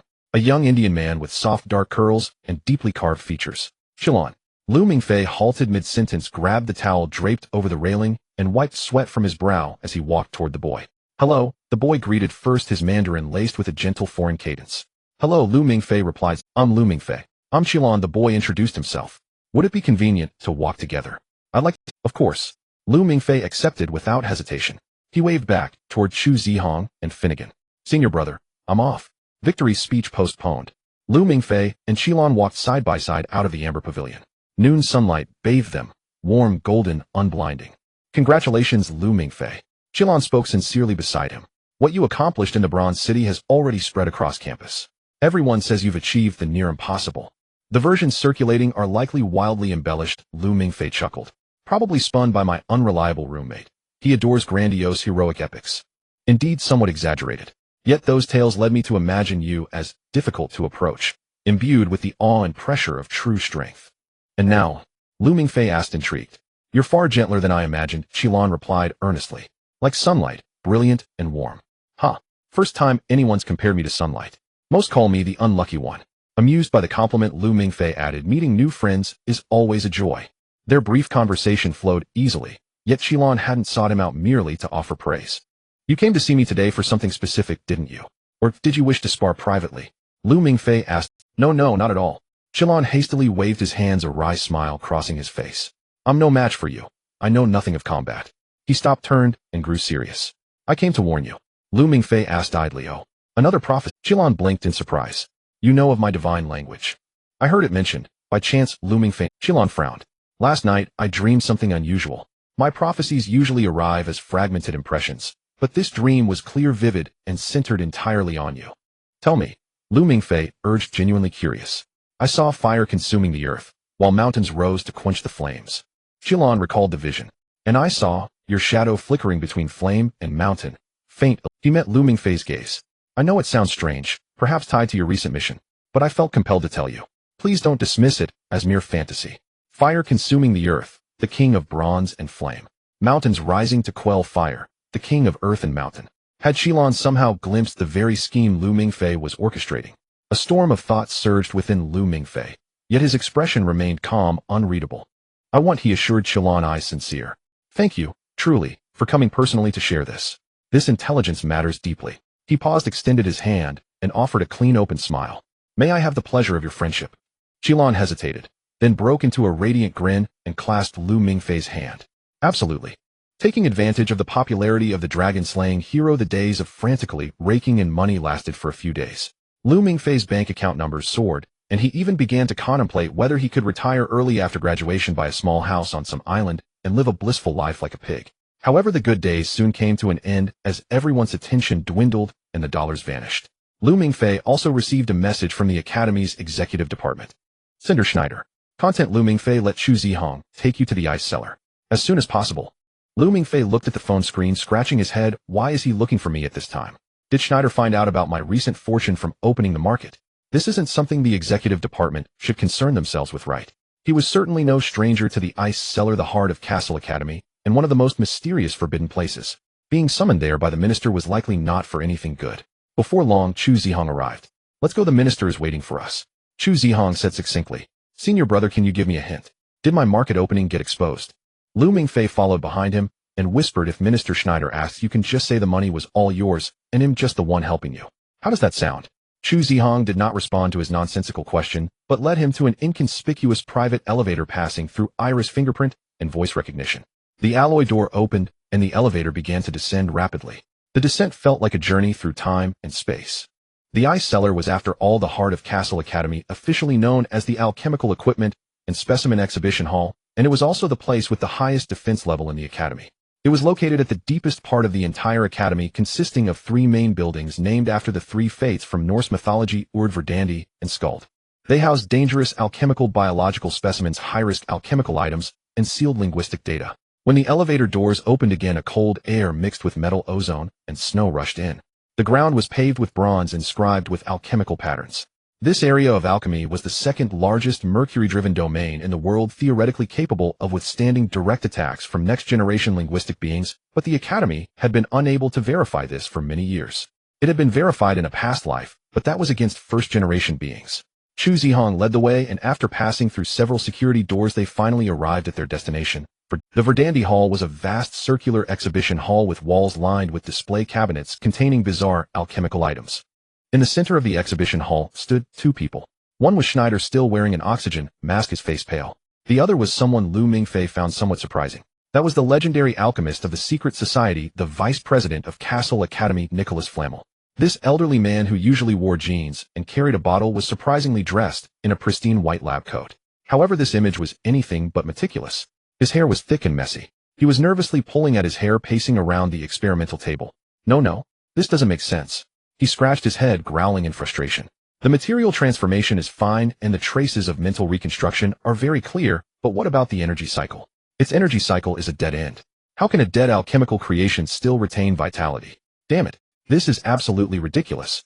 They've arrived. Schneider spoke up when he saw them. His voice was hoarse and dry due to his injured throat.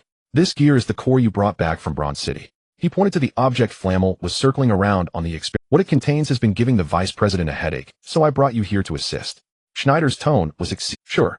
Lu Mingfei was not surprised by Flamel's headache. He walked to the edge of the experimental table and greeted the nearly frantic old man. Hello, Vice President. Huh. Flamel jumped at the sudden voice, raising his head abruptly. He looked at Lu Mingfei in confusion. Who's calling me? Oh, it's you. Wait, you are. He leaned closer, scrutinizing Lu Mingfei carefully. Uh-huh. I remember now. He slapped his thigh.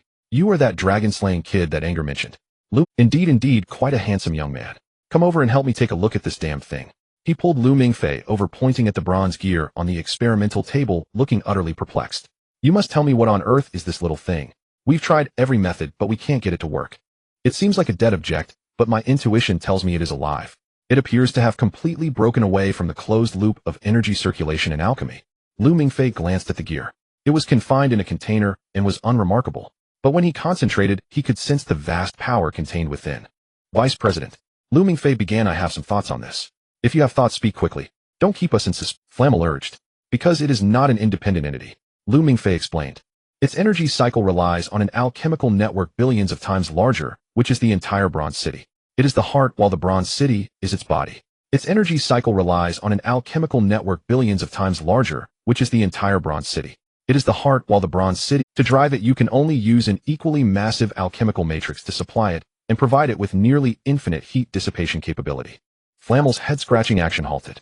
He stood there, his eyes widening. Moments later, he smacked his forehead sharp. Why didn't I think of the simplest thing? He shouted excitedly. A massive alchemical matrix. An infinite heat dissipation center. This alchemical matrix under the Academy. It is the largest existing alchemical matrix in the world of hybrids, and the ice cellar is the center of the matrix. It is directly controlled by Norma. As for heat dissipation, Norma's cooling room. No one knows how deep that thing is built underground, or how many tons of cooling water it contains. His previous agitation vanished. Yes, that's it. With Norma's computational power and the Academy's alchemical matrix, we can definitely get this little thing moving. He rubbed his hands excitedly, but quickly calmed down, his gaze sharp. I have one more question. Does such a massive alchemical creation in Bronze City have an operator? Or is it just an automatically operating machine?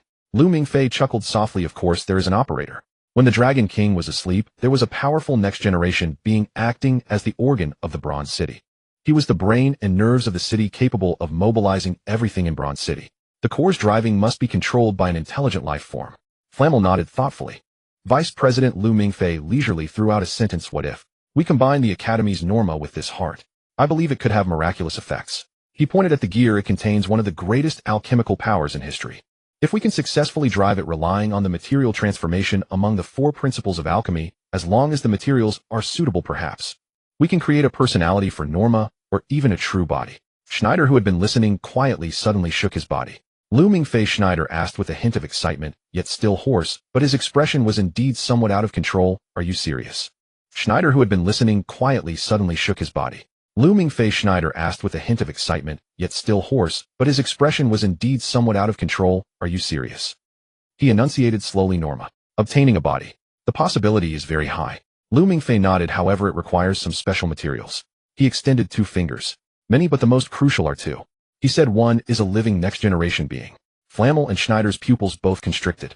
What about this? Schneider pressed for more. The bones of the White King. As soon as those 4 words were spoken, the ice cellar fell into a dead silence. Schneider stopped speaking. His eyes darkened. Capturing a next-generation being was as difficult as climbing to the sky. Finding the bones of the White King was even more elusive. This hope sounded more like despair. Ha ha ha. Flamel suddenly burst into a loud laugh, grabbing Lu Mingfei's shoulders and shaking him vigorously. Kid, you are a genius. A madman. I like it. Giving Norma a body using the legacy of the dragon race. This idea is too insane. Too wonderful. He saw through Schneider's thoughts, and also Lu Mingfei's composure. I believe that since you dare to propose this plan, you must already have a strategy in mind, right? Lu Mingfei looked at the perceptive old man and nodded. Of course. Good kid. You are so right up my... Flamel laughed heartily. Listen, from today on, the bell tower is always open to you. The drinks inside are unlimited. We need to have a good chat about the mysteries of the universe and the truths of life. Thank you, Vice President. Lu Mingfei smiled in gratitude. Flamel appeared to need some time to digest and contemplate the gear.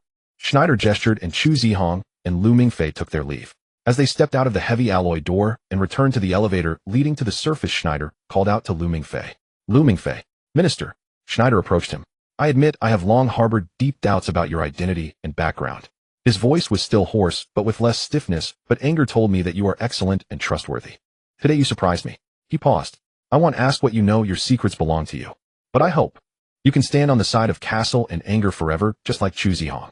Lu Mingfei quietly gazed at this man who had devoted his life to the dragon-slaying cause, smiling of course. My senior brother has always been my role model. Schneider said nothing more, extending his withered hand to pat Chu Zihong and Lu Mingfei on the shoulders before disappearing into the shadows deep within the ice cellar. The elevator doors slowly closed and began to rise. In the elevator space, Chu Zihong suddenly asked, "Is there a solution for the minister's dragon blood contamination?" Lu Mingfei nodded. Of course. The plane landed at Beijing Daxing International Airport, and Lao Tang felt a bit unreal. He gazed through the window at the outside. The buildings were filled with a sense of science fiction. He felt as if he had landed in a movie scene. His hometown had developed to this extent. Dragging his somewhat worn luggage, he squeezed into the crowd in the arrivals hall. This feeling intensified. People everywhere were people. Faces full of life hurried past him, the air mingled with various dialects, Mandarin, and the sound of suitcase wheels rolling over the ground. A surge of warm bodies nearly knocked him, this country bumpkin over. Lao Tang instinctively adjusted his baseball cap, somewhat surprised. He had been abroad for too long. He was accustomed to a life where no one cared, where he didn't see a neighbor for half a year. Suddenly returning, this overwhelming human warmth felt both familiar and bewildering. His stomach growled that in an opportune moment he needed to find something to eat. After wandering around the terminal, he found a noodle shop. Standing at the ordering counter, he watched as people in front of him pulled out their phones one by one. With a quick scan of the QR code and a few taps on the screen, the ordering and payment process was completed in no more than 10 seconds. When it was his turn, Lao Tang awkwardly fished a few bills out of his pocket. "Hello, one bowl of beef noodles." The young waitress paused for a moment before displaying a standard smile, mistaking him for an old man who couldn't use a smartphone. "All right, sir, please wait a moment." Lao Tang sat down in a corner with the steaming bowl of beef noodles. The noodles were chewy, the broth rich, completely different from the modified flavors found in Chinatown. After finishing his meal, he hailed a taxi by the roadside according to the address provided by the Hunter website. "Driver, take me to this hotel." He handed the driver the address from his phone. The driver was a talkative, middle-aged man who, upon seeing Lao Tang's rustic appearance, opened up. "Young man just returned from abroad, huh?" "Yeah, just came back to take care of some business," Lao Tang replied vaguely. "I thought so. You have a different aura about you," the driver assessed him through the rearview mirror. "The country has developed so well now, with skyscrapers everywhere. Things change every day around here. Isn't it better at home?" "Yes, home is indeed good." Lao Tang looked out at the rapidly passing skyscrapers and overpasses, sincerely, saying the car stopped in front of what looked like a very expensive hotel. Lao Tang paid the fare and dragged his suitcase into the lobby. The attendant gave him a quick glance. He found the elevator and pressed the button for the top-floor executive suite. Following the directions, he arrived at the door of a suite and knocked 3 times. The door opened. The room was dark with the curtains drawn. A woman leaned back on the sofa, holding a glass of red wine. A scent of unidentifiable perfume wafted through the air. She wore a white fox mask, revealing only her sharp chin and a hint of red lips. Dressed in a tight black skirt, her figure was accentuated, and her long crossed legs gleamed white in the dim light. Lao Tang swallowed hard. Is this the scale of a meeting now? It felt like a movie shoot. The woman said nothing, her eyes behind the mask scrutinizing him. Finally, she put down her wine glass, her tone lazy yet tinged with disdain. "So you're the one who shocked the world?" Lao Tang's face twitched. "Shock the world is my code name on the Hunter website chosen for good luck. I never expected to be called that to my face today. It was quite embarrassing." "That's me," he said, steeling himself. "Heh," the woman chuckled. "You look even more nerdy than I imagined. I really don't know what the boss was thinking choosing you." Lao Tang was baffled by this personal attack. Nerdy? In what way did he resemble a nerd? He touched his rough face, weathered from years of sun and wind, then looked down at his muscular physique. He considered himself somewhat of a tough guy, and how did he end up being associated with the term nerd? But he knew that arguing with the employer was not wise. "What's the task?" He got straight to the point. The woman didn't answer directly, but kicked a metallic briefcase on the coffee table toward him with her long legs. "Your task." Lao Tang stepped forward to examine the briefcase.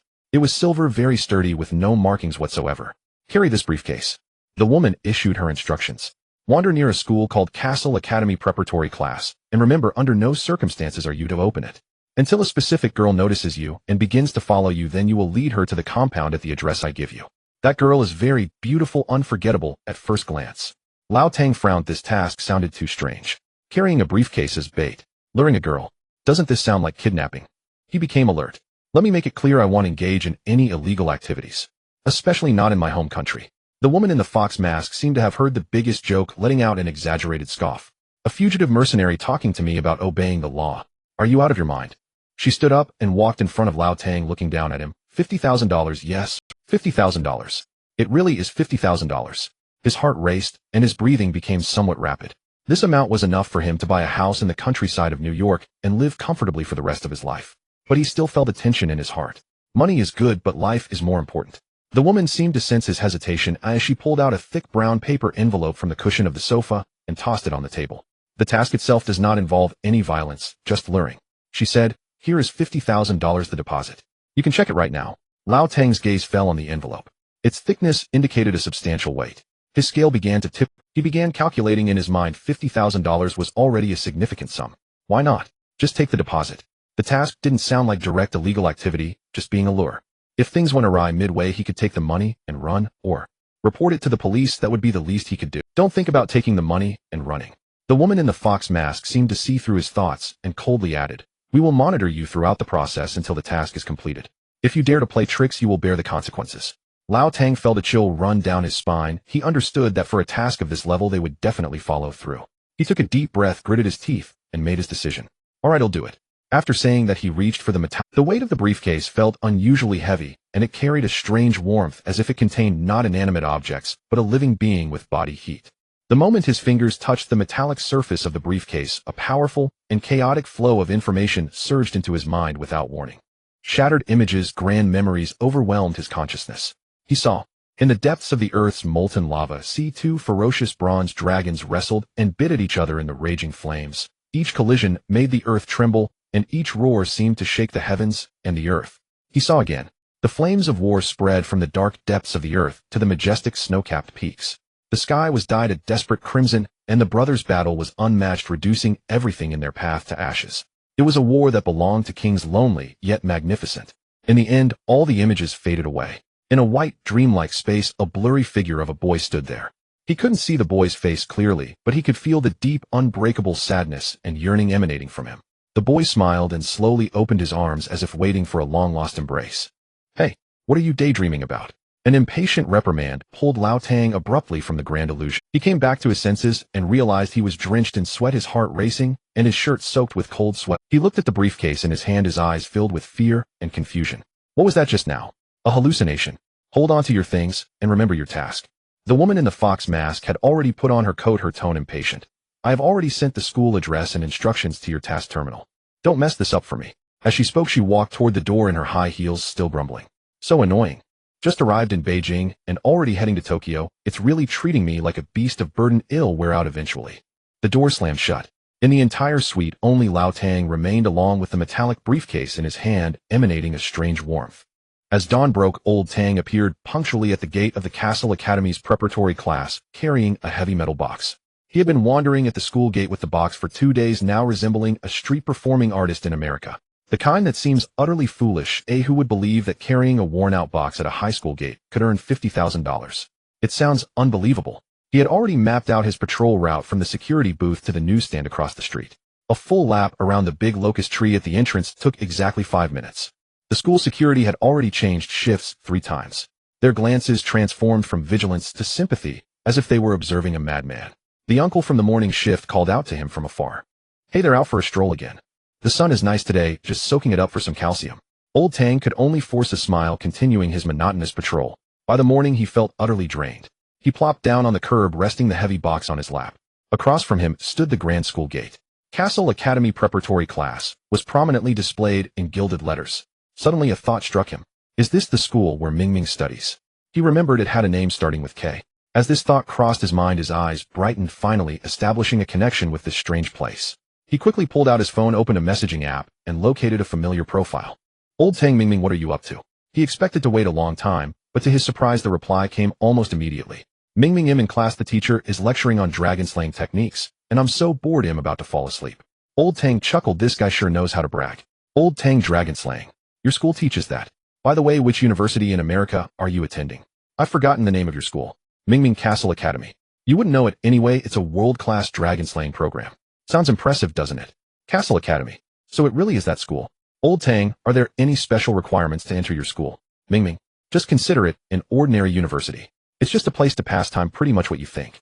Seeing Lu Mingfei's vague response, Old Tang felt that this kid was struggling and too embarrassed to admit it. A sense of responsibility welled up inside him. "Old Tang, it's fine, even if you're not doing well. I'm doing great now. I'm in the capital. I've landed a big job." To emphasize, he sent a smug emoji of himself wearing sunglasses and smoking a cigar. "Mingming, oh, what big job?" "Old Tang, hey, luck is finally on my side. The pay for this job will blow your mind." Once I finish this gig, I can relax for the next 5 or 6 years. They'll take you to Hawaii and find you 10 bikini-clad beauties. Old Tang boasted without a hint of embarrassment, as if that $50,000 was already securely in his pocket rather than still clutched in the hands of a woman wearing a fox mask. Mingming, $50,000, congratulations. With that much money, just don't get caught by the police. Old Tang, get lost. Do I look like that kind of person? I'm a serious person. Occasionally. Not so much. Old Tang glanced at the box in his arms, wanting to describe his job, but momentarily at a loss for words. Mingming, I'm about to go to Beijing for a project. Upon seeing this message, Old Tang jumped up from the curb, unable to hide the joy on his face. Old Tang, really? That's great. When will you arrive? When you get here, I'll treat you to a feast. Beijing, hot pot. You can eat whatever you want. The surprise of meeting his friend diluted the strangeness and unease brought by the task. Old Tang felt invigorated again. He put away his phone, held the box, and proudly began a new round of patrol. However, this good mood did not last long. After 2 days of wandering, his legs were almost trained into muscle memory. Not only did no girls follow him, but even the aunties asking for directions avoided him. The security guards' gazes had shifted from sympathy to pity, urging him, "Kid, if it's not working out, why not find another place? It's windy here." By the 3rd day, Old Tang felt deflated. He looked like a fool. With the box in his arms, he listlessly continued to loiter at the school gate, already starting to contemplate whether he should give up the task, blow that $50,000, and buy a ticket back home. Inside the school, behind a wall covered in ivy, a pair of bright eyes had been fixed on him for 3 days. Xiaomi furrowed her brows tightly, her pink lips pouting in discontent, feeling increasingly restless. What does this madman with the box want? He has been wandering outside for a whole 3 days. Xiaomi sensed this ever since the man first appeared. An inexplicable attraction wrapped around her like a web, capturing all her thoughts. This feeling stemmed from the box the man was holding. Inside it lay something she was both familiar with and deeply craved. This sensation rendered her completely unable to concentrate. In class, the theories and formulas the teacher lectured on transformed into the box in her eyes. During self-study, she stared at her books for half an hour without absorbing a single word. Her mind was filled with the image of the figure pacing back and forth at the school gate with the box. "Xiaomi, gym class is about to start. What are you doing hiding here?" A girl with a ponytail patted her shoulder from behind. "We have a volleyball match today, and our class is counting on you." "Ah, okay, I'm coming." Xiaomi jumped at the voice, quickly retracting her head from behind the wall, suddenly flashing a sweet smile. She linked arms with her classmate and skipped toward the playground. In gym class, Xiaomi was undoubtedly the star. On the volleyball court, she moved gracefully and agilely with impressive jumping ability. Every jump and spike was crisp and powerful, hitting the floor with a resounding thud. "Xiaomi, great shot. Xiaomi, you're awesome." She led her class to victory with ease, and her classmates erupted into enthusiastic cheers with the boys unabashedly focused on her. After the match, just as Xiaomi wiped the light sweat from her forehead with a towel, a tall, handsome boy from the basketball team approached her, holding a large bouquet of vibrant red roses, blushing. "Xiaomi, I've liked you for a long time. Please, will you be my girlfriend?" The surroundings instantly fell silent, everyone craning their necks to see the outcome of this campus love drama. Xiaomi blinked her large eyes, revealing a sweet, yet slightly apologetic smile. "Thank you, classmate. You're really great, truly. But right now I just want to focus on my studies and haven't considered dating. I'm sorry." She rejected him so gently and sincerely that despite the rejection, the boy bore no resentment, walking away with the roses, feeling he wasn't worthy of such a perfect girl.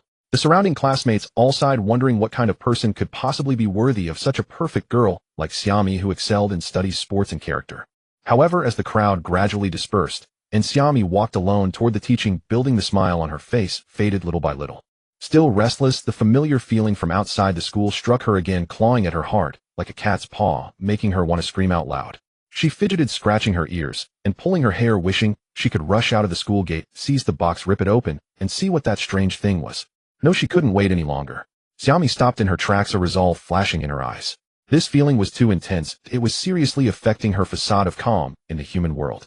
She could not tolerate this loss of control, nor could she resist the temptation of that box. She had to figure out what that strange man and the box were truly about.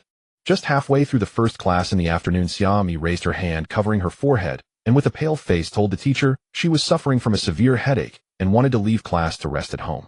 The teacher looked at her pitiful expression and immediately approved her request. Xiaomi shouldered her backpack and walked out of the classroom under the concerned gazes of her classmates. She did not go home, but quietly snuck around to the side gate of the school. She peered out, looking left and right, confirming no one noticed her, and silently slipped out. She had to see for herself what that strange man with the box was planning. She also had to confirm whether the contents of the box were indeed what she had been longing for. Xiaomi felt a surge of frustration as she slipped out of the side gate of the school. She felt like a greedy cat tempted by a piece of dried fish, fully aware that the man holding the box at the school gate was a strange bait, yet the aroma emanating from the box was utterly irresistible. This scent had been bothering her for 3 days. For the past 3 days this man had been lingering in her sight, wandering near the school gate, with that box, truly a lunatic. This was tolerable, but Xiaomi could no longer endure it. She needed to find out who was using such a crude method to entice her. She slipped out and crouched by the side gate, peeking at the man in the distance with one eye. The man was around 30 tall, and with an unremarkable appearance. The kind of person you'd lose in a crowd. He wandered back and forth along the sidewalk, holding the box, his gaze wandering as if waiting for someone, or just idling. Surrounded by students and pedestrians with the bustling sounds of traffic and chatter, it would be foolish to rob someone in such an environment. Xiaomi was patient as she decided to observe and wait for the right moment. On the other side, Lao Tang was completely unaware of all this. He was in a good mood today, having dreamt of $50,000 beckoning to him, and even the heavy box in his arms felt lighter.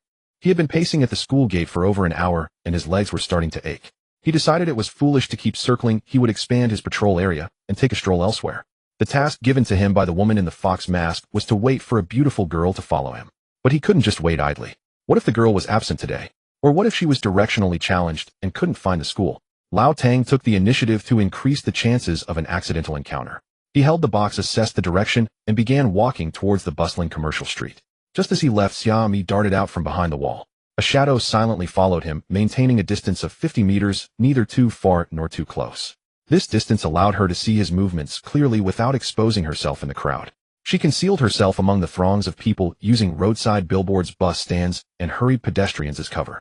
Her tracking skills were quite adept. Lao Tang had no idea. He was lost in fantasies of $50,000, calculating how to spend the money once he got it. Should he buy a piece of land in a town in New York, or try a big business venture in Las Vegas? He even had the leisure to stand in front of a pastel-themed milk tea shop, staring for a long while. Gazing at the menu featuring names like strawberry boba and succulent grapes, he was struck by indecision. In the end, this nearly 30-year-old man found himself squeezed among a group of chattering schoolgirls holding a metal box and waiting in line for quite some time. "They'll have the sweetest drink you have," he shouted exuberantly at the staff. In the distance, Xiaomi, hiding behind a large tree, twitched her mouth at this scene. This bizarre man had quite the childlike spirit. Lao Tang took a big sip of the strawberry milkshake with a pink straw. He walked while drinking, looking like a tourist enjoying life. He soon entered a bustling snack street, where the aroma of grilled skewers, fried chicken, and the distinctive scent of stinky tofu mingled together, stirring up one's appetite. Lao Tang was tempted. He ordered 2 skewers of grilled squid larger than his face, coated them with a thick layer of sauce, and began to eat by the roadside, his mouth full of grease, utterly lacking in decorum. Xiaomi followed at a distance, inhaling the enticing food aroma, her stomach growling. She had been short on cash lately, her pockets cleaner than her face, having skipped breakfast and lunch. At this moment, smelling that aroma felt like torture. The more she thought about it, the angrier she became. It was this gluttonous man who had kept her restless for 3 days, causing her to lose sleep and be unable to focus in class. Now she had to endure hunger while accompanying him on this shopping spree. No, she could not remain passive any longer. Her patience and energy were running thin. She began to survey her surroundings, looking for a suitable place to make her move. An unoccupied alley or a blind spot from surveillance cameras. Once she found the opportunity, she would rush in, striking him swiftly to steal that damned box. As Xiaomi plotted her robbery, Lao Tang finished his squid. Satisfied, he burped, tossed the bamboo skewers into a trash bin, and turned to enter a nearby bookstore. Xiaomi waited impatiently outside. What was this guy up to? After filling his stomach, was he about to indulge in some literary refinement? She followed him inside and saw Lao Tang stop in the comic book section, casually picking up a copy of Dragon Ball, and engrossed in it. He was deeply absorbed, occasionally grinning, completely unaware that not far behind him a pair of eyes was intensely focused on the back of his head. The gaze seemed to be calculating the best angle to land a decisive blow. Lao Tang flipped through a few pages of the comic, feeling fatigued from standing. He had walked too much today, and after eating, he was easily drowsy. He yawned, made his way to the rest area in the center of the bookstore, and found a comfortable single sofa to sit down. He carefully placed the box at his feet, rubbed his eyes, and began to rest. He was indeed a bit tired after wandering around, and eating. Drowsiness washed over him. Just as he was about to doze off, his instincts pricked his nerves. He opened his eyes. Someone was watching him, not with the curious gaze of a passerby, but with a clear intent. As a mercenary, one must trust their instincts. He didn't react immediately, pretending to casually adjust his sitting posture while swiftly scanning the surroundings with his peripheral vision. Then he saw her. Not far away beside the children's bookshelf, a girl in a blue and white school uniform was pretending to flip through a cartoon picture book. The girl had a simple ponytail, fair skin, and delicate features, especially her bright eyes. Lao Tang's heart skipped a beat. Beautiful. That was his first reaction. This girl was too beautiful. Immediately following that, his second reaction was that something was off. Why was such a beautiful high school girl so engrossed in reading The Three Little Pigs? Her gaze was not truly on the book, she was occasionally glancing his way. Lao Tang's heart raced, and his drowsiness vanished. He recalled the words of the woman in the fox mask, until a beautiful girl notices you and begins to follow you. No way. Was the target truly such a beautiful little girl? Lao Tang was first stunned, then filled with wild joy. $50,000 were beckoning to him. With the target in sight, there was no need to dawdle anymore. It was time to proceed to the next step and lead her to the designated location. Lao Tang formulated a plan in his mind. He stood up, picked up the box, and pretended to be in a hurry to leave after just waking up, striding towards the back door. Seeing him leave, suddenly Xiaomi's heart tightened. She quickly shoved the Three Little Pigs back on the shelf and hurried after him. Lao Tang exited through the back door into a secluded alley. Xiaomi's eyes lit up instantly. The opportunity had come. This fool was heading into an unpopulated area. She slowed down, bent down to quietly pick up a half brick from the ground, weighing it in her hand. Just right. She planned to wait until the next corner to rush up and deliver a hard hit to the back of his head. However, Lao Tang did not give her that opportunity. Just as Xiaomi was about to make her move, Lao Tang suddenly accelerated and turned into a complicated alleyway. The alleys of Beijing twisted and turned. Xiaomi was becoming increasingly frustrated. She had found several perfect opportunities to strike, but this man had coincidentally evaded each one. She finally realized that this guy was definitely not simple. Frustrated, Xiaomi tossed aside the brick. She decided that when she caught him, a direct punch would be more satisfying. While leading the way, Lao Tang discreetly observed the movements behind him through the rearview mirrors of passing cars and the glass windows of shops. That girl had not lost him once. Her speed was quick and her movements agile, always reappearing in his line of sight, just as he was about to disappear around a corner. Lao Tang was increasingly amazed.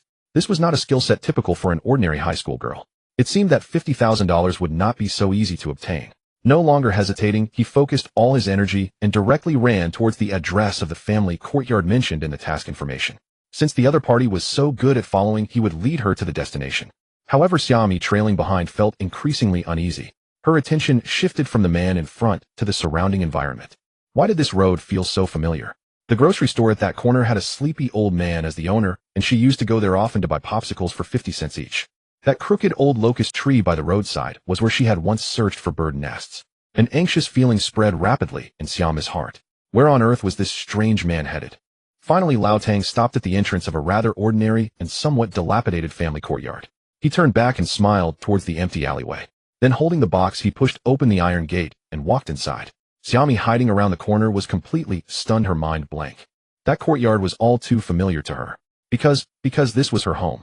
She followed the strange man for an entire afternoon, preparing to knock out her robbery target, and he actually swaggered right. This is ridiculous. Xiaomi's temples throbbed.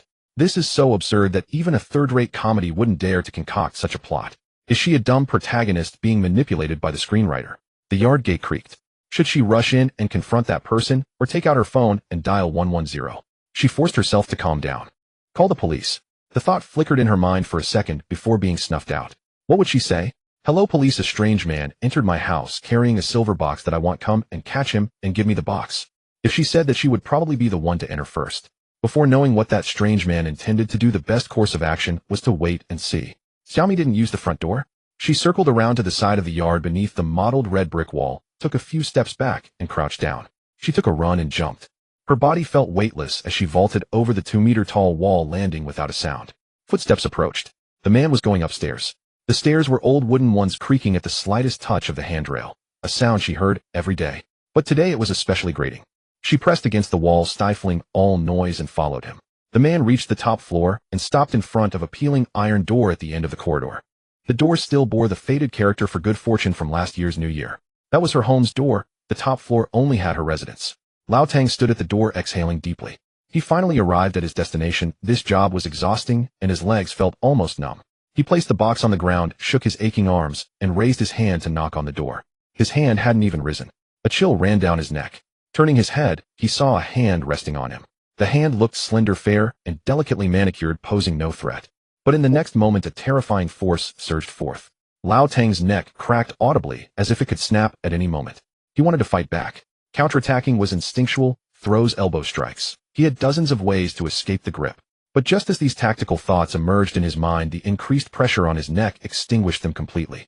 In the face of such strength, his defensive skills were utterly useless. He was lifted by the nape of his neck like a chick, his feet barely touching the ground. Who are you? A voice devoid of emotion sounded from behind him. Lao Tang strained to turn his head and saw the beautiful girl who had followed him all the way. At that moment, there was not a trace of sweetness on the girl's face. Her eyes were filled with unmasked murderous intent. What are you doing here? Calm down, calm down. Lao Tang's face turned as red as a liver, his speech halting. He had no doubt that his neck could be crushed at any moment.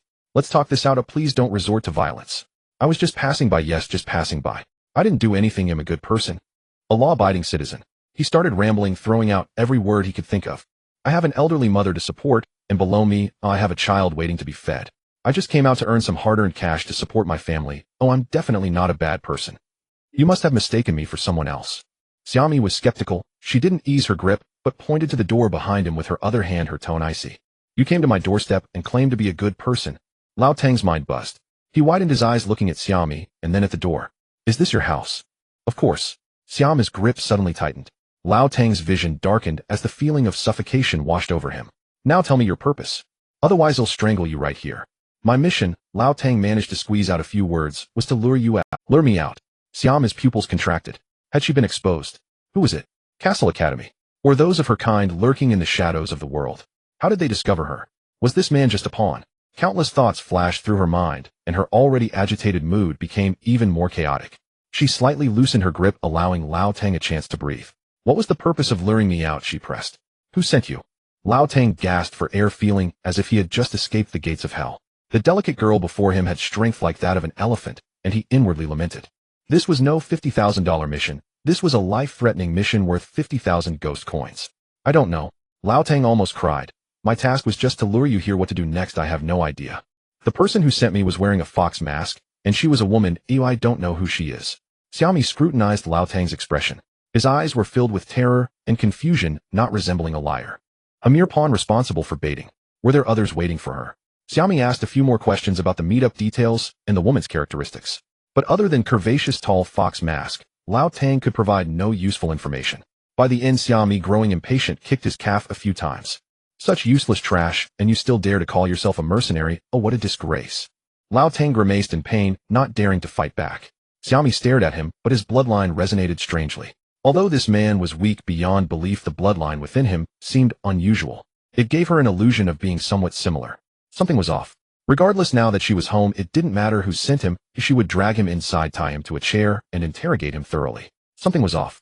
Regardless, now that she was home, it didn't matter who sent him. She would drag him inside, tie him to a chair, and interrogate him thoroughly. She held Lao Tang by the scruff of his neck with one hand, and with the other, she pulled out her keys from her pocket, preparing to open the door.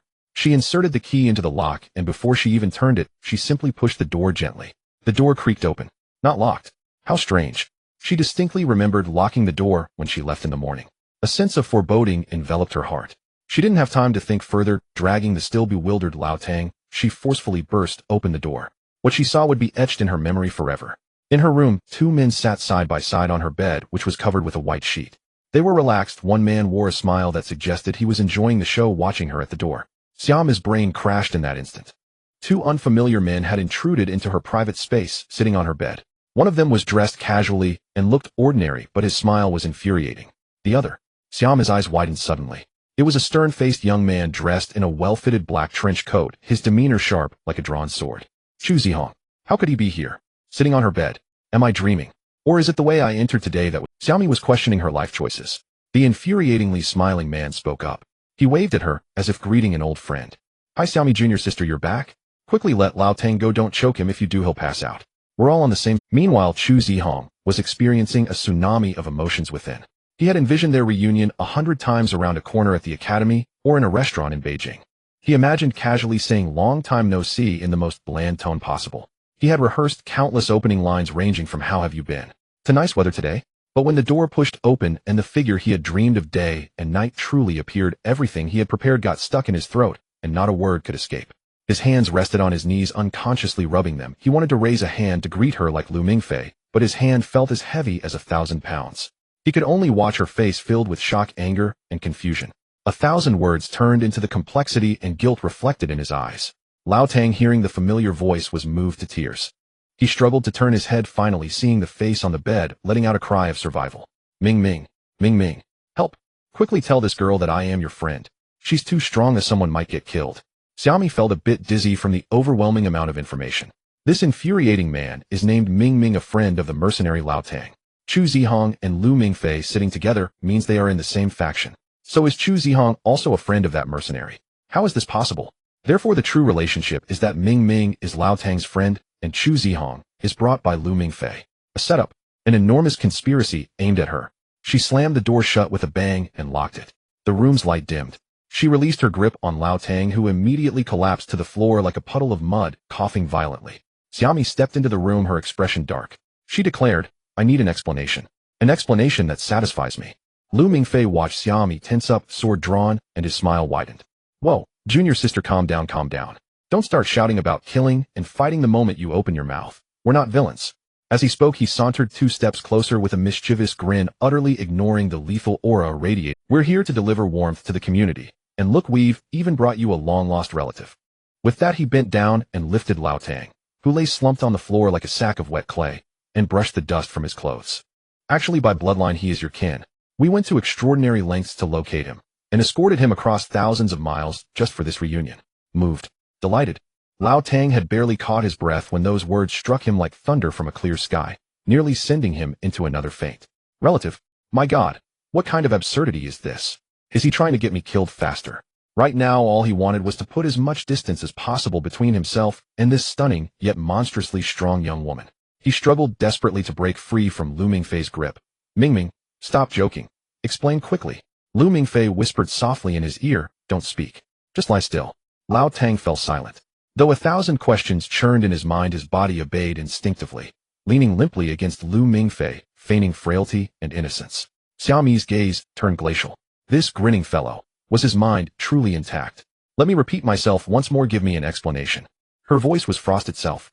Otherwise I won't object to adding a few more corpses to be disposed of inside my room. Now, such talk invites bad luck. Lu Mingfei settled Lao Tang gently into the corner, then circled past Xiaomi and strode to the wooden crate beside the door, tapping it twice with his palm, producing a hollow resonant thunk-thunk. I know you're no ordinary girl, Xiaomi. And we know, you have a younger brother named Finli, don't you? Xiaomi's entire body jolted. Finli?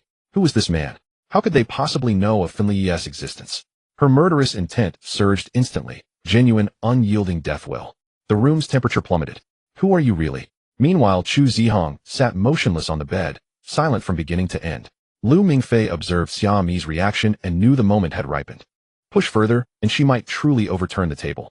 With a playful smirk, he slipped a hand into his pocket and withdrew an object. No need to panic. We mean no harm. He opened his palm. Resting there lay an antique brass key, verdigreased and ancient, as if freshly unearthed from some forgotten ruin. You recognize this, don't you? Xiaomi's eyes locked onto the key, and instinctively she stepped half a pace backward. That key belonged to her home. No, wait. She reflexively touched her school uniform pocket. Her own key was still there. What in blazes? She distinctly recalled the landlord stating at the time of leasing that only one key existed, not even a spare. This thief hadn't merely broken in. He'd forged an identical key. What level of obsessive stalker was he? Want to know who we are? Why we're here? Lu Mingfei dangled the key lightly between his fingers, his expression enigmatic. Take it, and everything will be revealed. Dare you? Xiaomi stared at the weathered key, her eyes flickering. Its mere touch seemed to promise irreversible, unknowable consequences. Though her life was built upon layers of deception and vigilance, at least it remained hers to control. Instinctively, her outstretched hand recoiled. I dare not, she replied coldly. For all I know, this is some twisted scheme of yours. Lu Mingfei's grin vanished. He sighed, weary and resigned. Ah, I knew it would come to this. He scratched his head, troubled, then turned beseechingly toward the bedside. Senior brother, please take over. Girls' minds utterly beyond me. Chu Zihong, who had remained silent until now, finally rose and walked straight towards Xiaomi. He stood tall as Xiaomi had to tilt her chin upward slightly to meet his gaze. His expression remained layered with sorrow and his voice soft as falling ash. I'm sorry, Xiaomi. And then, silence. He simply gazed at her, saying nothing more. No elaboration. No context. Just that single inexplicable apology. Xiaomi's disbelief deepened. Chu Zihong remembered her. Impossible. Before departing, she had sealed every trace of Xiaomi from his memory, utterly, irrevocably. Such a sealing could not fail. Unless, had it weakened? Or did Lu Mingfei possess power capable of unraveling even a Dragon King's dominion? Her alarm screamed. Outwardly, she feigned bewilderment and indifference. I don't know you. Why apologize? Lu Mingfei extended the key again. The world's deepest secrets beckon you. His voice held a hypnotic lure. Truly, you won't take it. What you crave, the truth behind your fate, the answers lie within. Xiaomi's heart trembled. She looked from Chu Zihong's sorrowful eyes to the ancient key and furrowed her brow. She sensed that touching it would shatter everything she'd painstakingly constructed, her fragile, carefully guarded peace dissolving entirely. Yet, an insatiable curiosity burned a fierce primal hunger for truth. She needed to know why Chu Zihong remembered her. She needed to know what this duplicate key truly signified. Hesitant, trembling, almost against her will, her hand reached forward, fingertips stretching toward the key. The instant her skin made contact, reality fractured before her eyes. A torrent of memory shards flooded her consciousness, unbidden and violent. They were not her memories, not those of the present-day Xiaomi, but fragments belonging to another self. On a sun-drenched afternoon, golden light spilled across the school's athletic field. A girl in uniform bounded along the track, her ponytail swaying with each joyful leap. On the bleacher's stone steps, a quiet boy sat alone, gazing distantly, as though the world's clamor held no resonance for him. She spotted him, laughed, and dashed over, trying to pull him up to join her play. He didn't move. She didn't protest, merely sat beside him, chattering endlessly, clouds drifting overhead, ants marching below. He listened in silence, his profile softened by sunlight. Then, scene shift. Amid the cacophony of a bustling amusement park, the girl grabbed Chu Zihong's arm, gleeful and insistent, forcing him onto a carousel horse. Chu Zihong wore pure resistance, his brows knotted tight enough to crush a fly. Yet as music swelled, lights flared and the horses rose and fell, his gaze lingered on her radiant smile, and the corners of his lips lifted almost imperceptibly. The image shattered. Warmth and whimsy vanished, replaced by darkness, dampness, and the Beijing subway tunnels. Steel clashed. Blood sprayed. Flesh tore. Jormungandr fought the man before her to the death. She saw the cold, merciless kill light in his golden eyes, and felt the agonizing hesitation, the raw pain as his blade pierced her abdomen. Bleeding profusely, Jormungandr collapsed into his arms, life ebbing swiftly. Xiaomi felt the violent tremor in his arms, and the warm, wet tears falling onto her cheek. In her final breath, Jormungandr drew forth the brass key from her coat and pressed it into Chu Zihong's palm. The very same key Xiaomi had just touched, the twin of the one resting in her own pocket. The memory did not cease. A cataclysmic force awakened, a primordial storm rising. Fenli, her brother, his furious roar shook the foundations of Beijing's underworld. She felt the earth itself splitting apart, Shiva's dance of destruction vast enough to bury all creation. Her brother sacrificed his life to compose her final requiem. He would reduce the entire world to her tomb. In the final instant before rock and shadow consumed her utterly, she felt tiny, plump hands clutch her tightly. Big sister, don't be afraid. We're going home. The flood of memory receded. Xiaomi snatched her hand back, as if seared, and gasped, breath ragged and deep. Tears streamed freely down her face. The atmosphere in the room was somewhat melancholic as the girl continued to weep. Lu Mingfei watched the scene unfold, a mischievous smile creeping back onto his face.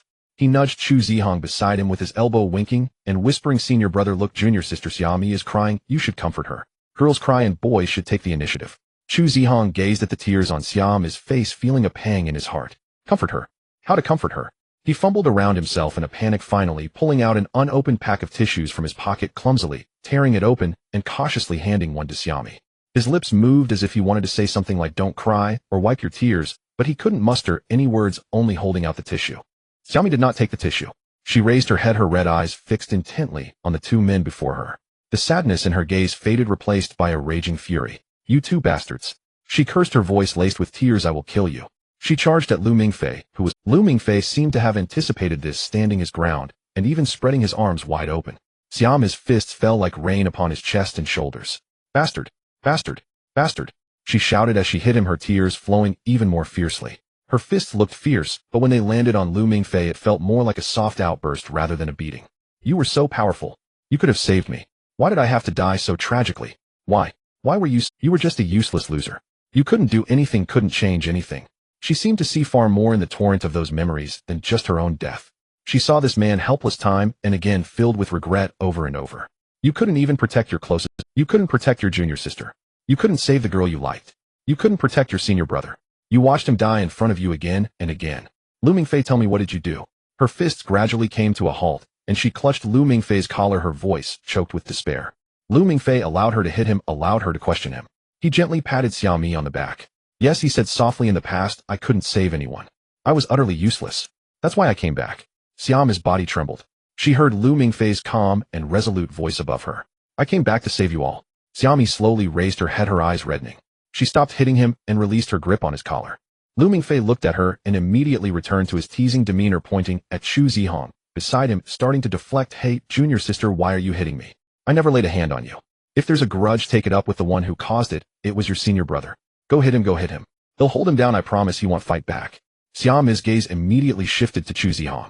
Chu Zihong's body tensed silently, bracing himself for the storm that was about to come. You're right. Xiaomi's voice still carried a nasal tone, but it had turned cold again.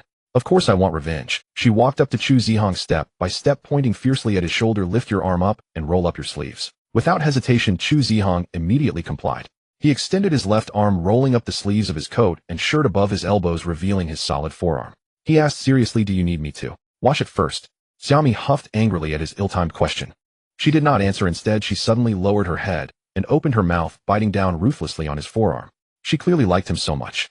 But it was he who had stabbed the knife into his own body. I cannot forgive this, absolutely cannot forgive. Chu Zihong remained silent, allowing her teeth to sink deep into his flesh. He felt no pain as all his senses were consumed by the sight of the girl before him, filled with rage and grievance. It was only when Xiaomi sensed a salty iron taste spreading in her mouth that she finally released her bite. A clear line of bloody bite marks was deeply imprinted on Chu Zihong's forearm, with several places broken open, eagerly oozing beads of blood. Humph. Xiaomi looked at her masterpiece, but felt little satisfaction in her revenge, instead feeling somewhat choked. She wiped her mouth and stubbornly said, you're bleeding, and didn't even say a word. My mouth is all dirty. It's fine. Chu Zihong looked at the wound on his arm, then at her, speaking gently, it doesn't hurt. Who cares if it hurts or not? Xiaomi was even angrier, grabbing Chu Zihong's wrist and pulling him out. Come with me to the bathroom, I need to rinse my mouth. The two of them tugged and pulled as they entered the cramped bathroom. In the room, only Lu Mingfei and the leaning old Tang remained. Old Tang was dumbfounded as he watched the entire spectacle. He straightened up and leaned closer to Lu Mingfei, his face filled with questions. Mingfei, what? What on earth is going on? Why did that beautiful girl suddenly change her temperament? One moment she's wanting to kill, the next she cries, then she's hitting and biting. Do you even know her? I do. Lu Mingfei nodded. You do. Old Tang sighed in relief, patting his chest. That's great. So that means I'm safe. I was scared to death just now, thinking I was going to die here today. Lu Mingfei turned his head at his words, giving Old Tang a very pitiful look. For now, he said. Huh, what do you mean? Old Tang's heart leaped again. It's nothing. Lu Mingfei shook his head, no longer looking at him, directing his gaze towards the metal box. After a while, Xiaomi and Chu Zihong emerged from the bathroom. Xiaomi's cheeks were still somewhat flushed, not sure if it was from anger or something else. On Chu Zihong's arm, the clear blood stain had been washed away, but due to the depth of the bite, the marks were still seeping slightly with blood. Lu Mingfei looked at the circle of bite marks, clicking his tongue in admiration. Junior sister, you really went for it. Your senior brother's delicate skin, and you didn't even hold back. Humph. Xiaomi shot him a fierce glare. If you keep talking nonsense, I'll bite you too. The dragon form, that kind. Lu Mingfei immediately raised his hands in surrender with a grin. I was wrong, I was wrong. So junior sister, are you still angry? Chu Zihong also looked at Xiaomi, his eyes filled with inquiry and tension. Xiaomi felt a bit embarrassed under their gaze. She turned her head, avoiding their eyes, and muttered, of course I'm angry. This matter is not over. She paused for a moment, then touched her growling stomach, her voice softening significantly. But I'm hungry now, and I have no money. In a private room of Quanjud, several cold dishes were laid out on a round mahogany table. The door swung open, and the fragrant aroma of fruit wood mingled with the crisp scent of roasted duck wafted in. A chef in a white uniform pushed a cart on which was a shiny chestnut-colored roasted duck. The chef wore a smile, picked up a sharp knife, and prepared to showcase his skills. Wait a moment. Xiaomi declined the chef. Master, there's no need for you to slice the duck. We have someone who can do it. She gestured towards Chu Zihong beside her. The chef's hand holding the knife paused in midair, his smile stiffening. These guests were quite peculiar. Chu Zihong stood up. He calmly addressed the chef. Let me do it. His tone carried no emotion, but it left no doubt about his competence. The chef said no more, handed him the carving knife with a few instructions, then stepped back and closed the door behind him. Senior brother, make sure it looks good when you cut it. Xiaomi supported her chin with one hand, while the other arm crossed over her chest, directing him. Chu Zihong picked up the carving knife, steady in his grip. Just as he was about to make a move, Xiaomi's gaze fell upon the rolled-up sleeves of his shirt. She wrinkled her nose and waved her hand. Forget it, forget it. After saying this, she shifted her attention to Lu Mingfei, who was watching from across the table. You cut it. Lu Mingfei, who was waiting to appreciate his senior brother's skills, was unexpectedly called out. He spread his hands. Me? I never use a knife to eat duck. Xiaomi's curiosity was piqued. Then what do you use? Lu Mingfei smiled mysteriously, stood up, and walked to the cart. He neither grabbed a knife nor put on gloves. He directly reached out with both hands, grasping the neck of the roasted duck, while the other hand pressed down on the duck's body. His arms tensed, and he twisted and pulled with force. Crack! The sound of bones breaking was crisp as he forcibly pulled off the entire duck head with his bare hands. Up! Xiaomi exclaimed, her face filled with disgust. Quick, let go. It's filthy. You've made the duck dirty. Lu Mingfei, unfazed, waved the duck head in front of her and neatly placed it in the center of the serving plate. Xiaomi, her cheeks puffed up in anger, picked up her chopsticks, grabbed the tortured duck head, and tossed it into the plate in front of Lu Mingfei. Here you go. Let me handle this. She stood up, took the carving knife from Chu Zihong, and skillfully began to slice the duck. Her knife skills were surprisingly good. With each slice, she created pieces of duck meat, both skin and flesh, evenly thin. She arranged the slices neatly on a white plate using her chopsticks. Lu Mingfei watched from the side, impressed. Wow, junior sister, you're amazing, skillful with your hands at home in both the hall and the kitchen. Xiaomi finished the last slice, elegantly set down the knife, and let out a proud hum. Of course. She returned to her seat as Lu Mingfei cheerfully picked up a thin pancake made of lotus leaves and laid it in his palm. Just as his chopsticks were about to reach for the prime crispy breast meat, a shadow flickered past. Xiaomi's chopsticks snatched a large piece right from in front of him. I haven't eaten yet, why the rush? She stuffed the meat into her mouth, cheeks bulging, mumbling indistinctly. Junior sister, can you be reasonable? My chopsticks have already touched it. Reasonable? Xiaomi shot him a glare, standing her ground. I haven't been coaxed yet, you need to yield to your junior sister, you understand. Lu Mingfei immediately turned to Chu Zihong to complain. Senior brother, you need to control her. She's unreasonable. Chu Zihong didn't even glance at him. Just listen to Xiaomi. After saying this, he picked up a clean pair of chopsticks and proactively helped Xiaomi grab some meat. He carefully rolled it in the pancake, added sweet sauce, and sliced green onions, and placed it in her plate. Xiaomi was beaming. Thank you, senior brother.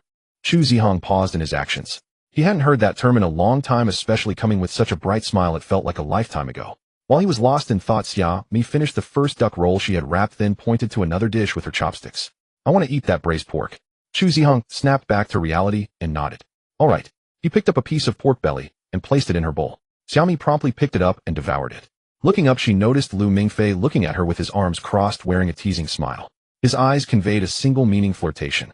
Xiaomi's face flushed. She awkwardly shifted her gaze to her shoes, her ears subtly turning red. At the dining table, old Tang, who had been silent all along, seemed a bit confused. He looked at this, then looked at that.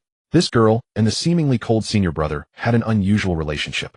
As for why these three were connected to his mysterious task, he couldn't quite understand. The fox mask hadn't contacted him again. The task seemed to have fizzled out. Fortunately, he had a 5,000 advance payment, so he wasn't at a loss. He looked at the table full of dishes and decided to abandon further thoughts. The world was vast, but eating was the most important. He cautiously reached out with his chopsticks and grabbed a roasted duck leg that was crisp and golden. Lu Mingfei also quickly made his move, grabbing another duck leg and placing it in his own plate. He lifted the plate and gestured to Old Tang. Old Tang, come on, let's toast. No way. Xiaomi's voice was domineering. The duck leg is mine. Before her words even finished, her hand shot out, snatching the duck leg from Lu Mingfei's plate. Lu Mingfei was about to protest. Xiaomi had already clamped the duck leg between her teeth and took a big bite. She looked at Lu Mingfei with delight, even playfully raising an eyebrow. Magnanimous. Lu Mingfei, seeing her happy expression, swallowed his words back. He waved his hand. Consider it a gift, consider it a gift. Eat up, don't choke. Xiaomi let out a pleased hum. Old Tang, watching all of this, glanced at the complete duck leg still sitting in his own plate. Survival instincts prompted him to make a decision. He carefully picked up the duck leg from his plate and placed it onto Xiaomi's plate, his actions respectful. Here you go, I haven't touched it yet. Survival instincts prompted him to make a decision. He carefully picked up the duck leg from his plate and placed it onto Xiaomi's plate, his actions respectful. Here you go. Old Tang's face instantly fell. No way. Beautiful lady, you still want to hit me? Not hitting you. Xiaomi said, chewing on the duck leg, her words muffled. Hitting Norton. Old Tang was taken aback. Who is that? Norton. Who is Norton? Norton, ah. Lu Mingfei chimed in gleefully from the side. A guy with a bad temper, ugly, and particularly deserving of a beating. We were just about to settle the score with him. Old Tang immediately relaxed when he heard it wasn't about him. He slapped his thigh. Oh, then he deserves it. Absolutely. As long as it's not me. Next time you beat up Norton, remember to give him an extra punch. Xiaomi suddenly asked. Where should we hit him? Old Tang thought for a moment and waved his chopsticks with a smile. Well, we must hit him in the face. Let's turn his face into a pig's head. Xiaomi smiled and nodded. All right, noted. Old Tang suddenly noticed Lu Mingfei looking at him with a mix of shock and sympathy. He scratched his head. Mingfei, why are you looking at me like that? Lu Mingfei gave him a pitying glance and shook his head. It's nothing, Old Tang, just eat more to replenish yourself. After eating quite a bit, Xiaomi slowed her pace. She held a glass of orange juice and sipped it, noticing that Chu Zihong's bowl of rice was nearly untouched. Senior brother, why aren't you eating? She asked. Before Chu Zihong could answer, Lu Mingfei jumped in, exaggerating his, Oh, junior sister, you don't understand. Our senior brother is too enchanted by your beauty. Just seeing your face has already filled him up. How could he eat mortal food anymore? Xiaomi rolled her eyes at Lu Mingfei, then reached out with her chopsticks, snatching the duck roll he had just prepared and deftly placing it into Chu Zihang's bowl. You talk too much, keep your mouth busy, and let senior brother eat. Thank you, junior sister. Chu Zihang said, softly picking up his chopsticks and slowly starting to eat under their watchful gazes. Lu Mingfei suddenly got an idea. He picked up a ladle and served a bowl of chicken soup for Chu Zihang, handing it over. Senior brother, look, you've been taking care of junior sister and haven't really eaten yourself. Come have a bowl of soup to moisten your throat. Just as Chu Zihang was about to take it, Xiaomi's suspicious gaze swept over. Lu Mingfei, your overly eager kindness must have some hidden agenda. Did you put something in the soup? How could that be? My admiration for senior brother is as clear as day. Lu Mingfei urged. Senior brother, drink up, don't mind her, she's just jealous of our brotherly bond. Chu Zihang glanced at Lu Mingfei, but still took the soup bowl and took a sip. Lu Mingfei leaned in eagerly, full of anticipation. How is it, senior brother? Is it sweet? Chu Zihang frowned. It's salty. That's not right. Lu Mingfei insisted confidently. It must be sweet, take another taste, really savor it. Xiaomi, confused by the two of them, grabbed Chu Zihang's bowl and had a sip herself. She placed the bowl down hard on the table. It's just salty chicken soup. Are you out of your mind? Lu Mingfei chuckled, watching the two of them. Of course the soup tastes salty. But senior brother, in your heart, doesn't it feel sweeter than drinking osmanthus syrup? As soon as these words were spoken, both Chu Zihang and Xiaomi's expressions became somewhat unnatural. Chu Zihang silently turned his head, while Xiaomi, both shy and angry, had her cheeks flushed, glaring at Lu Mingfei. So annoying. Salty is salty. Lu Mingfei watched this scene, feeling an indescribable sensation within. He was actually somewhat surprised by his senior brother's performance today. Since meeting Odin, Chu Zihang had been trapped in that torrential downpour, never emerging. Even now, the flames of vengeance still burned fiercely in his heart. Compared to the nearly withered and silent senior brother from his past life, he was just a bit brighter now. After all, he had seen some futures that could be rewritten. Yet Chu Zihang was never an idealist. Unless the results were presented before him, he wouldn't change much. But upon seeing Xiaomi, everything seemed to have shifted slightly. Senior brother had always wanted to say something, but the immense guilt clogged his throat, leaving him unable to voice anything, even though it was the Chu Zihang from his memories who had hurt Xiaomi. So ultimately, it was still Xiaomi who had to take the initiative. The old Xiaomi was proud and stubborn, and while she still was, she was also a bit different now. She quickly accepted those sorrowful memories, and after a brief venting of emotions, she returned to being that little son, which was the best version of Xiaomi in Lu Mingfei's memory. Lu Mingfei recalled a saying, when you like a single wheat ear in a field, you should close your eyes and pick it up while walking through the endless wheat. He wondered who would be the one to pick up the wheat ear, stepping forward without fear of rumors and slander, Xiaomi or senior brother. Lu Mingfei gazed at Xiaomi for a long time, his eyes somewhat distant. Xiaomi felt a bit uncomfortable under his gaze and waved her hand in front of him. Lu Mingfei still did not respond. Xiaomi, annoyed, reached out and gave him a light smack on the back of his head. Lu Mingfei snapped back to reality, holding the back of his head in confusion. What's wrong? You were just spaced out soul, leaving your body. Ooh, I saved you. Xiaomi said earnestly. I thank you then. Lu Mingfei replied with a hint of annoyance. No need to be polite. Xiaomi waved her hand graciously, then leaned in curiously, lowering her voice. Hey, what were you thinking? So mesmerized. Lu Mingfei looked at her and suddenly asked. Let me ask you a question. If you found a wheat ear in the field, particularly handsome, resembling senior brother, what would you do? Xiaomi was taken aback for a moment, unable to follow his train of thought. She looked at Lu Mingfei's serious expression and instinctively glanced at Chu Zihang beside her. What's there to ask? She said with a smile. Of course I'd dig it up, roots and all, and plant it in my own yard. Lu Mingfei nodded. Senior brother was indeed that wheat ear. After a hearty meal, the four of them left Quanjude. The night had already enveloped the city with lights flickering in the distance and a pleasant evening breeze. Lu Mingfei walked at the front, hands stuffed in his pockets, exuding a carefree demeanor. Xiaomi followed closely behind, looking quite content after the meal. Chu Zihang, an old Tang who was holding a box, walked at the back. Xiaomi glanced around the ground and then kicked a small stone. The stone flew up on the asphalt road, making a crisp sound as it hit the ground, rolling far before coming to a stop. How about that? Quite a distance, right? She turned back proudly to look at Lu Mingfei. Lu Mingfei let out a scoff and found a stone of similar size by the roadside. Mimicking a football player, he took a couple of steps back and then kicked it. Watch me. The stone flew high and far, almost disappearing into the night. Foul. Your stone is bigger than mine. Xiaomi immediately protested. Nonsense, they look about the same size. It's your technique that's lacking, but admit it. Lu Mingfei crossed his arms. Impossible. Xiaomi retorted, finding another stone and kicking it with all her might. The two of them began a childish stone-kicking contest on the empty street, arguing over whose stone flew farther, whose form was better, and who had committed fouls.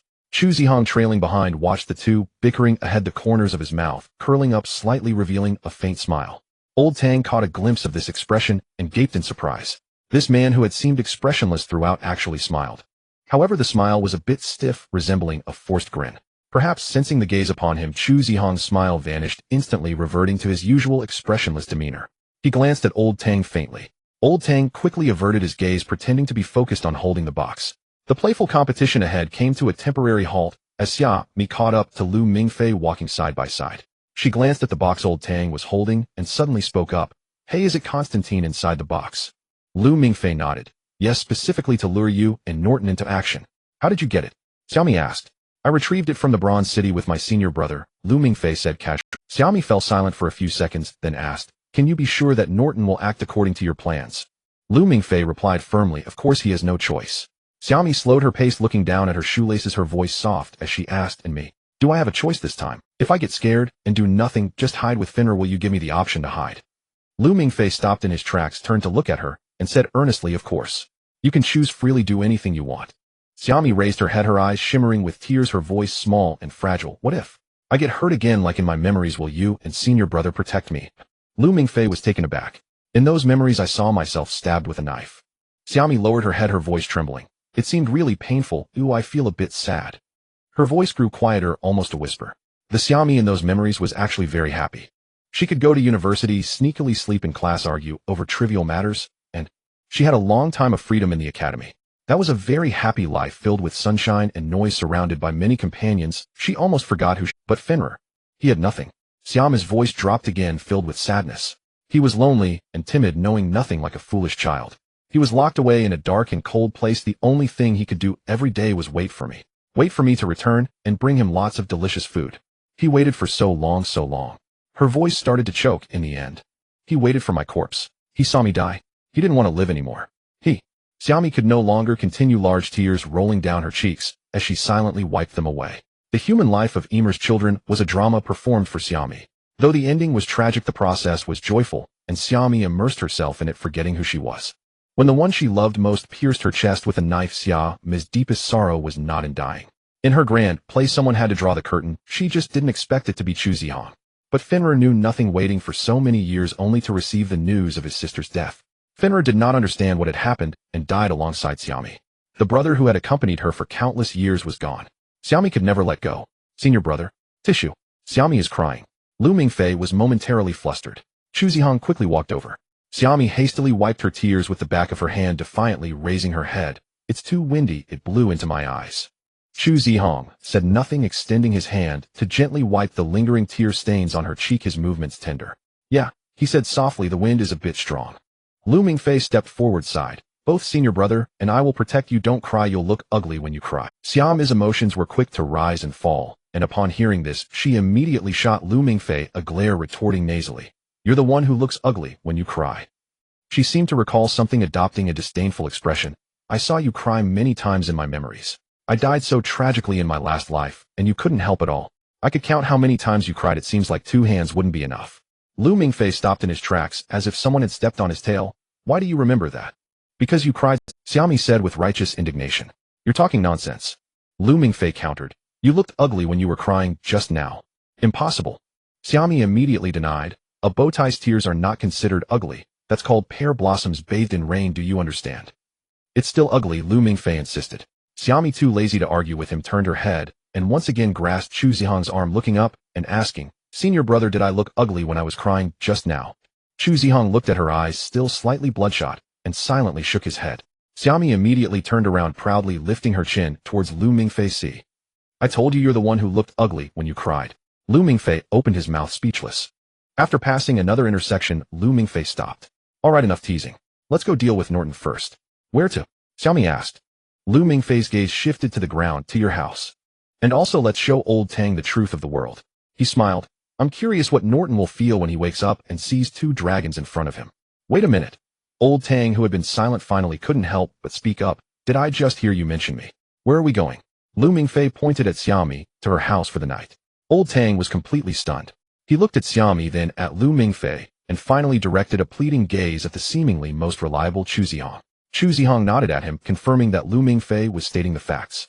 Old Tang's face instantly turned red, stammering, "Isn't that inappropriate? We 3 grown men going to a girl's house is too inconvenient. Besides, this lattice house doesn't look very big, we won't fit. How about we just stay at a hotel outside? Even sleeping on the floor is not ideal." Lu Mingfei threw his arm around Old Tang's shoulder, grinning. "Old Tang, what are you thinking? Her house has a hidden world with a huge underground mansion." Underground mansion? Old Tang was even more confused. "Yeah, don't mention just the 3 of us, even 30. Moreover," Lu Mingfei lowered his voice, enticing, "she has a top-tier computer at home, we can play StarCraft all night. How about it? I'll let you see what it means to be one-fingered domination." Old Tang was taken aback by Lu Mingfei's audacious tone. He looked at Xiaomi for confirmation. Xiaomi nodded. Yes, there really is a computer at home. Upon hearing that they could play StarCraft, Old Tang's last line of defense crumbled. He cleared his throat and politely said, "Then I'll impose on you." "No need to be polite," Xiaomi smiled sweetly at him. "We'll treat you well." For some reason, Old Tang felt a shiver run down his spine at her sweet smile. As the group was about to cross the road to take the subway, Chu Zihong stopped in front of a 24-hour supermarket. "What's wrong, senior brother?" Xiaomi turned back to ask him. Chu Zihong looked at the lights in the supermarket and calmly said, "Let's buy some snacks." He paused and added, "There are little kids at your house." Xiaomi tilted her head, momentarily confused. Lu Mingfei chuckled beside her. What senior brother meant was Finra. Xiaomi pondered for a moment, considering Finra a good friend perhaps. The little girl felt something was off, but decided to let it go. Xiaomi tugged at Chu Zihong's sleeve, leading him into the supermarket. Yes. He loves chips and cola. Let's buy a bit more." The supermarket was brightly lit with shelves full of goods. Xiaomi joyfully pushed the shopping cart, zigzagging through the snack aisle. This one, and this one. She swept various chips, chocolates, candies, and biscuits into the cart quickly, creating a small mountain. Lu Mingfei couldn't help but tease, "Are you sure this is for Finra? Or is it just what you want to eat?" Xiaomi retorted without looking back, "Is it wrong for me to taste it for him?" Chu Zihong silently followed beside her. Whenever Xiaomi picked something up to check the price tag, he would reach over and directly place it into the cart. Old Tang faithfully trailed behind, holding a box in his arms, watching the pile of snacks in the cart grow higher, his expression somewhat perplexed. Wasn't there a supermarket near the underground mansion? Chu Zihong pushed the almost overflowing shopping cart to the checkout, while Xiaomi stood beside him with her hands on her hips, directing Lu Mingfei and Old Tang to unload the large bags of snacks. The 4 of them, laden with large and small bags, arrived at the subway station. The evening rush hour's residual crowd was still present, with people bustling on the platform. The subway's arrival announcement rang out, and as the doors opened, a torrent of people surged into the carriage. "Stay close," Lu Mingfei shouted as he squeezed inside. The carriage was packed, and the 4 of them barely found a spot near the door to stand. Old Tang, tall and sturdy, stood there like a wall. He maintained a serious expression, trying to project the image of a societal big brother, using his demeanor to make the surrounding crowd inch away. It worked quite well. Several young men attempting to squeeze through, upon seeing his expression, quietly pulled back, fearing that an accidental bump would earn them a kick. Thus Old Tang managed to create a small space for the 4 of them in the crowded carriage. The combination of Chu Zihong and Xiaomi drew even more attention. One was a cold, icy mountain, and the other a bright summer day. Their looks were stunning, standing together like a scene from an idol drama. Not far away, a couple who had been cuddling suddenly found their gazes drifting unknowingly. The girl's eyes were glued to Chu Zihong, while the boy stared intently at Xiaomi. Each was lost in their own admiration, creating a unique harmony. Chu Zihong, holding a large bag of snacks, quickly noticed the unabashed stares. He frowned, glanced at the boy looking at Xiaomi, then quietly said to Xiaomi, "Change direction." "Huh?" Xiaomi was somewhat confused, but obediently turned to face Chu Zihong, putting his line of sight and that of the boy at a distance. She looked up and asked, "What's wrong, senior brother?" Chu Zihong's gaze fell on the bag of snacks he was holding, and without changing his expression, he said, "Can you check if the bag is torn?" "Oh, okay." Xiaomi believed him and earnestly began to inspect. Everything was witnessed by Lu Mingfei, standing nearby. Leaning against the handrail, he watched his senior brother's sudden possessiveness, almost bursting into laughter. This scene was simply too amusing. Being with friends, even in the crowded rush hour subway, felt like watching it. Old Tang was a gangster movie, while senior brother and Xiaomi were in a pure love film, awkwardly gentle, yet domineering. It was delightful to pull them out of their predetermined tragic fates and shove them into such a crowded subway. Watching them scheme against each other over trivial matters was quite satisfying. Chu Zihong and Xiaomi, one intently checking the bag, the other gazing down at her hair. Lu Mingfei thought it necessary to add some drama to heat up the scene even further. The subway swayed and finally came to a stop at the terminal. The doors opened and the departing crowd formed in a "Get off, get off," Lu Mingfei shouted, following behind Xiaomi. Just as Xiaomi stepped out of the door, Lu Mingfei subtly pushed her from behind. Up! Xiaomi lost her balance and cried out as she stumbled towards Chu Zihong's back. Chu Zihong instinctively turned and caught her securely in his arms. His arms wrapped around her waist, the other hand holding the bag of snacks, causing a rustle. Xiaomi's face collided firmly with Chu Zihong's solid chest, the scent of him enveloping her. She was stunned for a few seconds before realizing what had happened. Breaking free from Chu Zihong's embrace, her cheeks flushed, she turned to point at the innocent-looking Lu Mingfei behind her, complaining to Chu Zihong, "Senior brother, look at him. He's bullying me. We've only just met, and he pushed me." Chu Zihong glanced at the grinning Lu Mingfei and said to Xiaomi, "I'll help you deal with him later." "All right." Xiaomi was satisfied with the promise. Following the crowd out of the subway station, her cheeks still flushed. She quickened her pace to catch up with Lu Mingfei and playfully punched him quite forcefully. Lu Mingfei chuckled as he took the hit, saying, let's go, let's take a taxi." The four of them hailed a taxi outside the subway station. "Driver to Haishido Station," Lu Mingfei announced their destination. The driver, a middle-aged man in his 40s, twitched his hand on the steering wheel upon hearing the name. "Haishido? Isn't that place abandoned? It's out in the wilderness. What would you want to go there for at night?" The driver eyed them through the window, his gaze filled with caution. These days there were too many news reports of taxi drivers being sent to remote areas. He felt a bit uneasy and started backtracking. Sorry folks, but I'm about to end my shift. It's inconvenient to go that far." Lu Mingfei sighed, knowing he needed to offer some tangible assurance. He pulled out his phone, opened a message, and showed the balance page to the driver. "Driver, we're not bad people. How about this? We'll pay the fare, and I'll give you an extra 1,000 yuan tip. What do you think?" The driver's eyes unintentionally glanced at the screen, and then he couldn't look away. The long string of zeros stunned him for 10 seconds. 1, 10, 100,000, 10,000, 100,000, million. Over 1 million. My goodness.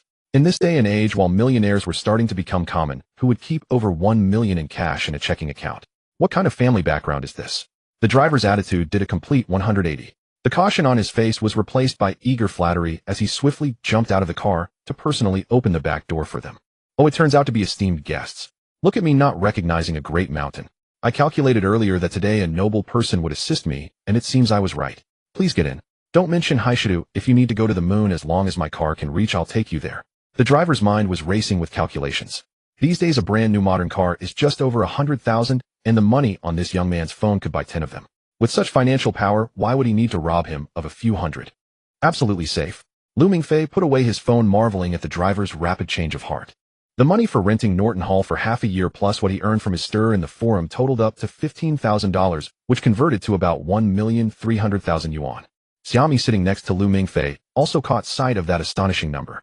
She gasped, her eyes widening. Old Tang sat in the passenger seat, while Lu Mingfei and Chu Zihong took the two sides, leaving Xiaomi sandwiched in the back. As soon as the car started, Xiaomi sprang into action. She decisively abandoned her antagonistic stance, with Lu Mingfei hugging his arm and pitifully saying, "Dear senior brother Lu. My best senior brother. I'm so poor I have no money for food." Lu Mingfei was amused by her exaggerated performance, rolling his eyes. All right, stop acting. How about I give you 30,000 as pocket money?" "Really?" Xiaomi's eyes sparkled. Lu Mingfei nodded, took out his phone, and made a few taps. Soon Xiaomi received a notification on her phone saying the transfer was successful. "Senior brother Lu, you're so nice. You've become my second best senior brother." Xiaomi happily accepted the money and immediately changed her tone. Lu Mingfei raised an eyebrow. "Second best? I was just the best, and you only have 2 senior brothers. Are you saying my cash is worth less than the one who does nothing? Don't be jealous. You're important too." Xiaomi defended herself. Chu Zihong spoke up, saying to Xiaomi, "I have a card that you can help me keep." "Huh?"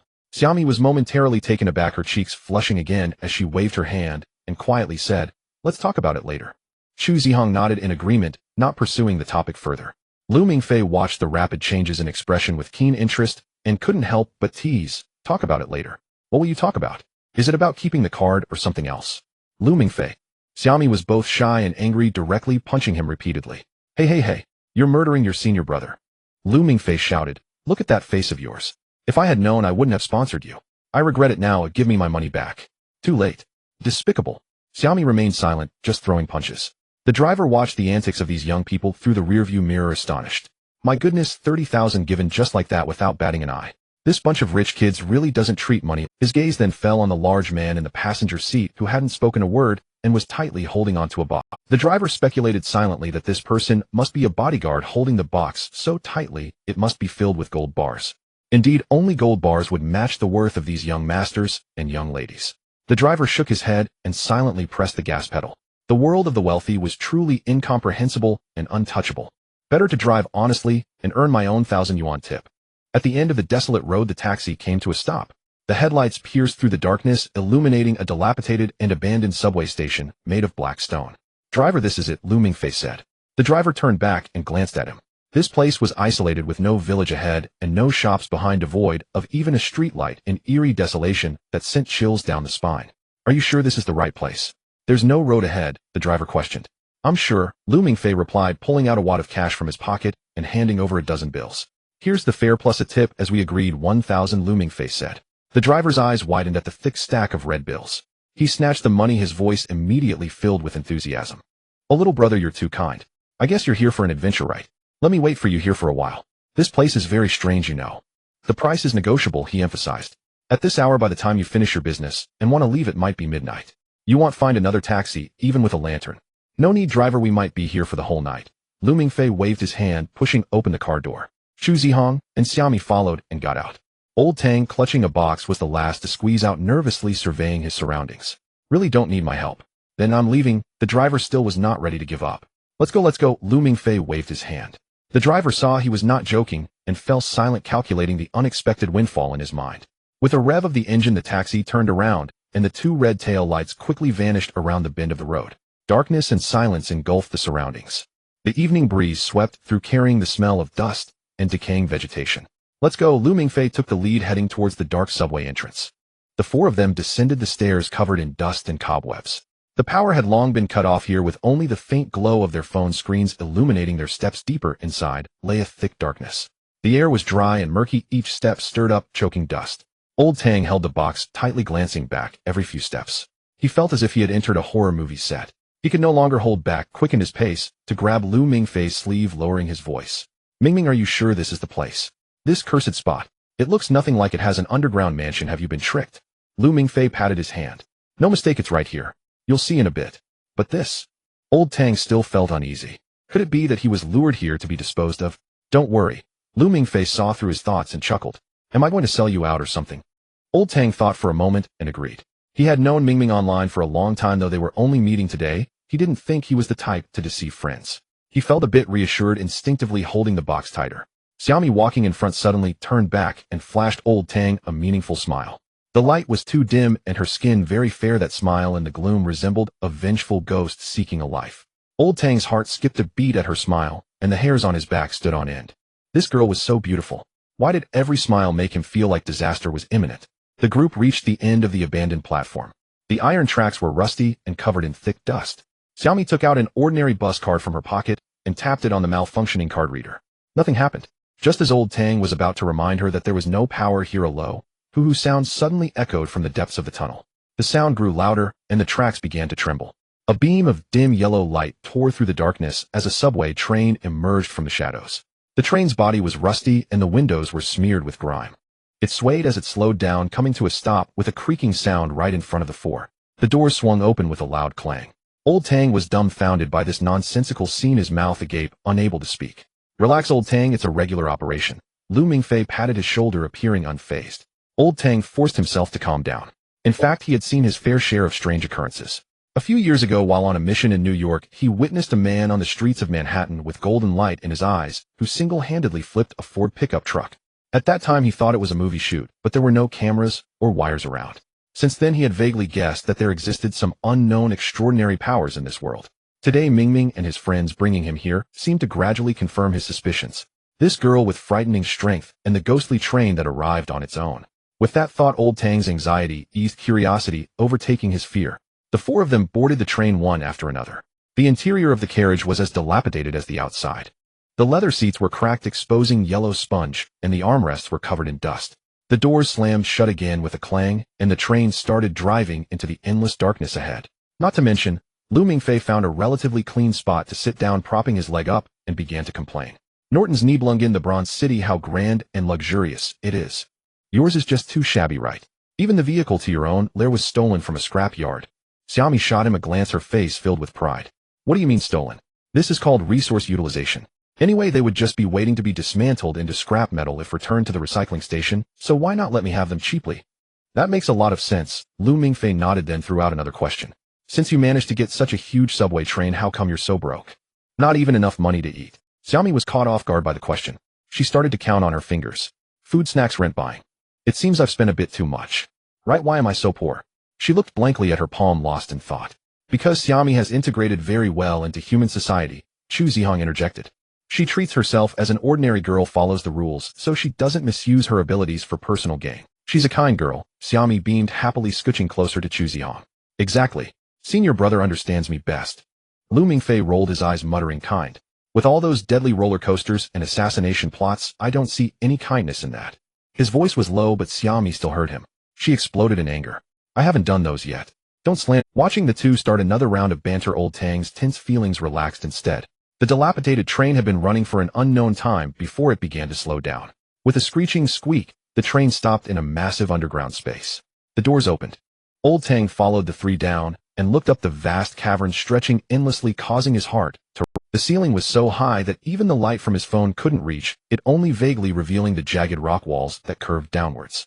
There was a strange smell in the air reminiscent of the large beast enclosure at a zoo. They followed the only passage deeper inside. Not far in, a buzzing electric sound reached them, as if an old appliance was running. Following that was a rhythmic thumping sound and a massive rapid breathing, each inhale and exhale stirring the air of the entire cavern. Old Tang's heart began to race as he swallowed hard. After a few more steps, he rounded a massive rock. The scene ahead opened up dramatically. Old Tang saw the most shocking, worldview-shattering sight of his life. In the center of the open space stood an old-fashioned television. The buzzing sound came from it. The static noise was from the poor signal of the television. A gigantic claw covered in dark green scales was carefully tapping the TV's exterior. The thump-thump sound was emanating from here. The claw was enormous, with long, curved, sharp nails that glinted coldly, yet the tapping motion was surprisingly gentle, as if afraid of damaging it. Old Tang followed the giant claw upwards. It connected to a rugged arm like ancient rock, which in turn connected to a massive body resembling a hill. Above that was an equally indescribable gigantic head. Its enormous dragon mouth opened and closed, nostrils exhaling two puffs of white steam. Its gigantic eyes were glued to the television screen, the expression shifting with the plot, sometimes sorrowful, sometimes regretful. The formidable horns atop its head gleamed coldly, while its wings behind it seemed capable of blocking out the sky. Old Tang stood dumbfounded, his mind blank. Was that a dragon? The sight before Lao Tang defied all comprehension. A true dragon, fearsome and majestic, coiled upon the cliff face. Its upper body had broken free, golden vertical pupils blazed with molten fire. Alas, its lower half remained fused with the colossal rock wall. This mythic titan, towering from earth to sky, appeared imprisoned here. Sister, the dragon spoke, the voice thunderous, resonant, brimming with uncontainable joy. It gazed at Xiaomi with unmistakable delight shimmering in its golden eyes. Lao Tang saw pure happiness reflected there.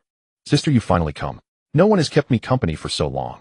I've eaten all my potato chips, and the television is broken, showing nothing but static snow. Finley complained plaintively, lowering its massive head slightly, as if seeking affection. A tender smile softened Xiaomi's features as she hurried forward and gently stroked Finley's enormous bowed cranium. The terrifying beast now lay docile, as gentle as a giant feline. There, no need to feel wronged. I'm here now, aren't I? Xiaomi murmured soothingly. And I've brought you some new friends. Curiosity stirred within Finley. He lifted his head, golden eyes sweeping toward the three figures standing behind his sister. His gaze froze, not upon any person but upon the two large shopping bags clutched in Lu Mingfei's and Chu Zihong's hands. Through the transparent plastic, vibrant packaging glowed vividly potato chips, cola, and countless other delights. A deep, guttural gulp echoed from Finley's throat. He swallowed hard. The sound boomed so loudly that Lao Tang shuddered violently. He seized Lu Mingfei's arm, miming. Mingfei, is he going to eat us? Before Lu Mingfei could retort, Finley spoke again, his voice humming with quiet yearning. Are you sister's friend? He asked, wide-eyed and unwavering, fixed on the snack-laden bags. My name is Finley. I am sister's younger brother. Hello, Finley. Lu Mingfei grinned and waved cheerfully, stepping forward. I'm Lu Mingfei, Xiaomi's, good friend. Chu Zihong followed suit, introducing himself. I'm Chu Zihong. In perfect unison, they raised their two heavy grocery bags high, offering them to Finley. His eyes instantly sparkled, bright, eager, and he extended a colossal clawed forelimb. He moved with exquisite care, mindful not to pierce the fragile plastic with his razor-sharp talons. Once the snacks rested safely in his palm, he declared, from this day forth, we are friends. Then, clutching his bounty, he turned hopeful eyes toward Lao Tang, the only one who hadn't yet greeted him, yet held something square and compact in his hand. Trapped beneath the unblinking gaze of those immense golden eyes, Lao Tang's knees trembled. Lu Mingfei chuckled and patted his shoulder. Lao Tang, snap out of it. Finley saying hello to you. Jolted awake, Lao Tang stammered nervously. Hello, Finley. My name is Donald. but you may call me Hello, Finli replied, extending his enormous forelimb palm open, an unmistakable gesture. Lao Tang stared at the palm larger than his entire body, swallowed dryly, and tremulously prepared to place his metallic case upon it. Finli, Xiaomi's voice cut in just in time. Finli froze mid-motion, puzzled, turning his gaze. Xiaomi stroked his flanks softly and whispered, "That box holds no food nor toy. It belongs to..." Also, she continued, gently chiding, "You must never reach out for gifts unbidden. That is impolite. Do you understand?" "Oh." Finli nodded glumly, his massive head drooping, his crestfallen expression comically in. Lao Tang watched incredulous. This girl, so breathtakingly beautiful she seemed unreal, was no human at all. And truly was this monstrous dragon her brother. Suddenly everything made sense. If the girl were a Yao, then a dragon for a brother was perfectly logical. Of course. Finli swiftly recovered from disappointment, and cradling his two bulging snack bags warmly invited his new friends. "Let's watch television and share snacks together." Lu Mingfei and Chu Zihong instantly agreed and followed Finli. Lao Tang remained rooted where he stood, until Xiaomi glanced back and said, "You're coming too?" Lao Tang bowed deferentially. "Yes, ma'am, or noble lady." Finli's home was merely a small recess before the wall littered with discarded snack wrappers in the corner. At the center of the bare floor sat an ancient cathode tube television, its screen flickering endlessly. With Finli placed the snack bags down and pointed at the set, troubled. "It's broken. Always like this." Lu Mingfei leaned close, tapped the casing, and only more snow danced across the screen. Likely the antenna lost its signal. Lu Mingfei diagnosed aloud. Chu Zihong stepped forward, silently inspecting the tangled mess of wires behind the set, then began to reconfigure them. He unplugged several cords, reconnected others, and adjusted the antenna's angle. The snowy screen flickered twice, then leapt to life, revealing a film scene. "Fixed!" Finli exclaimed in awe. He clapped his massive hands, and the entire cavern trembled, dust sifting down from the ceiling. His eyes shone with reverence as he looked at Chu Zihong. "Sister's friend is incredible." With the television restored and snacks plentiful, the celebration began. Finli tore open a chip bag, delicately pinching a single crisp between two fingers and popping it into his mouth, eyes closed in blissful satisfaction. Lu Mingfei opened two more bags, handing one to Xiaomi and another to Lao Tang, then raised a can of cola in toast with Finli. A warm harmony settled over the group. As merriment swelled, Finli grew animated and decided to unveil his treasured collection to his new companions. From a stone crevice behind him, he hauled forth a large chest. Inside gleamed a dazzling array of curiosities. "This is my favorite bottle cap. See the star pattern." He lifted a beer cap for display. "And this, one of many colorful candy wrappers," he added, holding up a shimmering foil square. The chest overflowed with oddities: spent cigarette cartons, a malfunctioning compass, smooth river stones, even a rusted iron fragment. To Finli, each item was irreplaceable, singularly precious. Lost in the joy of sharing, he suddenly grew magnanimous, grabbing a handful of multicolored caps and declaring grandly, "You are my friends. I'll gift you each one. One for everyone." Lu Mingfei sidled forward with a grin, selecting the shiniest cap from the pile. Finli's entire frame stiffened. Lu Mingfei tossed the cap lightly in his palm. Finli fell silent, golden eyes locked motionless upon the tiny object. Simultaneously, one massive claw unconsciously traced slow circles in the dust beside him, again and again. Lu Mingfei teased, "Finli, what's wrong? Are you reluctant to part with it?" "No." Finli protested instantly, though his voice wavered. "You're my friends share." Yet his gaze remained riveted to the cap. Lu Mingfei burst into laughter and returned the cap to Finli's palm. "Just teasing. You keep such a treasured thing." The moment the cap touched his skin, Finli exhaled in relief and beamed, carefully placing it back at the very heart of his chest. Xiaomi shook her head, poking his forehead with mock exasperation. "So spineless. They brought you mountains of chips and cola, and you won't even surrender a single bottle cap." Chastened, Finli lowered his head in quiet embarrassment.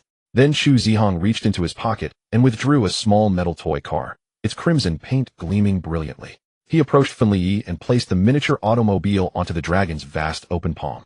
Finli stared in wonder. Never before had he beheld anything so exquisite.